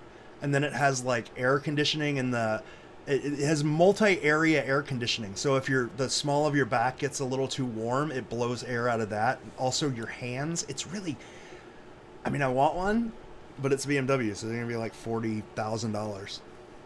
Yeah, they will. I would imagine the BMW chair will be comfy. This chair is definitely warm. I'm definitely sweaty. And where my legs hit, like when I stand up and walk around, like I got like a line on the back of my legs from where they hang off. And if I am trying to do something and like reach down and pick something up off the ground and I'm sitting on the edge of it, I've got to be very, very careful or it will tip over and just throw me onto the ground. So that's happened before.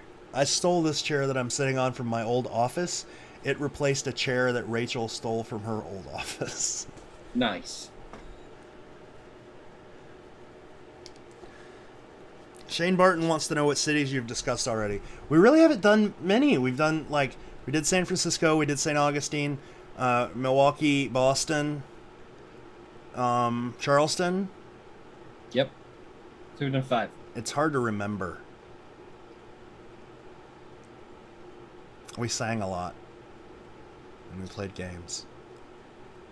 Now when you say we sing a lot. You sang a lot. I didn't sing at all. But Shane, if you have questions about any of the cities we already talked about, it's fine. Whatever. If you want to talk about something, just bring it up. Where's the Milwaukee Days? George sang the Sunday Funday song. Da da da da da da.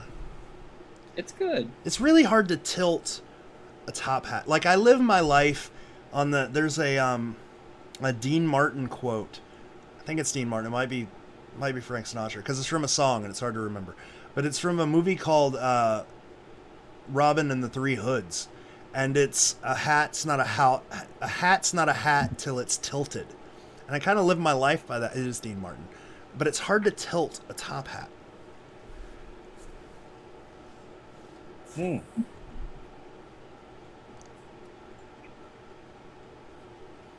Anyway. Dude, this mouse thing is tripping me out. I'm gonna have to send you a picture of this.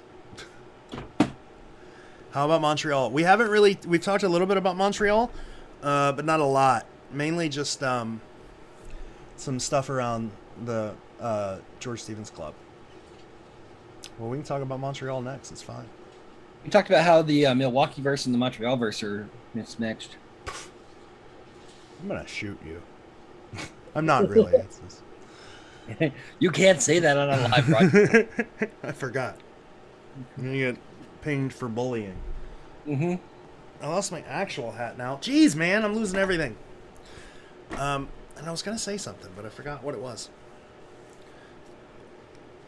Oh, so Dean Martin and Frank Sinatra, they were in like a cookbook once, and it was my favorite entry. It was like how to cook a hamburger, and Dean Martin had this like intricate recipe for a hamburger, and on the next page was Frank Sinatra's, and it was like pour scotch in a glass, steal Dean's hamburger.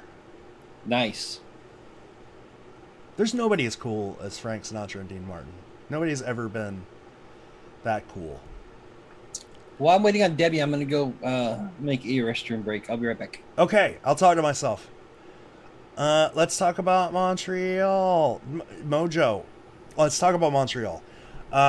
John Hardepe's new thing on his blog, which is thesecretofthesecret.com, for Granite Walls, kind of seals Montreal's image and verse for me. Granite Walls being like a cornerstone that he found directly across the street from the Leg Eater. I kind of feel like two things that exact right next to each other, it's hard to place that casque anywhere else, anywhere other than that one general area, especially considering like Granite Walls is so far down into the verse. It's hard to think that he would send us anywhere else, like back up to the was it top of the Mount Royale, or where the expo was. It's really hard for me to go anywhere other than the George Stevens Club now. I'm interested in hearing other people's opinions, because really the only people... Oh, that's cool. It is a Rebus on the bottom of a bottle cap. I'm really interested in hearing other people's opinions, though, because like we get confirmation bias a little bit, especially me, where I just get something in my head and I'm like, yeah, it's got to be this. And I fell into that trap with Boston, and I love to hear other people's opinions, because maybe it'll change my mind. But to me, something so exact in the painting and something so exact in the verse coexisting literally across the street from each other, like you could stand at one and throw a paper airplane and hit the other one. It's really hard for me to move past that general area. But yeah, like I said, if you've got another idea, please let me know. Because I'm curious. Also, Greg donated through GoFundMe, so thank you so much for that. I appreciate it. Let me update the thing.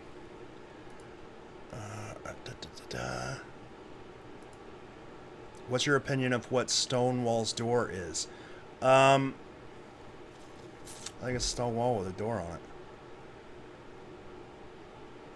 I really like so if there's a bunch of different places where my thing is like the individual pieces of this verse aren't of any of these verses aren't necessarily as important as the verse as a whole. So even if like one individual line is a little sketchy, if the whole of the idea, if the whole of the verse works, then that makes up for the sketchiness. So like in Aquatic Park, there's a tunnel that's made out of stone with a giant door in it. That's really creative. At the panhandle of Golden Gate Park, there's a arched door. That's an arched stone door. That's really creative. But those things are dependent on, like, neither one of those are my ideas, and they're dependent on the person whose ideas they were, and dependent on their full theory, right? Separate of the theory, they're not such great matches, but in the context of their ideas, they're really, really good. How far away are we from the $2,500 goal? Well, we just got $100, so we're at $2,110. So $400, not bad.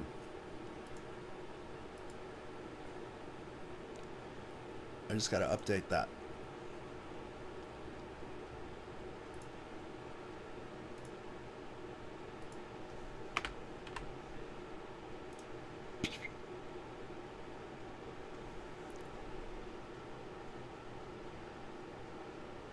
Please, like, I think something a lot of commenters don't realize is we don't understand, like, when you have complex theories in your head and you ask questions about your complex theories, we don't understand them because we don't know the complex theory. We don't know the context of them.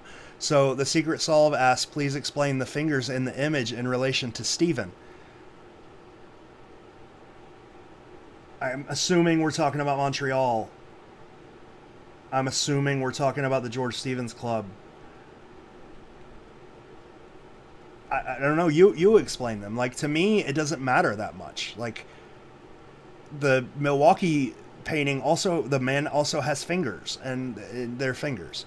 You know, like, I don't think every single piece of this image has to be a direct clue to something else. Sometimes art's just art. And while the fingers in the image are odd, they're not odd in relation to other John Palancar art. Like, John Palancar has interesting ways of doing hands. He has interesting ways of doing trees and interesting ways of doing hair.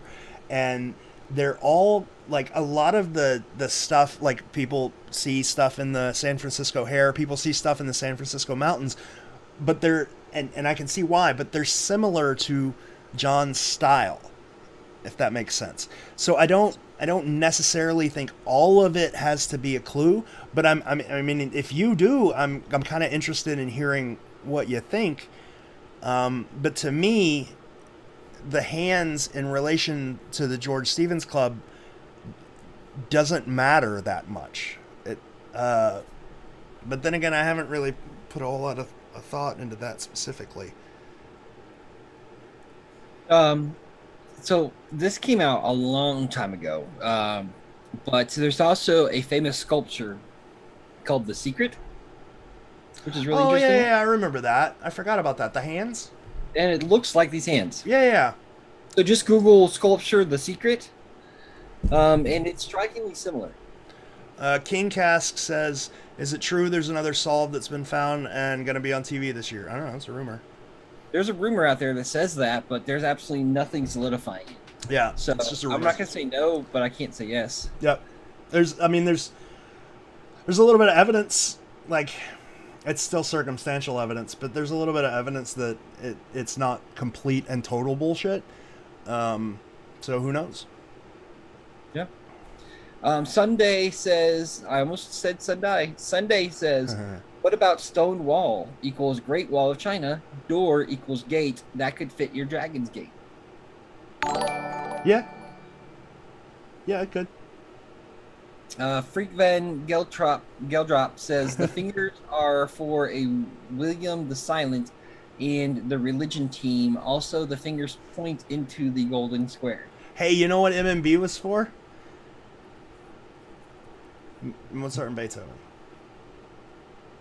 I get that's the thing. I want to know more from Freak, right? Like I want to know why he thinks that. Like just saying like the fingers are for a dude named Tom who ran a bar in the Golden Square Mile, and it was the first bar owned by a dude named Tom. You see what I'm saying? Like okay, that I'll take you for your word, but I would like to know why. Like why you think that. What brought you to William the Silent and the religion team? I do get the point into the Golden Square Mile thing. That was another thing that John Hardipy came up with, was the blocks of Golden Square Mile, and the way the fingers point, it points you directly to the street that the George Stevens Club's on. That was super creative. Like when I first heard it, I was like, oh my God, that is really creative. Troy in the comments shared a link to riddles.com/caps, and it shows bottle caps with Rebus puzzles on them. Yeah. They are That's cool. Owl B eyes S this circle. Owl. King Casque, you're welcome. He made a comment just saying thanks for running the Facebook pages and keeping the community together. My pleasure, dude. Yes, thank you, George. Bradley's pleasure as well. Well, I don't do it. George does it. Yeah, well, whatever. You contribute. You do just as much as I do. I eat donuts and I sing songs. And that's fun. Houston, Texas. Dave likes the Golden Mile info. Yeah, like the Golden, like for a long time, I think really for a while, Phoenix and just like maybe one or two other people were the only people working on Montreal. So information didn't come out a lot. Like there wasn't a whole lot because there weren't that many people working on it, you know? But now recently more stuff, it's like, it's just flowing. I think people are understanding the puzzle a little better, understanding what they need to be looking for, and stuff is flowing. And I think the area that we're looking for these casks in is getting smaller and smaller by the day. And I think the Golden Mile, like that, Montreal is locked into that, in my opinion, now. So talking about Montreal, has anybody actually dug in that little grassy patch right behind the leg eater? Yeah, right behind the leg eater? I don't think so. But somebody's dug in the grounds. So there's only a very small patch of ground there, and there's the leg eater, and then there's the fleur de lis. And right behind it is a very small patch of ground. Oh. That I don't know. Yeah, nobody, like, I've asked that of a lot of people. They're just like, I really don't know. No. I don't know how somebody could not check that. Montreal. I have no idea. I know that people have dug in the club's like lawn with permission, but just like one, maybe two people. And that's only been recently. And I don't think, like, when they dug, they didn't really have a spot. So they were just kind of, it was like a shot in the dark kind of thing.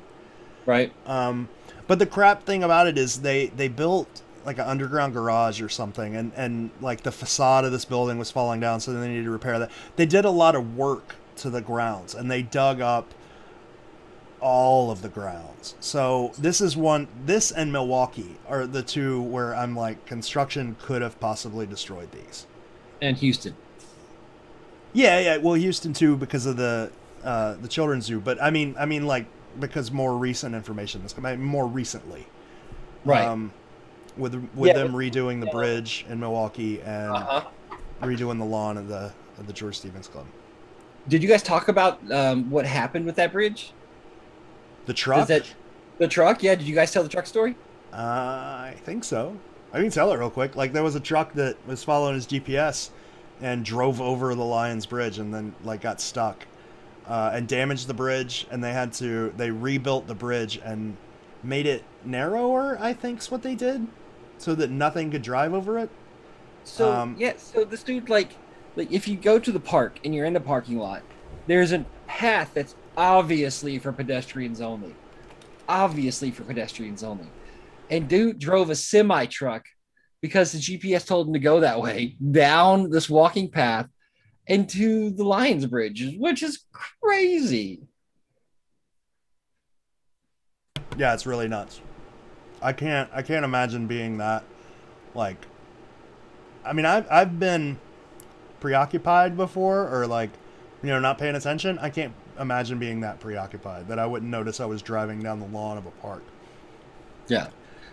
Chris Woodford says, you guys are still at it? Or you guys are still going? Hey, Yeah. Chris, welcome back. We're getting tired. We are. We're getting really close to goal, too. We're at $2,113 or $2,500. So we have less than $400 to go. You guys are awesome. Thank you so much. Let's see. We're doing some YouTube comments. Somebody, I think it was King Cass, asked if there was anybody alive who knew the answers or any of the answers, but not really. The way the book was put out, like, people know their part, but they don't know how their part fits into the puzzle. So I think they could confirm that they did something, but they can't confirm why, and they definitely can't tell you where the casque is. I completely agree with KingCast. He says, I wouldn't want anyone to just tell us the answers, but I'd love it if they all, or at least some more, were found in my lifetime. Yeah. Could not agree more. I don't want the puzzle ruined. I don't want the fun ruined by somebody just saying, oh, it's over there, go find it. But yeah, I totally want more to be found. I don't want them all to be found. I like the fact that there's something to chase, because then once they're all found, I guess at that point we'll just debate whether or not they're really found. Douglas Curtin would like everybody to know that he's right and you're wrong. I don't see how that helps, but whatever. It says what? He says that everyone's wrong and he's right. Oh, hi! I hear a voice. Yay. Hi. Oh, look, it's the Lions. I'm so happy. Any video? Yeah, we We're are. over here. Oh, yay! I'm not sure which one. John's Lion is the one closest to the lighthouse. So it's the one on the other side from where you're at. All right, the first one we went to. All right, awesome. Let me flip it around so you can see where we're going instead of us. And over there. If So I can everybody- flip it around, I have no Debbie idea how to and do Eric, that. They're on site at Lake Park in Milwaukee, and they're very generously live filming the park for you guys.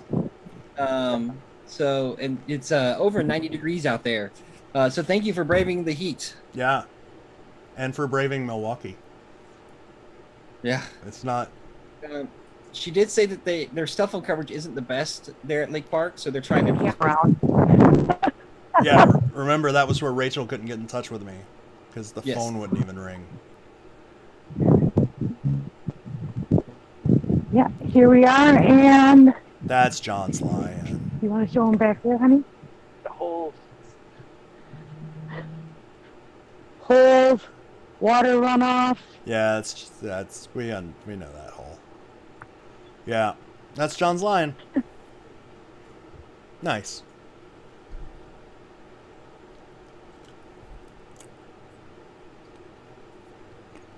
I think she froze. That's all right.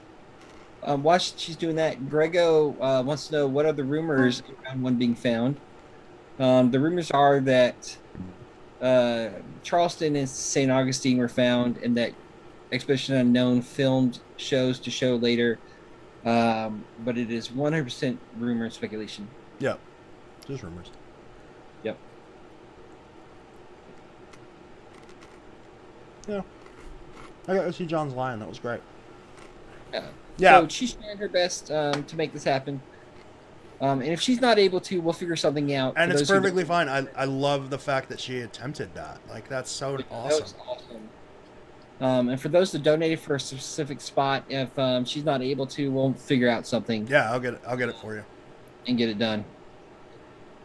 Let's see.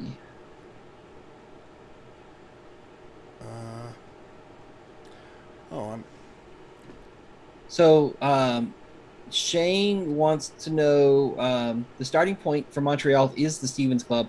Why would it start and end there? Well, same thing for Boston. The starting point is the ball field, and it ends in the ball field. Same thing for Cleveland. Starts at Greek Cultural Gardens, ends at Greek Cultural Gardens. Yeah, Chicago's so far the only one where you travel at all, and you don't travel very far. Like 2 blocks. Yeah. Troy says, I got on early and you guys weren't live yet, so I ran a couple errands and ended up 20 to 30 minutes late. But I've been hanging out since then and we'll be here until the end. Troy, thanks for sticking it out, bud. That's awesome. Yeah. Do you have Croatoan written in sand in your picture? What is that?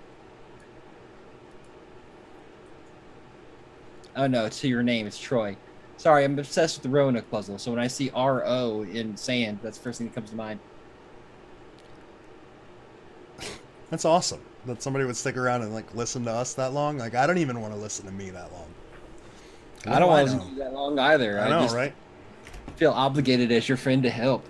Thanks. I super appreciate your love and support.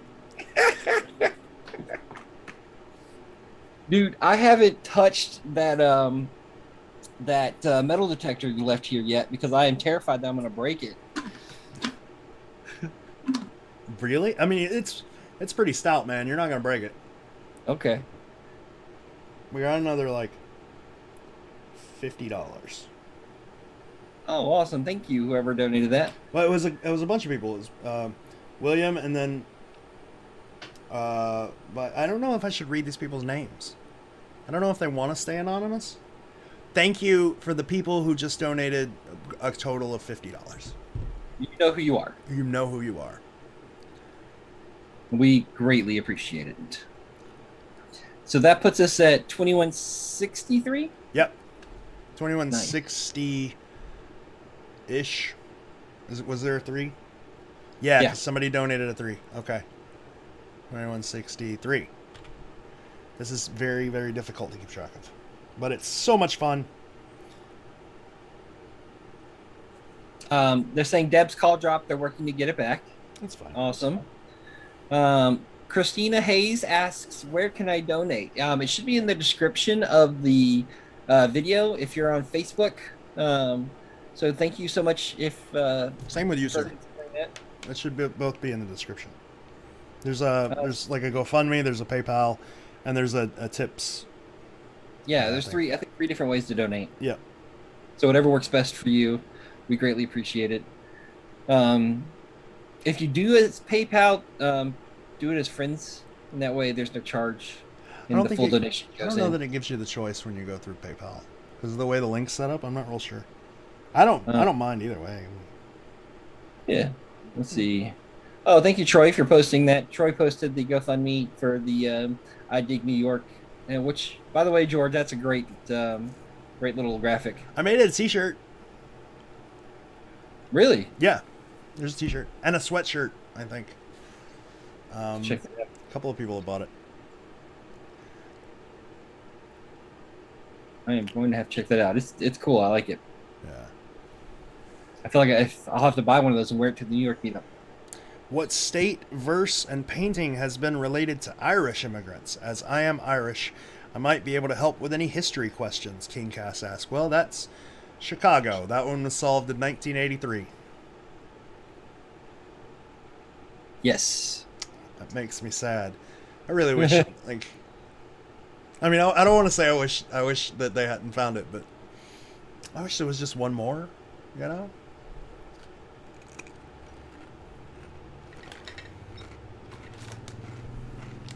And let's say the rumors are true and we lose 2 this year. You gonna be happy?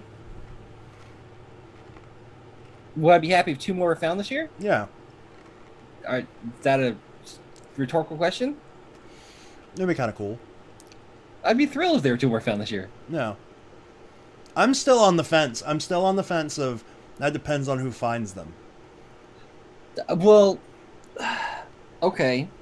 I would be thrilled if 2 were found and they weren't people that aren't going to talk to anybody and do a TV show and that's it, and we not find anything else out. Yeah. That I would not be happy about. Yeah. Like, I mean, I'm thrilled that Boston was found. Don't get me wrong. I'm thrilled for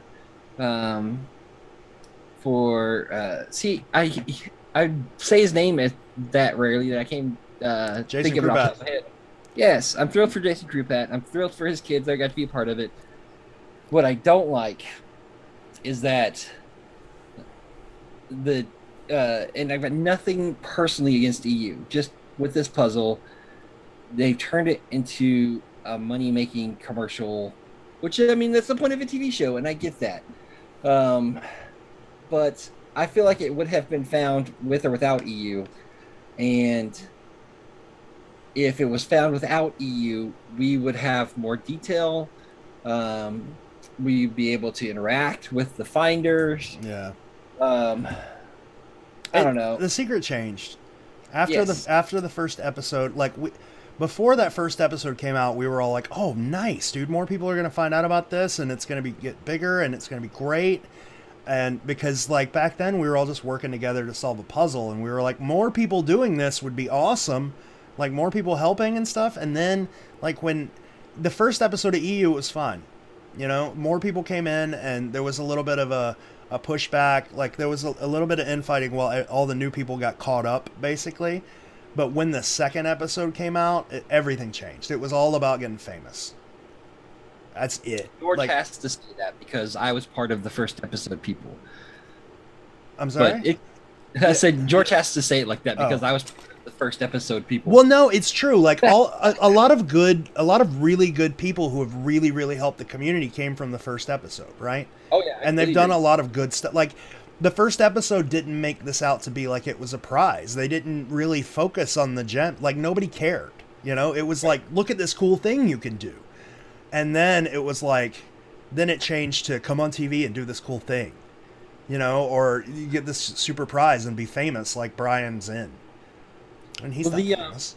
The thing that was so intriguing about this puzzle, out of all the episodes of EU, that because I'm a fan of the show, I used to watch it religiously. I don't have cable TV anymore, but when I did, I would not miss an episode. But the thing I really loved about this hunt was that it was achievable. Like watching the episode and learning about the history of it, it was an achievable treasure hunt. And I've never been into treasure hunting before this. I didn't even know this many treasure hunts existed. I didn't know there was this big treasure hunting community out there. I was clueless. And then I saw that episode. I was like, this looks like fun. This looks like adventure, and this looks like it's achievable. I'm getting into this.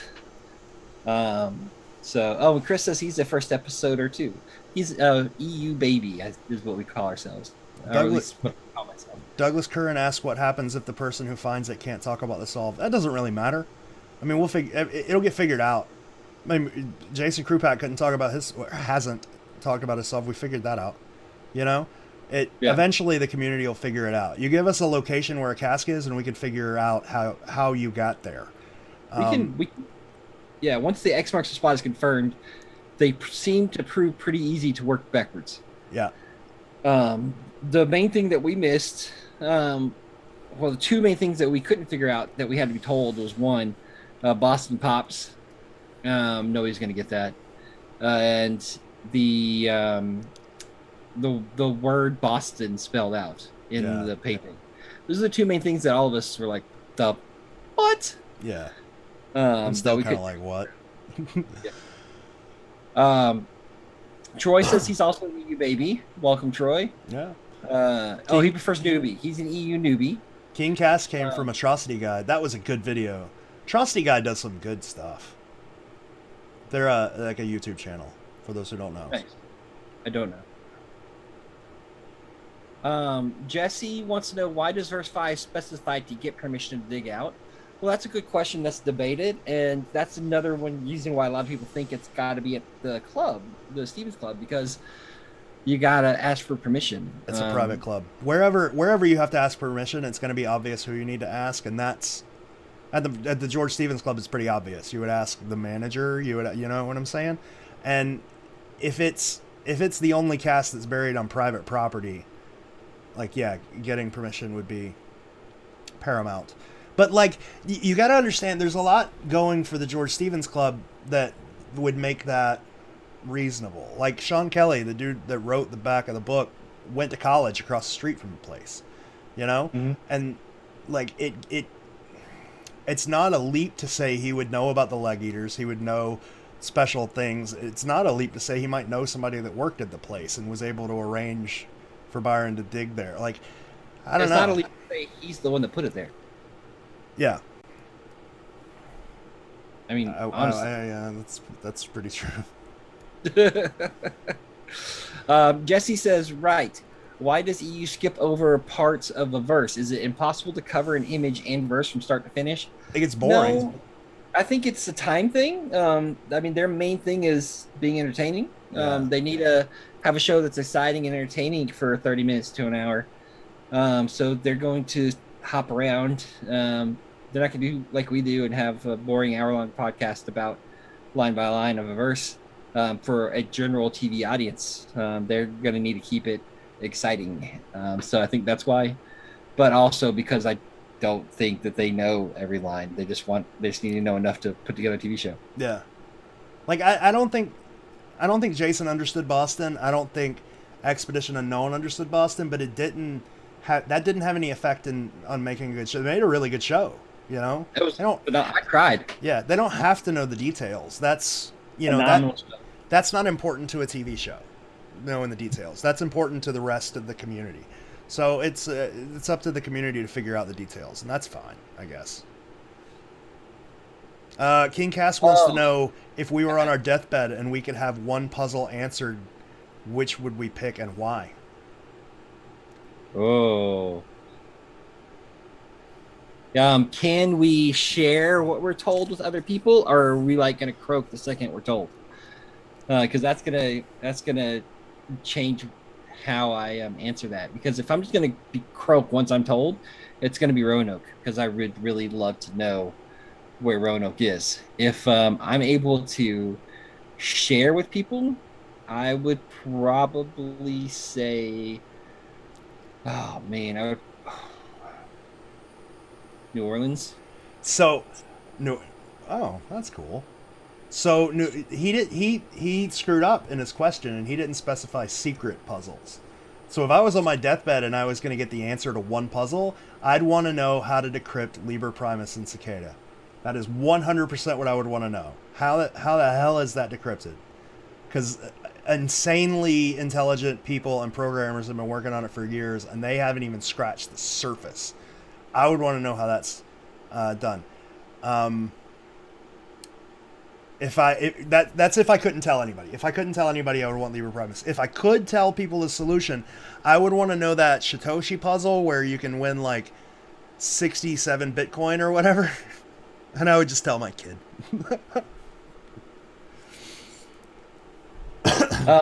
Jesse brings up a point that's been said before, but I haven't heard it again in a long time.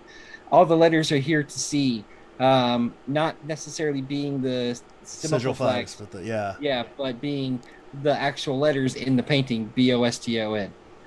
That's been said before, and I forget about that. That is a good way to interpret that. Douglas Curran would like you to know that it's not in Roanoke. Sorry, Brad. Oh man. Oh well, I guess I'll keep searching there anyways. Yeah. Thank you, Douglas. I hope you find it. Yeah. I mean, that's really, if it's not there, I hope somebody proves me wrong and does find it somewhere. I would be excited about that just as much. Yeah, that'd be pretty cool. Like, I think the one thing that would be cooler than somebody finding one of these casts and sort of proving that the cities are right is finding one and proving that everything we know is wrong. Yeah. Like, that would be awesome. That would be. But like until somebody does... Yeah, if they found someone in St. Louis, that would be great. But until somebody does, I don't... Whatever. You know? Yeah. There's too much evidence that everything's correct. Donna says, hi, guys. Hey, Donna Cunningham. King Cat says, not secret related, but puzzle related. What did you think about that Zodiac letter being solved this year by a computer programmer? Do you think an AI could one day help solve one of the secret puzzles? So he's talking about the Zodiac puzzle. The Zodiac cipher. Like the 350 whatever it is. I forget the number of characters. That was crazy. Did you see how that was solved? No. It was like you had to take a character. It was a simple substitution cipher, but you had to take a character and then move over a couple of lines, then down, and then over a couple of more, and then decode it in this weird pattern. I don't remember the pattern, so I'm just illustrating. But it was this weird pattern, and I can't... number one, I can't imagine the Zodiac smart enough to actually do that. And I think he screwed up at one point because it got a little garbled, so I can kind of understand.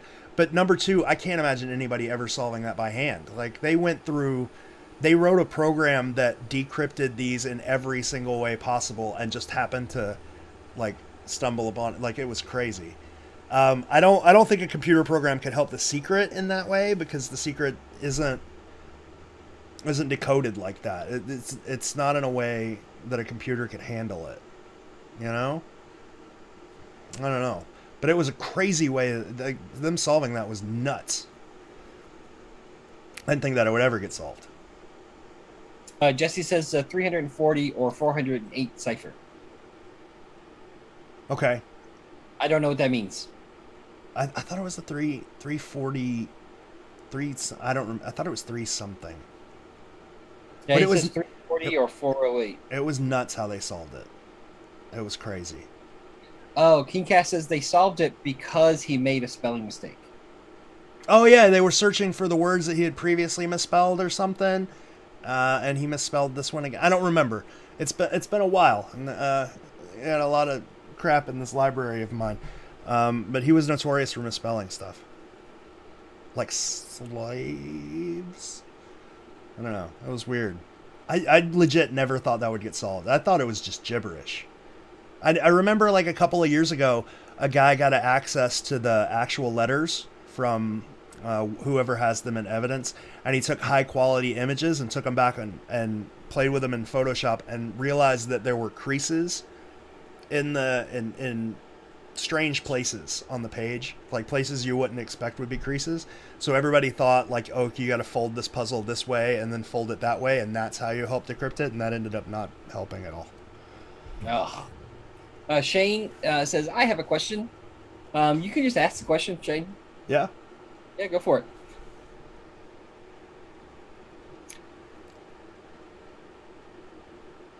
He said, you shared a rough draft of the painting. Do you think that JJP has more of those? Because those were super cool. So if you're talking about the one that he shared earlier today, it was not really a rough draft, unless you shared something that I didn't see. It wasn't a rough draft of a painting. It was a version of the painting done specifically for promotional purposes. Well, we shouldn't say that, because I don't know exactly why that thing was made. I don't know if it was like the first draft or... I mean, I know it was for advertisement, but I don't know if it was like the first draft, if it was like prior to clues being added or whatever. It's this. He's talking about this. I can't... There we go. Yeah. It seems to me that it's the puzzle image with the puzzle clues removed. Most of them. Zip code's still in there. Home plate's in there, which is odd. Like, if you would think if it was the first draft, home plate wouldn't be in there. You know? Right. If it was done before the puzzle was settled, home plate wouldn't be in there, but it is. But Boston's not in there, like the spelled out Boston. The sigil flags aren't in there. I don't know. It's weird. Oh, he says that you shared. Oh, he's talking about the actual draft, the Chicago draft. Oh, it's on your wall somewhere, I think. Yeah, it's over there. Yeah. Do I need to get this down? If anybody wants to see it, sure, I guess. If it'll come down easy, but he just wants to know if. Oh, he wants to know if there are more. Sure, this guy. I hope so. The question is, does JJP know who they are?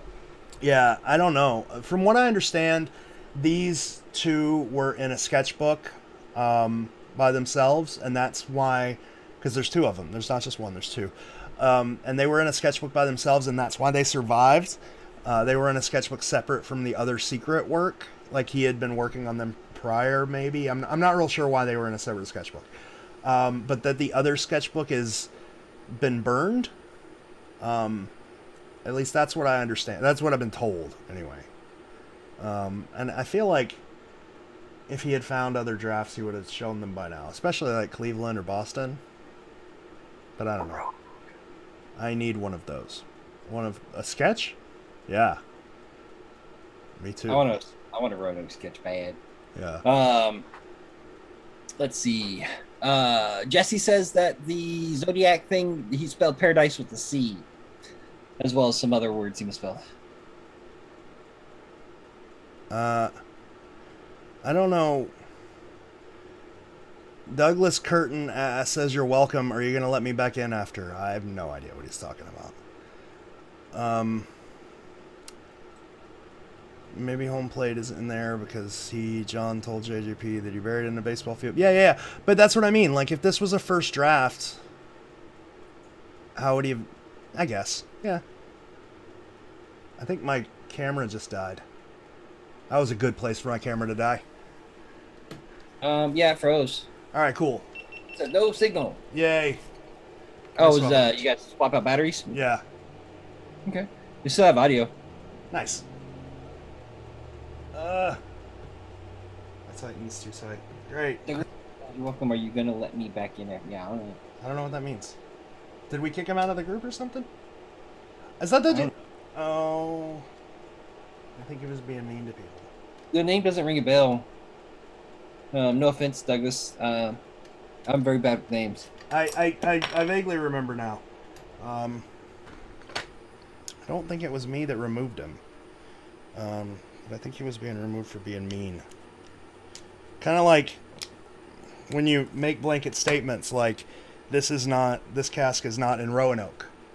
And you don't back that up with anything, and then you know, just sort of treat people like they're inferior. It tends to get you removed. I vaguely remember this, but I'm not sure. Could be wrong. Shane says, I loved it. I kept the pics. Thanks. I think he's talking about the Chicago one. Oh. I see. Jesse says, take 5 steps north from home plate. Are we going back to Boston? I guess he's talking about Boston, unless I missed something. So, yeah, that's, I think. So, is Bradley the bookend to George since he's in white and George is in black? That's funny. We are very yin and yang like that. Because as soon as I saw the hats, I was like, I've got to order the white one. That looks really cool. And George is like, I need a black hat. And typically I'm wearing a white t-shirt and George is wearing a black t-shirt. So yeah, it's funny. Douglas says he can give us some exclusive news. I think you've never heard. Real exclusive. Was saving it for my podcast. You guys want it? I guess. Sure. Talk about it, man. I mean, yeah, you can post it for the community. You can put it in your podcast and we'll listen to it. Yeah, whatever you want to do, man.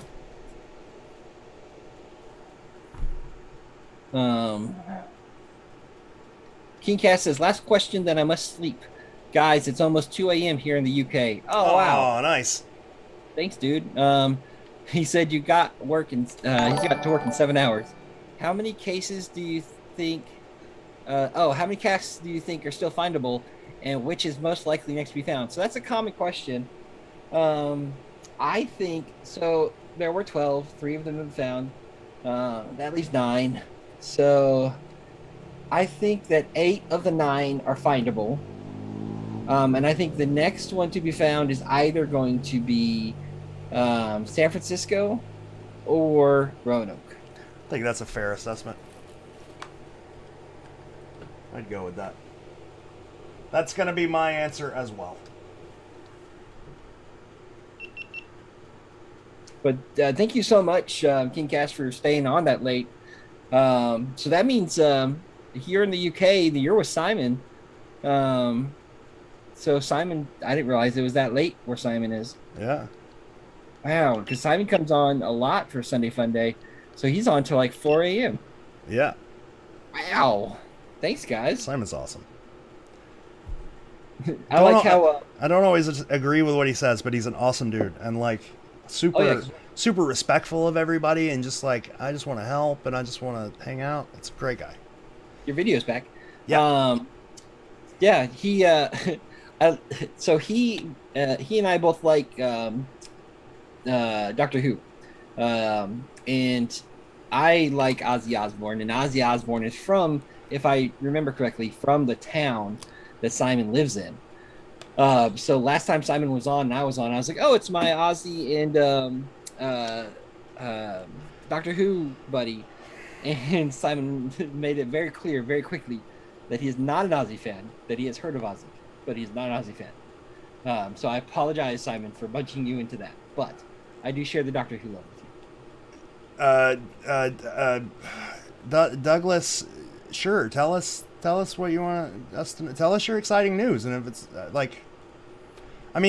he said that he had some exciting news and asked us if we wanted to know, and we said yes, and then everybody else was like, tell us, and he was like, tell them, they don't seem to care. Tell them you want to know. We care. I just don't I don't know, man.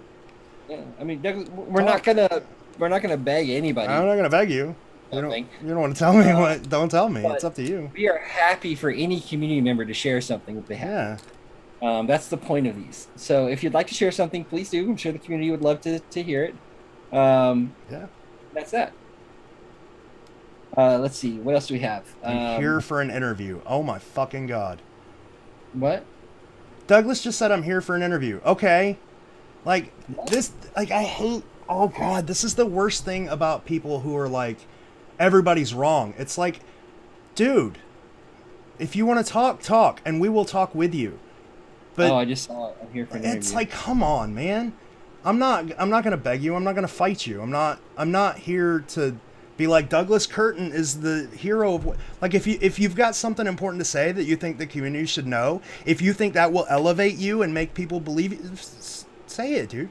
If you don't want to, then don't. It's up to you. It's not up to us. Like, dude, we're just talking to people. And if you also want to talk to people, feel free. But I don't know what you want from us. More importantly than the Douglas conversation, Ryan Gatewood, thank you very much for the $11 donation. We really, really appreciate it. Hope you have a great evening. Nice. Christina Hayes also loves Doctor Who, so we have some other Whovians in the house. I've never really watched Doctor Who. Oh, okay. So you're gonna have two groups of people. You have three groups of people. You're gonna have the people that will say the originals are the only good ones. Don't watch any of the new ones. And you have the other people that are gonna be like, the new ones are the only good ones. The originals are crap. Don't watch the originals. And then you have people like me, who's like, the entire thing is great. You should watch all of them. The Fourth Doctor is the best. But that's just, that's me. I grew up watching it with my dad as a child. So Baker is my doctor. I think I watched one episode where like a dude went to, it wasn't Da Vinci. It wasn't Da Vinci. So you watched the dude that got his ear bit off, which is Vincent Van Gogh. Yeah. Where they like brought Van Gogh so that he could see how much people appreciate him in the future. He cut it off and sent it to his ex-girlfriend. I thought that was awesome. Because she claimed that he never listens to her. That's what happened. I was thinking Mike Tyson for some reason. Yeah. Sorry, my wife is an art historian, so she always keeps me in line when it comes to art, and I appreciate it. She says that she doesn't want to be embarrassed by me getting things wrong in public. No, oh, she said. Oh, and then she also said that she hopes she's right, because if not, that would be embarrassing. I think it was Van Gogh. It was it was a sweet episode. About the reason. Yeah. Oh, okay. But yeah. No, you're right. And then I know that episode you're talking about, and that was the newer Doctor Who's. That was good. That was the only one I've seen. That one. Jesse, go ahead. Boston Big Spot is still off to me, as it doesn't really seem secluded enough. And Jesse, that's what we all thought. That's why we were all like, "There's no way he did this in the middle of a baseball field," because you're absolutely right. You're like right there in front of everybody. So I guess he would have had to done it in the middle of the night, because we know it's there. All the evidence shows us it's there. There's really no arguing that it's not, but that's what we all thought. And honestly, if you go to Cleveland and you go to the dig spot for Cleveland, you're not really that well secluded. And I don't know if traffic was as heavy then as it is now. But when George and I were there and we were looking for bits of leftover casque because we were scavenging Brian's spot. It's basically what we are. Just there were cars going by left and right, people waving. So, that wasn't secluded at all either. No. So, yeah, no, I feel you on that, though. Brian in Houston want to talk New York. I'm cool with that.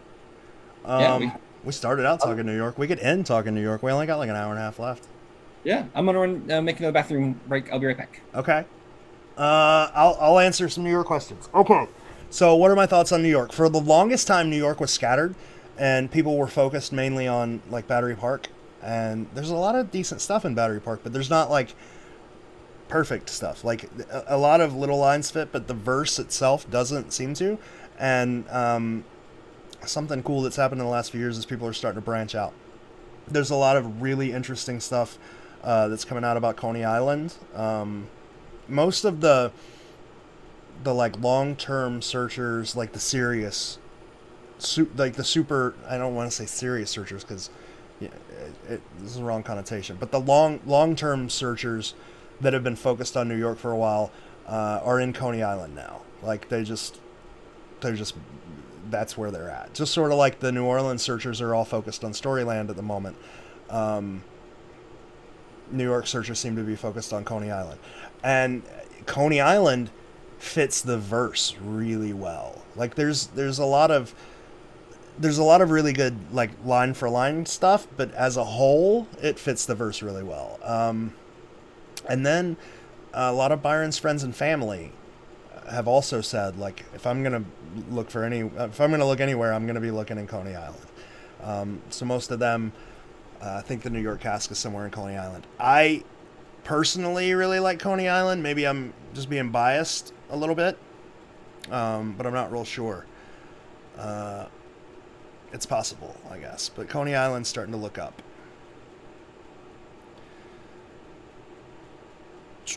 Yeah, Chris says he's having deja vu. Yeah, like I said, that was the first topic we talked about. But there weren't really any questions about New York. And then Linda wants to join. So I'll ask Bradley. We got to wait for Bradley to come back. And I'll ask her, and then I'll shoot you the link. Or ask him. I don't think he'll have a problem with it. I like Coney Island, but it seems like there are very few places that would be good dick spots. That's true. And the crappy thing about Coney Island, like we were talking about almost 10 hours ago, it's changed a lot. A whole lot. So if it is the spot, it's going to be even harder to find because everything gets torn down and rebuilt. Linda Spalding wants to know if she can join us. Hey, Linda. Yeah, of course. Okay, I will send Linda a link. I guess. Let's see here. It says, in your opinions, Brad and George, what are the easiest and hardest ones to solve yet? So far, all of them have been pretty hard. Honestly, if you know it's Cleveland, I think is the easiest, most direct. Yeah. And then I would say Chicago, and then I would say Boston would be the hardest of the three that were found. Yeah. I don't disagree with that. Donna says he wants on the screen with you. Who? Who does? I don't know. Donna says he wants on the screen with you. Who wants on the screen? Oh, I think she's talking about the dude that was trying to win Douglas? time. Oh, he could have came on. I don't care. Just ask. That's my thing. If you want something, just ask, and we'll do it. It's a community thing. It's not about me and Bradley, but just ask. Oh yeah, so yeah, no, it's definitely not about us. That's what I'm talking about. Like with the NOLA podcast, you guys are gonna love it because we're not talking much. I think I say like one thing. Jesse says no offense at all to anyone, but everyone is wrong until proven correct. I say that with care. JSYK. Yeah. I don't know what's JSYK mean. Just so you know. Yeah. Got it. Ooh. I'm getting good at these. I mean, I don't 100% disagree with that. I think it's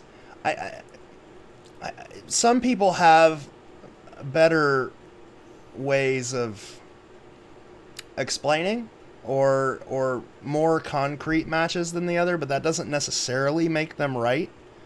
You know, I completely agree that no one's right until someone's right, but people can be more right than others, if that makes sense. I think, or at least better able to present their ideas. I think presentation of ideas plays a lot into how respected you are. Like how not respected you are, but how respected the ideas you present are. Maybe I'm just talking out of my ass and I don't know what I'm talking about.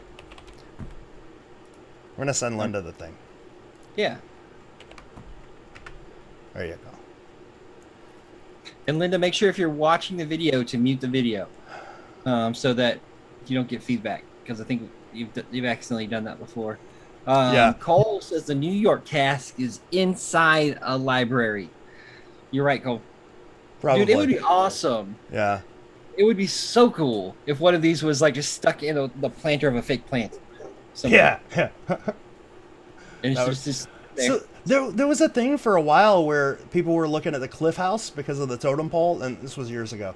But there was like two big planter boxes, not planter boxes, but two big literal like pots for plants that they're huge, right? They're the size of us, and people were toying with the idea of the casque being in one of those. And like some gardener just coming up to lift up a plant, like a fake plant or whatever, to clean it out, and what the fuck is this?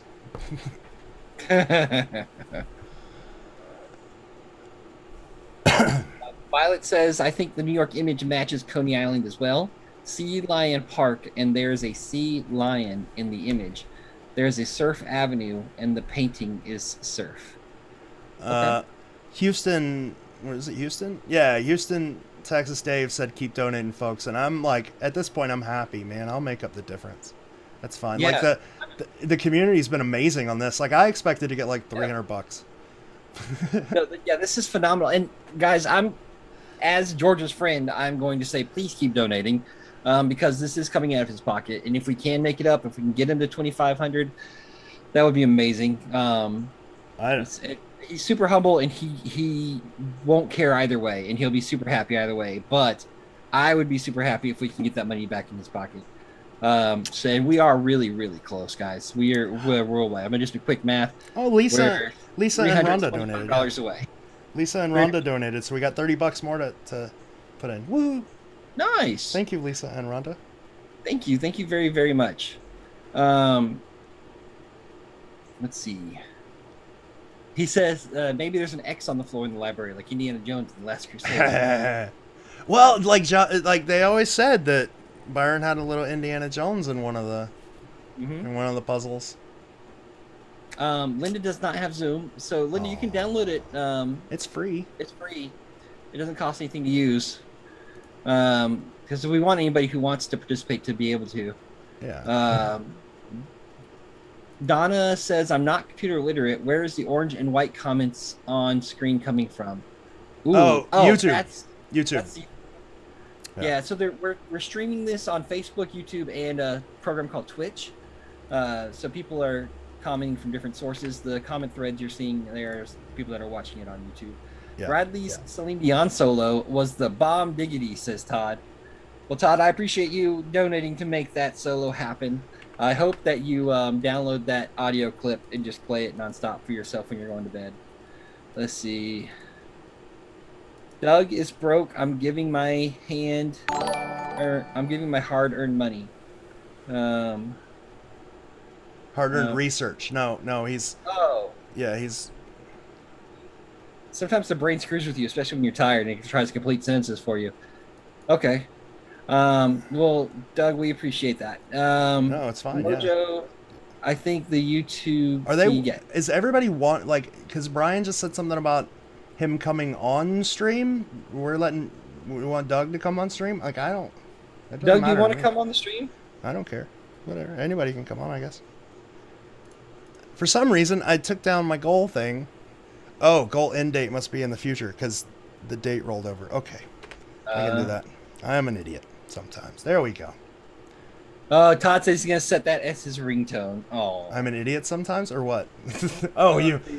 Me singing to him. Let me in. Okay, Bradley, do you want to message? Can you message Douglas the link to Zoom? You know, I can't because he's doing it on YouTube. He's not in the chat. Oh yeah, it's a Zoom thing, man. Send Bradley a message on Facebook. Send me a message on Facebook, and he'll send you the link. Because it's Zoom. Zoom, zoom, zoom. Hey, zoom, zoom, zoom. I know you're on YouTube. That's what we're saying. We're not actually filming this on YouTube. We're filming this on. While this is getting worked out, I'm gonna go grab a drink. Yeah, man. I'm actually gonna grab alcohol. Oh, I don't know your what yet, Dr. though. Pepper dispenser doesn't do that? I mean, it probably It is would. It is past 8, so it is time. Okay, So, alcohol we'll time. go Be right back. Crown Royal Peach. This stuff is so good. For inexpensive liquor, Crown Royal Peach is delicious. So it is officially alcohol time. Let's see. Linda said, I made a donation. I posted first person to respond to Hi Linda match. I'll send them a book I own. Oh, well, thank you, Linda.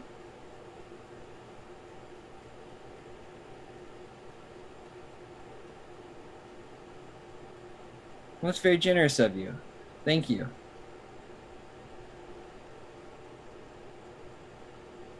Oh, Troy says you can keep the GoFundMe open until October 23rd, so that gives you like 3 more months to raise funds. Well, that is true. It does, and I'm sure that it won't be a problem. If we can make it tonight to gold, that would be amazing. I mean, we're blown away by the $2,195 that have been given so far. That's crazy generous. Oh, Linda's on. I can see Linda, but I cannot hear Linda. Linda, your microphone is muted. You might have accidentally clicked mute on your microphone.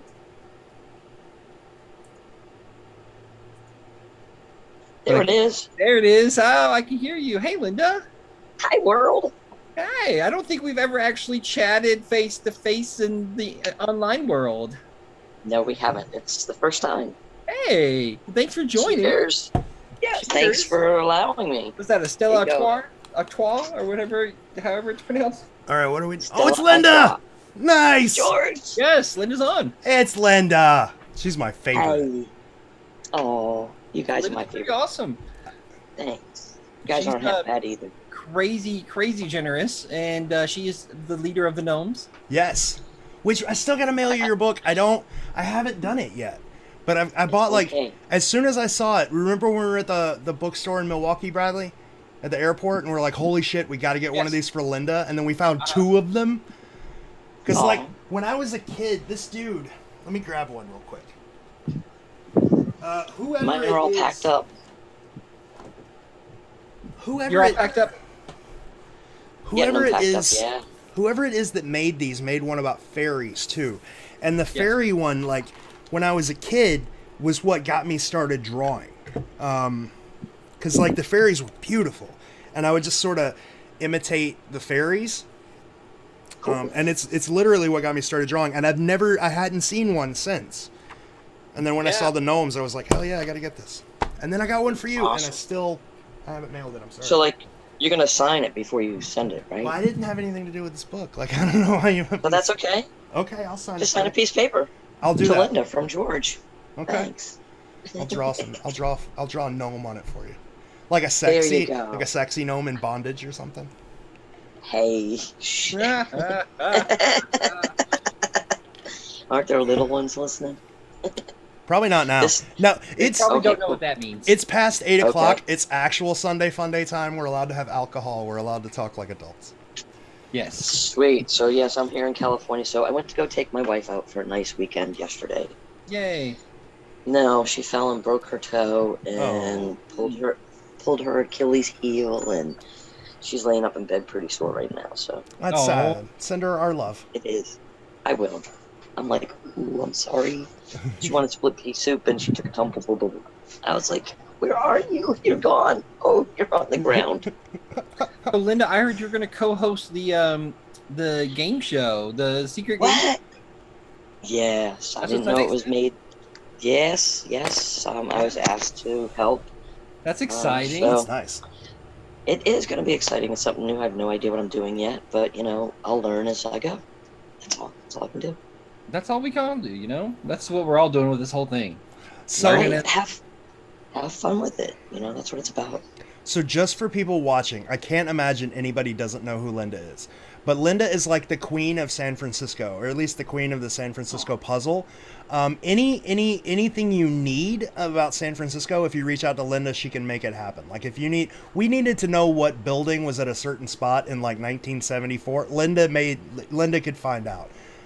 She's got a direct contact with the Parks Department. She helps people get permission. She helps with all kinds of things. She's by far the gem of the community. Oh, so thank you. Thank you for all your help. Oh, you're very welcome. I mean, that's what I'm here for. I mean, that's what the book's about. It's going to take a team to find them. You're not going to find these on their own. It's been too long. And we're thinking as adults, and I think we just think as adults in today's technology, and you just got to step back a little bit and look at it a little more simpler and walk through it and just go, ha ha, you know. But this is what I see today. Every time I go to the city, it changes. You know, I mean, I've been now all over. I've been from Drake's Cross to the river that runs the opposite way in Golden Gate Park to the Verdi statue, because someone said, you know, Jordan, hold this string here, tie it here, and go, you know, 12 feet over this way, because I try to help people. Yeah. I've been all up and down Aquatic Park. I'm waiting for a dig permit. And well, hopefully so yes, I'm waiting also. Hopefully, they're saying September, I think it was either 6th or 9th, they're going to try to open it if they can. I don't know if it's going to be first come, first serve. They're not sure yet. Brian hasn't said a whole lot. Linda goes to the front of the line. I have anything to say about it. Yeah. It's probably going to be like the Fountain of Youth, where they have their backlog and they got to get through that first. That's what I think they're going to do. I think they're going to start at the last time that someone was allowed to dig. But people don't realize you're only allowed 1 hour to dig and put back the soil and get off that land. Yeah. And it takes a lot for 1 hour, you know. Off by an inch, off by a mile, and you're only allowed one hole. Yeah, I'm wondering, because for a while it seemed like Brian especially was getting frustrated at the Parks Department, and they were only allowing like one person a week to do it. So I'm wondering if they're going to expand that back to the way it was before, where it was like a couple of people a day. Yeah, what they were doing 2 a day. One I think was like 9 or 10 o'clock, and then the other one was like 1 or 2 o'clock. I think that's what they're going back to, 2 a day. And because it's only him doing it, so they don't have a real team for this. So, yeah, I mean, they get one ranger that walks around and says, okay, you know, you're taking my time, and we're doing this for free. So thinking what a ranger makes in, you know, an hour and a half, 2 hours. So I understand their plea, and I try to send them little gifts here and there when I can. And sometimes they accept them, sometimes they don't. So. There was a question I was going to ask you, and I forgot about it until just now, until we were talking about the Rangers. The Ranger that was with Dr. Gay, I forget his name off the top of my head, but I've tried to find a way to reach out to him. Do you know him? Have you ever met him? But I can look. I probably have. I've talked to a lot of different Rangers. Matter of fact, last time I was there with my wife, we went down to the wharf, because now in Hyde Street Pier, you used to be able to walk out, especially to the spot I want to dig. It was free. Yeah. You could walk out and play on the beach. It's now behind fence, and it costs you $20 to get in. So when I was talking to the Rangers there, they were like, we know you. I was like, really? And they're like, yes, we've talked to you via email. We've watched you through, you know, the web pages, because they do follow us and see what's going on. But no, to get back to that, let's find out who. I think there's some videos I can stop and pause and look at, and I can find out the Ranger for you. Okay. Yeah, I can do some research. Well, the reason, because like the story that the gay story is important in the Secret Legacy, and he really didn't get a chance to tell it on Expedition Unknown. It was just like, this guy came and did this, and I would love to be able to ask him, like, what exactly happened here, because there's a lot of weird unanswered questions. Like the guy submitted for a dig in one spot and then completely went to another. You know what I'm saying? Like, there's a lot of weird questions. And they don't allow that no more. If your dig spot says you want to dig here, the more precise you are, the more precise you have to be when you show up that day. Yeah. So you're only allowed, you know, that, like I said, that one hole. And I believe my wife and I were at Strawberry Hill the day that he went up there. I have a video on my webpage, and I think it's him walking around up at Strawberry Hill. And because I like the area where the old sign used to be, you know, and like I said, I've been all over Golden Gate Park. I've been all over the bathhouses. I have not been up to Sutro Hill yet. I've been up to the towers, up to Sutro Towers, and I've even poked and dug around there, and because that used to be called Christmas Tree. You know, I've been out now. I'm on Christie Field because it used to be called Strawberry Island. So that's where I'm at now. I had lunch there with Brett. It was very nice. Chrissy Field, Yes, beautiful it is. place. It is a gorgeous place. It's just not very safe right now, so people be safe and go to San Francisco. Yeah. I'm assuming Doug's in as well. I see a thing, but I don't know who it is. Did you? I don't know either. Bradley, I called you Brad. I'm sorry. Bradley, did you send him the link? No. Oh. I do see a face. I think that's the. Oh no, that's. Oh God, I'm so bad with names. It's Debbie. Debbie. Okay. Debbie in Milwaukee. What's Douglas said he sent you a Facebook message. I will go check that in a minute. I do have the microphone on. We went and got Wi-Fi, and we're going to drive back down there and go to the base of Lake Park Steps. I think that's the most important thing to try and get. Oh, we're down here anyhow. But you didn't have to buy Wi-Fi. We didn't buy Wi-Fi. We went to McDonald's, got free Wi-Fi. Oh, okay. Nice. Right? It's just up the road. So we're driving down there now. I'm going to go ahead and mute my mic until we get down there. Okay. And cross our fingers and hope that it holds. Yeah. So we have someone live going searching right now. Yeah. So Debbie and I think her son, husband, maybe boyfriend, boyfriend, brother. Somebody. Brother friend. No, that doesn't work, George. Mel Compadre. I misread her when she told me who was going. I misread and called him her brother, but it's her boyfriend. It's her partner. Okay. So they are in Milwaukee doing some live coverage. And it was very generous donation of their time. Yeah. In order to get some donations in for child. For today. What's up, child? What's up, bud? Speaking of donations. Go play. All right. Love. Mike wants you to know, Linda, that you are awesome. Mike Stewart does. Okay. Thank you. Christina Hayes wants to know if she can have Close that a for me. link to your webpage. It's AP Rabbit Hole, San Francisco. Do you mind if I post a link? I'll go post a link on all the comment. No, that's fine. Because it's a cool page. It's not really 100% dedicated to the secret. It's just fun. It's basically fun musings from Linda, and it's a really fun page to be a part of. It's just me doing goofy things, and you never know when I say, "Hey, I'm doing a giveaway today." Yeah. So, you know. So there's. And it is. It's just a bunch of people to get away from the seriousness of the search. Yeah. You have to have some fun. There you go. I posted the link. Awesome. Thank you. I did a donation, and I put out there, and I don't know if people have seen it or not, but try to help you guys with the New York. I won't be able to make it because my vacation ends September 14th. So I have to go back to work. But if first person that does Hi Linda match donation, I have some books, and I'll give them a book. Oh, cool. If they match my donation. Nice. That will help you guys a little bit. I appreciate that. So we'll keep an eye on the comments, so whoever puts that. Yeah, so the New York thing, we're going to make sure that it helps everybody, because we are 100% going to... We're going to try to stream it. I can't guarantee that we're going to live stream it, because I can't guarantee cell coverage and stuff. I mean, it's in New York, so more than likely we're going to be able to live stream it.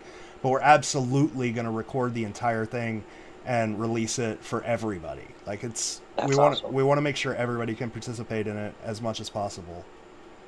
So even if you can't make it, you're still going to get to experience it. So.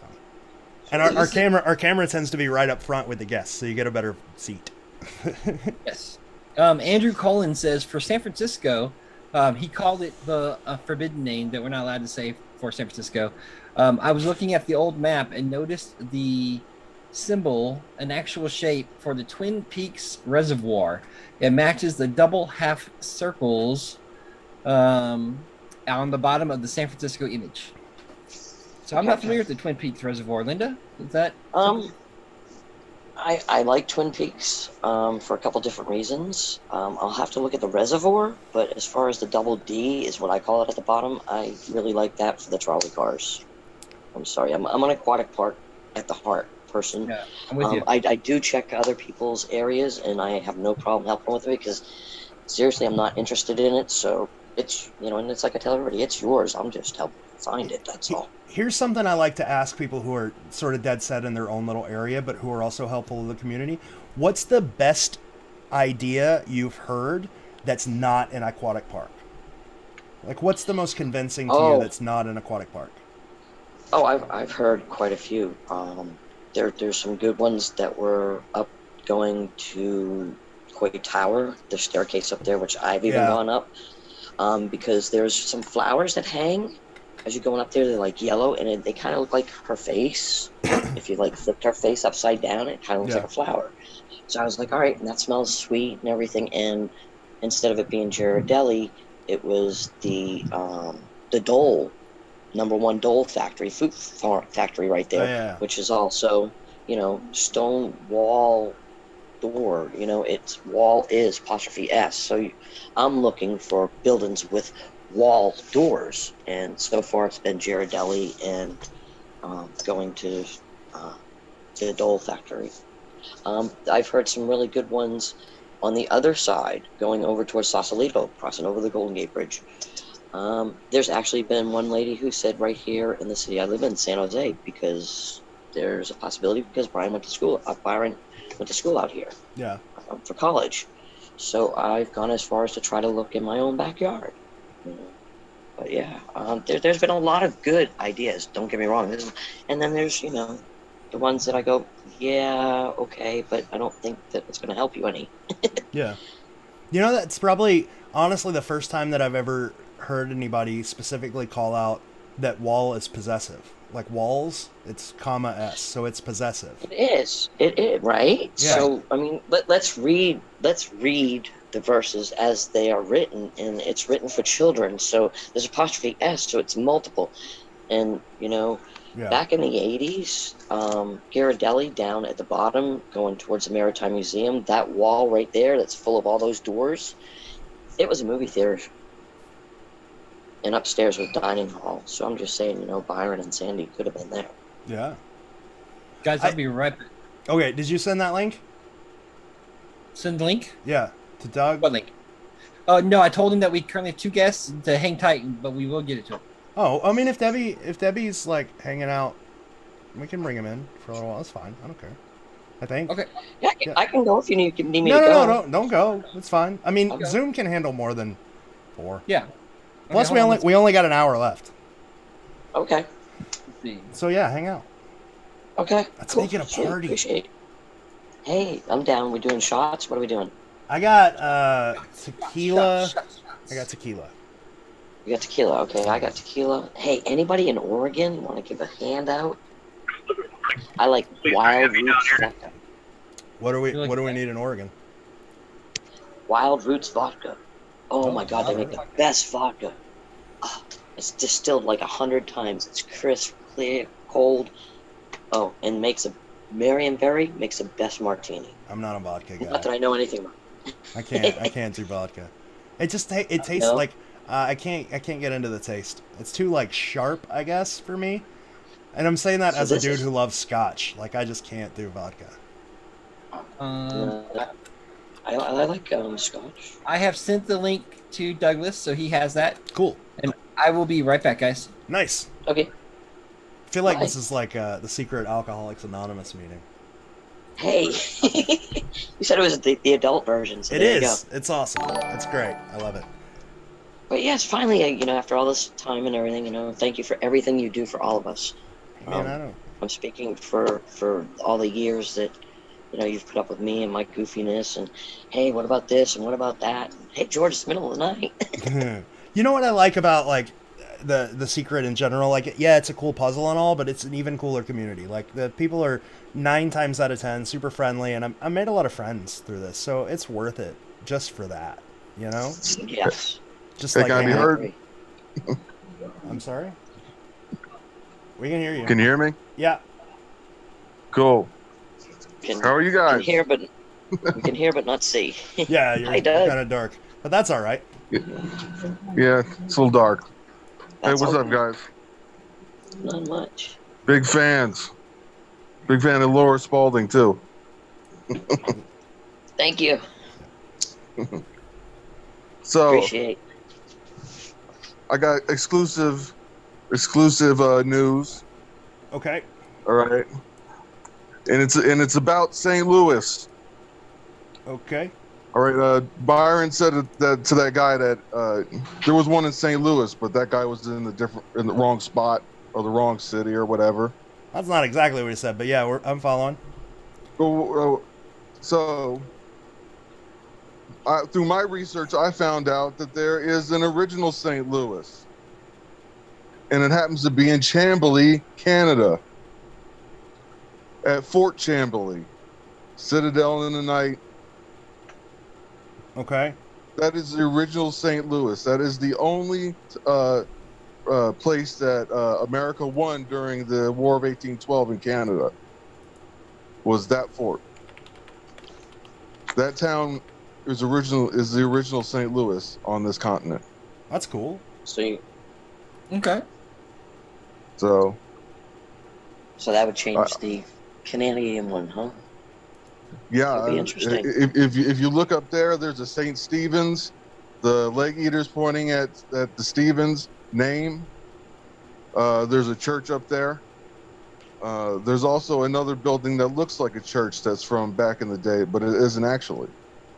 Nice. I've looked there. A lot of things fit. Look up Chambly. You might Okay. become a believer as well. All right. Well, thanks for sharing, man. Cool. Yeah. Okay. Yeah. It's always good finding new clues. Yeah. Yeah. I'm not a total jerk. Okay. all good. Kind of. It's all good, I man. kind of piss people off, but it's all right. Yeah, it's all good. It takes all kinds, man. It's not a big deal. Yeah. Linda, somebody's asking what your ace is high is. My Jesse ace wants is to know, high. what is your ace is high? There's okay, so for me, I went with it was the first year of the Blue Angels going by, and they go right across Aquatic Park. And it was the same month that Byron did the treasure hunt, so I went with that as my ace is high. Also, there's another one, my bocce ball. Because when you play bocce ball, the high score is called an ace. And you don't have to be on the ball, you have to be near the ball. And near the ball, ace is high. And 38 is the highest score so far ever recorded in bocce ball. And bocce ball is not Italian, if you look it up. It came from Asia. What? Yes. Dude, I've done my research. I've That's got crazy. paperwork and boxes. But yeah, my first was going with the first I went with the airplanes, and then to take me to the acorns where I was for a long time, I went with the bocce ball because that is their high score, and the highest score so far ever recorded is a 38. So what's yours, Bradley? I scored a 39. So where do I report? No, I'm kidding. I've never played bocce. I have no idea. I don't even know how to score a point in bocce ball. Did you know when me and John went to Milwaukee, they have a bocce ball court, and there's like rules. They have papers that tell you the rules for bocce ball, and we desperately tried to figure it out for 2 hours, and I still have no idea how to play bocce ball. Yeah, I've never tried. I've never. I I'm looked up. don't even know what the point is. Debbie is Just live roll again. She's muted though. What's It's like your? playing marbles. You ever Is it? play marbles? I have. Yeah, you try to like knock him out of the circle. Yeah, there you go. That's bocce ball. Oh. I don't know why the paper couldn't just say that. Right? Bradley? What's your aces high? You got an aces high? The aces high that I last heard of that I bought into was there was an old casino in the apparently in Aquatic or near Aquatic Park. Yeah. In the White Museum building, yes, up top. Yes. There was casino, yes. Yeah, so that was mine. Nice. Okay. So for one more, that's taking me over to the spot of sand is since permits are coming up. There's a handball court right there inside the building. I got a hold of them to see if Mark Twain ever did play there or swim in the Dolphin Club next door. They don't have records of him being in either one, but they were around at that time. So there is an old handball court, which also handball ace, and it's upstairs, so it's ace high. I feel like watching Debbie and her boyfriend. I feel like these are people that I would love to hang out with. They seem cool. Yeah. So since we're talking about sports, I have I have what's called Brad jokes, which are similar to dad jokes but worse. So Linda, Yes. why do tennis players not care about love? What's It would give him a stroke. Because what? It would give him a stroke. No, but that's good. Yeah. It means nothing to them. Ah, that's cute. Right. All right. What did the potato chip say to the battery? What did the potato chip say to the battery? Hmm? I don't know. What did the potato chip say to the battery? I'm free to lay if you're ever ready. Nice. I like it. This is why I love Sunday Funday. None of it makes sense. What did the fish say when it swam into a concrete wall? I have no idea. Damn. But I'll bump. I think, like, I don't know dad jokes. Need to drink on that one. The only dad joke I know is something I saw in, like, America's Funniest Home Videos when I was 7, and it's stuck with me as my favorite joke ever since. And it's, what did the farmer say when he lost his tractor? Where's my tractor? Where's my tractor? That's my all-time favorite joke. I have no idea.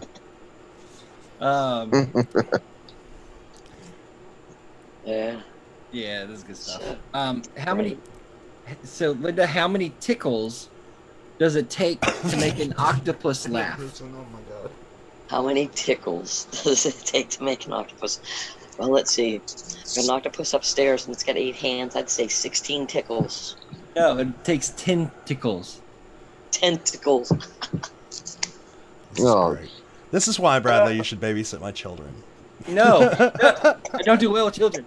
Without other adults around. With other adults around. Children scare the crap out of me. I can't handle it. All right. Now, what are we talking about? I don't think Debbie, like, as much as I love Debbie for this idea, I don't know that she's going to be able to make this happen. Because there's legit no service out there. Like, my brand new phone with 5G, like, we couldn't get. Rachel got mad at me because I was missing calls out there. She doesn't ever get mad at me. He would not say that poop jokes are his favorite jokes, but they are a solid number 2. Oh. Poop jokes? That's a good one, Jesse. I like it. Don't know any poop jokes. Mick Genuine said Byron went to Stanford and Palo Alto. Yeah, I think he did. Yeah, out in Santa Clara, Stanford is. It's out that way. I'm pointing that way from where I live. Nice. Yeah. You look like. And then I live what? Well, I was gonna say something, but then that would kind of dock somebody, so I stopped myself. But I know, like, I got a couple of friends that are coming to San Francisco soon that are getting together, and at some point next year, I'll probably come back and get together with them. And you have to come. You realize this, right?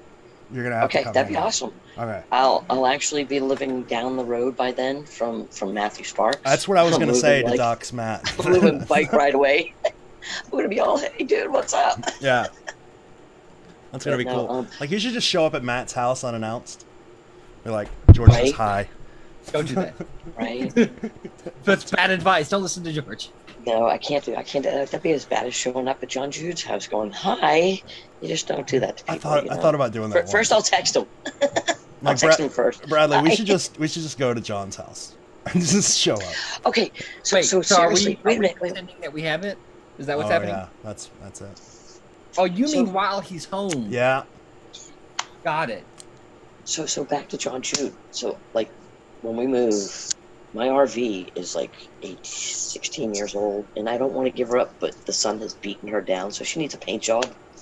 And I convinced my wife that yes, I can put 6 nice pieces of John's work on the RV. Nice.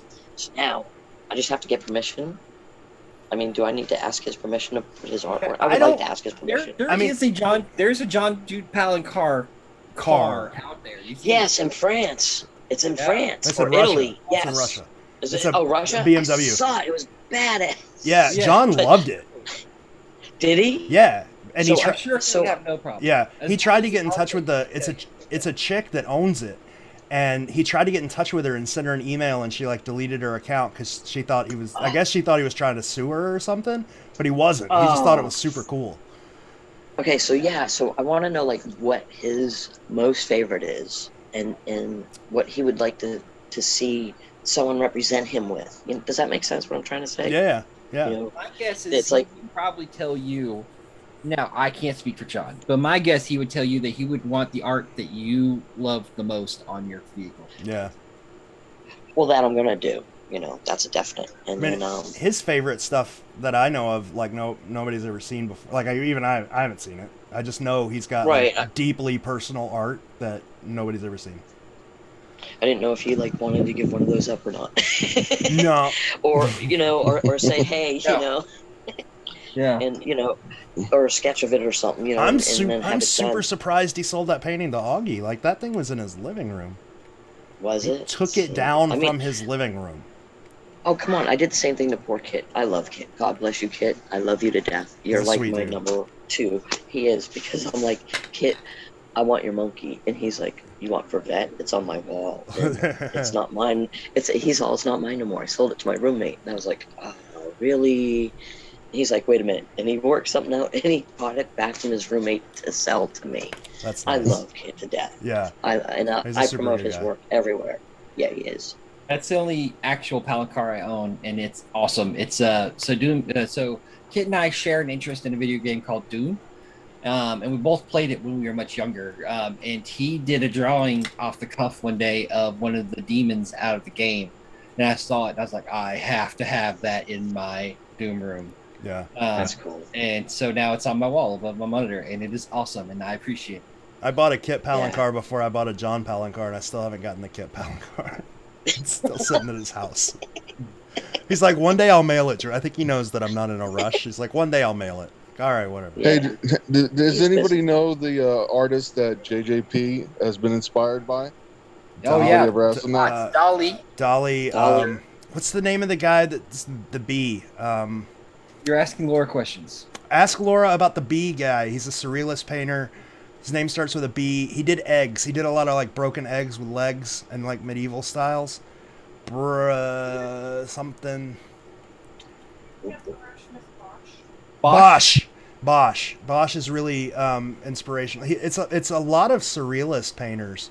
But I mean, he's inspired by a lot of different types of artists for a lot of different types of reasons. But I think in his personal work, it's more surrealist painters. But then you know, he's the masters as well inspire him. He really hates modern art, like despises modern art. Like he calls modern art grass on sofas in a museum. Like, love it. Yeah. So stuff like that. What do you think about the idea that each image has a different artist that he inspired him to do? I know in some of the paintings they have been inspired by certain things, but I don't know that it's necessarily. I for a while we all thought it was a specific artist, and it was an artist associated with the immigrant group. But then we found out that Castle Hat was inspired by a Monty Python movie poster. Like that legit came from John. So that kind of threw that whole idea out the window. But like in the Boston painting, we've got Pandora's Box. Right? It was Pandora's Box by I forget who. Rossi or something. I'm not real sure. Yeah. But yeah, I mean, like until we found out about the Monty Python movie poster, I was all in on that. Rossetti? It's Rossetti. Rossetti. Okay. So one of the reasons I ended up, George and I ended up getting to meet John in person. Oh, it's totally Brad's wife. Yeah, she's an art historian. And she actually studied some of John's work and reached out to him and was like, hey, you know, I'd really love to talk to you about some of your work. And it was funny because I'm like, oh my God, I want to talk to him about The Secret. And so she emailed him and he was like, I'm happy to meet with you. We can have coffee. I'll bring my portfolio. However, if this has anything to do with The Secret, I am absolutely not interested. Which is cool. So, and he was like, by the way, I have an art gallery showing at this date. You should totally come. Which is why we're like, well, we're going to that. So we talked about a couple years ago doing a podcast with Kit and Laura and talking about the art side of things. We never did that. We need to revisit reconsider. Yeah. Yeah, because I can tell you from that dinner, everybody took away different things.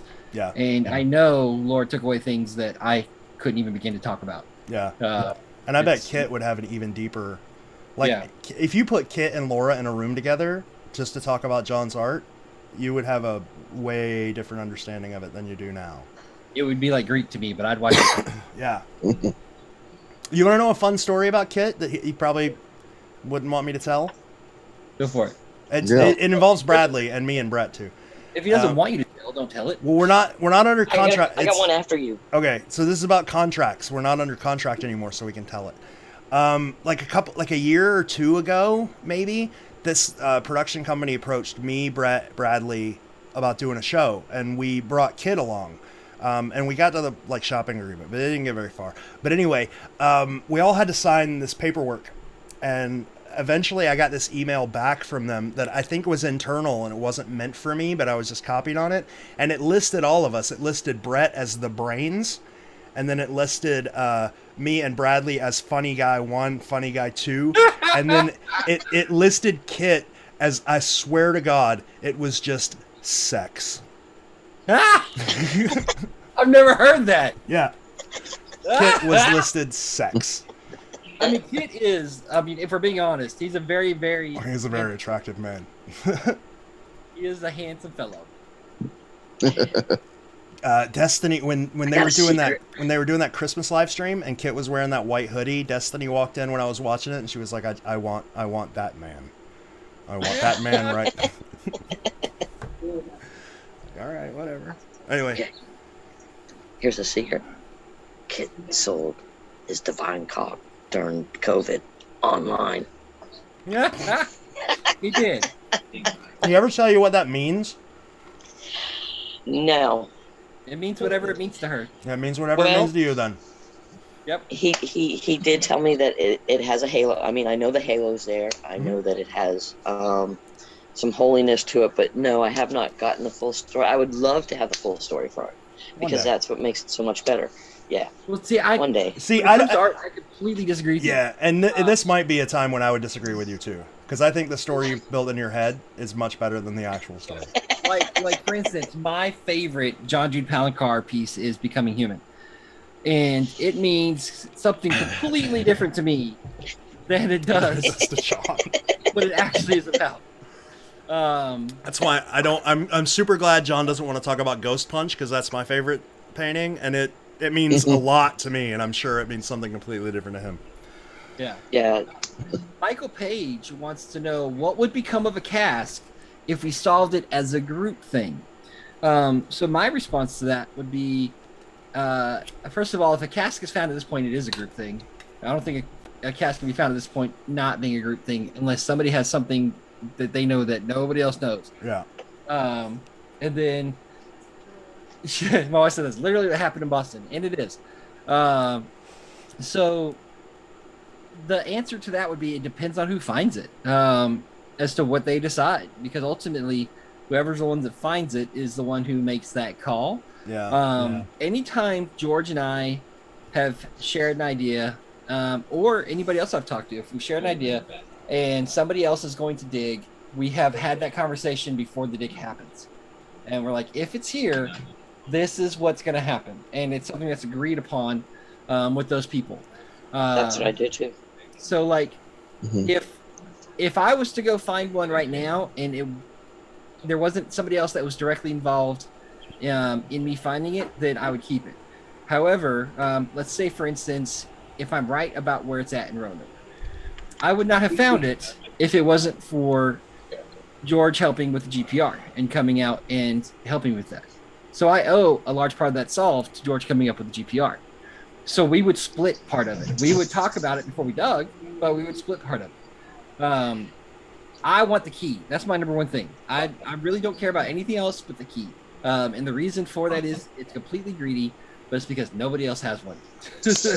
I'm not super interested in any of it. Like, you keep. That's it. in a perfect world for me, if somebody finds a cast where the group's involved, it goes on display somewhere.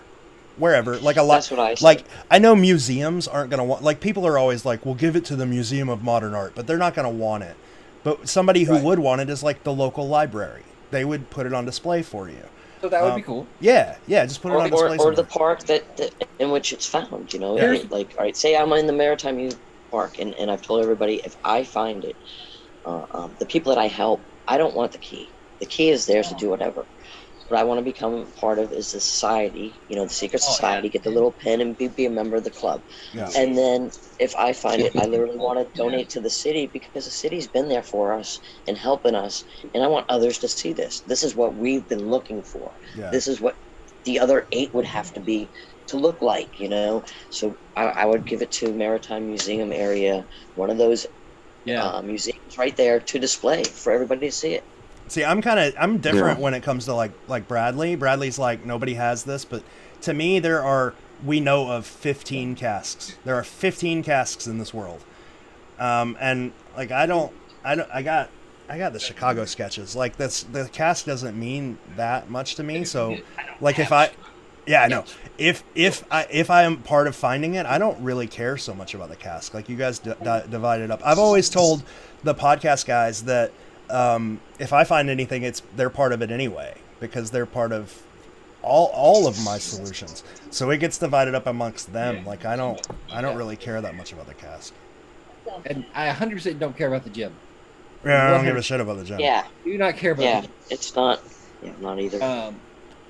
But in other scenarios, like fine. I was just talking with the hunter a couple days ago, and they shared their exact dig spot. And I told them if for some reason I'm able to dig that for you at some point, 100% of it goes to you. It's your spot. It's your cask. I'm just the person who put the shovel on the ground. Yep. But that's a conversation we had before it happened, and I would highly suggest that that's a conversation you have with somebody before you collaborate that closely, if that's something that's important to you. Yeah, I think that's generally mine and Bradley, especially if we don't have anything to do with your ideas. A lot of people are like, let's talk about how you want to divvy this up. If we don't have a lot to do with your ideas and we're just a tool for you, then we're just a tool, and that's fine. You know, I don't need any credit.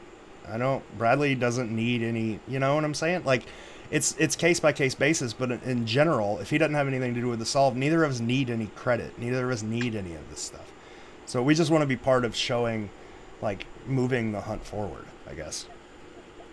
And maybe then we can actually start breaking them down. I mean, I've been reading them because I've had some time to sit back and read a little bit, and I don't know, it might be possible where you can actually take any verse to fit any image. I've done it with the Boston and the verse for San Francisco, and switched them around, and I come out. We know where we're gonna land, of course, so that kind of helps. But you know, playing around, there's possibilities that we could be doing different ways of trying to solve it too. Well, I agree with that. Like teamwork and community work helps. Like I think people are so guarded because they feel like they're gonna get their ideas stolen from them. And you know, if we're being honest, they're probably right. Yeah, it probably happened in Boston. Yeah. But I think until there's like complete openness like that, I've tried to make that point in Boston. Like, even if that idea was stolen from them, the community itself doesn't forget, right? The community remembers who came up with that stuff.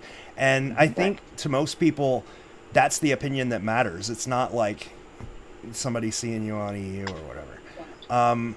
And I think once people start embracing that, the hunt will move forward dramatically. Once people start going, okay, it's not necessarily about getting on TV or getting this gem that's worth nothing. It's like half a weekly paycheck or whatever. Well, then you even have people now saying, well, you know, it's not the real gems. It's not the gems, Byron. That's not the purpose of it. The purpose is to solve it and say, hey, look, this is how it works. You know, we're not, at least I feel, you know, us older searchers, we're not in it for that. We're not in it to be on the TV. We're in it to actually say, hey, look, this is how the puzzle works. This is how we solve it. And let's try to do the other 8 after that. Yeah. Linda, you have some people asking, how much do they need to match your, because nobody can see the donations but George. Nobody can see them but me. So how much do they need to match? They want to match so that they can win the books. I don't remember. Or I can go look. I did $100.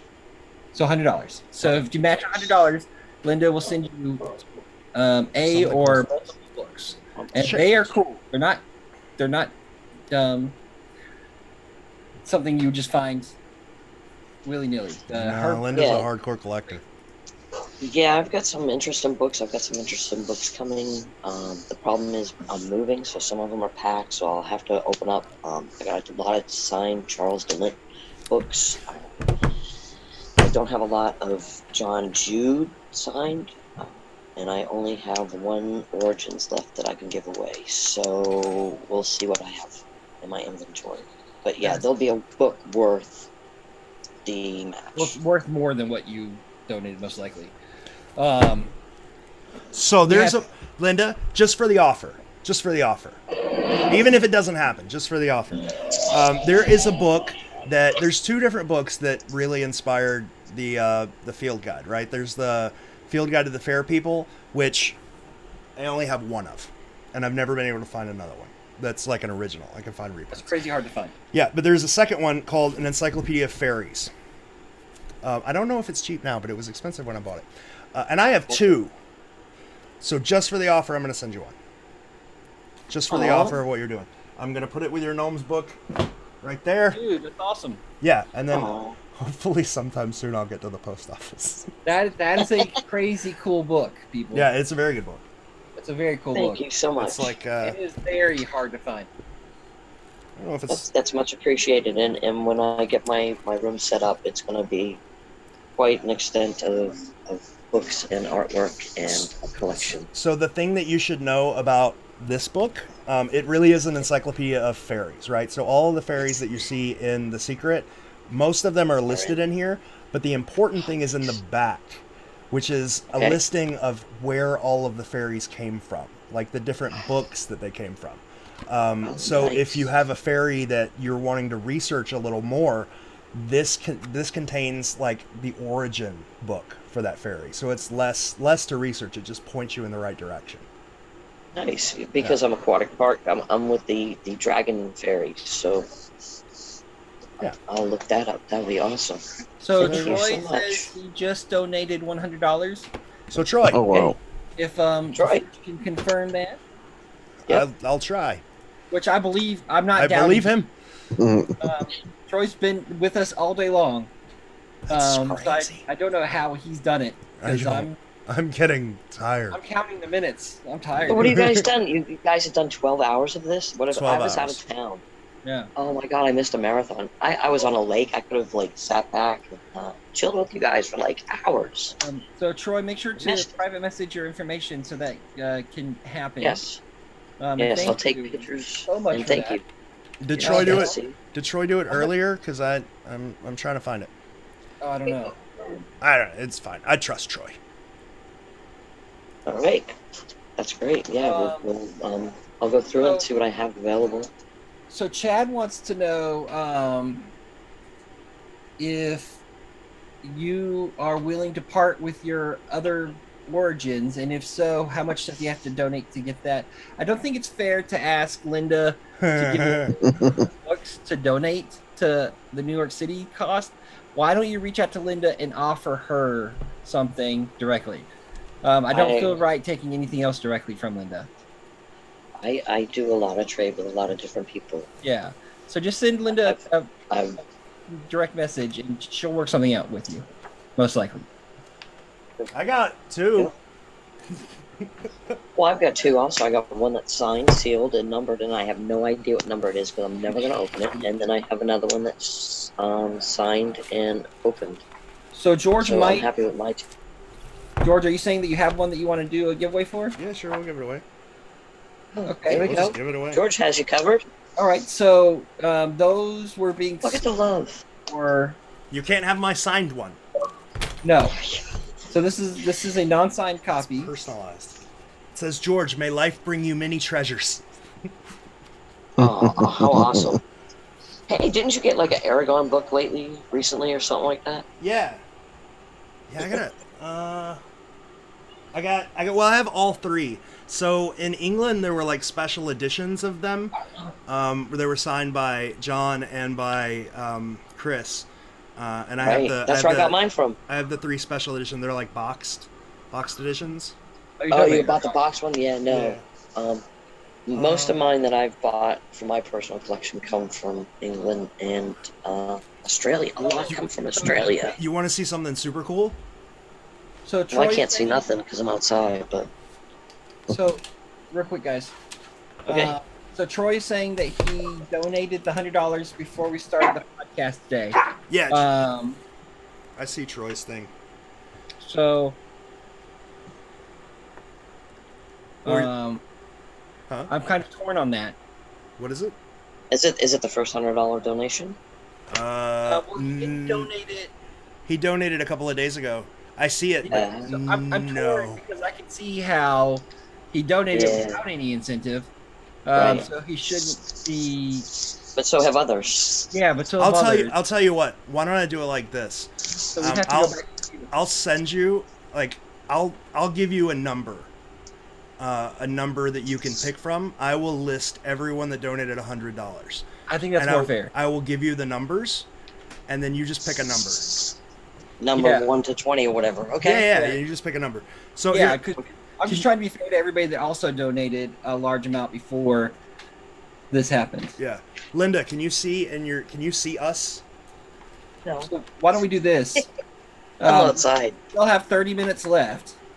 So if anybody wants in on this, all right, I see. Yes. The donation is $100 to match Linda's donation, and you will be in on the drawing. And Linda will send you a book that's worth at least, but most likely more than $100.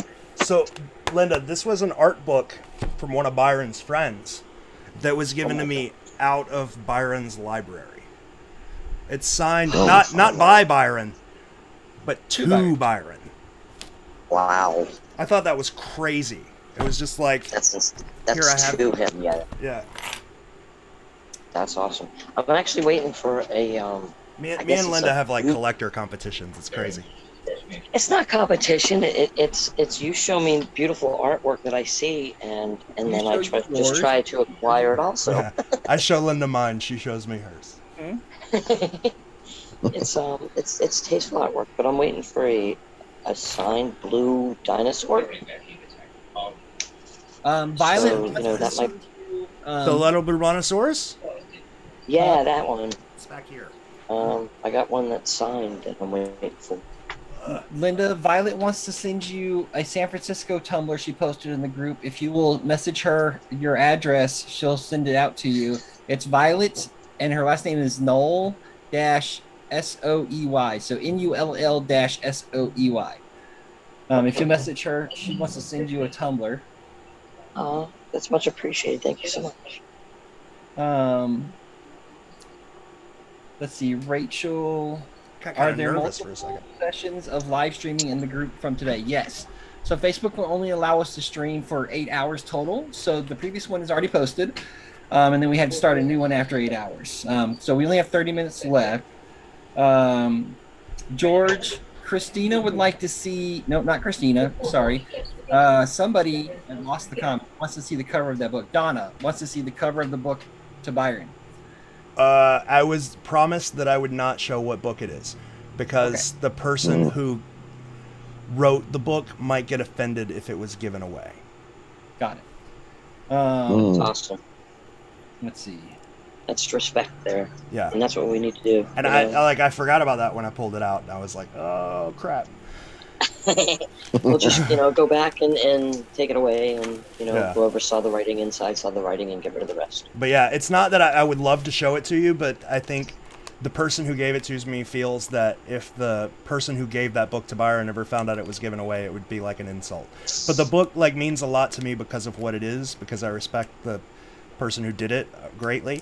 But yeah, that's sort of what the deal is. And I want to tell people, if you're looking for artwork or books or anything, Goodwill, thrift stores. Oh yeah. That's that's where I found George's book, and it was inexpensive at the time because the guy didn't know what he had for a book, and I didn't even know it was signed at the time, and the guy shipped it out quicker than I can blink an eye. And there's people out there willing to help us. Talk to them and say, hey, about lesser price, you know, and people understand and they try to help. Especially if you tell them how much of a fan you are. You know, that's what I found is good response. Yeah, I found at a thrift store, I found my copy of oh geez, I'm having one of those moments. What's the one with the golden rabbit? Masquerade? Yes, I found my copy of Masquerade at a thrift store, and it was cute. It was inscribed by somebody, and they said, I hope that this helps you find a treasure as much as you are a treasure to me, or something to that effect. Oh, that's sweet. And I just last week I was at the thrift store and I found the entire original series of Harry Potter books, like before the movies, like the original books, at the thrift store for $1 each. And one of them was the first edition. So that was really cool. I do want to take a quick moment, guys, because we only have about 28 minutes left. So I just want to remind everybody what we're doing tonight. It's the last time I'll mention it. We are so close to goal. So Sunday Fun Day, we do every Sunday from 8 to about 10 o'clock. It's just a way for the community to get together and just chat, and we talk about whatever. This Sunday, George and I have been streaming since about 11 o'clock today. So we're going to be close to doing 12 hours of straight streaming. And the reason we're doing this today is to raise funds because they're doing a New York City meetup. We do meetups in different treasure cities, and this year we're going to do New York, and that's on October 23rd. And we want everybody to be able to go. So we do not want to have to charge admission. We don't want to have to. Somebody got some background sound. If you can mute that, please. We don't want to charge admission because we don't want money to be a barrier of entry for anybody that wants to come to the together. I think it's Doug. Doug, I think you have background noise. Sorry. We can turn it down. Appreciate it. It's just like TV. My bad. That's okay. Mass Effect. I'm gonna get Doug yelled at by somebody playing Mass Effect.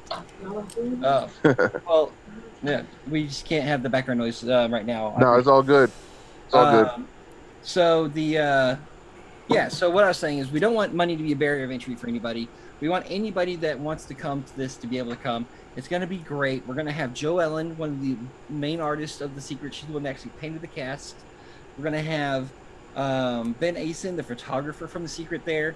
We're going to have Kip Palancar, an established artist who's also the son of John Jude Palancar, who is the artist that did the 12 images and a lot of the illustrations in the book. Kip Palancar is also one of the co-creators of the tribute puzzle with John Michaels. We're also going to have Andy. Andy is the other half of Brian and Andy, the finders of the Cleveland cast, along with some other special guests that are currently pending. We don't want to promise anybody that hasn't completely agreed to be there. While they are not being paid to be there, they're doing this out of the kindness of their own heart and the love of the search, and in honor of their friend Byron. There are a lot of costs involved. We are paying for a venue so that we can hold this event for everybody. We are expecting somewhere between 100 and 200 people. So the venue, New York, with that size of an event, we are being required to provide security, as well as we are being required to pay for insurance. And for some of the special guests, we are providing transportation as well as food for them. So roughly that's been estimated to come to about $2,500. And right now that money is coming straight out of George's pocket. He's paying all of it himself. And while he is thrilled, and everybody should be very thrilled, and this is super gracious of everybody to have donated. So far we have $2,199. We are only $301 away from goal. If we can make that happen in the next 25 minutes, that would be phenomenal. If not, nobody's gonna be upset. But if we can make that happen, that would be incredible. Again, if you can't donate, don't worry about it. Just being here and being part of the stream is phenomenal. So thank you for doing that and being here with us through these 12 hours, 11 hours. If you donate $10 or more, George will send you a button. These are custom buttons that George made that are like the promotional button that Byron sent out for The Secret. They're really, really cool. So if you donate 10 or more, you'll get that. It's still open if somebody wants a truffle shuffle for $20. I want it. What's I a want truffle another shuffle? truffle. What? Linda Truffle doesn't shuffle. know the Wait. truffle shuffle.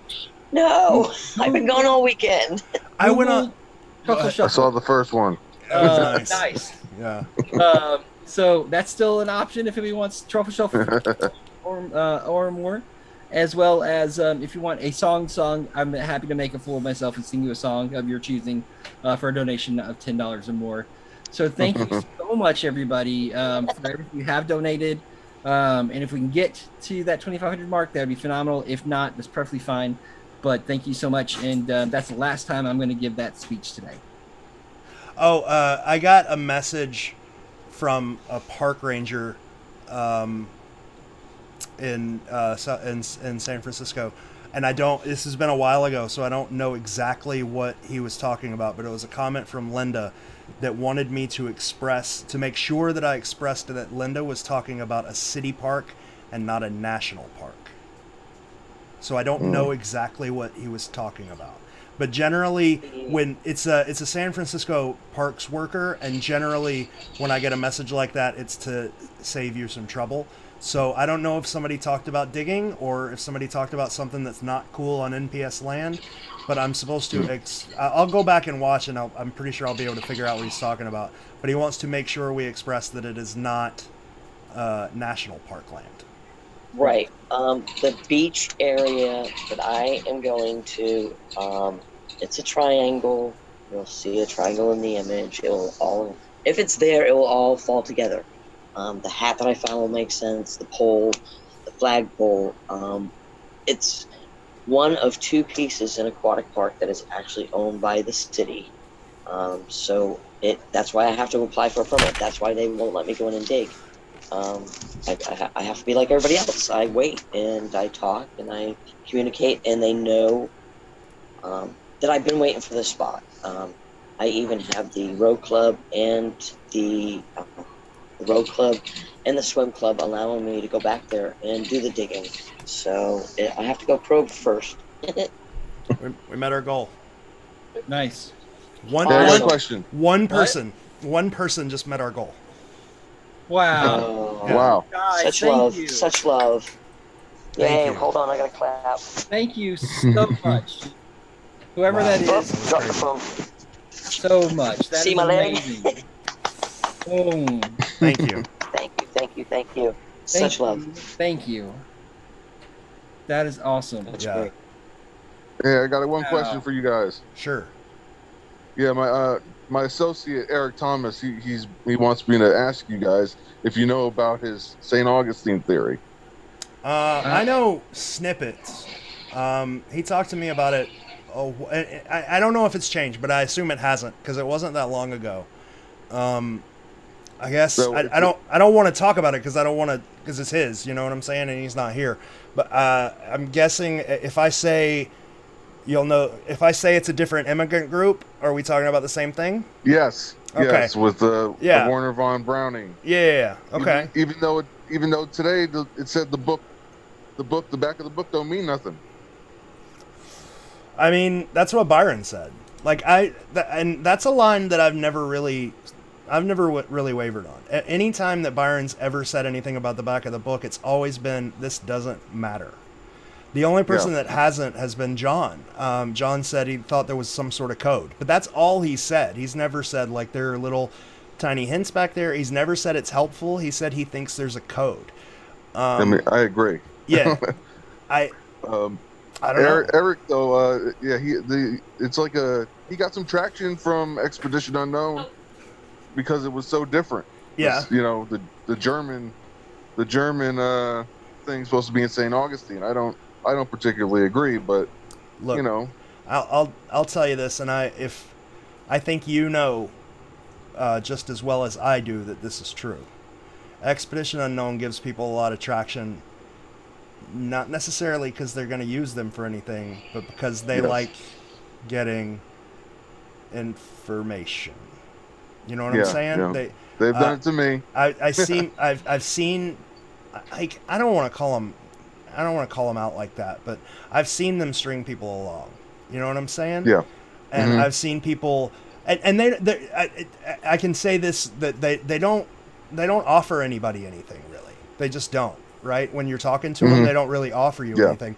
And I think they string people along because people assume that they're getting somewhere with the show when they're not.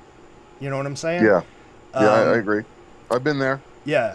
Like just about everything that's been on these episodes can be traced back to someone else, right? The Milwaukee thing can be traced back to John Michaels. The Golden Gate Park thing can be traced back to Matt Sparks. The Boston thing can be traced back to HC. Like the White Point Gardens thing was so vague that can be traced back to everybody, right? Yeah. So you have to be careful when you're talking to TV shows, and remember that TV shows, not just Expedition Unknown, any TV show, because there are several of them that are around. They don't have your best interest at heart, right? They're out to make a TV show, and they're out to find people who can help them make that TV show no matter what.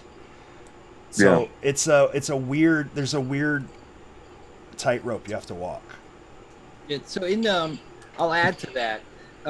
It's a negotiation just like anything else is. They'll give whatever you'll give without asking. Yeah. But don't be afraid to ask back. And I'm not saying just to you in any situation. If somebody's asking something of you, don't be afraid to ask something back. I mean, they did give Matthew Sparks they gave him a dig. They gave him an opportunity to dig one or two of his spots. Yeah.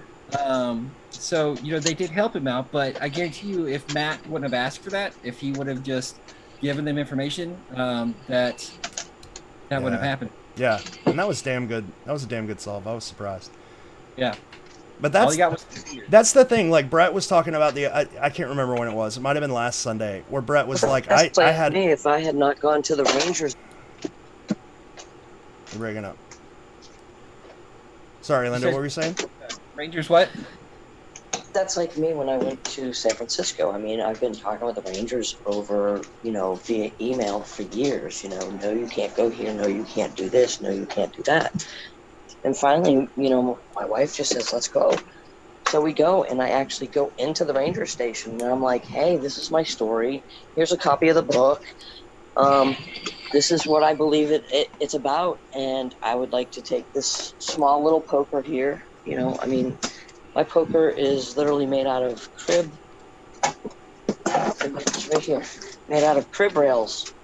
And nice. My neighbors filed them down so they don't leave a big hole. You know what I mean? And they're 3.5 feet tall.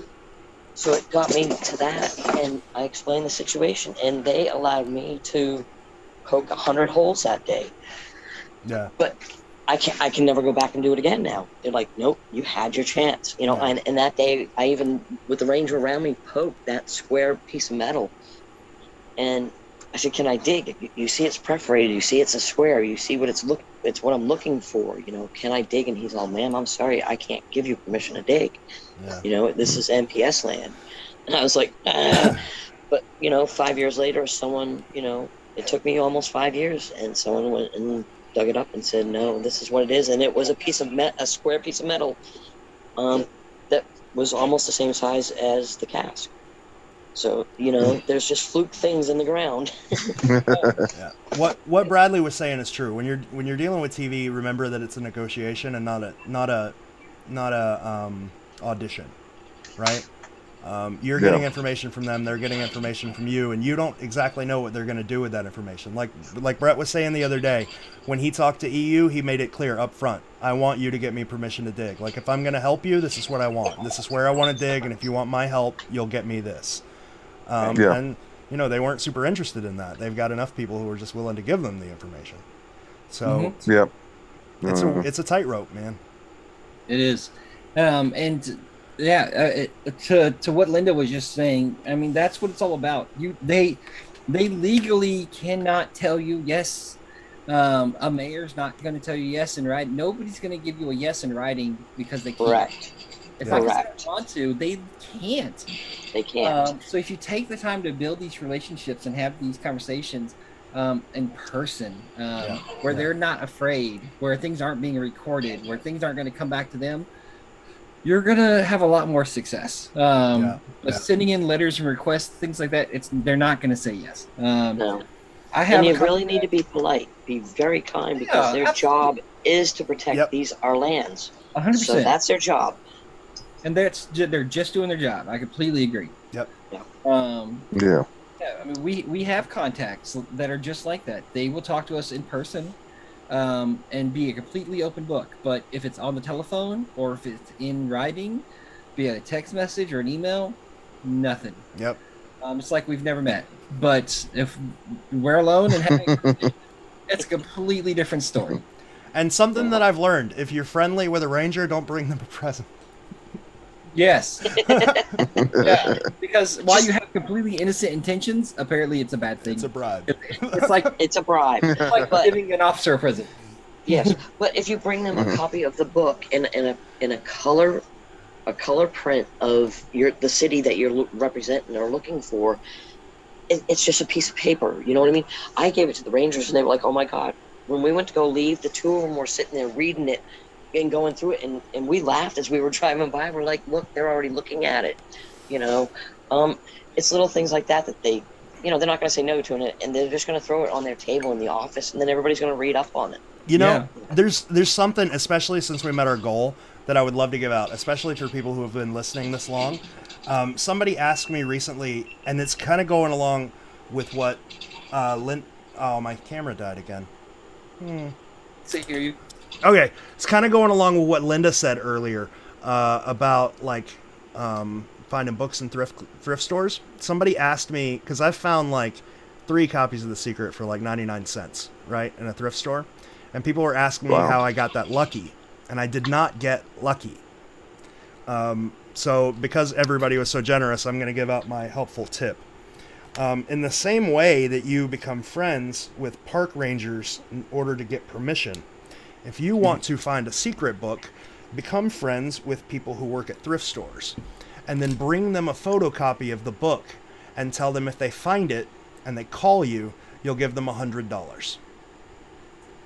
They also do it with your local bookstore, your old places that trade books. I don't ever really have to pay that much for them because of my tech background, I help thrift stores with tech shit. Like if they get anything in that they don't know what it is, even if it's like a Bluetooth speaker, they call me and I come and help them and I price it for them. So they kind of owe me favors. But I found the easiest way to find something that you need is to tell a thrift store, I will give you X amount of money and bring them a picture of it and have them put the picture in the back. So that is my super helpful tip for finding really cheap copies of The Secret. Yep.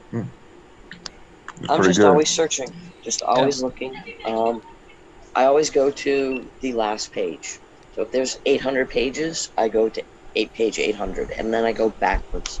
You usually find more rare items there, or less expensive items there. So that's what I do. Yeah. There's a tip. So cool. Did you say page 800 and go backwards? What are you talking about? Websites. Yeah. You know how, like, when you're doing a search and down at the bottom it says, like, 36 pages? Go to the last page. I go to the last page, and then I work backwards. Because usually you find the ones that have been on the longest or at the last page. Gotcha. Sometimes they have the least amount of money. You know, it might say that it's in bad condition, but then when you actually talk to the person, you have them take pictures. I've paid for items that I thought were going to be signed, and they weren't signed. So now I ask for actual pictures. Oh, yeah. And people that own them are happy to give you a picture. There you go. This is what it looks like. In most cases, yeah. So they're the large bookstores, like the book warehouses of used books. You ask them, they're like, we don't do that because we don't even know where the book is. So right. Yeah, like Billabo and all those, they don't do that. Yeah. Those are also the same people that are like, oh, it's not. Oh, that's our bad. Here's a refund. Keep it. Yeah. Did I ever tell you the story about how I got the hardcover? You said that. Well, go ahead. Tell the story. So this is back before we knew what the hardcovers were. We had only ever seen one hardcover, and it looked like crap. And we assumed that it was somebody that was making them, like taking a paperback and wearing out the cover and then having them redone as hardcovers. So I ordered a copy of The Secret online. And the bookstore had 2 of them. This was back when they were only like $150 a piece.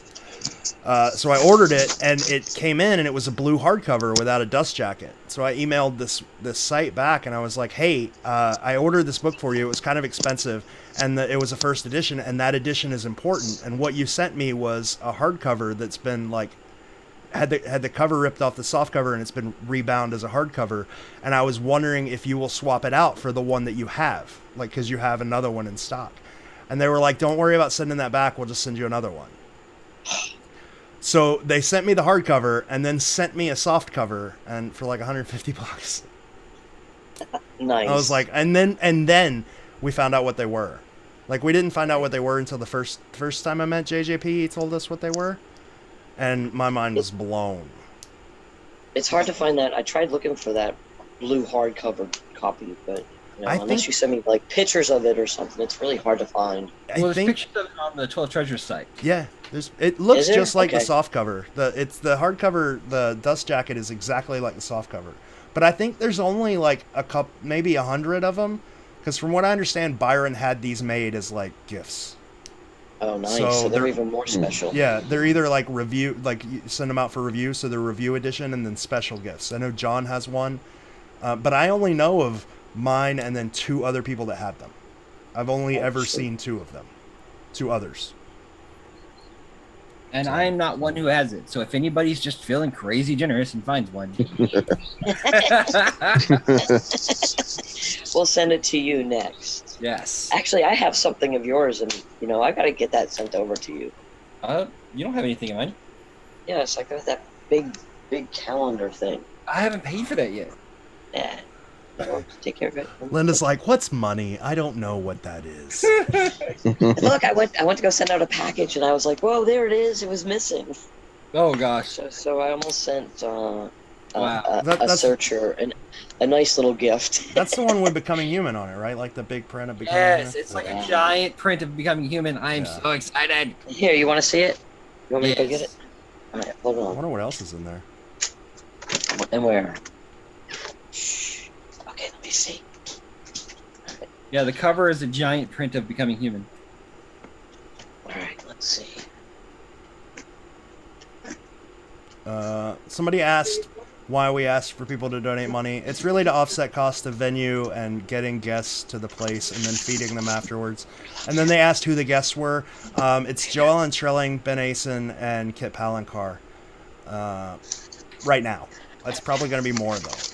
We just haven't got it. And Andy Abrams. We just haven't got a confirmed yes.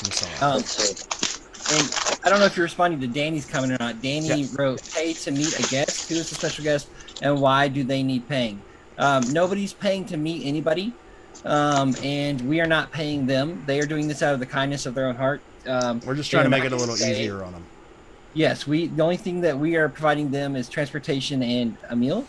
The rest of this money is going towards the venue, for security for the venue, and for insurance for the venue, which is being required. So that's what that is for. But thank you for asking. We always want to be. That is awesome. That's nice. Yeah. We always want to be super transparent about any money that's brought in and what it's spent on. So never hesitate to ask. We're always happy to answer. Oh, are they half? Is it quarter page sheet? Oh. That they want. This thing is huge. That's really pretty. I've never seen that before. That's what Okay, so right. So look, not like I don't have enough calendars, right? Here we go. Okay, so here's the Song of Ice and Fire. So you see what the size difference is. That's crazy. It's huge. Whoa. Yeah. Whoa. See the size difference? So I said it's absolutely huge. Oh my god. Damn. And then let's see. Here we go. Can you see? That's awesome. Yeah. Oh, that's awesome. Oh, it's got John's Skellig Michael. That's nice. And the person that owned it. Says we should have meetups just for people to look at the first editions. George and I usually bring our books, so if you come to Meetup, we usually have our books with us for people to look at. I mean, Brian brought the cast. Could you imagine? Like, I don't know if Kit, Joellen, or Ben are bringing anything. Andy will probably bring his piece of the cast. But could you imagine what they could bring? Oh my god. Oh yeah. That's amazing. Yeah, I'm just. There we go. That's super nice. Oh, look at that. That's my favorite piece. That's called Becoming Human. Bradley, we have 4 minutes of a 24-hour or 12-hour stream remaining. How do you feel? Yes, we do. And I have so much sugar in my bloodstream still from all those donuts. I made carnitas last night. I really want some. Yum. I just want to take a second. Nice. Debbie, thank you so much. We would not have hit goal without your offers. If you recorded anything and you weren't able to share it, just send it out and we'll post it up. Or you can just post it directly yourself, whichever you prefer. And if anybody donated for a certain part of Milwaukee and they weren't able to do that, let us know and we will make sure to get that filmed and sent to you. Yeah. Hey, and thank you guys for letting me on. Yes. Let me back in. I'm sorry, guys. Let me back on the thing. On that The group? page. Oh. Yeah, I won't be a jerk. Okay. Yeah, we'll remove the block. Like the big thing, if you're ever blocked from the group, all you got to do is apologize. I'm not exactly sure what you did, so I'm not exactly sure what you're apologizing for, but I don't mind. Yeah, it's fine. All right. I'm sorry. It probably won't be tonight, but I'll remove it for you. It's all right. I'll drop you a thing. Thank you for letting me on. Yeah, man. Thanks for coming on and thanks for the info. That's really cool info to know. I'm glad you came on and shared that. Yeah. All right, thank you. Bye. And so we got 3 minutes left. You got 3 minutes? I want to thank the community for all coming together and reaching your goals, and everybody stepping up like they did. I think that's really awesome of everybody tonight Yeah. or this weekend. Yeah. And you guys for doing 12 hours. I mean, that's crazy. We didn't think we could do it. We can't say thank you enough for the community showing up. We had community members that were here as long as we were here. I can't believe they let me on that long. So thank you so much for coming on. I think Doug doesn't realize that he's still live. That's okay. We're really talking about the secret. No, he doesn't. Should we kick him or should we listen? Oh no, don't. We don't want to. All right, we'll kick him. Yeah, kill him. Yeah, just in Goodbye, case. Doug. I would hate to end up in that situation.